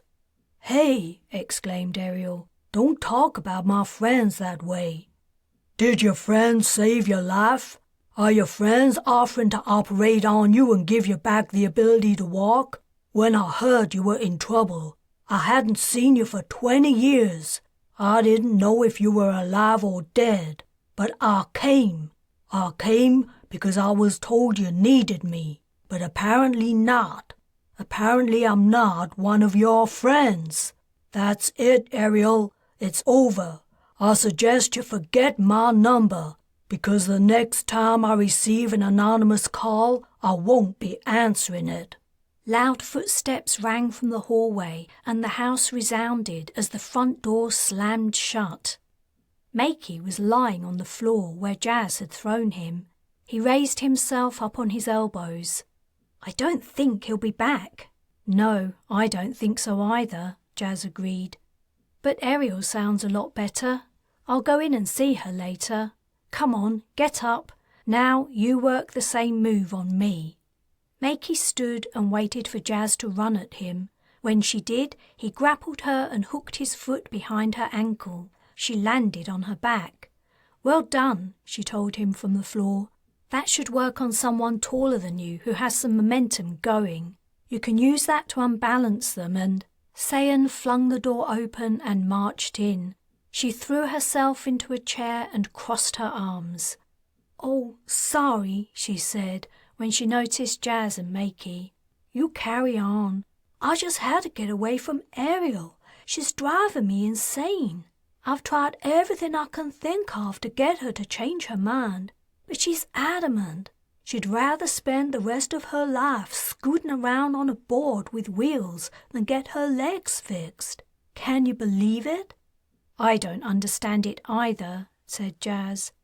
"But if she doesn't want the surgery, what can you do?" "But you should see her legs.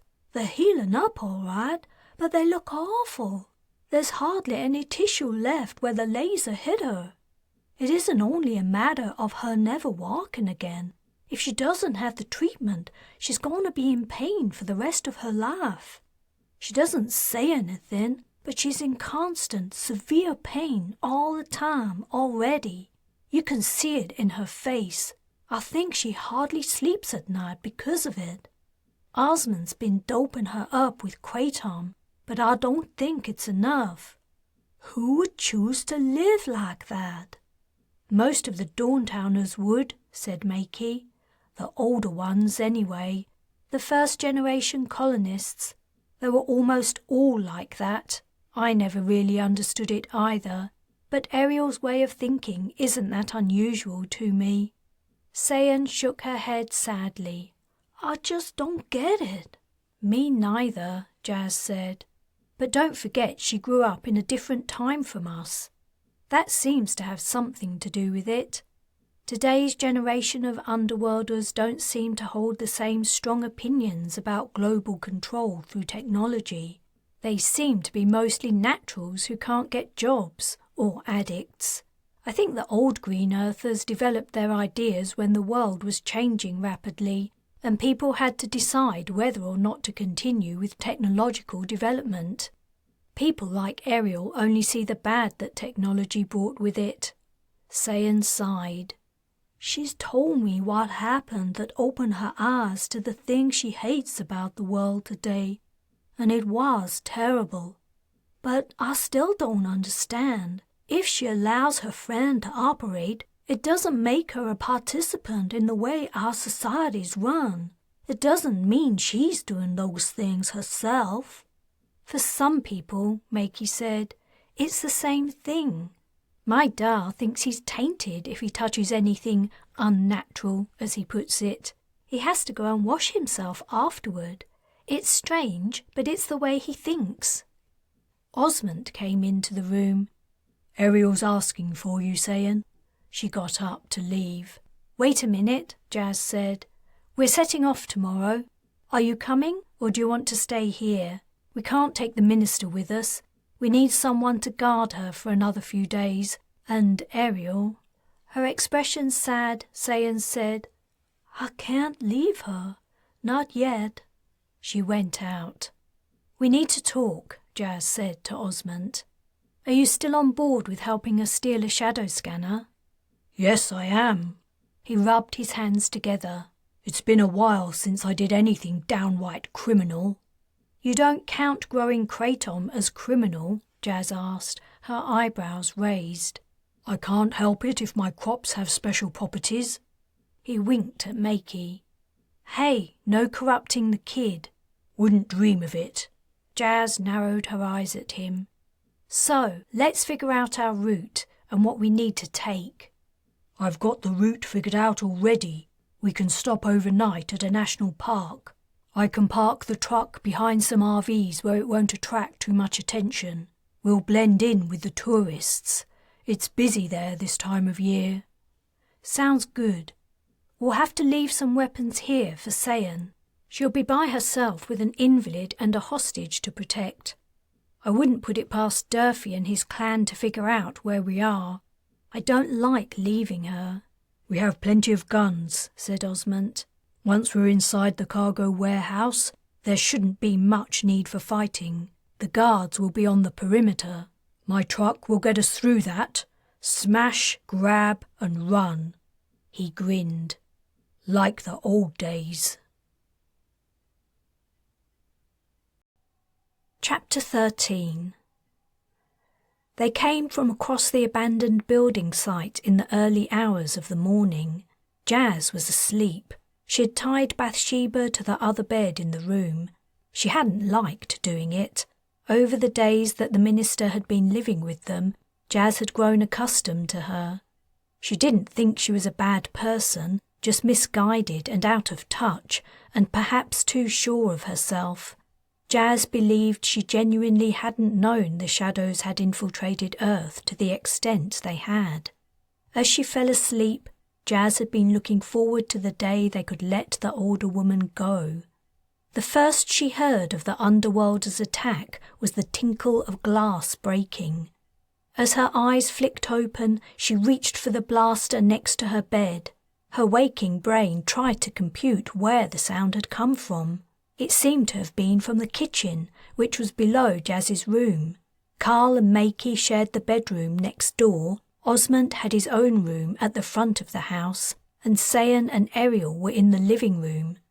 Jas was already up and moving toward the door. The sound of someone breaking a window hadn't woken the minister. She lay on her back on top of her covers, wearing the same caftan she'd worn when she'd been kidnapped. Jas contemplated untying her for her own safety, but decided against it. She was safer exactly where she was. If she ran off into the Underworld territory at that hour of the night, she wouldn't last 5 minutes. It had to be Durfee's gang. But were they here for Bathsheba, or had someone discovered that Ariel was here? Had Durfee come to assassinate the Underworld leader so he could take her place? Jas's stomach tightened. Ariel was entirely unable to defend herself, and Sayan was unarmed. As she left the room, the door on her right opened. Carl emerged, Makey followed. They'd been woken by the noise too. "Wake Osmond," Jas told Makey in an undertone. On bare feet she went downstairs, her gun at the ready, Carl behind her. All was dark. No streetlights were working, and the night was cloudy. She paused at the bottom stair, peering into the velvet blackness. She held her breath. Was someone in the hallway already, watching her? A slow creak came from the kitchen door. She was thankful for the rusty hinges. She lifted her weapon to fire, but she hesitated. What if it wasn't an Underworlder, but Sayan, who had gone to the kitchen for a drink of water in the night? What if the sound she'd heard had been Sayan dropping a glass? But the door to the living room began to open, and Jas knew where Sayan was. She fired at the dark figure emerging from the kitchen. There was a scream, followed by shouting.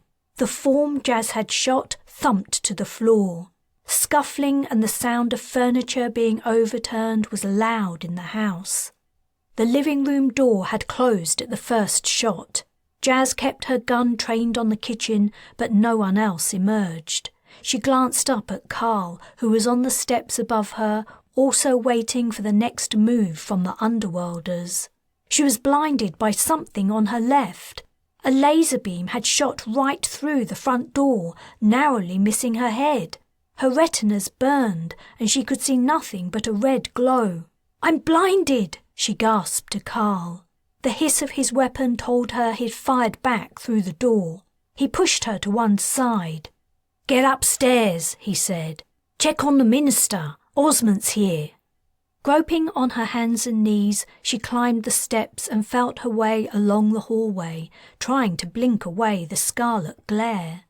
Finding the doorknob by touch, she went into her bedroom. The minister was awake and asked her what was happening. "The Underworlders have found us," Jas replied. She searched for the bonds that tied the woman to the bed and began to untie the knots. "They've come for me again?" Bathsheba asked nervously. "What if I tell them what they want to know? They'll let me go then, wouldn't they?" "No, I don't think so," Jas said. She had noticed the deep hatred the Underworlders bore toward the woman, even if the minister hadn't. It wasn't only their hope that she would lead them to hard drugs that drove their desire to capture her. She didn't want to frighten her, but she didn't imagine Bathsheba would last long in Durfee's hands. No more sounds of fighting were coming from downstairs. It looked like the Underworlders had given up their attack for the moment. Jas's sight was also returning. Dark grey shapes were appearing from the fading red. Bathsheba's anxious face shone palely in the scant light. Jas was wondering what to do next.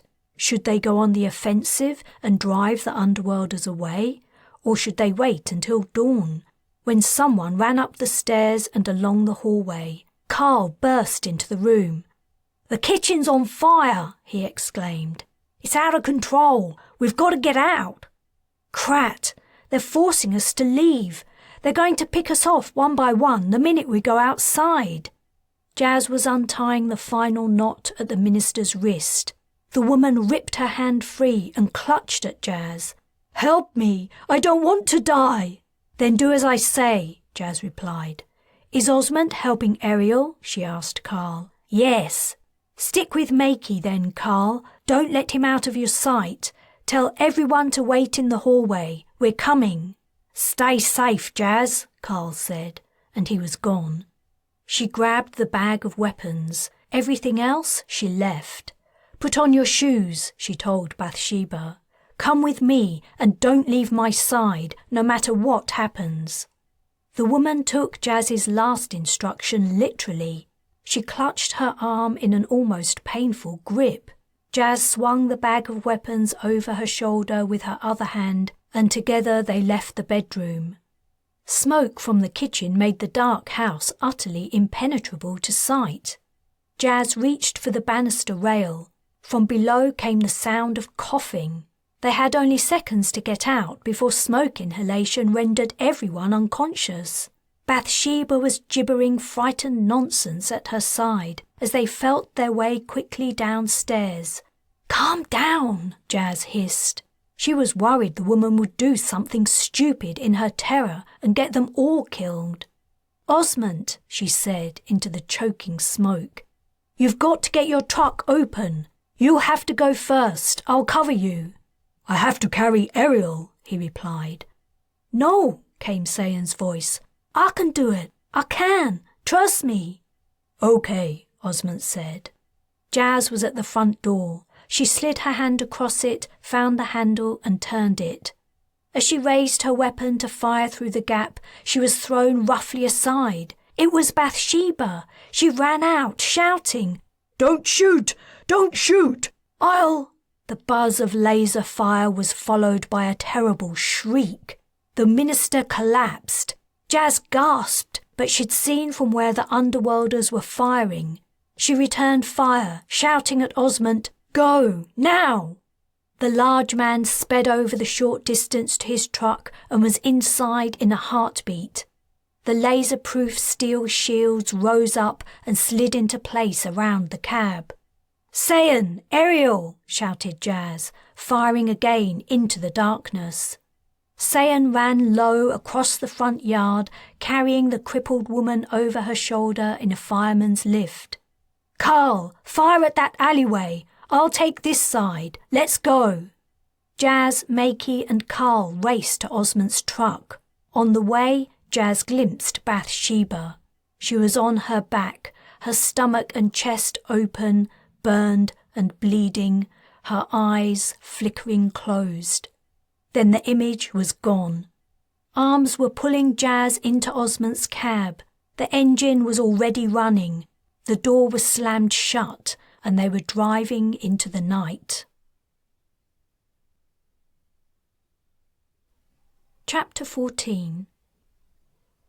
Carl leaned an arm on the open window of the truck and watched the countryside speed past. Though the cab was large, it wasn't meant to hold 6 people, and he was hot, cramped and uncomfortable. Ariel was lying in the narrow space at the back, but everyone else was crammed in the long bucket seat in the front. It didn't help that the air conditioning seemed to have given out under the strain of trying to cool 6 bodies. Only the breeze pouring in the window gave some relief. "How long now?" Carl asked Osmond, and immediately regretted it. He sounded like a whiny kid.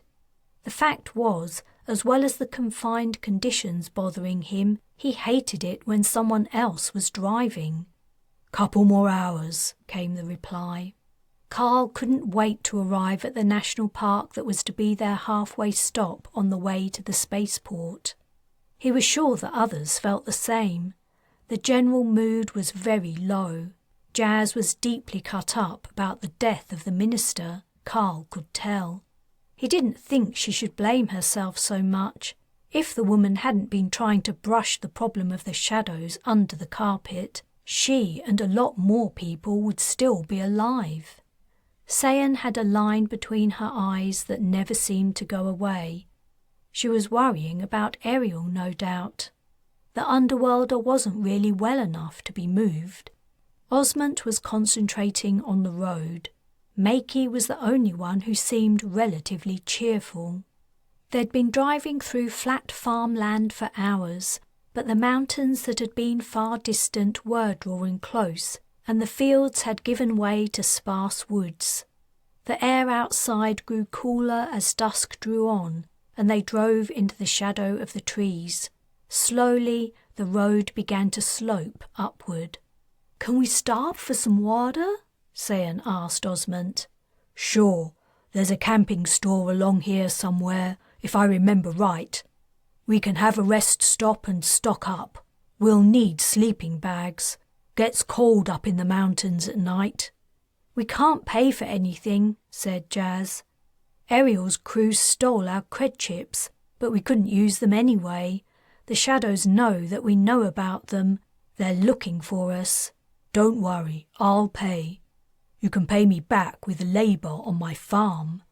He turned and winked to show he was joking, but his words caused an ache of homesickness in Carl. He would have given a lot to be back on his parents' farm, dusting crops with Flux beside him in the cockpit. He hoped the little fellow was doing okay in his absence. He wished he could call him. "What do you grow, apart from kratom, I mean?" Jas asked Osmond. "Bananas, avocado, watermelon, guava, eggplants, mangoes, papayas, oranges, peaches, peanuts, sweet corn, tomatoes, squash, beans, passion fruit, lychees, lettuce." "Whoa, you grow a lot of stuff." "Yeah, I don't only deal in narcotics, you know. I run a mean sideline in fruit and vegetables too." His joke broke the tension somewhat, and the cooler temperatures and prospect of an imminent escape from the close confines of the truck's cab also sparked a shift in mood. "Do you drive this route when you go to the city?" Jas asked. "No, it's pretty, but the freeway is faster. I've been here for a break a few times, though. The road's wide enough for the truck." "Is it busy this time of year?" "It didn't used to be, but lately it's become popular with alien tourists. It's within a few hours of the spaceport, and they can spend a day or so here in a typical Earth landscape before heading off on a tour of the major sites." Makey sat up. "Aliens? I've only ever seen the Heidi Wren. What are they like?" "You see all kinds of weird and wonderful creatures up there. Should be interesting for you." Osmond's comment also piqued Carl's interest.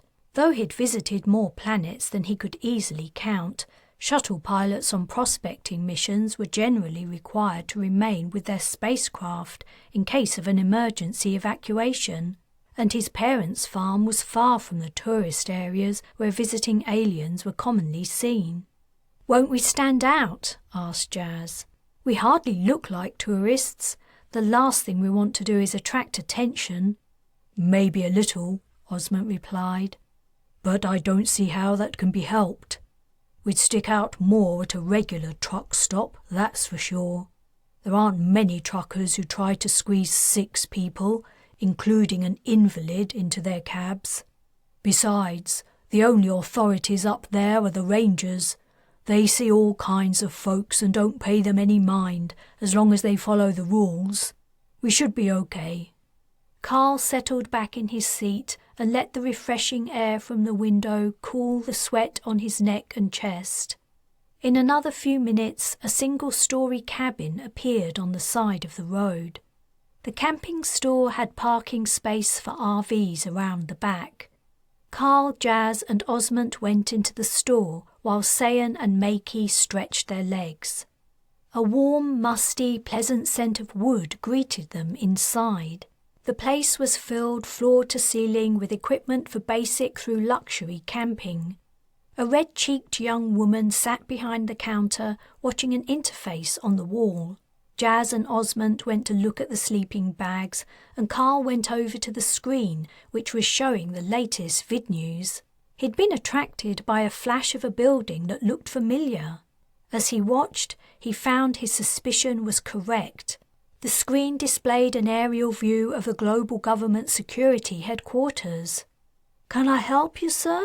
asked the woman as she noticed Carl standing there. "No, thanks. I'm waiting for my friends." An image of Bathsheba Dubois appeared, looking very different from when Carl had last seen her. She was in a government meeting with other ministers, looking commanding and dignified. He remembered her fury at being kidnapped and her descent into terror of Durfee's crew. Another image appeared. It was an older man with white hair and a beard closely clipped. He was well dressed in a tailored navy suit. The unseen anchor announced that since her disappearance, the security minister's secretary had been representing her at meetings. But as the police were no further with their investigation to find the missing official, a stand-in would be chosen as a temporary replacement. The older man fitted the description of Shadow Bernie Sayan had given them. So a shadow had been taking part in government meetings? Carl wondered if whoever was in line to be Bathsheba's replacement was also a shadow. They had to contact the Transgalactic Council urgently before the aliens got any further in their takeover of Earth. "Isn't it terrible?" the assistant asked Carl. "That poor woman. I wonder what they did to her. I guess there's no hope she's still alive after all this time." "What did who do to her?" "Didn't you hear? It's been all over the news." "No, I've been out in the woods for a couple of weeks." "The police suspect she was kidnapped by that old Green Earthers cult that was supposed to have died out decades ago. It was before my time, but I heard they were pretty crazy. They say the cult's been revived, and they've turned to terrorism to try to get their way." "Green Earthers, huh? They were a little before my time, too. Did they publish their demands?" "Not that I've heard, but the authorities seem pretty sure it was them." Osmond and Jas appeared, their arms full of sleeping bags, bottles of water, and packets of snack food. After Osmond paid, they left. "You've got a cred chip embedded then?" Jas asked him as they went back to the truck. "The farm's legit," he said, "even if not everything we grow on it is. There's only so much you can trade vegetables for." "Traitor," said Jas with a wry smile. Chapter 15. Sayan fixed 2 sleeping bags together and slept next to Ariel that night to share her body warmth with the injured woman. She couldn't stop worrying about her. Though her old doctor friend had saved her life, she was still far from better and not in any fit state to be travelling for hours in a truck. Ariel never mentioned it, but the Underworlder was clearly in a lot of pain.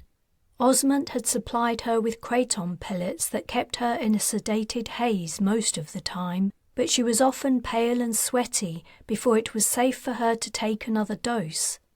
Ariel had feeling in her legs, but it was impossible for her to move them. When they were accidentally moved or even touched by others, she would cry out. Apart from requests for water and help with other basic needs, she said very little. Sayan wondered how long it would be before they could go somewhere safe and Ariel could rest and get better. She tried to make herself comfortable on the floor at the back of the truck, where she and the others had lain down after pulling into the campsite after dark.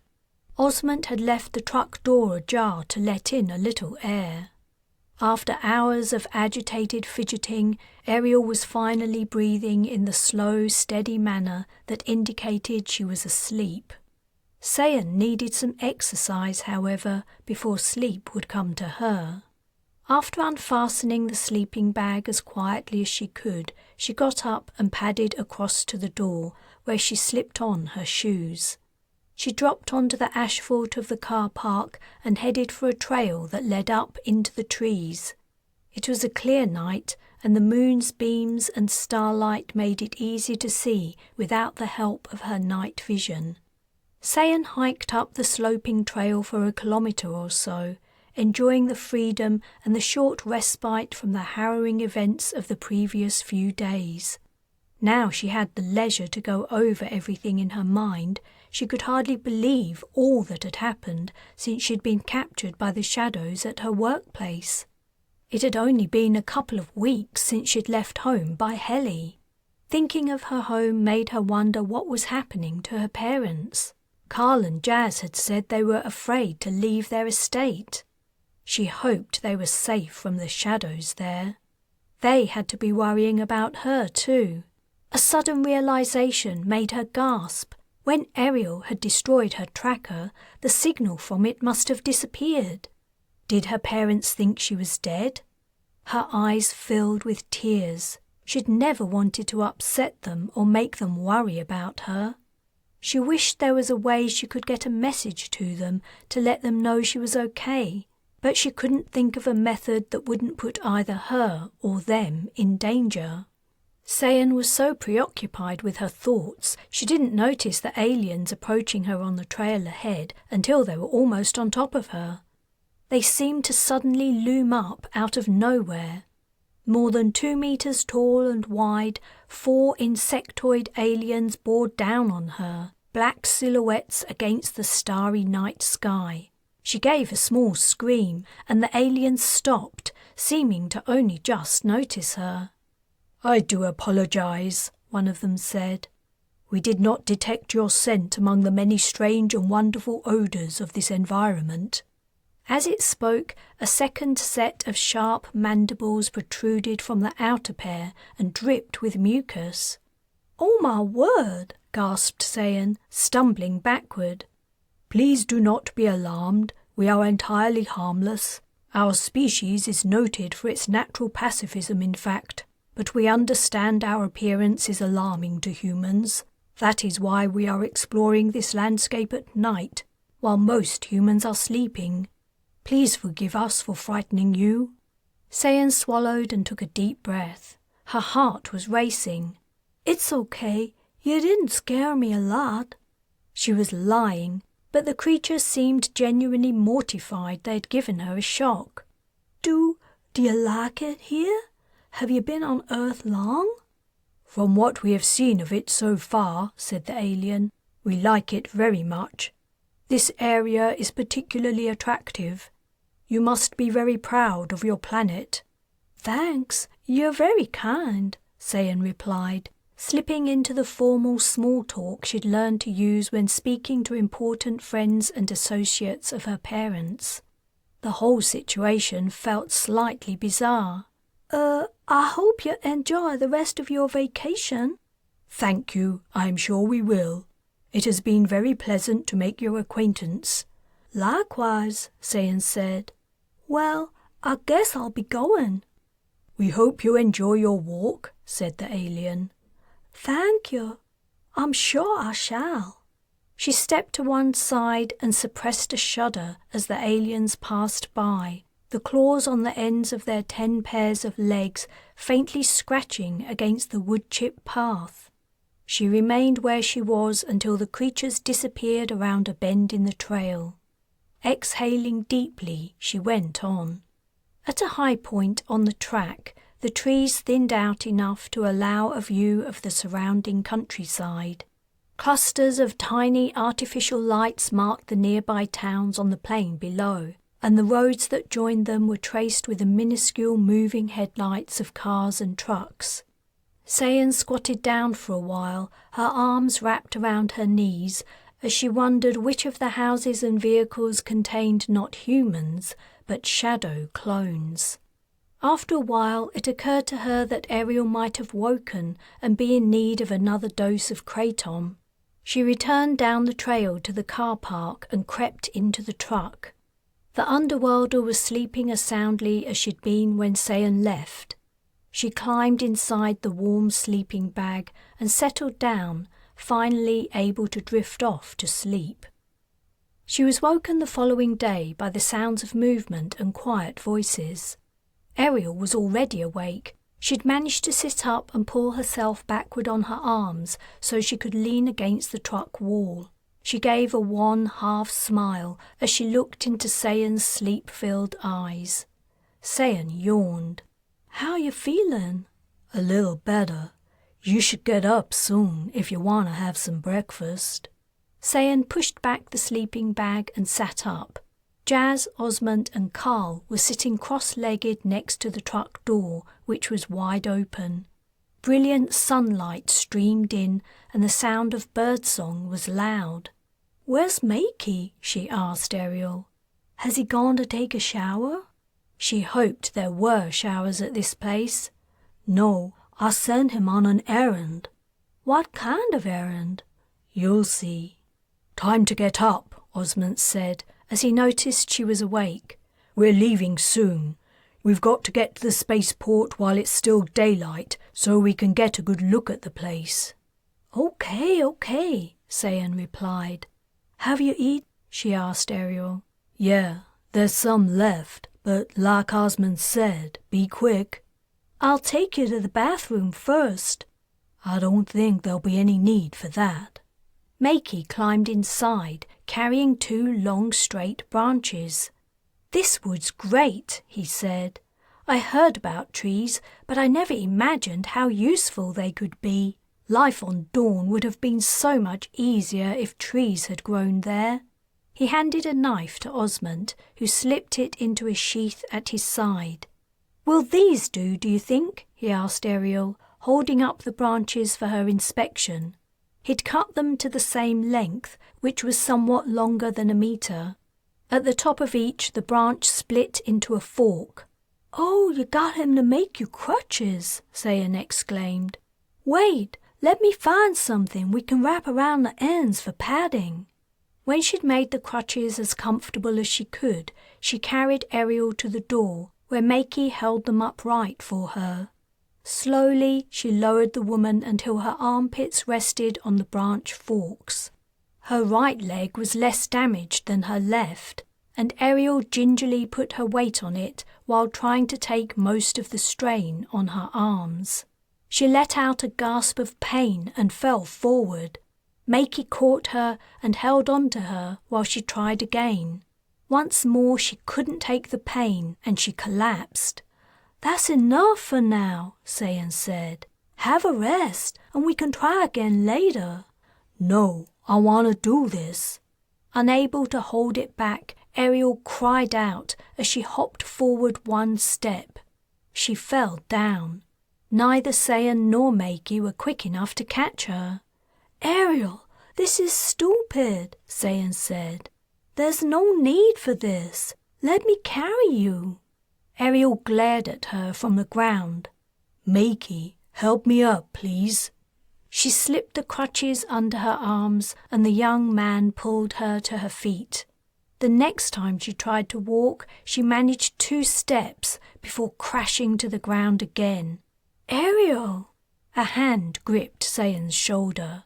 She turned to see Jas. "She's doing pretty well, don't you think?" Jas asked. "No, she's going to hurt herself. We can get her some proper crutches or a wheelchair, and it's much too soon." "Sayan, why not let her do it her way? I thought you hated your parents for being overprotective of you." This is different. My parents are totally over the top. I just don't want to see her hurt herself. I care about her." "I know. Look, it's nearly time to go. Eat something and get ready. We've got 5 or 6 hours driving ahead of us." Chapter 16. A heat shimmer hung over the spaceport landing pad. Jas squinted in the glaring sunlight at the cargo bay. They'd parked the truck a little way down the road. She wished she had some binoculars to see in more detail. Then she remembered the weapons they'd brought from Ariel's place. She dug into the bag and pulled out an old-fashioned rifle with a sight. Peering through the crosshairs, she could see close up the perimeter fence around the spaceport, the massive shuttle hangars, the passenger buildings, and the warehouse that stored the cargo waiting to be loaded onto flights or ready for pickup. If Bathsheba Dubois had been telling the truth, the shuttle flight carrying the shadow scanners would be arriving at 7 p.m.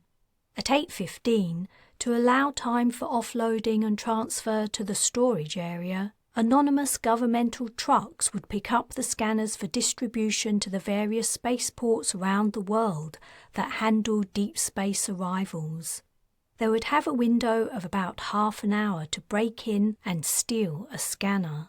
"What can you see?" asked Makey, who was crouched beside her on the rise that overlooked the spaceport. "I can't see guards anywhere, for one thing," she replied. Turning to Carl, she asked, "You've spent a lot of time hanging around restricted areas in spaceports. Is it normal to have no guards?" "It's not a military installation.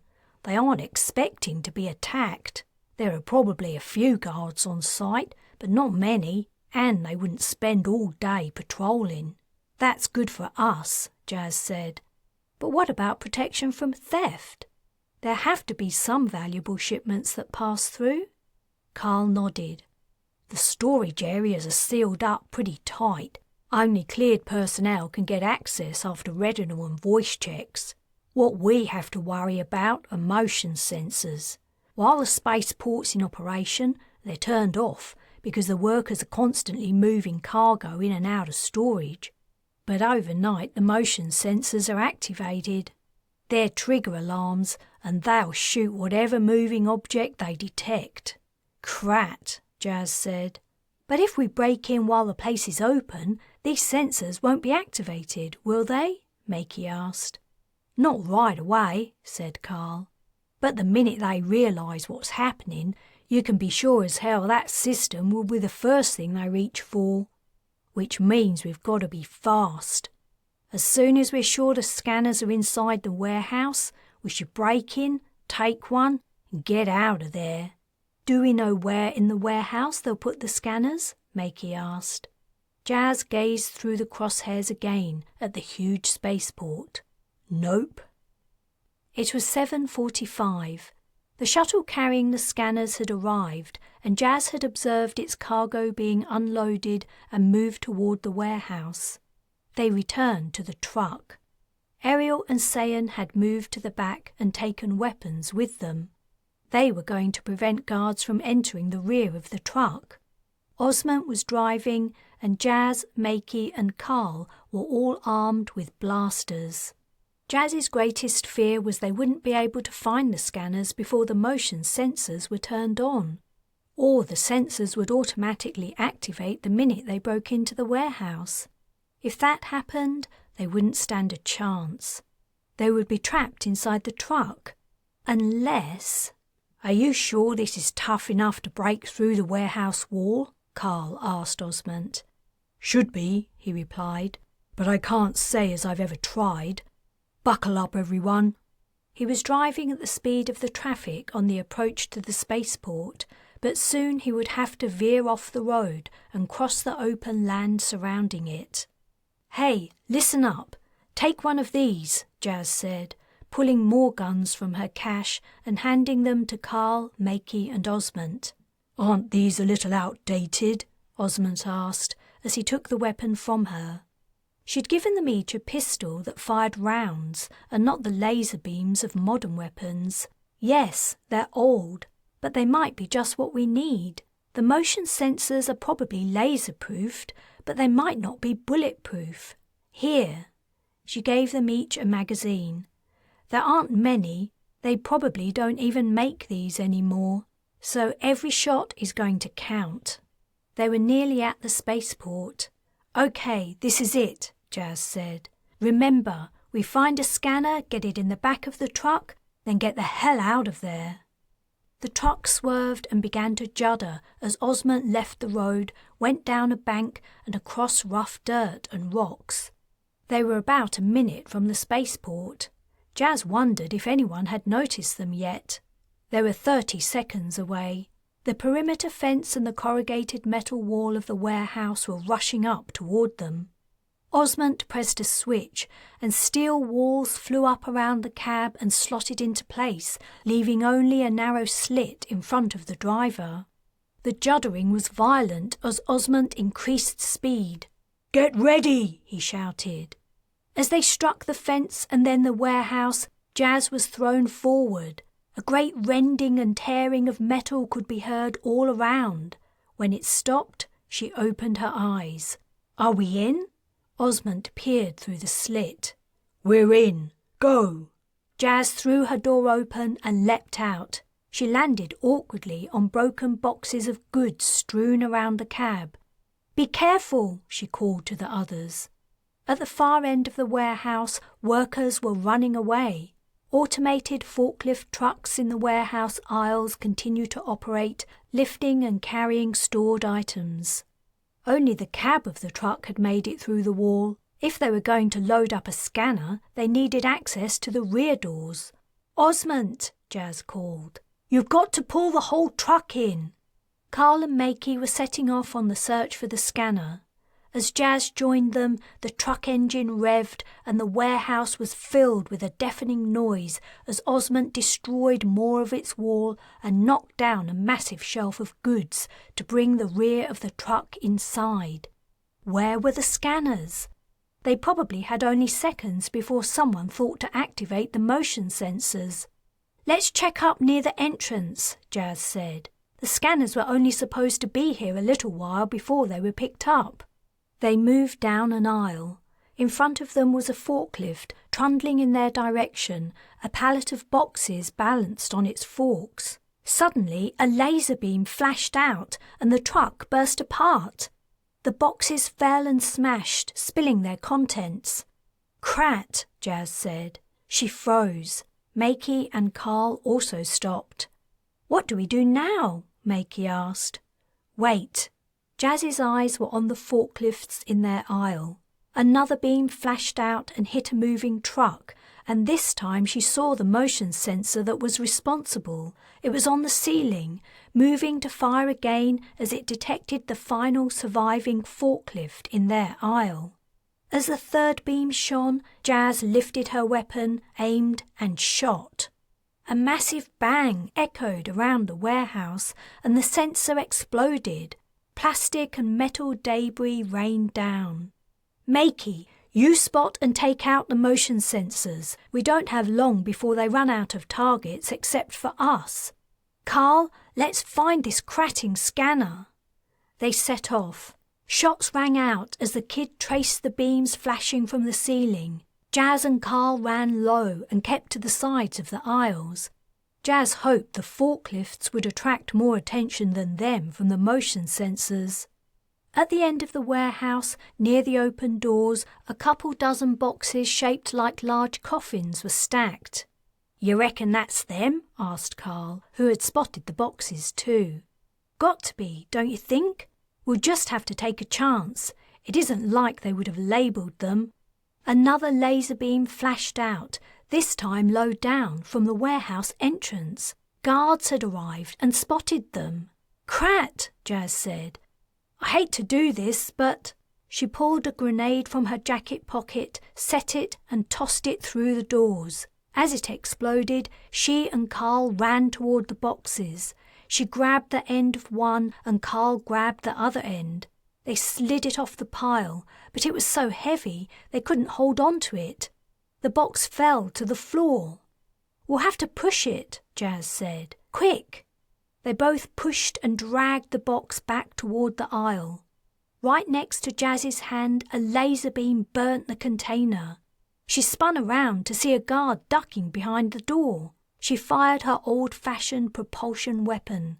The round pierced the laser-proof door, and a cry sounded. They reached the relative safety of the aisle, but the box was so heavy they were only inching it along. Makey fired. The guards had entered the warehouse. If they didn't find a faster way of getting the box to the truck, the place would be swarming with them. As Jas grunted and strained, she glanced up and caught sight of a figure that gave her hope. Sayan was racing toward them. She'd left the truck and come to help. But a motion sensor detected her. Its beam caught her side and she staggered and fell. Jas shot the sensor. Sayan got up and continued toward them more slowly. When she reached them, Jas saw her left arm and back had been burned. Her face was twisted in pain. "Let's move this thing," she gasped, and she placed her right hand next to Jas's.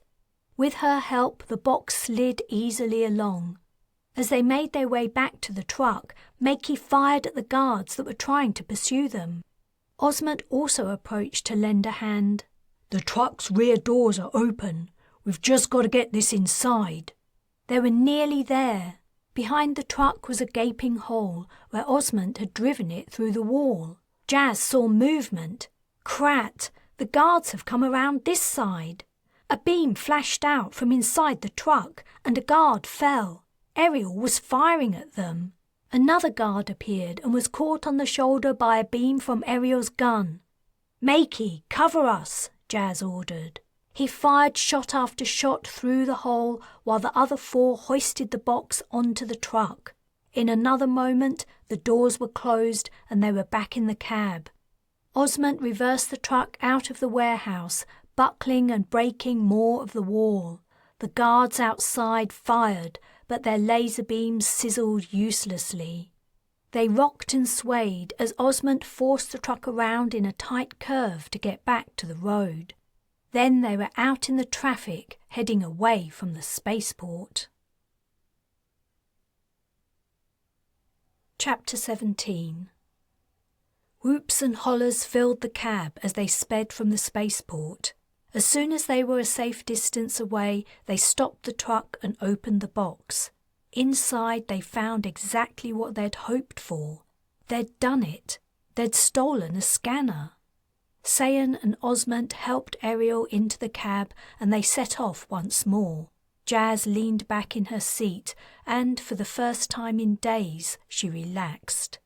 They still had to capture a shadow, and that wouldn't be easy, but they were much further along with their plan than they'd been only a day ago. Osmond was driving with a huge grin on his face. "You seem pretty pleased with yourself," she said to him. "It always feels good when you stick it to the man," he replied.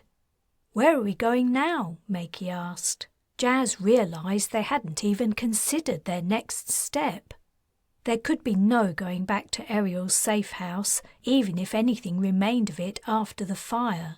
Durfee and his associates wouldn't be pleased by their return. "You're coming with me to my farm," said Osmond. "I thought that was obvious." "Great," said Makey. "Yeah, thanks, mate," Carl said. "Great idea. We can rest up for a while and Ariel can get better." Sayan nodded in satisfaction. A shadow flickered over the cab as if something had passed by overhead. Over the sound of the truck's engine, Jas thought she heard a high-pitched whine. "What was that?" Makey asked. "Sounded like a heli," Sayan said. The truck shuddered as something hit its roof. "Crat! We're being fired at!" exclaimed Osmond. On the dashboard, in the screen showing the rear and side views, the dark shapes of two helis could be seen, hovering over the truck like mosquitoes in search of blood. "Carl, take over," Osmond said. "I'll deal with them." Jas remembered the false roof of the truck Osmond had told her about and the toy he had up there. Osmond and Carl awkwardly swapped seats, and Osmond crawled into the back of the cab and opened the hatch. He disappeared up the dark tunnel leading to the roof. The truck shuddered again, and Carl fought to keep it on the road. The dark countryside was speeding past. Jas gripped a handle over the window to keep her balance. She pressed a button and the plexiglass retracted into its slot. Leaning out, she saw the two helis overhead. They were flying erratically, as if the pilots were unused to the controls, as if they were being flown by newly formed shadows.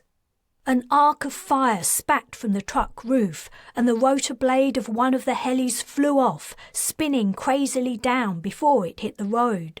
Sparks erupted from it as it skittered along, and cars swerved to avoid it.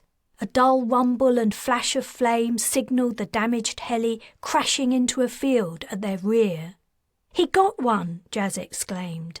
She was aiming at the remaining heli, but its haphazard movement made it difficult to follow. The shot she fired went wide. Something erupted from the heli's base, and a third shudder ran through the truck, followed by a loud bang. The heli had scored a direct hit, but it was firing at the largest target, the truck's roof, probably aiming for the weapon Osmond was firing. Better that than the wheels, Jas thought. If the shadows took them out, it would be game over. But her stomach clenched at the thought of the man in the false roof. Another line of fire flew up from the truck. A hole appeared in the centre of the second heli a moment before it was consumed in a ball of flames. The fiery ball hit the road behind them and rolled away, leaving a trail of burning debris. "Second heli down!" exclaimed Jas. "Osmond did it!" The cab was filled with cheers and laughs of relief. The stomach-churning zigzagging of the truck ceased as Carl was able to keep it straight. He accelerated, quickly increasing the distance between them and the scene of carnage behind. Jas scanned the dashboard screens and took a look out of the window at the night sky and the traffic that was beginning to fill the road around them again. It seemed there was no further pursuit. She hoped it would be a straight run now to the safety of Osmond's farm and their next plan. Suddenly she realised the Martian still hadn't climbed down. Sayan had had the same thought. "Osmond's taken his time." She leaned over the seats and called his name through the open hatch. The missing man made no reply. Jas's heart sank. "Crat," she muttered, adding, "I'll check on him." She undid her seatbelt and climbed over Sayan to reach the hatch. Slotting her fingers and toes into the depressions in the tunnel, she climbed up. The first thing she saw was the back of the low swivel chair and Osmond's arms and legs splayed out either side of it.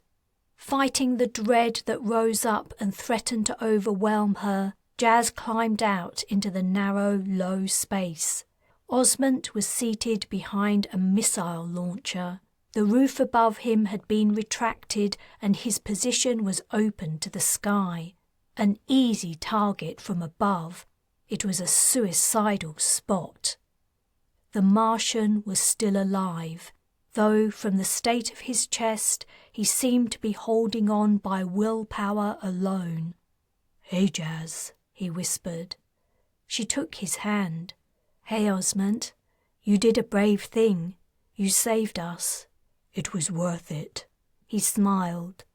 "It was good to know you guys, especially you, Jas.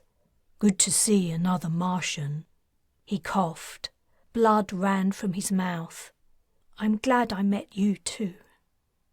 She couldn't say any more. "Fight the fight, Jas. You know what I mean." She gripped his hand tighter. Osmond looked up at the stars, and then he was gone. Jas stayed for a while, wishing she'd had more time with him. They hadn't talked about Mars or his life since coming to Earth or his farm.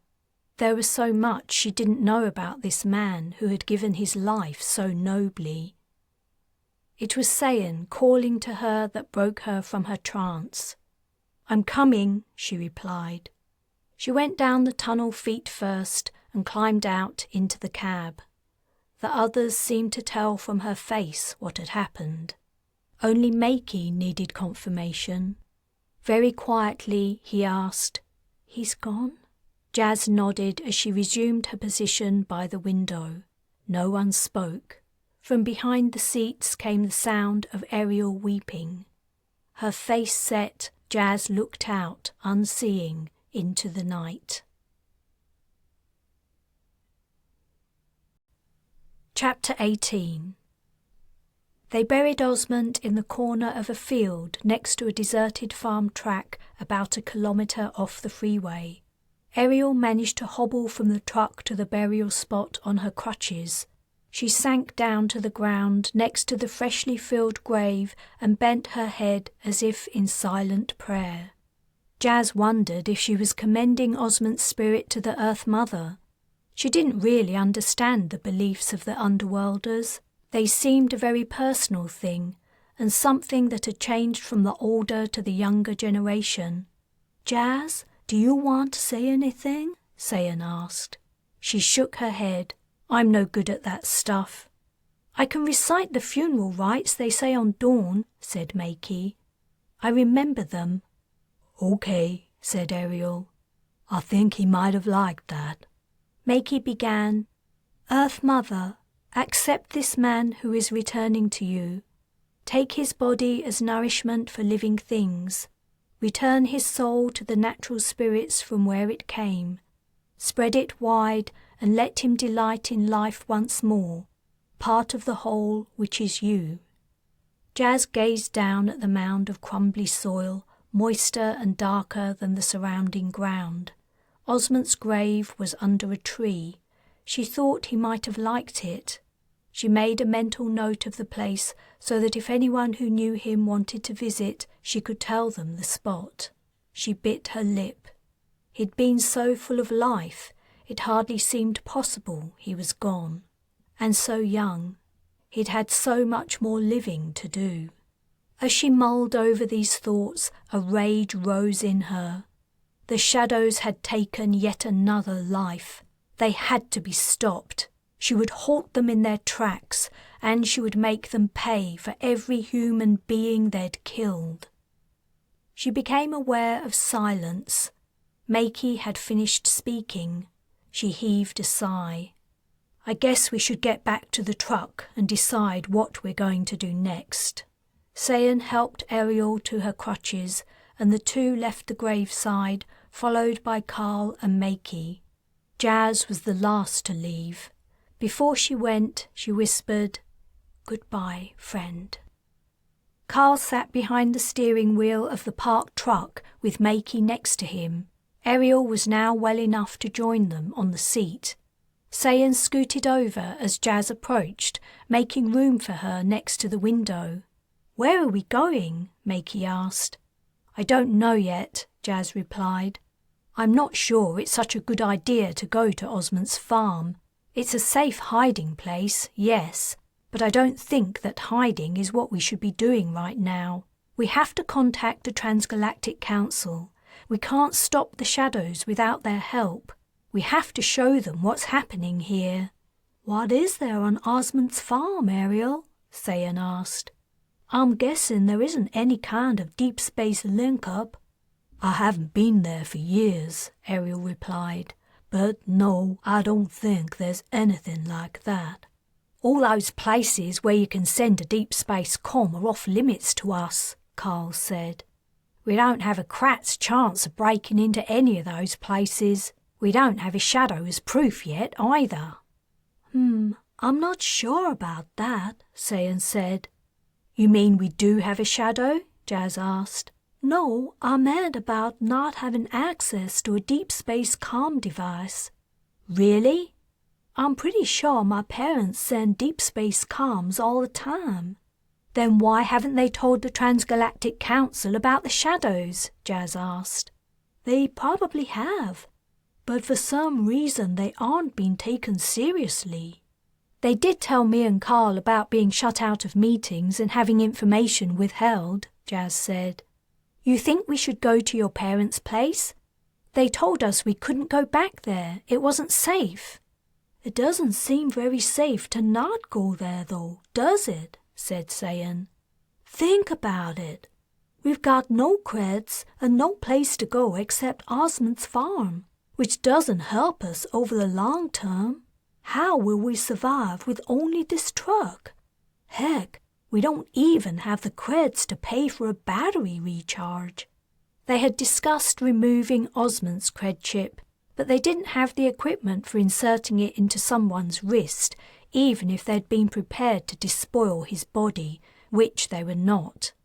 My parents' house is damn near impregnable, Sayan continued.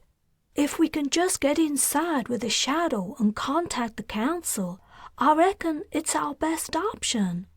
Jas wondered how much of Sayan's reasoning was influenced by her concerns for her mother and father, but she was making some good points. It's no good, Carl said. If your parents are being watched by shadows, if shadows are surrounding the place, the minute we go near it, they'll capture us. We'll never get in.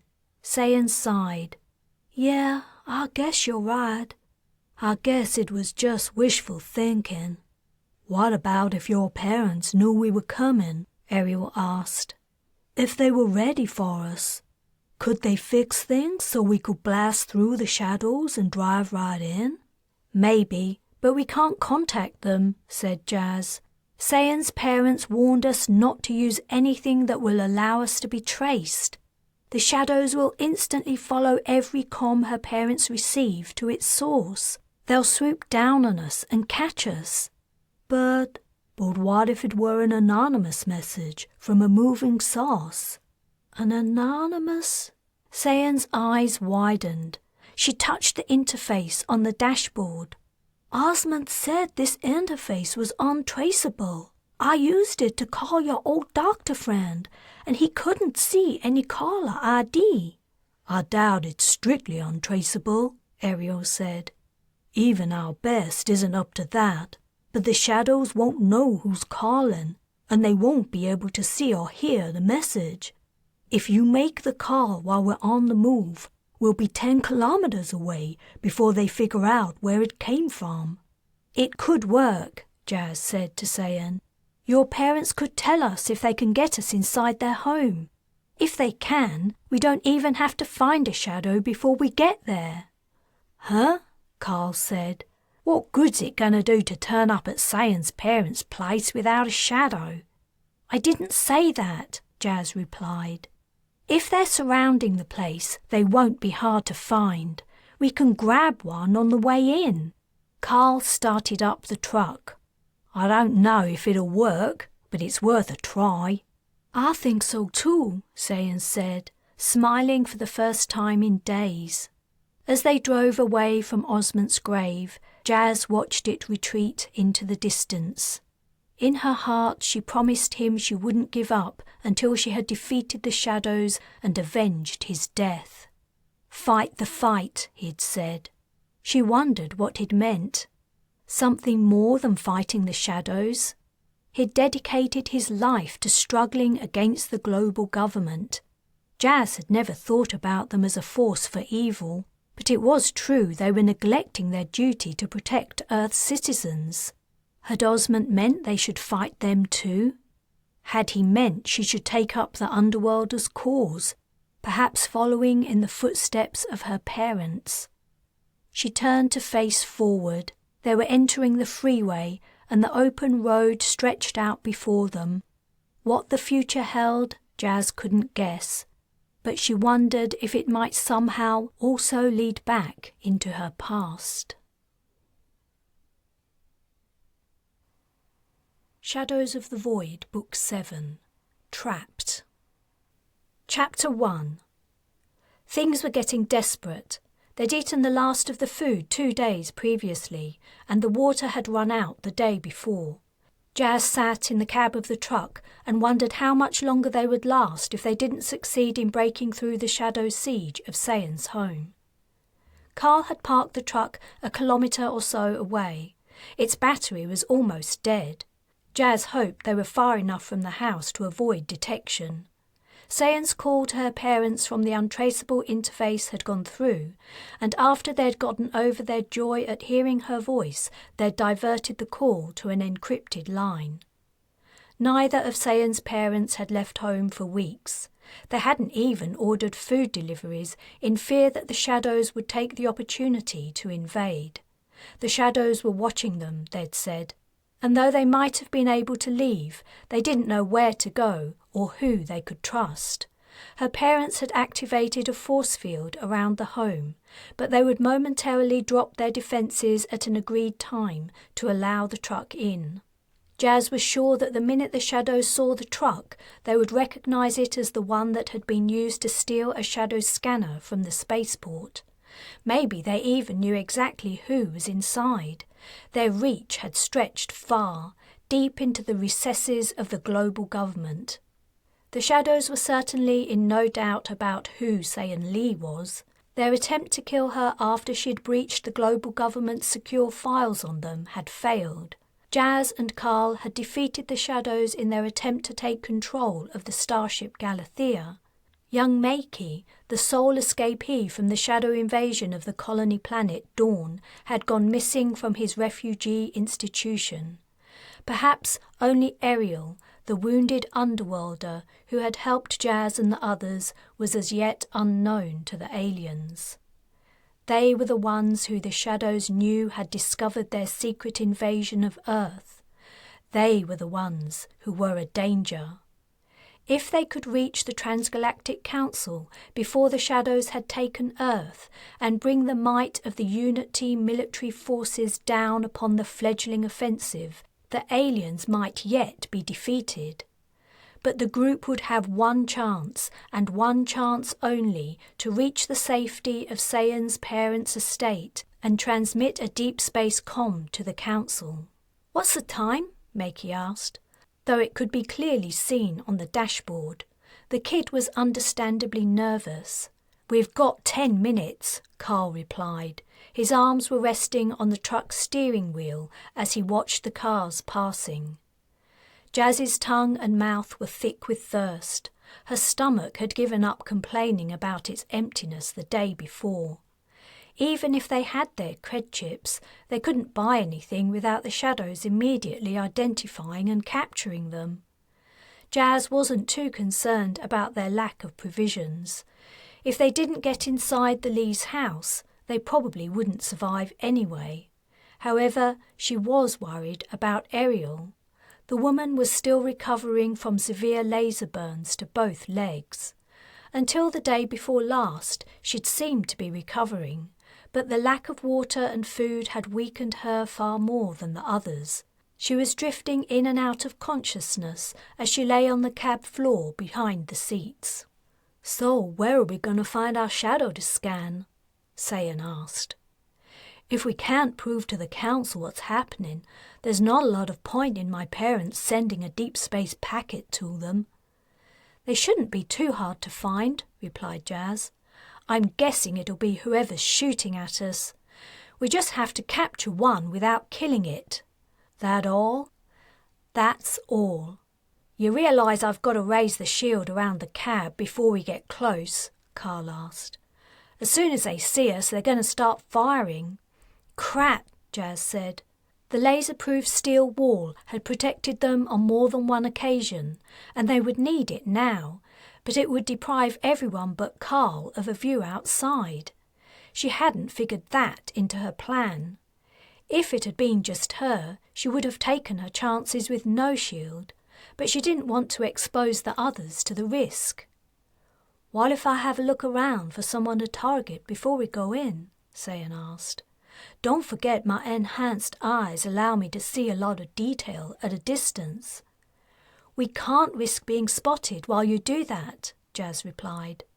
"And besides, whoever you see is going to change position before we get close enough to grab them. Crap! I don't know how we're going to manage it." She turned the problem over in her mind. 6 minutes, Carl said.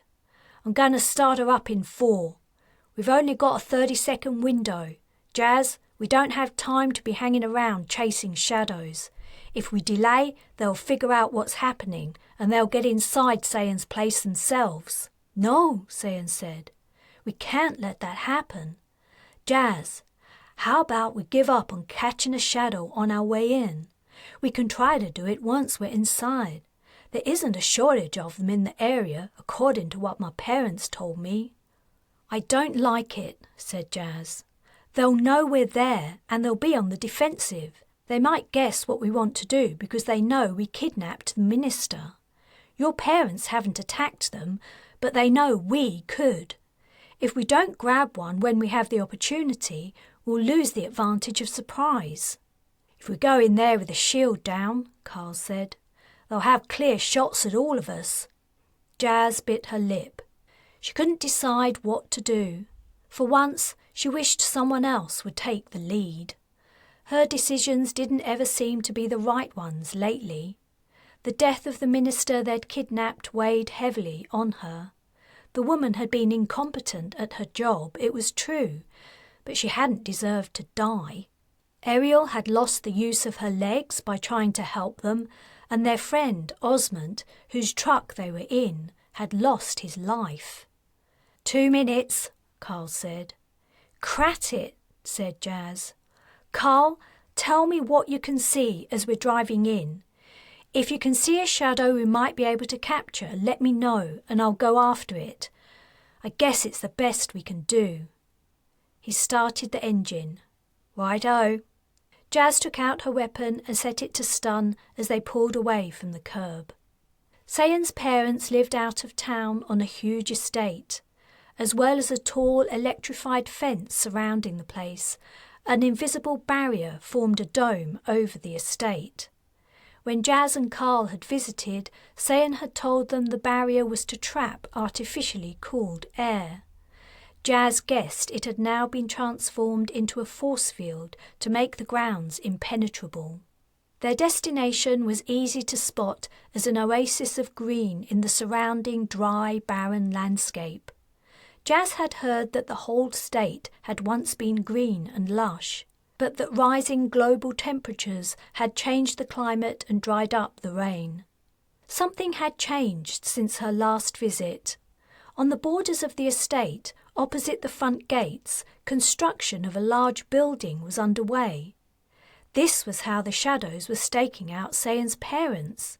They were building nearby, no doubt under the guise of a construction company. The shell of the first 3 floors were up already. The truck was barrelling down the road, only a minute from their destination. From a distance, the hard-hatted figures working inside the building were tiny and difficult to spot, but they didn't need to wait long before the shadows left the construction site and appeared on the road. Raising the shield, Carl said. It slid smoothly into place and the cab turned dark. A light blinked on. Jas was pushed back into her seat as Carl floored the gas. From all around came the sound of sizzling as the shadow's lasers scored the shield. Nearly there, called Carl, over the sound of the laser hits. The truck began to slow. If they entered Sayan's parents' estate at full speed, they would crash into the trees that lined the long, winding driveway. I can see a shadow you can get, Jas, exclaimed Carl. On your side, open your door and grab her. They were all thrown forward as Carl braked hard. Jas flung open her door and put one foot down on the step, squinting in the glaring sunlight, trying to see the shadow Carl had identified. The truck was still moving, and all she could see was a little girl, about 11 years old, holding a skipping rope. Get her! shouted Carl. But Jas turned to him for confirmation that this was who he meant. A child? Laser fire hit the inside of the shield near her head, and she was nearly thrown from the truck as Carl pulled away violently. She retreated inside and slammed shut her door. In another 30 seconds, the truck stopped. We made it, Carl said. We're inside.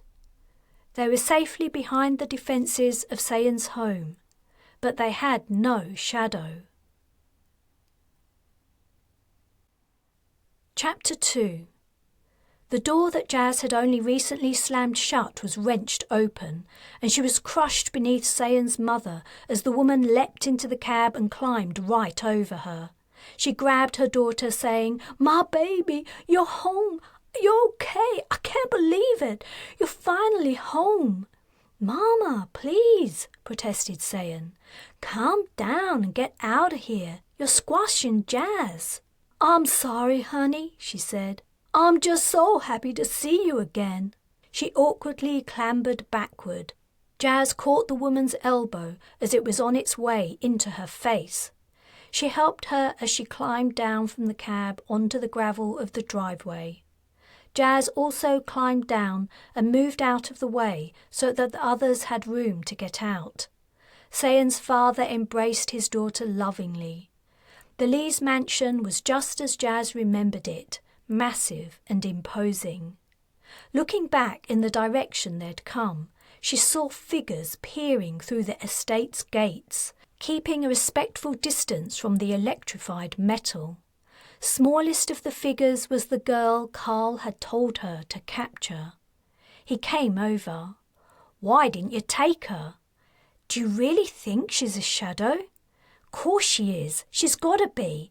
Why else would a child be all the way out here in the middle of nowhere on a building site? Why would shadows allow a human kid to hang out with them?" "I don't know. I guess you're right. It just freaked me out for a moment. Crat, I missed our chance." The shadows were gazing at them and not even trying to pretend they were anything other than what they were. Even at a distance, she could see that their faces were expressionless. Up until then, she'd only seen rare glimpses of the natural state of the aliens. Most of the time they tried to mimic the humanity of the person they'd replaced. She supposed that they saw no need for pretenses now. A shiver ran down her spine. Not for the first time, she wondered who these mysterious aliens were and what form they had before they copied human bodies to inhabit. Behind her, Sayan's parents were urging them all to go inside, and she was happy to oblige. She'd had enough of shadows for that day, for a lifetime in fact. "Wait, Mama, there's someone else," Sayan said. "Another friend, but she can't get out by herself. She's hurt. I have to help her." Sayan returned to the cab where Ariel still lay, half hidden and unconscious. "No, wait, honey," said her father. "Let Florence and Tyler do it." He motioned to the maid and butler who were standing in the doorway. The two android servants came down the steps, and at Sayan's instructions they gently lifted Ariel out of the truck and carried her into the house. With a final look at the watching figures of the shadows, Jas followed the others inside. At the sound of the door closing behind her, she relaxed for what felt like the first time in weeks. Whatever defences Sayan's parents had against the shadows, they seemed to be effective for the moment. There they were as safe as they could be, even with the mysterious aliens sitting on the doorstep. It was odd, however, that this couple had military-style protection of their home. There hadn't been a war anywhere in the world for years, and the extent of their security went far beyond that needed to prevent burglaries or other home invasions. She wondered what it was that warranted the need. "Oh, Sayan!" exclaimed her mother, hugging her child again. "We thought you were dead. We thought the shadows had caught you and murdered you." "I know, Mama. You told me so when I contacted you. Don't you remember? Now, where should Florence and Tyler put Ariel?" "I think the red guest room would be best. That's nearest yours. I'll see what we can do for your friend. She looks very weak and dehydrated." "Thank you, Mama. We all need food and something to drink. We haven't been able to buy anything for 2 days." "That sounds awful," said Sayan's father. "Don't you worry. We'll see to it all. Florence will look after Ariel. Please, everyone, come through here and eat something. You must all be famished. And you too." He turned to Jas and Carl. "Thank you for bringing my daughter home. I don't know how I'll ever repay you." "You don't have anything to thank us for, Mr. Lee," said Carl. "Sayan saved our lives more than once." "And mine," said Makey. Sayan introduced the kid to her parents, and they went further into the house. Nothing was said for a while as the four ate and drank. No one could eat much after fasting for 2 days, but the water tasted like nectar to Jas. "Where's Bo?" Sayan asked her parents. Jas remembered the strange cat-dog hybrid that was Sayan's pet. "I'm sorry," Sayan's mother replied. "We gave him away when we thought you weren't coming back. I couldn't bear to see him any more. He reminded me of you." Sayan sighed. "Okay, I'm gonna check on Ariel." She put down her glass. "She'll be fine," said Sayan's father. "You know Florence will give her the best care, just like the other maids used to give you when you were a little girl." "I know, Daddy. I just can't rest till I see she's okay." She got up and put down her napkin before leaving. As Sayan closed the door behind her, Sayan's mother raised her eyebrows at her husband. "If you don't mind my asking," said Mr. Lee, "who is that woman, Ariel? Sayan didn't mention her when she called. She seems to have been seriously injured." "She was," Jas replied. "She helped us kidnap the security minister." "That was you, was it?" said Mrs. Lee. "We saw the reports on the vid news. She's been missing for days. Why would you do a thing like that? What happened to the woman?" "She's dead, I'm sorry to say. She got shot when we were attacked," said Jas ruefully. "I guess I should bring you up to speed. A lot's happened since we left you to go and rescue Sayan." She and Carl narrated the events of their retrieving Sayan from the Shadow facility in Antarctica, their first encounter with Ariel in the Underworld neighborhood, and everything that had happened since. It took a while, and long before they'd finished, Sayan returned from checking on Ariel. She and Makey also contributed to their parts of the story. Sayan took over to explain how they'd stolen a shadow scanner and how their friend Osmond had died. As Sayan spoke, Jas went to the window, which looked out over the lawn of the estate. The green sward led down to a lake with flamingos. The fence that marked the rear boundary far away was obscured by trees. She couldn't see it clearly. She wondered if shadows were patrolling behind the estate as well as in front. As she watched, a dark shape appeared in the sky, flying closer. A heli. Not one of the small domestic four-seaters, but a military vehicle. Her hand went to her mouth. There was only one explanation for the heli being in the vicinity. The Shadow's reach had now extended into the global government Air Force. She was silently grateful that the aircraft hadn't turned up a couple of hours ago, or they would never have made it into the house. As always, they seemed to be only one step ahead of the encroaching shadows. "Crat," breathed Carl, who had joined her at the window while Sayan was finishing off their story. "I know," said Jas. The heli drew close. A beam of blinding light flashed out from it.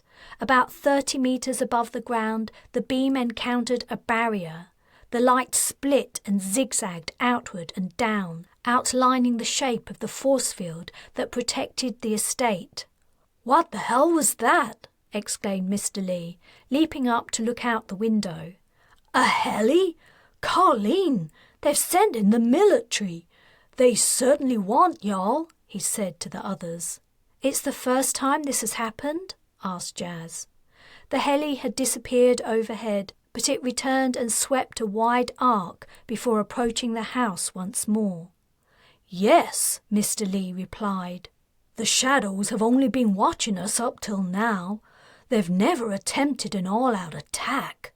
Another flash of intense light blazed from the aircraft and dissipated across the barrier. "Will your force field withstand the charges?" Carl asked. Mr. Lee rubbed his chin. Yes, for a while. Sayan's parents, Jas, and the others stood at the window watching the heli firing at the force field for a while, like it was a bizarre fireworks show. Eventually the shadows seemed to accept their efforts were pointless, and the heli flew off. "Mama, Daddy," Sayan said as they returned to their seats. "Now it's your turn. What's been happening here? And how come you have all these defenses? You two have always been so secretive. I think it's high time you finally told me what it is you've been hiding from me and Phelan all these years." "Oh, honey, I'm sorry. I know we haven't been open with you," said Mrs. Lee. "We were only trying to keep you and your brother safe. And I guess that's your reason for having a tracker put in my butt cheek," Sayan retorted, folding her arms. "Well, as a matter of fact, it is," replied her mother. "We nearly lost you once. I wasn't going to risk losing you again." "Mama!" exclaimed Sayan. "How could you? That was an invasion of my privacy. I never checked up on you, I swear. I never once tried to find out where you were. You're a grown woman, I know that. I didn't do it to snoop on you. It was only in case of an emergency. Aren't you grateful now that I did it?" Sayan glared at her mother. Now, said her father. "What we did, for better or worse. As it turned out, it was for the greater good in this case. But we can't fix it now, Sayan, sweetheart. You're right. I guess it's time that you know the truth about us." He sighed. "When you know, I hope you'll understand why we could never give you or Phelan the slightest hint about what we do. It was for your own safety as well as ours." There was an uncomfortable pause as Sayan looked expectantly at her parents. Neither seemed to know how to begin. "Well, are you going to tell me or not?" "Perhaps it's better that I show you," said Mr. Lee. "All of you, if you would step this way." He led them out of the room and up the wide, winding staircase of his palatial home. At the top of the stairs, sumptuous hallways opened on both sides, lined with deep plush carpet and lit by old-fashioned ornate lamps. Jas wondered what Sayan's childhood had been like with this vast house as her play space. It was the kind of place you could get lost in, but not really mind for a while. Halfway down a corridor, they stopped at a closed door. A device of a kind Jas had never seen before protruded at head height from the wall, a security console of some kind. Mr. Lee put a hand to a panel and his face to a hole. He breathed into a tube while a scanner read his eyes. A small click signaled as the door opened. "I'll add y'all to the security database so that you can have free run of the house while you're here," he said as they went inside. The room looked like an ordinary office. Chairs and a desk, several interfaces, and knickknacks were all Jas could see. Mr. Lee ignored all these and walked directly across the room to an area of blank wall. After pressing a raised panel, he stepped back as a section of the wall slid away to reveal an elevator. He spread his arm wide to invite them in. Sayan gasped. "Daddy? Mama? What is this?" "Step in here, sweetheart," said Mr. Lee, "and I'll show you. Come on, everyone. I think we can all fit." "I'm going to check on your friend, honey," said Mrs. Lee. "Your daddy can explain everything." They crowded into the small space. Mr. Lee gave a voice command and they descended. The elevator stopped and the doors opened. Spreading out in front of them, covering an area as wide and deep as the entire base of the Lees' home, was a workroom and laboratory rolled into one. "Wow," said Makey. Chapter 3. Jas put an arm around Sayan as the woman appeared about to faint. "Daddy?" she asked weakly. "I'm sorry, Sayan. I realize this must come as a terrible shock. I guess I'd best get this over with as quickly as I can. Please, everyone, come in and sit down." He led them into the massive room and pulled up a couple of laboratory stools next to a bench that was scattered with metal parts and tiny tools. As he left to find some more stools, Jas helped Sayan onto one of them. The normally chatty woman seemed unable to speak. She only gaped. Uniform wooden benches occupied most of the vast space, but there were also fume cabinets and a wide range of machining tools, as well as many things Jas couldn't even recognize. On most of the benches were interfaces, and materials and instruments were spread about as if work on something or things had been temporarily halted. Mr. Lee brought over 3 more tall stools, and he and the others sat down. He laid a hand on Sayan's arm. "Sayan, this is what I could never let you or your brother know. I am breaking solemn oaths that I swore to uphold by telling you and your friends this. However, it looks like our government has been compromised, and to help save humankind, I must break my promises. My dear, your mother and I work for the global government in an absolutely top-secret capacity." What do you mean? What is it you do?" Sayan asked, her voice almost childlike. "I should probably have made up something to tell you both to stop you from wondering all this time, but I couldn't make up a believable alternative. Besides, neither your mother nor I could bring ourselves to lie to you. I know you and Phelan had a little game going on where you were trying to guess." Jas wished the man would get to the point. They were under attack by hostile aliens. It was hardly the time for shilly-shallying. But she supposed he'd been thinking about this for the last 2 or 3 decades. "I guess you would call us inventors," he went on. "We design and create the prototypes of devices used for the purpose of espionage." "You're spies?" exclaimed Sayan, her eyes wide. No, Mr. Lee replied. "We make the things used for spying, all kinds of things. The government approaches us with a problem it needs to solve, such as how to gain access to some sensitive information, and we invent the appropriate device." He turned to Carl and Jas. "You remember I told you we were being shut out of governmental meetings? You probably thought we were involved in politics. We aren't, but we are privy to confidential governmental business. We have to be. If we don't know what's happening, we have no way of suggesting how we can help. About 6 months ago, we found out we were not being invited to certain meetings that previously we had attended as a matter of course. We also received many invitations to leave our estate. The reasons we were given for our requested departure were weak.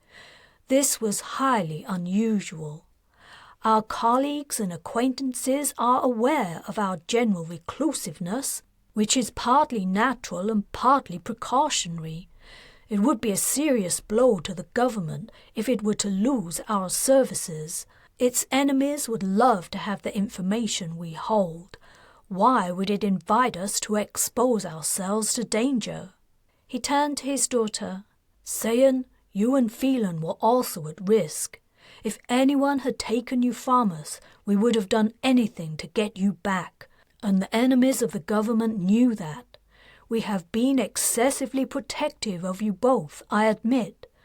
I hope you understand why now." Sayan got up and threw her arms around her father. "Daddy, I'm so sorry. I'm sorry I got mad at you and Mama." Jas glanced at Carl. He had his head down. She guessed he was probably thinking of his missing parents. She leaned over and gave his arm a squeeze. He looked up and smiled at her sadly. "This place is snack," said Makey. "Can I have a look around?" "No, I'm afraid not," replied Mr. Lee. "Perhaps one day I'll show you some things, but not now. Let's head back up to my office where we can look at the problem at hand." They filed once more into the elevator, and he returned them to the room with the interfaces. He pressed a hand on a wall screen and it blinked on, displaying a chart. After several swipes of lines and figures, Mr. Lee nodded. "As I thought, they've cut us off entirely now. First we lost our direct comm to governmental colleagues, a temporary fault, we were told. Then we lost contact with all out-of-state connections. We could send and receive local comms only. Now everything's gone." "Does it matter, though?" Jas asked. "We're surrounded by shadows. All we have to do is capture one, scan it to check that it is what we think it is, then contact the Transgalactic Council. That's why we're here." "Contact the Council?" asked Mr. Lee, his eyebrows raised. "You think we didn't think of that? It was the first thing we tried after you and Carl set off to retrieve Sayan. Just before you arrived, we'd sent a packet to our son's starship to tell him his sister was missing.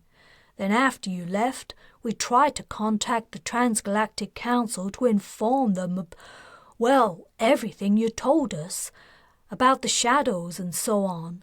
But our deep space comlink was gone. It's been gone all this time." "What?" exclaimed Jas. "We're cratted then. If we can't contact the Council, Earth doesn't have a hope. We need their help. The shadows are moving fast. We already don't have the numbers to stop them on our own." "Wait a moment before you give up," said Mr. Lee. "Listen, I despaired too when I realized what the shadows had done. But I've been working on the problem since then. You saw that building when you came in? That's where they're housing the suppressor that's preventing deep space comms in and out of here. I've been trying to figure out a way to get inside the building and destroy the machine, but I'm 70 years old and hardly cut out for climbing around in the dark. Then I saw your truck." Carl looked up. His face had lost its gloomy look. "Now that's an idea.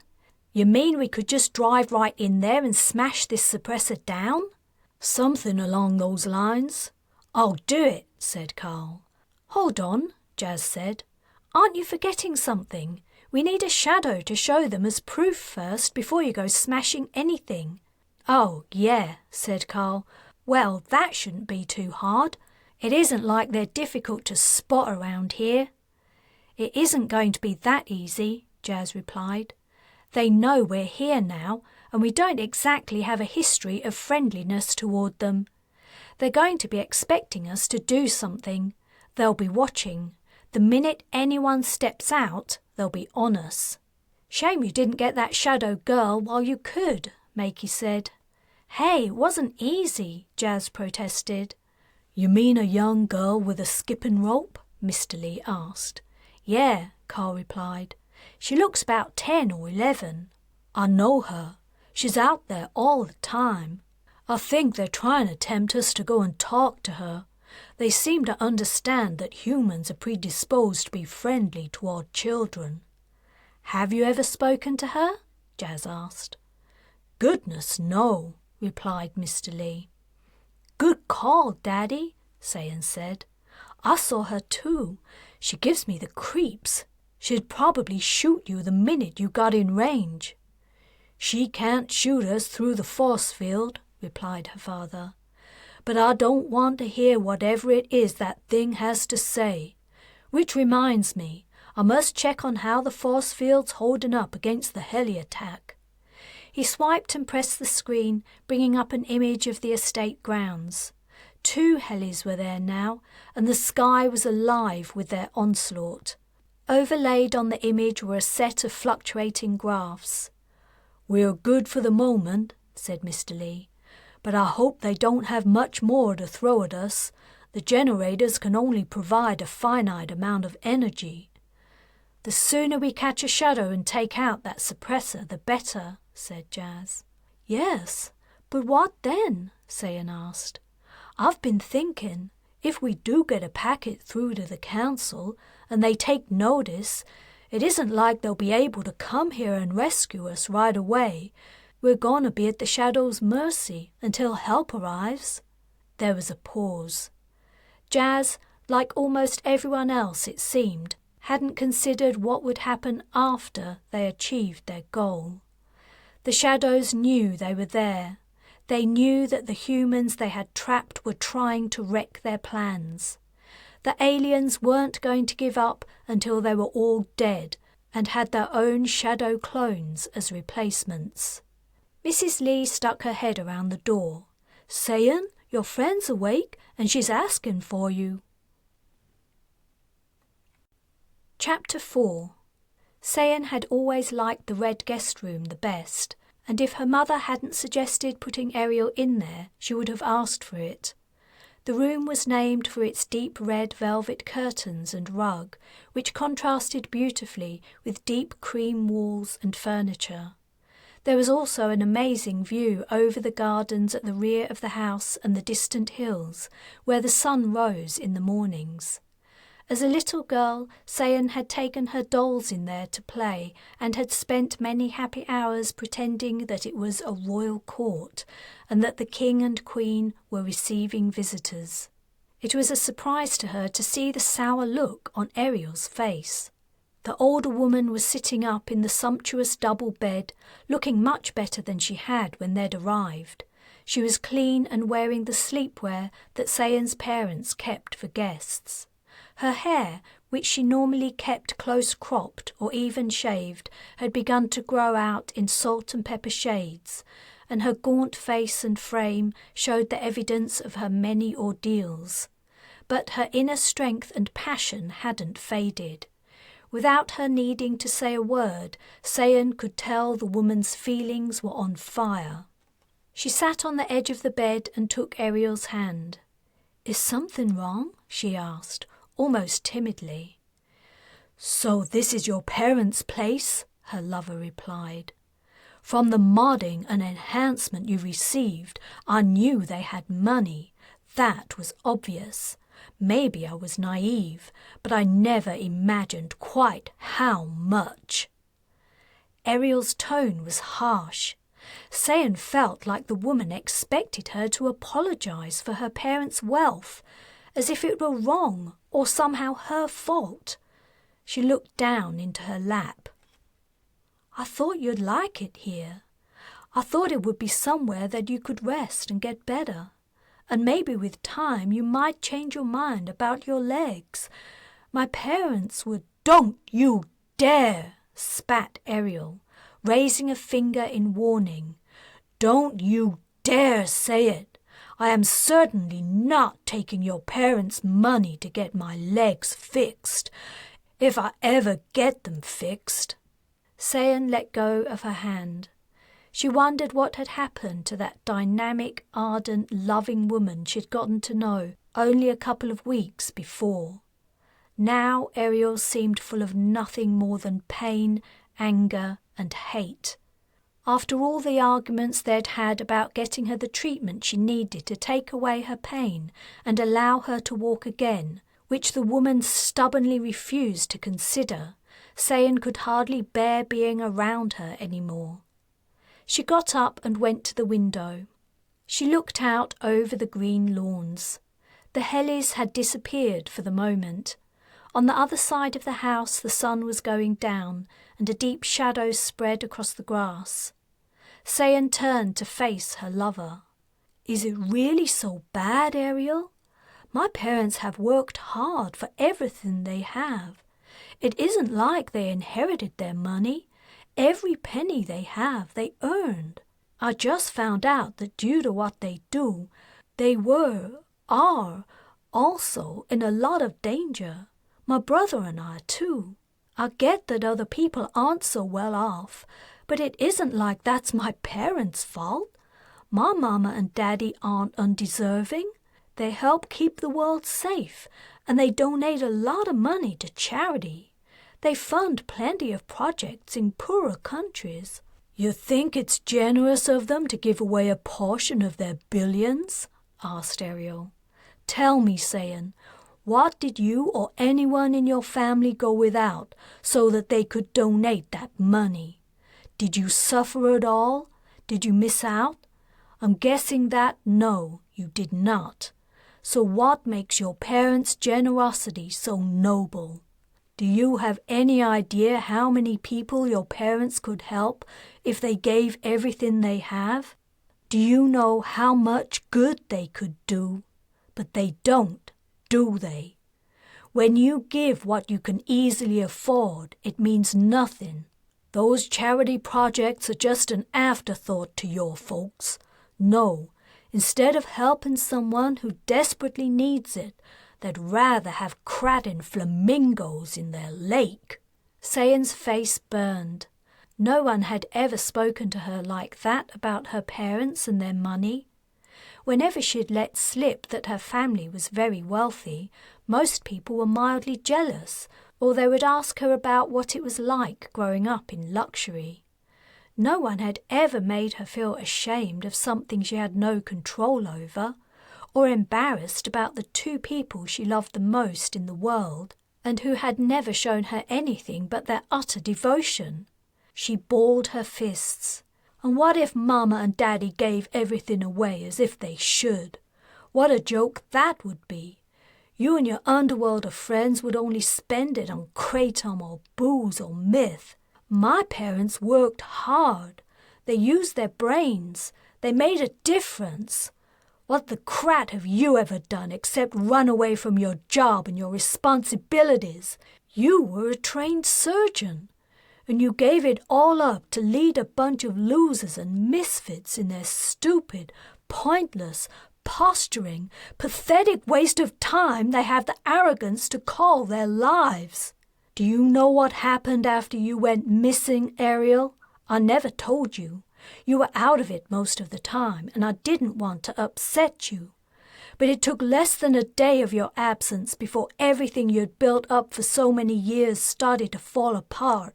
All those people you led and cared for and nurtured, they didn't give a crat about you. We were the ones who wanted to go out and find you. It was Jas and Osmond who scoured the streets hoping to stumble across you. All the rest of your misborn underworld of friends didn't give a crat. All they cared about was where their next run was coming from. So I'm not going to apologize because my parents are rich. They have what they deserve, and so do you underworlders. She stormed across the room, barely taking in Ariel's look of shock. She flung open the door and nearly walked directly into Jas, who was outside. With a snort of frustration, she sidestepped the Martian and stalked away. Jas caught up to her in a few strides. Things not going so well between you and Ariel? I've had it with her, Jas. I don't know what I ever saw in her. I don't think I've ever met anyone so pig-headed, arrogant, or holier than thou. I mean, who does she think she is, criticizing the only place where she's safe and can recover? You'd think she'd be just a little grateful, just the tiniest bit thankful that we had this place to escape to, but no, it isn't humble enough for her. Ariel's too good for my parents' home, where they've welcomed her as a guest. She needs a hovel to languish and die in just so she can feel comfortable, so her fine feelings of equality aren't offended. Jas sighed and put an arm around her. I don't get what you mean, she said with a small smile. Stop beating around the bush and tell me how you really feel. Sayan gave a snort of laughter. A little of her anger dissipated. Thanks, Jas. I needed that. I guess I'm overreacting a little. Ariel said some ugly things about my parents and my home, but she's still not fully recovered, and she's in a lot of pain. I shouldn't forget that. Yeah, Jas said. With Ariel's beliefs, it would be hard for her to wrap her head around a place like this. I had a little trouble myself when I first saw it, and I don't ever think about things like money or who has what. It's a little hard to take in. Maybe I'll go and see her again later, said Sayan, when I've had a chance to cool down. I might apologize for some of the things I said. I don't want to be her enemy. I like her and I want to be her friend. But, you know, Jas, I don't think we'll ever be more than that again. We're just too incompatible. She looked up at her friend and smiled wistfully. Sorry, my love life isn't your concern. What are you doing here? Did you want to see me about something? I don't mind hearing about your problems, Sayan, but I'm probably not a good person to talk to. I'm not great at that kind of thing myself. Anyway, I came to tell you what we decided. You and I are going to capture one of the shadows.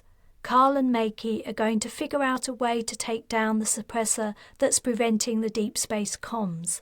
But we need to do our job before the guys can do theirs. We'll use the scanner to make sure we really have a shadow. Then your parents will contact the Transgalactic Council and show them the evidence. And then what happens? Jas sighed. I have no idea, but we'll do our part. We'll have tried at least. After that, it'll be up to more important people than us to figure out how to defeat the shadows. The people more important than us haven't done such a great job so far. You're not wrong, but there's still hope. It sounds like your parents are respected and have a lot of important connections. The Council will listen to them. They'll have to help Earth if they want to stop the shadows from spreading across the galaxy. I just hope there are enough people left to defeat the invasion here. Me too. So what are we doing? How are we going to capture a shadow? Now that we have your mum and dad's workshop at our disposal, I don't think it's going to be too difficult. What we want to do is find a shadow when it's on its own, stun it, and bring it in here. We want to avoid a gunfight with the others if we can. We don't want to take more risks than we have to. We've been burned enough. I'm all for that. My skin recovers quickly from a laser burn, but it sure as hell hurts when it happens. So how are we going to know when a shadow is on its own? Your dad says he has something that'll help. Chapter 5.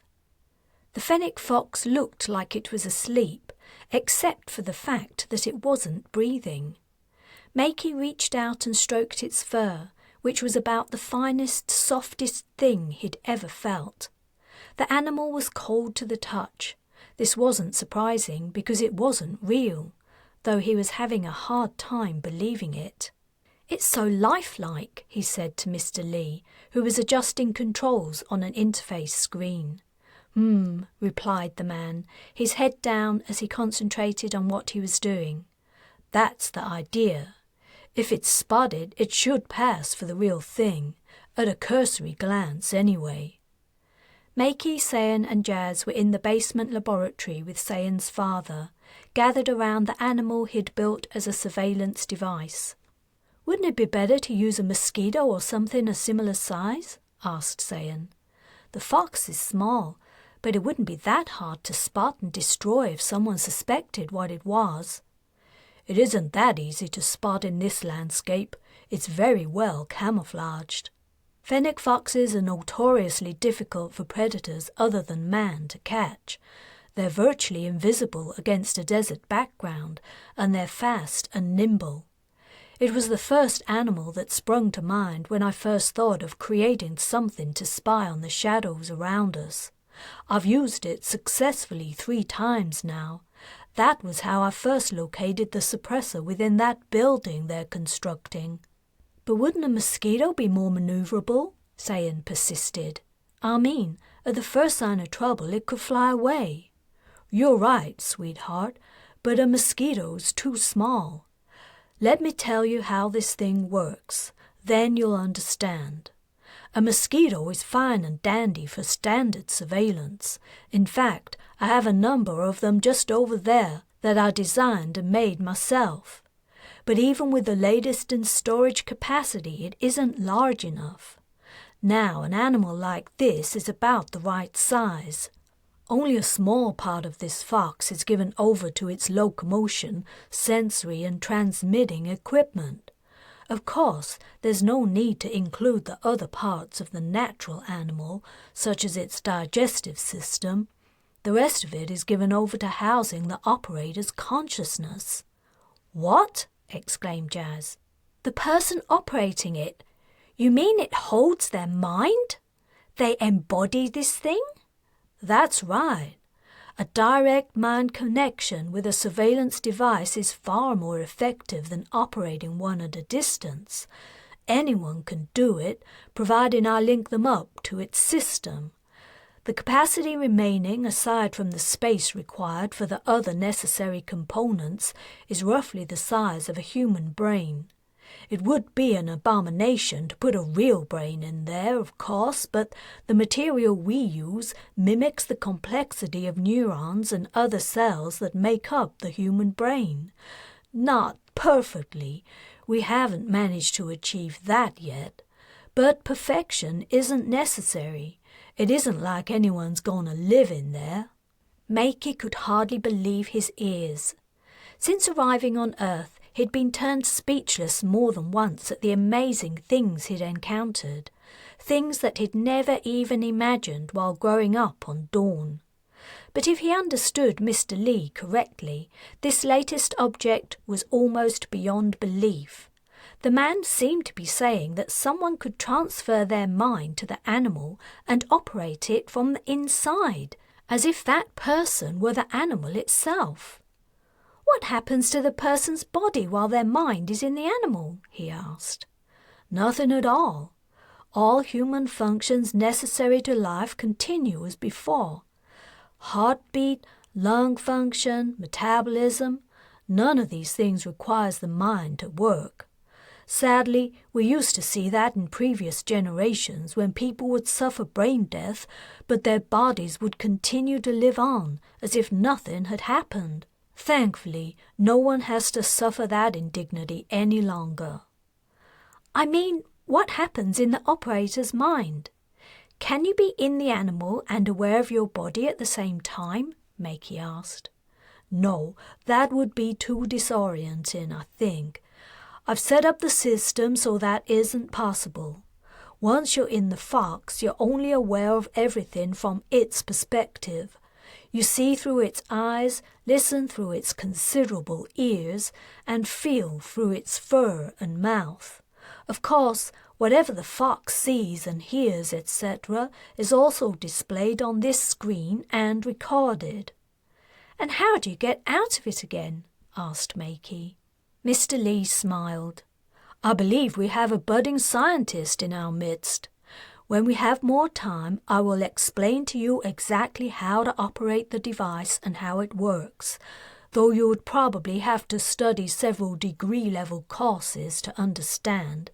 It was Sayan's mother who programmed the consciousness transference.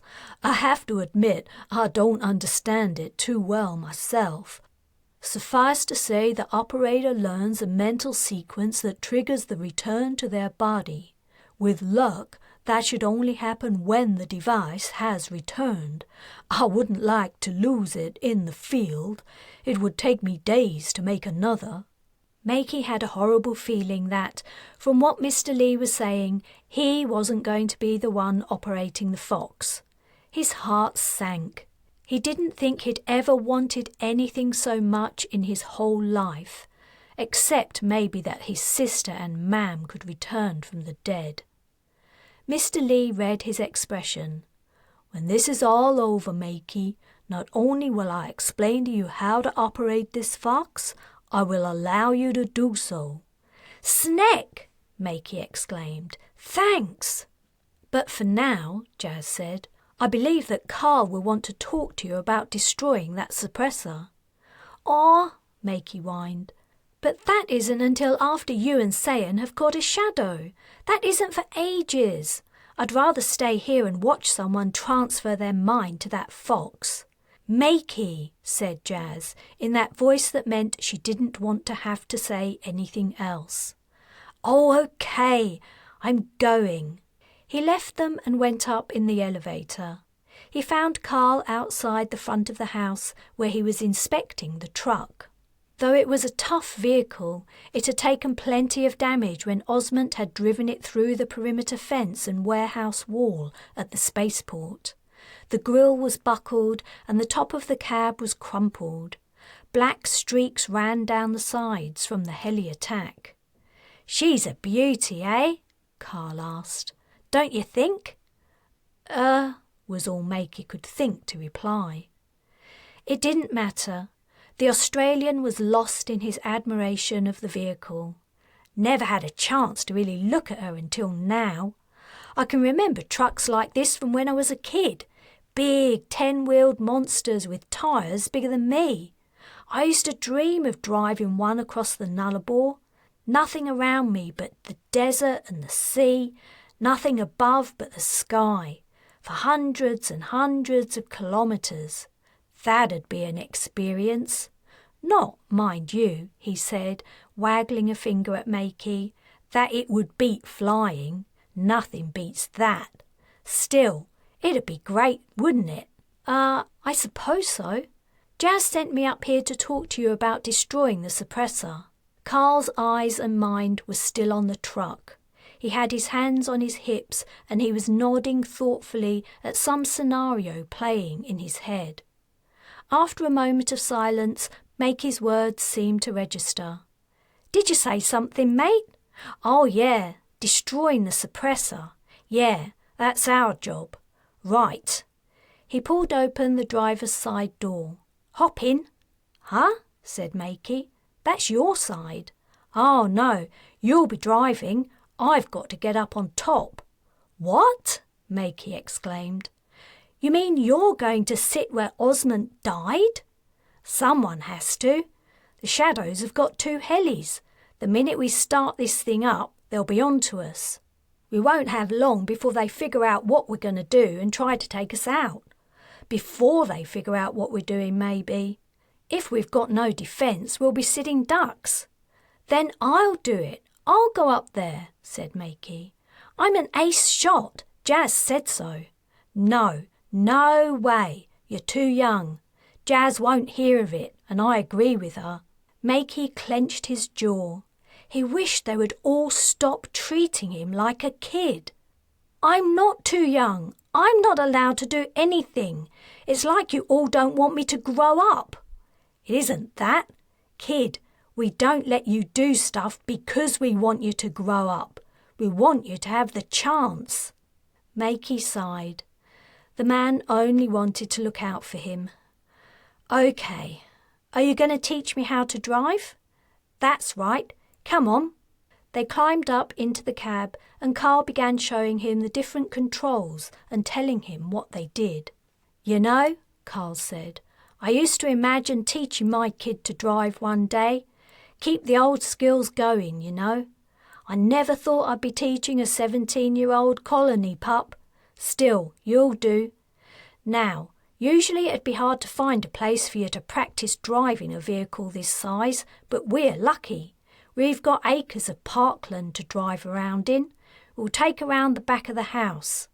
Do you think Sayan's parents are going to mind us ruining their lawn?" "Right now," Carl said, as a heli rose up from beyond the half-finished building at the end of the driveway, "I think that's the least of their worries." Chapter 6. Jas was inside the Fennec Fox. Wrong. She was the fox. The figures of Sayan and Mr. Lee were impossibly high above her, almost unrecognisable from her new perspective. To her left, she could see her own legs as her body, which she'd temporarily left, sprawled unconscious in a reclining chair. "How do you feel, Jas?" asked Mr. Lee, peering down at her. His voice was almost painful in her super-sensitive ears. "As I explained, you aren't able to speak, so nod if you're okay." Jas tried to nod, and the fox's head obeyed her thoughts. The world moved up and down in response. She staggered, feeling extremely disoriented. If she'd had a stomach, she would have been sick. "It'll take you a few minutes to accustom yourself to the experience," Mr. Lee said. "Take your time, walk around a little." "I still think I should be the one doing this," said Sayan. "And I still think that we need your enhanced powers right here in case of an attack," replied her father. Jas took a tentative step on her right front paw. Which leg came next? One of her back legs, probably, but which one? She tried to move her right rear leg and wobbled dangerously. That wasn't right. She quickly brought her left front leg forward to compensate. But then her right rear leg was in the wrong place. She returned all 4 legs to their starting points. This needed some figuring out. Meanwhile, her mind was becoming aware of a rich range of sensations. The most noticeable were the signals coming from her nose. She smelled odours she could never have believed possible before, and so many of them. She smelled the sour metallic aroma of the dust on the floor. The scents of Sayan and her father were heavy in the air. They smelled different from each other, but there were similarities that told Jas the two were related. Her hearing was also turned up to a much higher capacity. She could hear the 3 humans in the room breathing and the sounds of their intestines moving, squeezing food and gas along. Somewhere a fly was trapped in a web and a spider was picking its way towards its victim. Vibrations from the floor through her pores told her that Osmond's truck had started up outside. She could even detect the movement of air currents against the highly sensitive hairs inside her ears. She tried to move her legs again. After putting her right front paw forward, she followed the movement with her left rear paw and then repeated the action with the legs on the opposite sides. That worked much better. "Well done, Jas," Sayan said. "You're getting it." Soon she was running around the laboratory. Embodying a surveillance device in the shape of a small animal was fun, she decided. She wished she had more time to explore this new experience, but they couldn't waste a moment in capturing a shadow. She nudged Mr. Lee's leg with her nose. "You're ready?" he asked. "Good, follow me." He took her up in the elevator to the first floor and out into the conservatory full of orchids Jas had seen on her first visit. Mrs. Lee was there. She was with the maid, Florence. The android's chest was open and Sayan's mother had both hands inside. She looked over her shoulder as her husband and daughter and a small pale brown fox appeared. "Jas, you seem to be doing fine," the woman said. "Good luck. Don't forget the sequence for returning to your own body when you get back. Or if things get too hairy out there, activate the sequence and just leave the fox behind. We can always make another one. We can't make another Jas." Jas wished she could thank her. Mr. Lee opened the doors that led outside onto the huge green lawn. Dusk was falling. "I'm going to show you a tiny place in the force field where you can slip through," he said. "It's too small for any human, even that creepy little shadow girl. But you can fit it. You must come back the same way, and preferably unseen, though I can seal the spot if shadows follow you and try to break through." Jas, Mr. Lee and Sayan walked across the lawn toward the woods that bordered the furthest reaches of the Lees' estate. The shadow-controlled helis had stopped attacking for the moment. Jas wondered if they had only been testing the strength of the force field and were preparing themselves for a serious assault. She estimated they had a day, or maybe 2 at most, to carry out their plans. The shadows were moving fast. It would be only a short time before they gathered the firepower to breach the Lees' defences. Either that, or they would have replaced enough of the population with shadows to do away with the need for subterfuge. Her paws crunched on the dry leaf mould beneath the trees as they entered the woods. The trees stretched only 50 metres wide. They arrived at the thick wired fence that stood between the verdant private gardens and the surrounding desert landscape. Jas searched for watching shadows, but there were none. It was a good sign. The aliens didn't seem to have the numbers to surround the place, yet. Mr. Lee led them along the fence to an area that didn't appear to be any different from the rest. Jas wondered how she would find it again when she returned from spying on the shadows. Mr. Lee took a pair of glasses out of his pocket. After putting them on, he scanned the fence where it met the ground. "We have a hidden gate in this fence back near the house, but I'd have to turn off the electricity for you to open it. At this spot, you can return whenever you're ready. We don't have to prearrange a time." "Couldn't the shadows just dig under the fence, Daddy?" Sayan asked. "They could try," he replied, "but it goes 10 meters deep and it's electrified all the way down, though the underground part is insulated in plastic. Ah, here it is." He took a bottle from his jacket pocket, opened it, and shook a few drops of a clear liquid on the ground next to the fence wires. "Can you smell that, Jas?" She trotted over and sniffed the ground. The stench was so powerful it made her reel backward. She gave a huge sneeze and shook her head. Mr. Lee laughed. "I'm sorry, I made the pheromone a little strong, but it works. Humans can't register the scent, and I'm guessing that shadow humans can't either. Only you will be able to find it, Jas. When you return, sniff along the border until you smell it, then pass through where the odor is strongest." "But she can't," Sayan said. "Even a small animal can't fit through the gaps in the wires. There is no fence there. Use these." He passed Sayan his glasses. "It's an optical illusion." "Oh yes," she exclaimed. "I can see it, a small gap." "Ordinarily," Mr. Lee said, "we would have only the electrified fence protecting the grounds and the air barrier to seal in the cool air. I've turned the air barrier into a force field that extends all the way to the ground, but left this tiny entrance open. However, Jas, take care not to touch the fence. It's still electrified." "Easy for you to say," thought Jas. "You can see the hole." To her, the fence looked complete. She had only the pheromone that Mr. Lee had sprinkled and his word to rely on. Unfortunately, she couldn't tell him that. Looking down at her from his great height, the man seemed to guess her concerns. "There's plenty of room for you. You won't be in any danger of electrocution providing you follow your nose, so to speak." Jas approached the stink again and got ready to walk through the apparently solid wires. She took a final look at Sayan and Mr. Lee. Sayan's hand hesitated, as if she were resisting an urge to give her a pat. "Good luck, Jas," she said. "Yes, good luck," said Mr. Lee. "We'll return to the lab and check your progress on the screen. Don't forget, you can activate the sequence to return to your body at any time.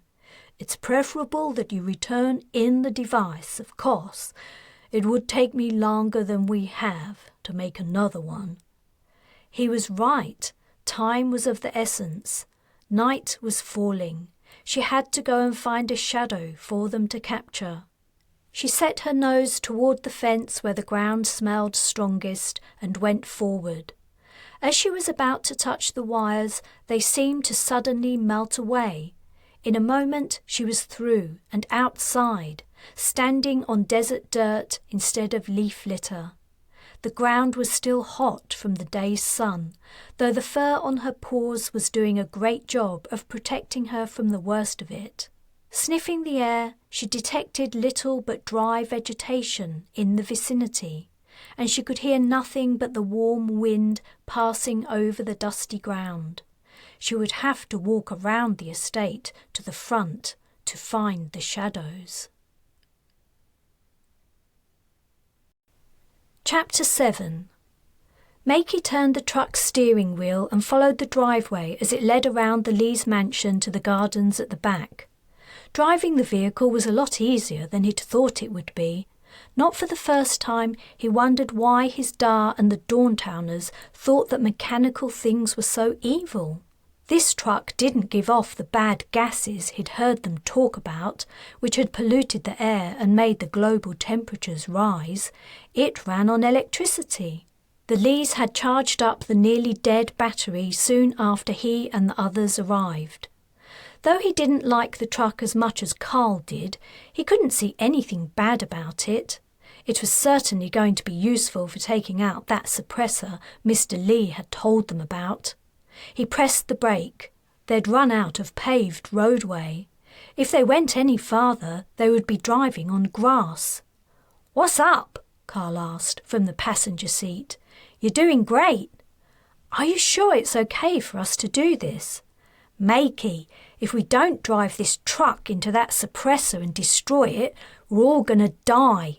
Do you think Sayan's parents would prefer a nice lawn over not dying? Geez, mate.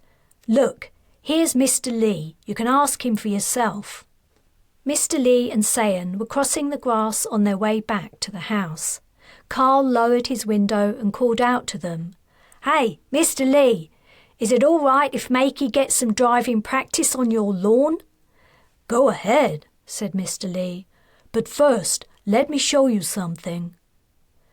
Makey turned off the engine and they got out of the truck. They went inside and upstairs with Mr. Lee to his office, where he brought up an image on the large interface on his office wall. It was a mass of wave patterns, all flowing across the screen. "Our sensors are picking these up. They're what's preventing us from sending a deep space packet to our contact at the Transgalactic Council. I'll show you what I've found." He swiped the screen and it turned black. With a finger, he drew a sketch of an aerial view of the Shadows building. "The suppressor is here." He drew an X at the bottom left corner. "That's the side facing away from us." "Not next to the road, the other side?" Carl asked. "That's right. If you crash the truck into this corner, it should destroy the machine." "Won't that destroy the truck too?" Makey asked. They were talking about driving into solid brick, not the corrugated metal wall they'd encountered at the spaceport. "Yeah, I'd say so," Carl replied. "She's a tough old thing, but I don't think she'll survive that. More's the shame." "And then what happens?" Makey asked. "We fight our way out," said Carl. "Or something. Don't worry, we'll figure it out. The most important thing is to take out that suppressor." Makey swallowed. Suddenly, learning to drive the truck seemed like a piece of cake. He'd thought they'd reached some kind of safety at Sayan's parents' home, but of course that had been stupid. No one was safe anymore. It didn't matter, he decided. He would stop the Shadows, whatever it took, in memory of Mam and Neve. "You all right, mate?" Carl asked. "Yeah, I'm fine." "You were saying we have to drive the truck through here?" Makey pointed to the sketch on the screen. "Then I reckon we should come off the road where it bends. What do you think, Carl?" "I think you're right." Carl put a hand on his shoulder. "Yeah, you're right. That gives us the best angle. Well done." Makey smiled and felt a warm glow at the older man's words. Finally, someone was treating him like an adult. If only he had a dad a bit more like Carl or Mr. Lee. "Do you really think you can do it?" Mr. Lee said. "You realize you'll be under aerial attack." "I thought about that," Carl replied. "Our friend Osmond built some kind of missile launcher into the roof of the truck. You can't see it from the ground. Poor fella died up there." Mr. Lee's eyebrows rose. "You must show me. Maybe I can improve it for you." They returned downstairs, and Mr. Lee took them into the conservatory, where his wife was still working on the android. "Carleen, would you come with us? I think you can lend us a hand with something." They all passed through the conservatory doors and into the garden, where the massive, battle-scarred truck now blocked the view of the lawn, lake and trees. Night lay over the estate and the stars were coming out. Carl took them into the truck cabin and pointed out the homemade tunnel that led to the roof. While Mr. Lee returned to the house for flashlights, Carl went up the tunnel, followed by Mrs. Lee. Carl called down to Makey, telling him not to join them because there wasn't room for more than 2 people. So he sat in the cab, feeling a little left out again and wondering what the others were doing. Bobbing lights coming from the house attracted his attention. Mr. Lee had returned with an android servant. Both were carrying flashlights and ladders. "Would you like to have a look too, son?" he asked as he placed a ladder against the side of the truck. Makey didn't need to be asked twice. He was out of the cab and up the ladder in a flash while the android held it steady. At the top, he found he was looking down into a pit sunk into the truck's roof. The top edge was level with the rest of the roof, so unless you were looking at it from a higher point, you wouldn't know the pit existed. Carl and Mrs. Lee were in there examining a large weapon. Makey had no idea what it was, but it looked powerful. Mr. Lee joined him at the top of a second ladder and shone a flashlight into the pit. The beams lit up the operator's chair that was next to the weapon. The seat was stained darkly with what Makey realized had to be Osmond's blood. And now Carl was going to be in the exact same position. "Craven," Mrs. Lee said, "do you think you could make some kind of shield to fit over this thing? It won't withstand a single direct hit as it is." "I sure can," he replied. "I can do it overnight. I'm thinking tungsten graphene alloy. I have a few sheets left, and I can reinforce the truck's walls. What do you think?" "Sounds fine. And I'll work on upgrading this for maximum firepower and automatic targeting. Don't you worry, sugar," she said to Carl. "Any of those hellies comes within spitting distance of this truck, you'll be taking them out of the sky quicker than you can blink at them." "Thanks, Mr. and Mrs. Lee," Carl said. "I appreciate it." "No need to thank us," said Mr. Lee. "We're all in this together. Isn't that right, son?"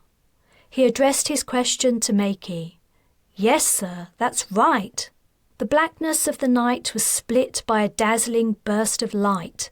The air was filled with a sizzling, crackling noise. Makey was momentarily blinded. The beam that had struck was far more powerful than the ones the shadow hellies had fired earlier. "What the hell was that?" Carl asked. "Looks like the shadows are back, and they've upgraded," said Mr. Lee. "What was it, Craven?" Mrs. Lee asked. "Do you know?"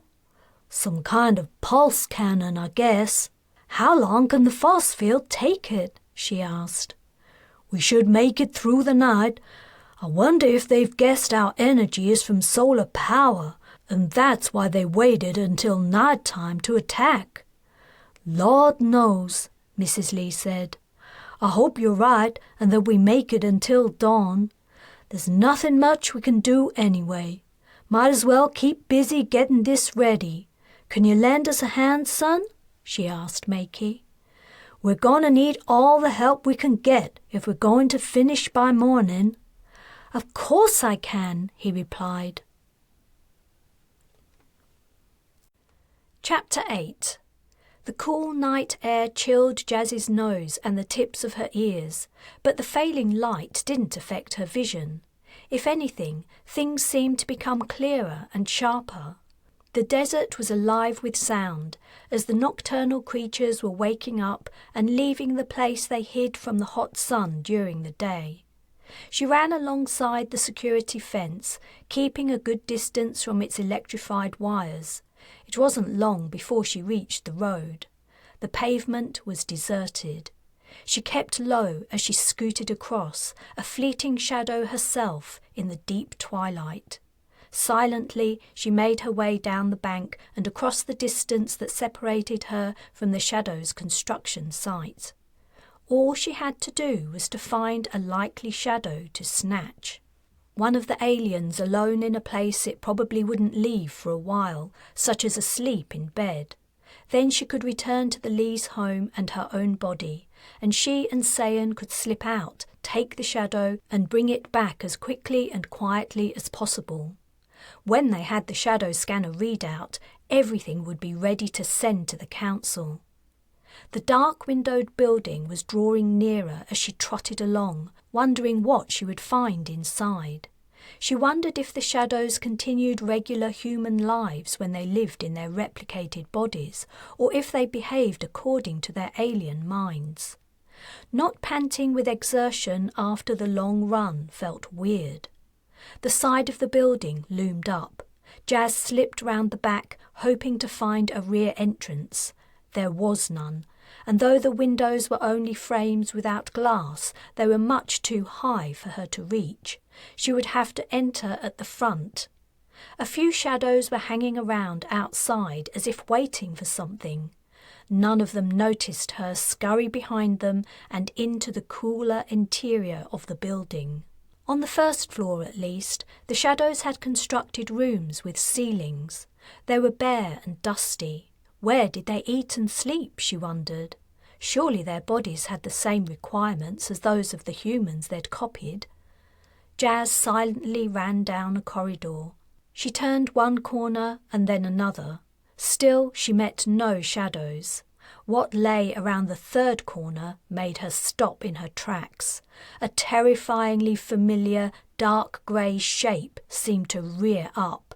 It was a hexagonal block, and in its centre was a hexagonal hole. A shadow trap. They'd built a trap within the building. She froze in the centre of the corridor, her shock making her momentarily unaware of the danger of being seen. Why had the shadows constructed one of their traps out in the middle of nowhere? The Lees lived kilometres from their nearest neighbours.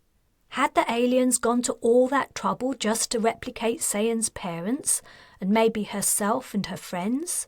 It seemed like overkill. Her super-sensitive ears swivelled backward as a faint noise came from behind her. It was the sound of voices, as well as car doors slamming. Had more shadows arrived, or... Her heart sank as she viewed the trap's gaping hole. Was it some human victims? Were the shadows supplementing their numbers at the site by bringing in people to replicate? Her ears twitched. The voices were drawing nearer, and the floor vibrated faintly with many footsteps. She glanced left and right. The corridor was bare, with nowhere to hide. Doors had been fitted in the doorways, but they were all closed and impossible for her to open. The voices were only a corridor away. If she didn't get out of sight soon, the approaching shadows would see her. Maybe they would only be surprised at the sight of her, and they wouldn't try to catch her, but she couldn't take the risk. Desperately, she scanned the corridor again. Her gaze fell upon a small gap between the edge of the shadow trap and the corridor wall. It looked barely wide enough, but she could probably squeeze inside. She went in backward as there was no space for her to turn around. No sooner had she hunkered down and peeked out than a group of people turned the corridor and came into view. There were 10 or 12 men and women in ordinary office clothes, and they were chatting about everyday stuff. At first it was impossible to tell who was human and who was shadow, but within seconds the difference was evident. The humans in the group, about half of them, were puzzled and shocked at the sight of the shadow trap. "What the crat's that thing?" one of them asked. "Is this some kind of joke?" another asked. "I thought we were going to discuss the building progress, not get taken on a theme park ride." "Ha!" a third said. "That's right. It looks like the entrance to a ghost walk." "It's just a little diversion before the meeting," one of the shadows said. "It'll be fun. Come inside." "Oh, I don't think so," said the person who spoke last. "That place looks scary.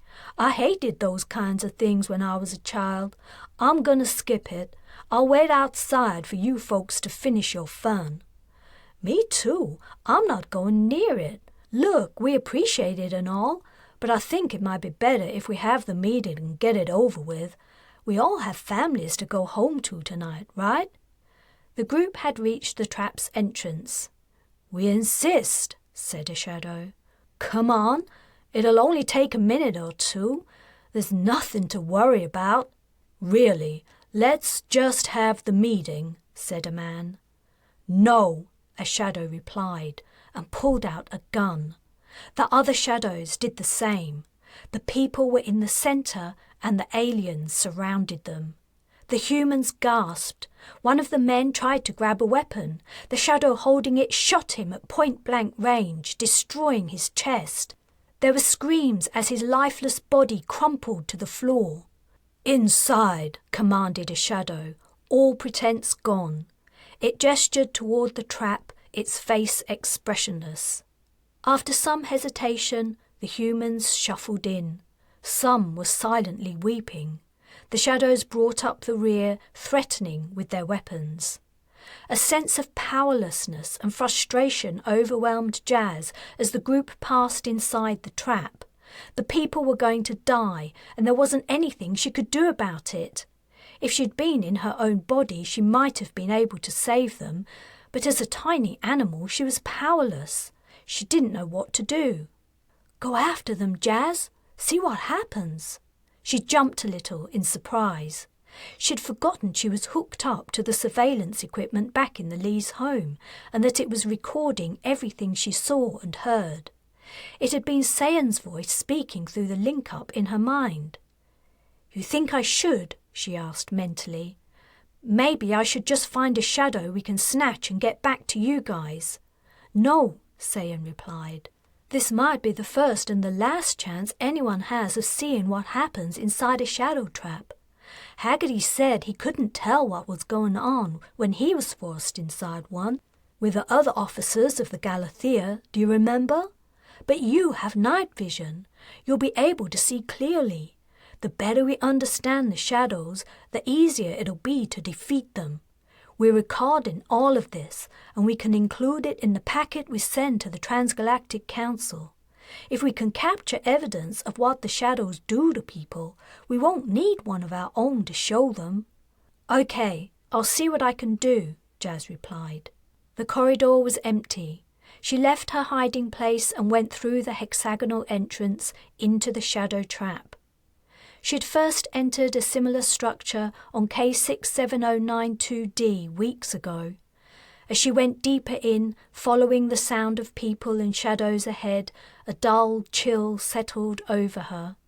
The feeling was partly due to the frigid atmosphere, and partly due to her memories of taking her 15 defense units on one locate, investigate, vacate procedure after another of the shadow traps, and failing to find anything wrong. She wished that somehow she could have been more thorough. If only she'd been able to find something to convince the Galathia's master, Loba, of the threat, so many lives could have been saved. But it was too late for what might have beens. At least now, she finally had her chance to find out what the shadows did inside their traps. Chapter 9. Replication, Generation, Domination. The plan had to succeed. Time moved on within the physical realm. The invasion of the planet called Earth was reaching a crisis point. Most of the schemes had been successful. Their kind now occupied important positions in the controlling and supervising organizations of the planet. They had destroyed and replaced humans in most tiers of the planetary hierarchy. In many cases, replication had taken place without attracting suspicion. In others, humans who had noticed the changes had themselves been quickly targeted and replicated. Soon, Replication and generation could occur on a mass scale. The remaining human population would be eradicated. Until then, it was vital that the galactic powers remain unaware of what was taking place on Earth. A severe threat remained: the 6 trapped humans. They had the humans confined within a defended domain. 2 were older than the others, and a familial relationship existed between them and one of the younger humans. The group included 1 adolescent. The 2 older ones were closely connected with influential agents on Earth and in the galaxy's governing body, named the Transgalactic Council. The other 4 had been identified upon their arrival. The one who was related to the older ones had infiltrated the digital records that held information on the secret invasion. Despite their best efforts, that human had not been copied and destroyed. The other 3 humans were also known. 2 had served aboard the starship that had crashed on a trap planet. The 6th human, the adolescent, had escaped from a planet under invasion and come to Earth aboard the same starship. The adolescent had absconded from the center it had been sent to. Much information was known about these humans. They had inflicted substantial damage and successfully evaded capture many times. The risk their existence posed was extreme, yet all efforts to destroy them had failed. Rather, their menace grew greater. Other humans had been easy to trap and replicate. What made these different? The threat they posed was growing greater. Already 4 of them had broken into a spaceport and stolen a critical item. It was only after investigation had established what was stolen that its significance was realized. The air attack to destroy the humans and the purloined machine had failed. Now they would be able to use the device to identify a human replicant. The event increased the risk of defeat.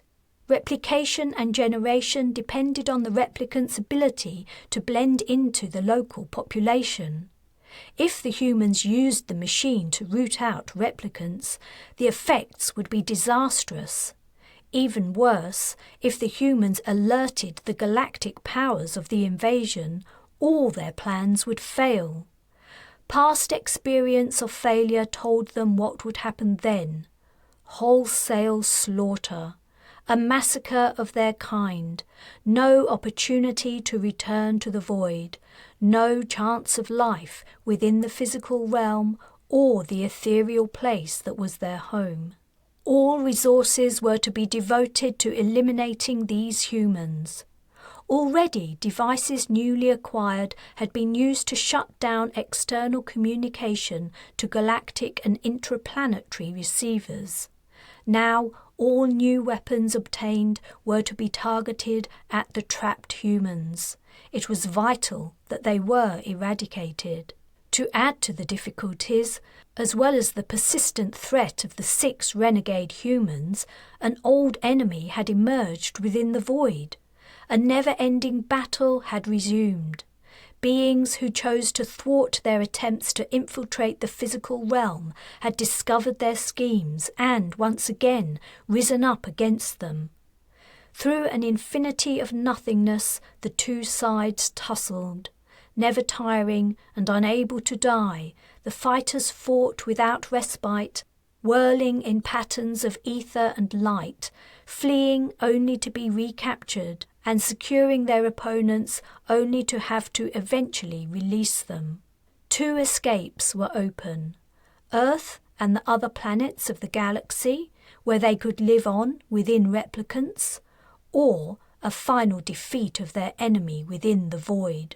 If they could achieve both, victory would be sweet. They could live on forever within their corporeal and ethereal forms. They could enjoy physical pleasures and the freedom of the void, and move between the realms without restraint.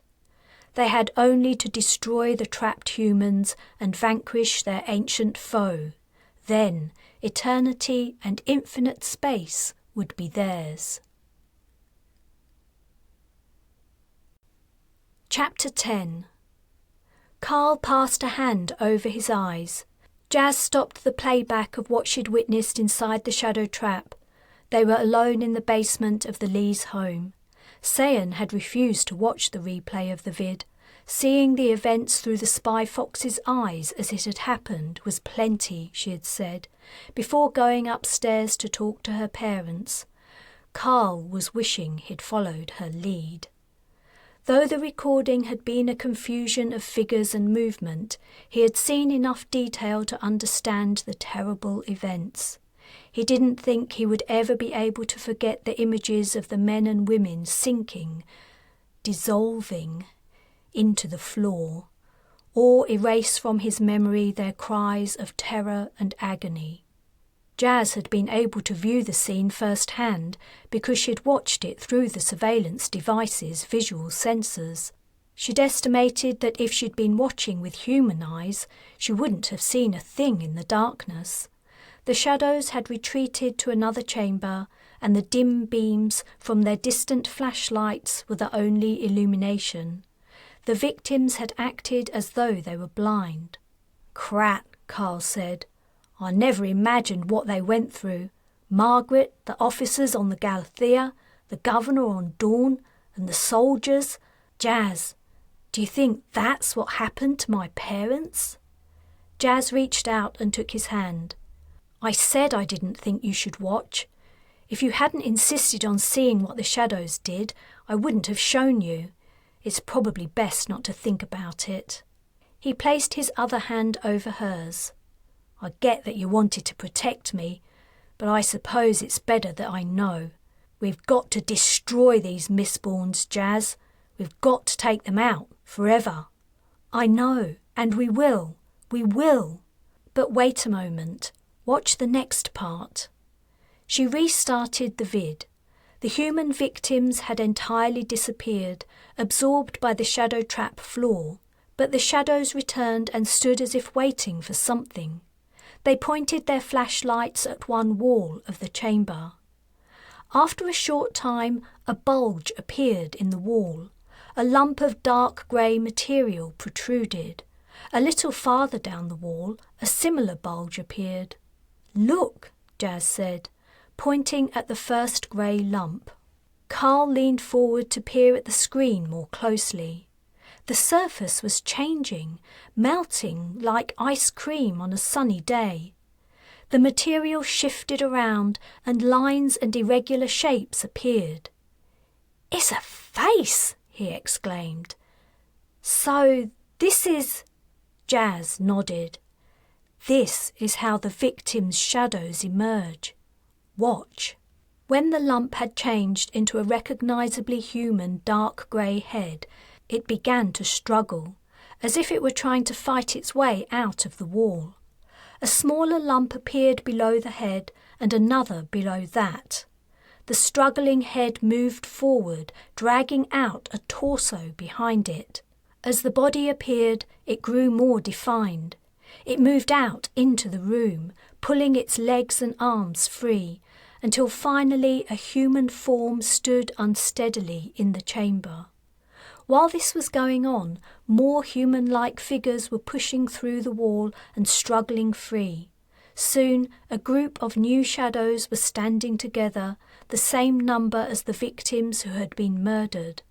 The aliens were breathing, taking on colour, and moving about uncertainly. The original aliens went forward to help them. It was like witnessing a set of bizarre, horrifying births. After some time, when the new shadows had gotten used to their bodies, all of them left the chamber. Jas turned off the recording. Carl exhaled as tension left him. "What did you do then?" he asked. "I had to follow them, at a distance," Jas replied. Even the visual sensors Sayan's dad installed in the Fox needed some light to operate, and it was pitch black in there. Without light, I would never have found my way out of the place. As well as the darkness, it's a maze. I remembered the same from the LIVs I conducted when we were aboard the Galathia. I needed my helmet's navigation function to find my way out again. I guess that's part of the trap. If you wander in, or if you're tempted or forced inside, I don't know how anyone would ever find their way out. I don't know how Haggerty did it. Do you still think he's a shadow? I don't know. Maybe he is, or maybe he's just the same Mistborn he's always been. It doesn't matter anymore. There were shadows here on Earth before we returned. One more or less isn't going to make a difference. But Carl, we don't know for sure if that's what's happened to your parents. No shadows of them were waiting for you when you got home. That's right. I wouldn't have stood a chance against two shadows catching me by surprise. I wonder what did happen to them. Carl smiled ruefully. Knowing my folks, they wouldn't have let themselves become victims of the shadows. They'd rather have died. The significance of his words hit him, and he reached out to Jas and drew her close, burying his face in the crook of her neck. She wrapped her arms around him. They stayed that way for a while, until his emotions were spent. Carl was exhausted. The last time he'd slept had been on the mountainside where Osmond had taken them. It seemed an age ago, and there would be no opportunity for rest that night. The bombardment from the shadows was continuing, a dazzling display of power. They could break through at any moment. He and Makey had to take out the suppressor as soon as possible. After that, who knew what would happen? It seemed likely that Carl's next sleep would be his last, but now that he'd finally accepted that his parents were gone, maybe that didn't matter so much anymore. On the far side of the basement, the elevator chimed and the doors opened. Sayan stepped out. "Have you two finished watching that vid yet? I came to tell you the shadow attack has stopped for the moment. The skies are clear." "Yeah, all done," Jas replied. She turned off the screen. "What do you think?" Sayan asked as she walked over. "Enough evidence to show the council? Or do we need a real live shadow too?" "I guess the council might be persuaded the vid's been faked," Jas replied. "But it's enough to raise their suspicions, especially if your parents send it. Even so, I still think we should catch a shadow and send them the positive result from the scanner. No one could argue with that, and it gives us something to do until the truck's ready." "Great," Sayan said. "I was getting bored just sitting around. It's weird. I would never have wanted to do anything like this before. Now I can't wait. I wish my brother were here. He always used to tease me for being a little mouse. I think he'd be proud of me." "We're all proud of you," Jas said. "That's right," Carl said. "How are your parents doing with their alterations to the truck?" "About another hour, they said." "You should see Makey. He's in heaven. I don't think I've ever seen him happier." "Do you think we have enough time for a short expedition?" Jas asked. "Yeah, I think so. I'll ask Daddy if he can turn off the defenses for a moment so we can go through the secret gate and arrange a time for him to turn them off again so we can get in. What do you think?" "Sounds good," Jas said. "I didn't tell you," she said to Carl. "After I came out of the trap, I found one of the shadows asleep alone in a room. It shouldn't take more than 15 to 20 minutes to slip out, grab her, and slip back in again." "It's a woman?" Carl asked. "No, it's that little girl you wanted me to grab when we arrived. For some reason, she's sleeping apart from the adults. The others seem to be sticking in groups." Chapter 11. Sayan waited as Jas checked the time. They were in a wooded section of the estate, but near the house this time, at the secret gate. 30 seconds, Jas said. They were wearing dark clothes, and Sayan's father had given them something to wear over their heads that covered their faces and necks. The The material allowed them to breathe easily, but prevented light from reflecting from their faces and revealing them in the darkness. Both also carried 2 weapons strapped to their hips in case something went wrong and they had to protect themselves. Sayan was bringing a sedative to inject into the sleeping shadow so that she wouldn't wake up and raise the alarm. 15 seconds, said Jas. Sayan got ready to open the secret gate. Her father had pointed out the barely visible outline of it in the fence. Beyond that point, all was dark. The sky had clouded over, and the moon and stars weren't visible. Sayan blinked and used her night vision. She saw no forms other than the sparse desert plants. There was no sign of any movement. They had to get the timing right. Touching the gate at the wrong moment would mean certain death. They had only 5 seconds to go through and close it behind them. They couldn't risk turning off the defences for longer. The aerial attack could recommence at any time. Once they were through, they had 20 minutes to find and bring back the shadow. If they missed the time scheduled for their return, they would be locked out. 5, 4, 3, 2, Jas said. Sayan reached out. 1. She opened the gate. They slipped through and she pulled it closed. Let's go, Jas said. Wait, said Sayan. The gate had disappeared into the fence. Once they left it, they would have a hard time finding it again. Get some rocks, she said to Jas. I see what you mean. Good idea. She waited while Jas gathered a few rocks. After stacking them in a small pile in front of the gate, they set off to catch their shadow. Sayan was glad she had something to do while they waited for her parents to prepare the truck for its assault on the shadow suppressor. She knew she should really have gone to check on Ariel. The woman was unwell and alone in a strange house, but she couldn't bring herself to.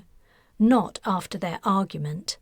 She didn't know what to make of what they'd both said. Her mother had told her that Ariel was spending most of the time asleep anyway. The truth was, though she didn't agree with the Underworlder, she could see why she thought as she did. Though the arguments Sayan had used to defend her parents were all true, and she loved them deeply, she wasn't sure she could excuse their lifestyle now that she'd heard Ariel's opinion, not even to herself. Why were they so highly paid? Did they really deserve everything they had? What had they meant when they said they helped the work against the enemies of the government? How were the devices they made used? Were they used for good? Could her parents even tell?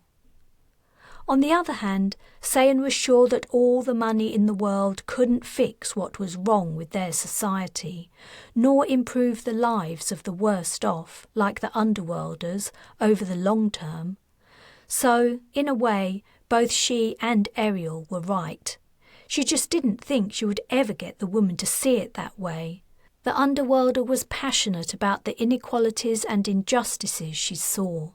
It seemed inevitable that they would have to part ways.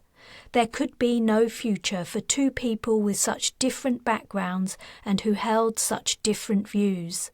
Sayan just didn't feel ready to have that conversation with Ariel yet. They were nearing the road. Crossing that is going to be the toughest part, said Jas. Lights from the Shadows building reveal everything for quite a distance. We'll have to go far out of our way to cross in darkness. That's why I told your father we needed 20 minutes.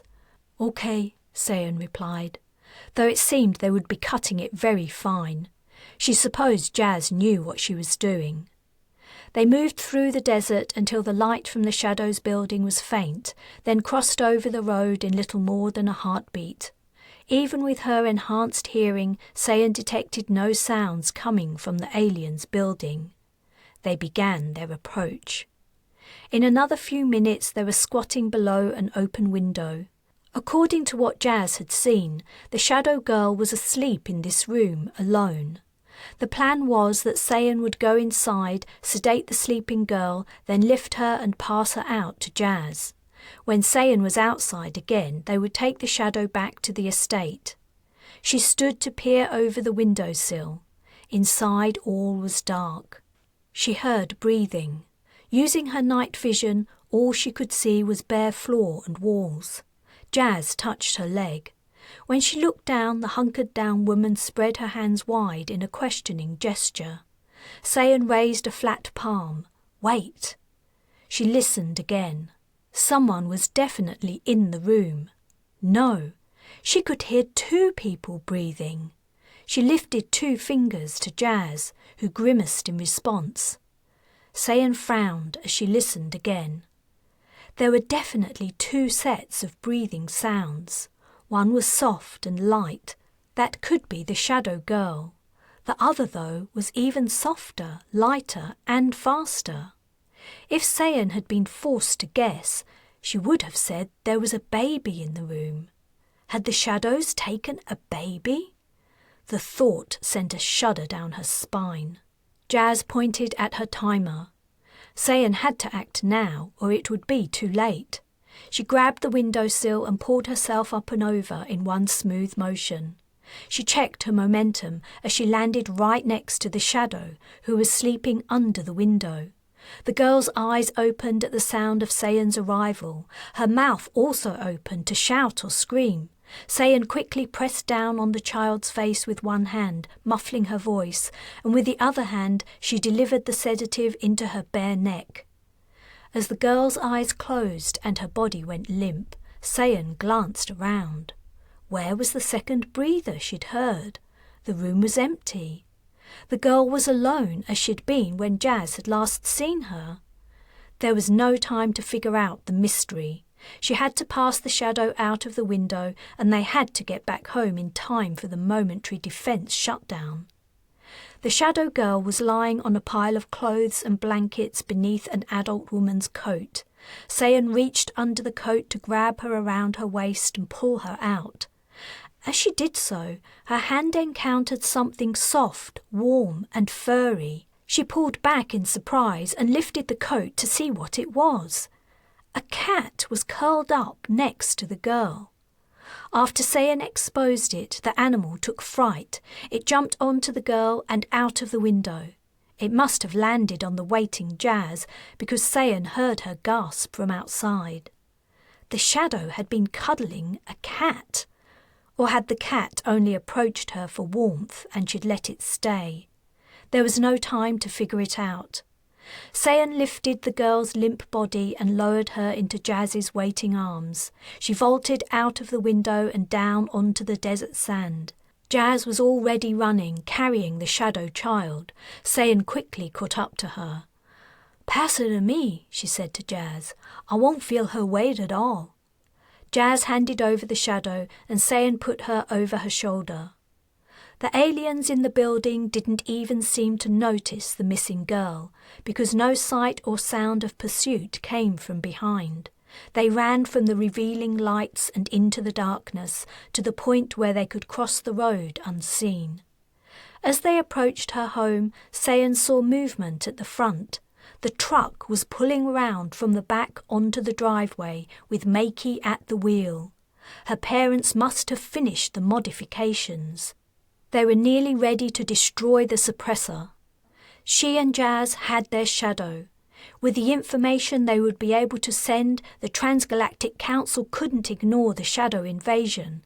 They had to dispatch the Unity forces to drive them out. Earth would be saved, even if she, her parents, and her friends might not live to see it. Chapter 12. "You all right, mate?" Carl called down to Makey from his position behind the weapon on the roof of the truck. They had less than 2 minutes before Sayan's dad would drop the force field and they would set out on their mission. "Yeah, I'm fine," the kid replied. "All set. And you?" "I'm all set too." "We have time to swap places if you want. You know I'm a better shot than you." Carl laughed. He liked the kid's spark. "In your dreams. I was shooting rumper bugs before you were born. Now shut up and concentrate on driving this thing straight. Have you got the shields up?" "Course." "Then let's wait for the signal." Carl settled himself back in his seat, his palms resting on the controls of the weapon Sayan's mother had modified. Above him was the shield Mr. Lee had constructed. It was a smooth rotating dome, open only a slit where the barrel of the weapon ended. He wasn't totally blind to what was happening outside, however. A visual of the sky was provided by an interface screen between his controls. He hardly recognised the weapon as Osman's out-of-date missile launcher. His brief instructions from Mrs. Lee had been basically to tell him to let the weapon do its thing, that its capabilities far exceeded human powers. His presence was only required in case the automatic targeting got taken out by a hit. Then it would operate manually, but only to the extent of Carl's ability. In case he lost targeting and visual on the interface, Mr. Lee had fitted an explosive eject system for the dome. It was a desperate measure, but Carl would be able to continue firing by sight.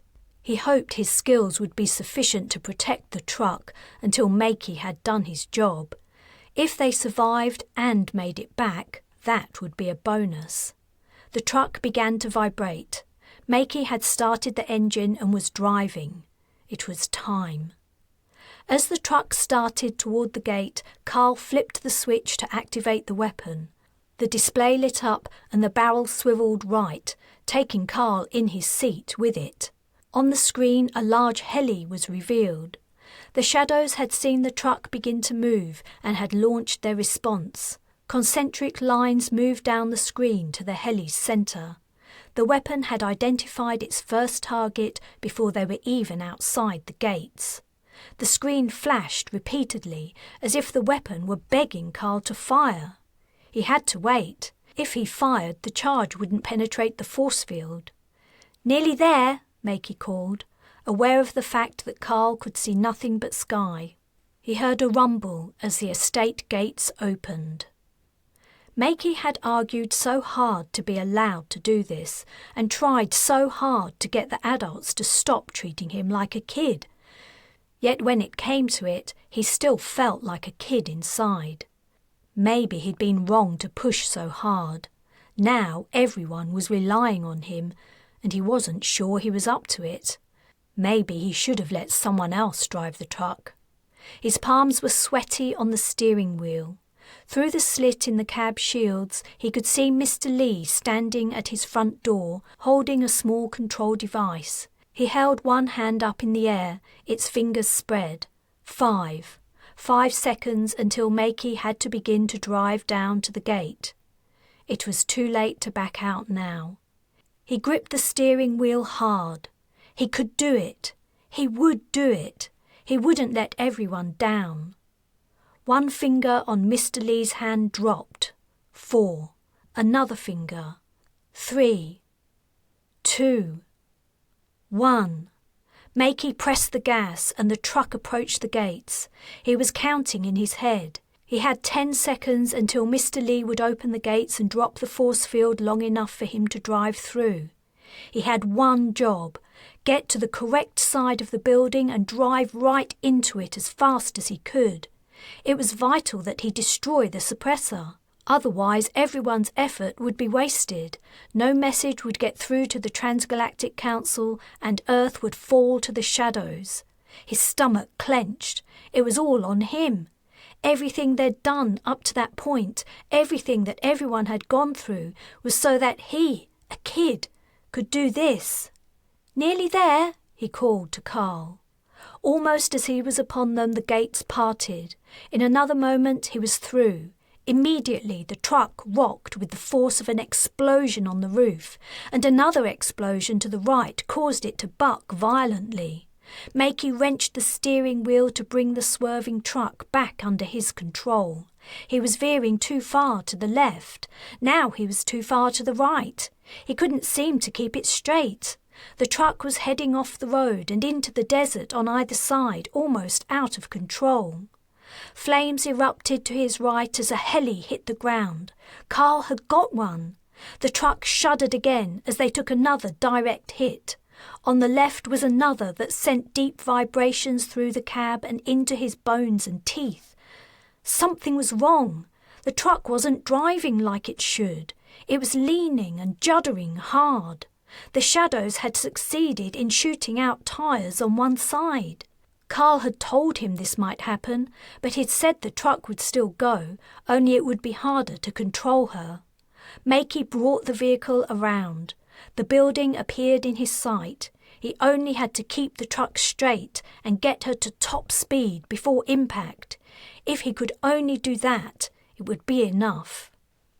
They were barely through the gates before Carl fired the weapon. The heli that the gun held in its sights exploded and toppled from the sky. But before it hit the ground, the weapon was already swivelling around to another target.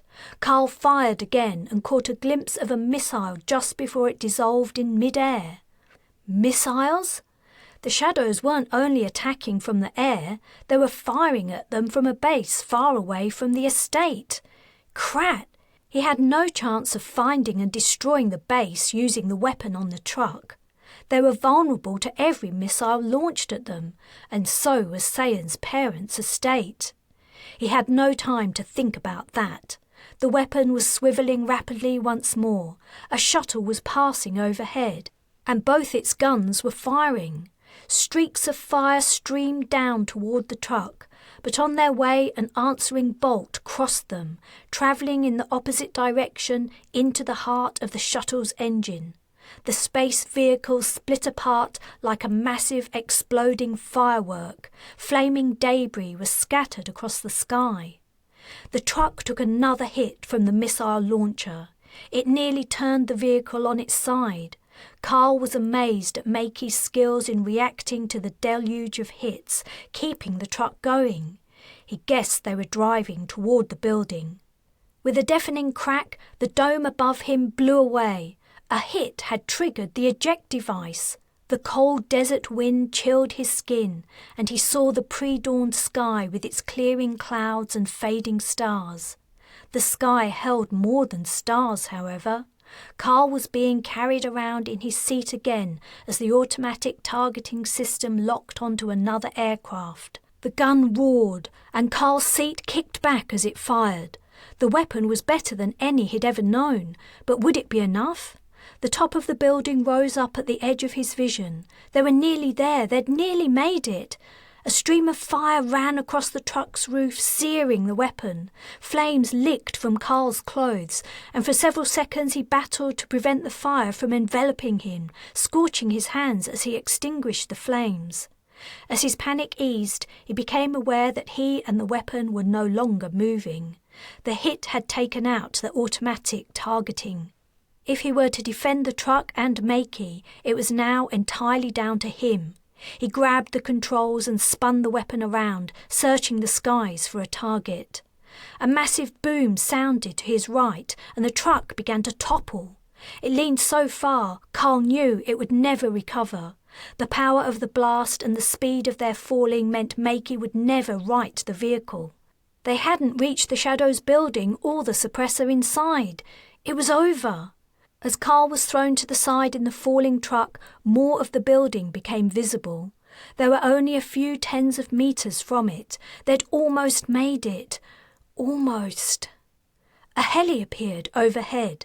Was this the aircraft that had defeated them? Had the shadow pilot come to gloat over his victory? With an enormous effort, Carl wrenched the weapon around and fired a final shot as the truck hit the rocky desert floor. He was thrown from the vehicle. Momentum carried both he and the truck forward. Carl tumbled along the dry dirt, the truck sliding along on its side with a dreadful screeching and showers of sparks. As Carl finished rolling, he leapt to his feet to run after the vehicle. He had to reach Makey and get him out of the cab before shadows emerged from the building. They might have failed to destroy the suppressor, but that didn't mean they would give up. They would fight to the last. The sound of roaring came from overhead, and the ground lit up with reflected light. Carl looked up to see that the heli he'd fired at, the one that had delivered the decisive blow, was falling from the sky. With his last effort, he'd hit it. Carl smiled in grim satisfaction. but his expression turned to one of joyous disbelief as he realised the trajectory of the doomed vehicle. It was heading straight for the shadow building. It was going to hit it on the corner they'd been aiming at. The truck finally slid to a halt only metres from the building. Carl sped up. The heli hit and crashed through the brick wall. As shattered fragments of brick sprayed out, the inferno that had once been the heli exploded. Carl was at the truck's cab. The heat from the downed heli was almost unbearable. The cab shields were still up. He peered through the slit and just made out an unconscious Makey inside. He had only seconds before the metal of the shields heated up and fried the kid. But how could he get to him? He tugged at the door handles, burning his hands. They were jammed. He hammered on the steel shields, but Makey didn't stir. Despair gnawed at Carl. He couldn't let the kid die. He screamed at him through the window slit, and as he did, he saw the dark hole of the tunnel entrance behind the seats. Of course! In a moment, he was at the roof of the truck where it lay on the ground. He grabbed the edge of the tunnel and pulled himself up. Feet first, he climbed down into the chokingly hot cab. Makey was out cold from a blow to the head. Carl undid his seatbelt. Somehow, he managed to maneuver the kid out of his seat and pull him up through the tunnel. He gulped the cool desert air as he emerged onto the roof with the unconscious young man and tumbled with him to the ground. Movement caught his eye. He looked up. They were surrounded by shadows. Chapter 13. Jas and Sayan had made it back to the fence surrounding the Lees' estate just in time. They carried the unconscious shadow child inside and to the elevator to take her down to the basement. The Lee family androids had put the scanner there after removing it from the back of the truck. The shadow girl was about 10 years old. The human victim had been about 10, Jas corrected herself. Like all the aliens, the shadow was indistinguishable from the child whose place she had taken. Her hair was shoulder-length and loose, and long bangs hung down as her head lolled. She had freckles across her nose, and 2 of her front teeth were missing. "Where was the cat when you went into the room?" Jas asked Sayan as they neared the scanner. The androids had connected it to a power supply. It was a simple flat-bottomed tube on a waist-high base. Jas noted it was similar to the one she'd been scanned in when she'd first arrived on Dawn. An interface at one end displayed one word, ready. It was sleeping with her. They were both under a coat. I frightened it, I think, when I lifted the coat. That was why it took off. It was cuddled up with her? She was cuddling a cat? That was how it looked. It could have crept in there by itself after she was asleep, I guess. It must have, don't you think? Jas asked. Kind of weird if it didn't. I mean, I never thought of the shadows liking other creatures. They don't even seem to like each other that much. It's hard to tell what they like or dislike. They're aliens. They might not even have likes and dislikes. But I agree, it does seem weird. I don't think I've ever been more surprised in my life than when I took that coat off of her and found a cat there. I was expecting a baby or something. Jas tried not to contemplate the idea of a baby experiencing what she had seen happen to the humans in the shadow trap. "Come on," Sayan went on. "Let's do this. My parents said they have the packet ready to send the minute the guys destroy the suppressor. We just need to upload the readings from the scanner." They laid the girl out on the belt. Sayan touched the interface and it started up, moving the shadow into the tube. Soon they were looking at the soles of her bare, dirty feet. The scanner hummed quietly. To her surprise, Jas found she was holding her breath. She had this sudden, irrational hope that the child wasn't a shadow, even though it would mean that their plans to alert the Transgalactic Council might fail. She didn't want to think about the victim's death, or the shadow's strange affection for an Earth animal. She couldn't reconcile her understanding of the aliens with the image of this little girl sleeping with her arms wrapped around a cat. "Look," Sayan said. She was gazing at the interface screen. Jas joined her at the display. It showed a 3D graphic of the child's body split into sections. A faint glow emanated from all parts of the girl. As Jas watched it, the graphic disappeared and was replaced by the words, "Shadow confirmed." Her heart sank. Sayan was already swiping the screen, capturing the results and sending them onward to the message packet her parents had prepared. "We did it, Jas," she said, as she touched the icon to close the display. "After all this time, we finally did it." "Yeah," Jas replied half-heartedly. "What's wrong?" "I don't know. I guess I can't quite believe that she's a shadow." Jas sighed. "So, what now? When will the sedative wear off? And what do we do with her then?" She realized she hadn't thought about what they would do with the captured alien. "She should start coming around in another 10 minutes or so. Then—" Behind them the elevator pinged. They turned to see Mrs. Lee step out. "We got the results, honey, and Daddy's sending the packet now to the nearest deep space link. When the Council receives it, it shouldn't take them more than a few days to get to Earth and begin investigating." "He's sending the packet?" Jas asked. "You mean you have deep space comm? Carl and Makey destroyed the suppressor?" "Yes, just a few moments ago. The waves blinked out to nothing." "But what about the guys?" asked Jas. "Are they back?" "Not yet. The truck turned over before it hit the building.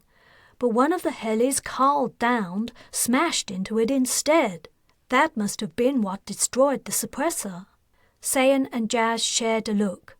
"Let's go," Sayan said. "You're going out there?" said Mrs. Lee. "Oh, Sayan, do you have to?" They were already running for the elevator.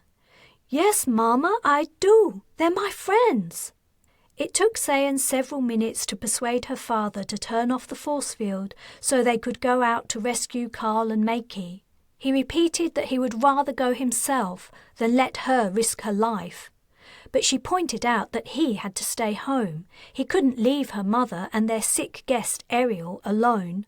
"Be careful out there," were his final words as he turned off the force field. He had a look on his face like he thought he would never see his daughter again. Jas had armed them both with extra blasters before leaving the house. She held one in each hand as, together, they ran across the road toward the burning building. No time for precautionary measures now. If Carl and Makey were still alive, every second would count in keeping them that way. The Shadows building was rapidly turning into an inferno. Flames rose twice as high as the walls, and a dull roaring filled the air. They were still far away when Jas felt the heat of the fire on her face. The sun was rising, but the light from the fire was brighter. Jas could only just make out the end of the truck. It was also on fire, and the dark shapes of men and women were outlined in the light. She could vaguely see some kind of struggle going on. "Krat, Sayan, the Shadows have them." "You tackle them from this side," Sayan said. "I'm going round the back." But Sayan was already leaving, running at her impossibly fast speed toward the rear of the building. At the fight with the Shadows, someone was lifting a large rock as if they were getting ready to bring it down heavily on an opponent's head. Raising her weapon and aiming as she ran, Jas fired. She got the Shadow holding the rock in the back. It looked down, incredulous, at the smoking hole that appeared in its chest before dropping limply to the ground. The rest of them turned. She fired again, and another Shadow fell. They were armed. As one raised its weapon to return fire, Carl ploughed into its side, sending it flying into some of the others. Makey was sitting on the sand, looking barely conscious. More Shadows raised their weapons. There were too many of them.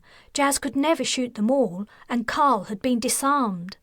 Just as Jas was accepting this was her last fight, a cry of rage rose above the crackle of the flames. The cry had come from the burning truck. The shadows turned toward the sound in puzzlement. Sayan was on top of the vehicle, standing within the blaze. She leapt down. She was firing, and she was on fire.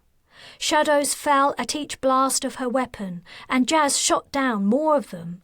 They only stopped firing when the rest of the aliens fled.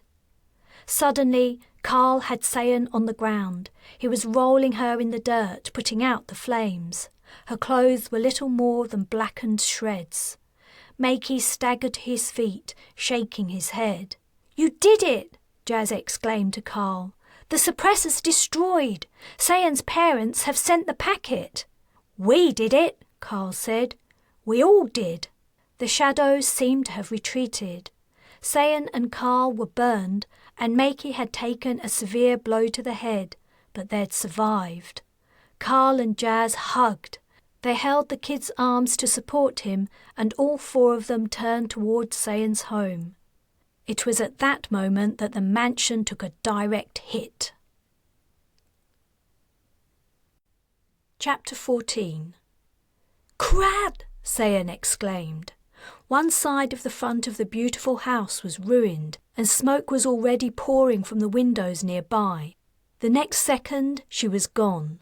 She was running toward her home, her raggedy clothes trailing behind her. Jas, Carl, and especially Makey struggled to keep up with their friend. "What's firing at the house?" Jas asked Carl, scanning the early morning sky. "I thought you shot everything down." "They've got a missile launcher somewhere out in the desert," he replied. "It almost destroyed the truck, too. The automatic targeting was taking out the missiles, but it couldn't zero in on the launcher." Another missile screamed overhead, and as they watched it, it tore through the electrified fence. The house took another hit. "Look at that," Carl said, looking behind. The shadows had reappeared and were running toward the estate. "Do you think they're after us or Sayan's parents?" "I don't know," Jas replied. "Whatever it is they want to do, it isn't going to be good. We have to catch up to Sayan. She can't take them all on by herself." But it wasn't easy to catch up. Makey could barely run. Carl and Jas were partly supporting him and partly dragging him along. Sayan had reached the gate. She leapt over its ruins and was speeding up the driveway. The other three struggled after her. Jas saw her swing open the front door and disappear inside. By the time the other three reached the same spot, Makey was nearly unconscious again. He collapsed onto the front steps. "Take him upstairs, Carl," Jas said, glancing over her shoulder. The remaining shadows were clambering over the ruins of the gate.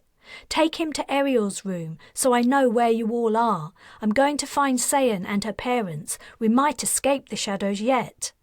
Carl put his hands under Makey's arms and hauled the kid to his feet. Like a drunken couple, the two made their way up the staircase.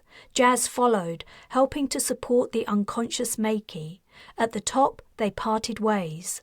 Carl said, "After I get him to Ariel's room, I'm going to give Ariel a gun and lock them in together. Then I'm coming to find you. Take care, Jas." "I will," she replied, and gave him a fleeting smile. As she ran to Mr. Lee's room, another explosion rocked the house. She grabbed a desk to steady herself. It would be only a matter of minutes before the place was rubble. The elevator was at the basement. She called it, and, too slowly, it rose. As the doors opened, Jas's heart missed a beat. The interior was splattered with blood. Whose blood, she didn't dare to think. She stepped inside. As the elevator went down, she readied her weapon. Whatever was waiting for her at the bottom would see the elevator was descending. She pressed her back against the corner to the right and aimed the muzzle of her gun at the crack between the doors. She aimed low. The elevator chimed. Before the doors had opened more than a slit, Jas fired. A laser beam returned her fire, scoring a deep burn in the wall opposite the door. The doors opened wide. No more laser beams were discharged. Jas peeked out. She'd hit the shadow girl. She was on the floor and Sayan and her parents were behind her. Mr. Lee's head was streaming with blood. "Thanks, Jas," Sayan said as she saw her. "The shadow was about to kill me. Daddy had forced her back down here when she tried to escape, but she'd gotten the upper hand." "No problem," Jas replied. "But hurry, we have to get out. There are shadows in the house. We have to collect Ariel, Makey and Carl and leave, now." At the end of her sentence, the lights flickered and went out. The basement was suddenly pitch black. "The power supply's been hit," Mrs. Lee exclaimed. "Oh no," came Sayan's voice in the darkness. "How are we going to get out? The elevator won't operate without power." "It's okay," said Mr. Lee. "There are stairs for just such an emergency. We only have to get to them. Everybody join hands. Follow me." "Be careful," Jas said. "The shadow girl will be coming around soon." "What? You didn't kill her?" asked Sayan. "No, I didn't know who I might be shooting at. It could have been one of you three. I set my weapon to stun." "Crat," Sayan said. "Sayan, that isn't very polite," said Mrs. Lee. Sayan sighed. "Sorry, Mama." They went farther across the workroom, Mr. Lee slowly guiding them around the workbenches and machinery. After a short while, he bumped into something. "Ah, I believe we're nearly at the wall. Yes, here it is. Now we just follow it to the left. If we're lucky, I should be able to locate the door handle." "Hey!" said a voice in the distance, a little girl's voice. "Where are you? Where are y'all going?" Jas's stomach clenched. The shadow sounded exactly like a sad, lost child. "Don't answer," whispered Sayan. "I heard you," said the girl. "I know where you are. I'm coming over. Wait for me." Jas could see nothing but darkness.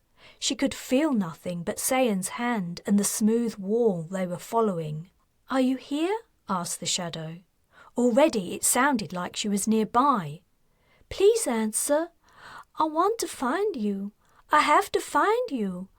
I have to get out. Please take me with you. Please don't leave me down here all alone." A quiet expression of satisfaction came from in front. Mr. Lee had found the entrance to the staircase. "I can hear you," said the girl. "Wait for me. I'm coming." There was a rustle and a creak as Mr. Lee opened the door. Jas felt Sayan's tug, signaling her to follow. She felt the door's edge. Sayan let go of her as she went through. A soft, small child's hand plucked at Jas's arm. She froze. "There you are," said the shadow, excitement in her voice. Horror and dread overcame Jas. She kicked out.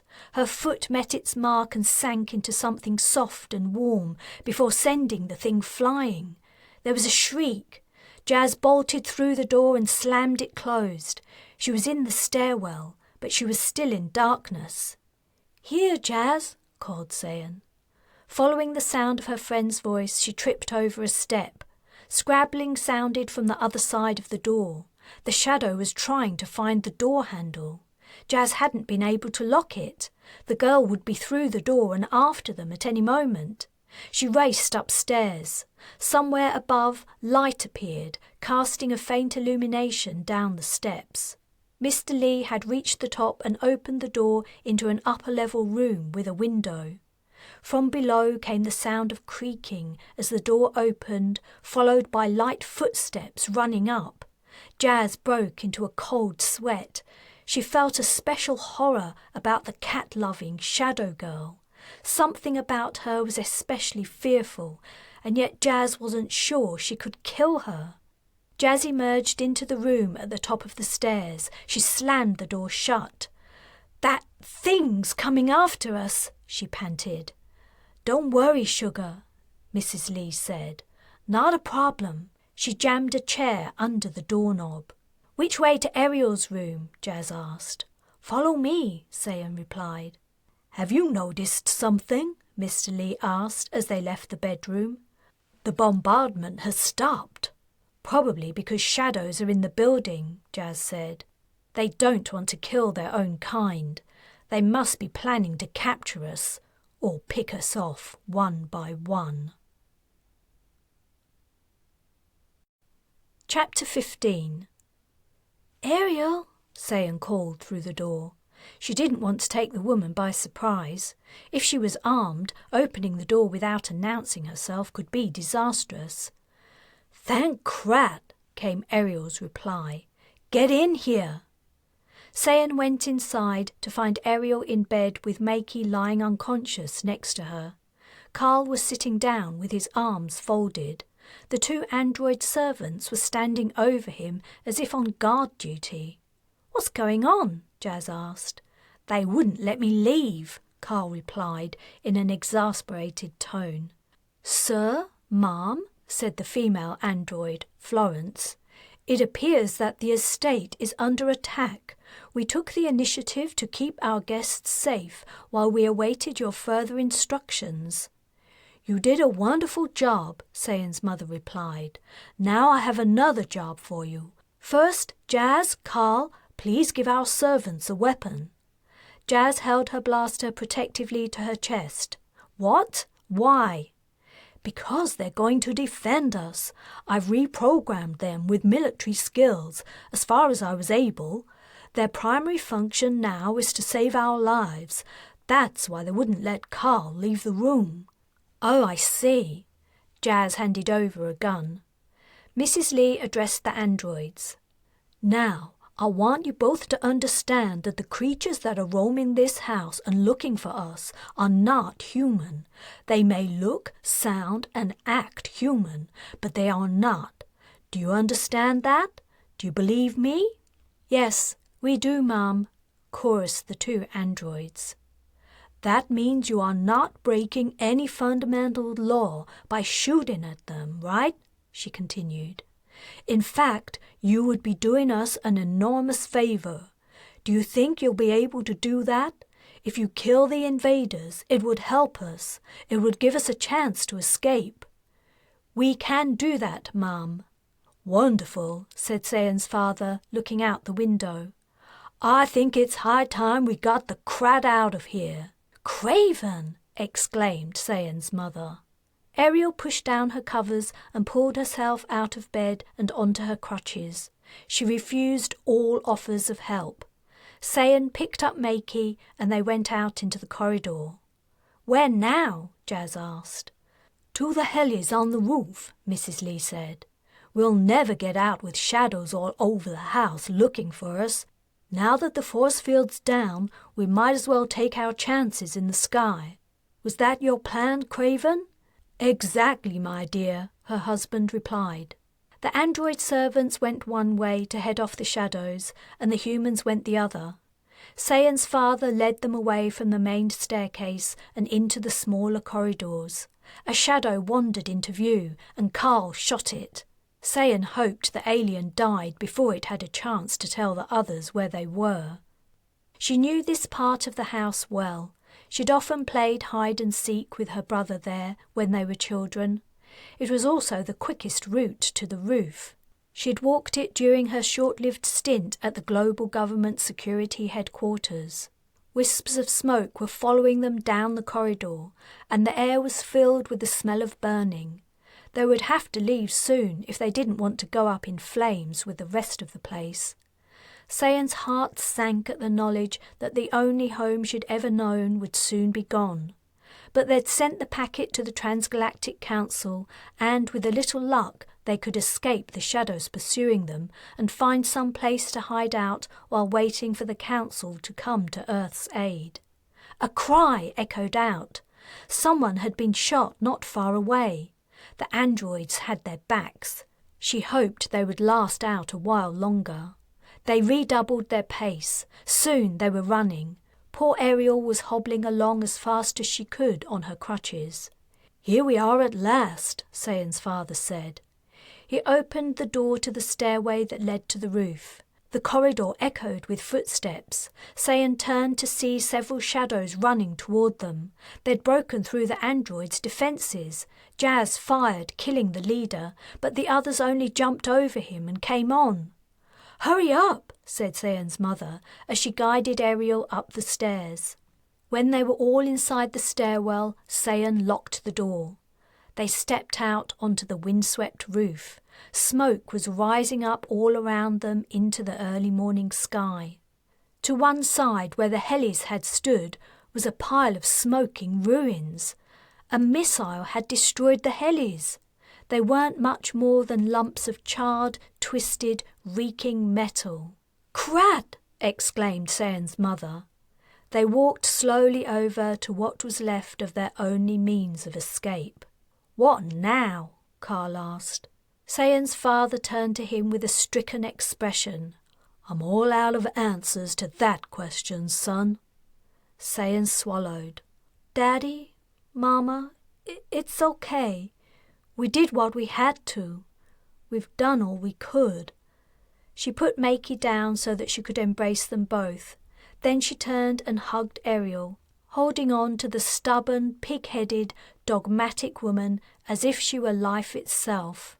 Jas and Carl looked at each other and smiled briefly.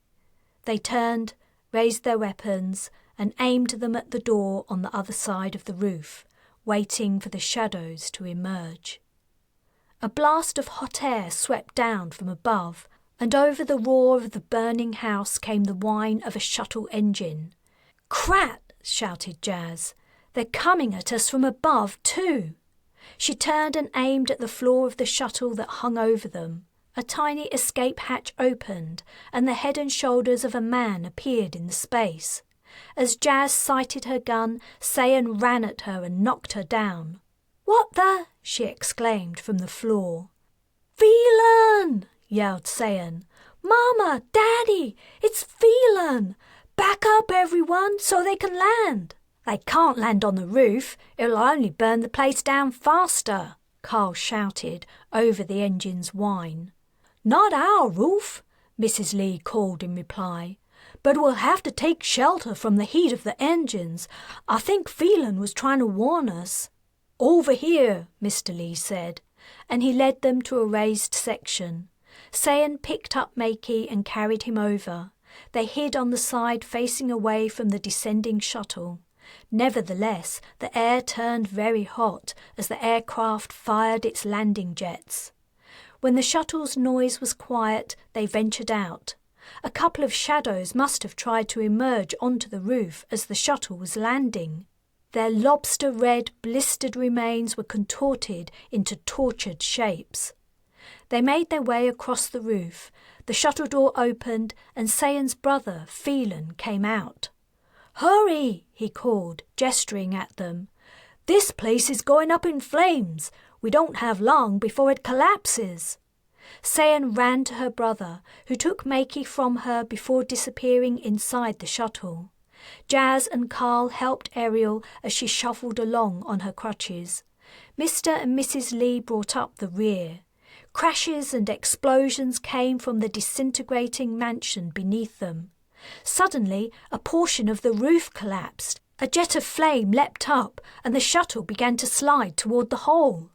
"Come on!" yelled Phelan, gripping the door edge for support in the angled, moving shuttle. He waved frantically at them with his other hand and moved aside as Jas and Carl arrived at the door and helped Ariel through. Sayan stepped aboard and then turned to check on her parents. Her mother was right behind her, but with horror she saw that shadows were pouring onto the roof and that her father had stopped to fire at them, trying to hold them off so the others could get away. Her mother noticed Sayan's expression and turned back to see her husband's plight. "Craven!" she screamed. "Go!" he shouted over his shoulder. The shuttle was sliding inexorably toward the hole. "Inside! Sayan! Mama!" yelled Phelan. "Now!" He pushed Sayan in and tried to pull his mother aboard the shuttle, but the woman shook him off. "I've been with that man for 40 years. I'm not abandoning him now." She gave her son a mighty push, sending him through the shuttle doors. The aircraft was at a precarious angle, and everyone was slipping down the floor. Sayan had fallen down in the entranceway and was staring at her brother in shock. Phelan slammed the door shut. The engines fired, and they were airborne. Chapter 16. Jas went to comfort Sayan, but she was inconsolable. She sat on the floor, sobbing and rocking in almost animal-like despair. Her brother was white-faced and trembling. He was shaking his head as if trying to rid himself of the memory of the last few minutes. After a while, he sat with his sister, and they held each other. No one spoke. Everyone but Makey was in the entranceway of the shuttle. Away from the heated air and the roar of the burning mansion, the quiet, cool interior of the spacecraft seemed almost surreal. Its flight was easy and smooth. Finally, Phelan composed himself a little. He held his sister's shoulders and looked her in the face. "When I got the packet from Mama saying you'd gone missing," he said, "I came as fast as I could, but I was on the other side of the galaxy." Sayan nodded and wiped her eyes. "I'm glad you're safe," said Phelan. Jas, Carl and Ariel went into the passenger cabin to give them some time together. There were only 8 passenger seats in the small craft. Jas sat down and wondered what it was that Sayan's brother did that took him across the galaxy. She hadn't noticed a company logo on the side of the shuttle. Makey had been deposited in a seat. He was awake but disoriented. Jas inspected the already deep purple large bruise on his forehead. She hoped there were medical facilities wherever it was that the shuttle was taking them. "Are you okay?" Carl asked her. When she nodded, he said, "I'm going to talk to the pilot." He left her with Ariel and the kid.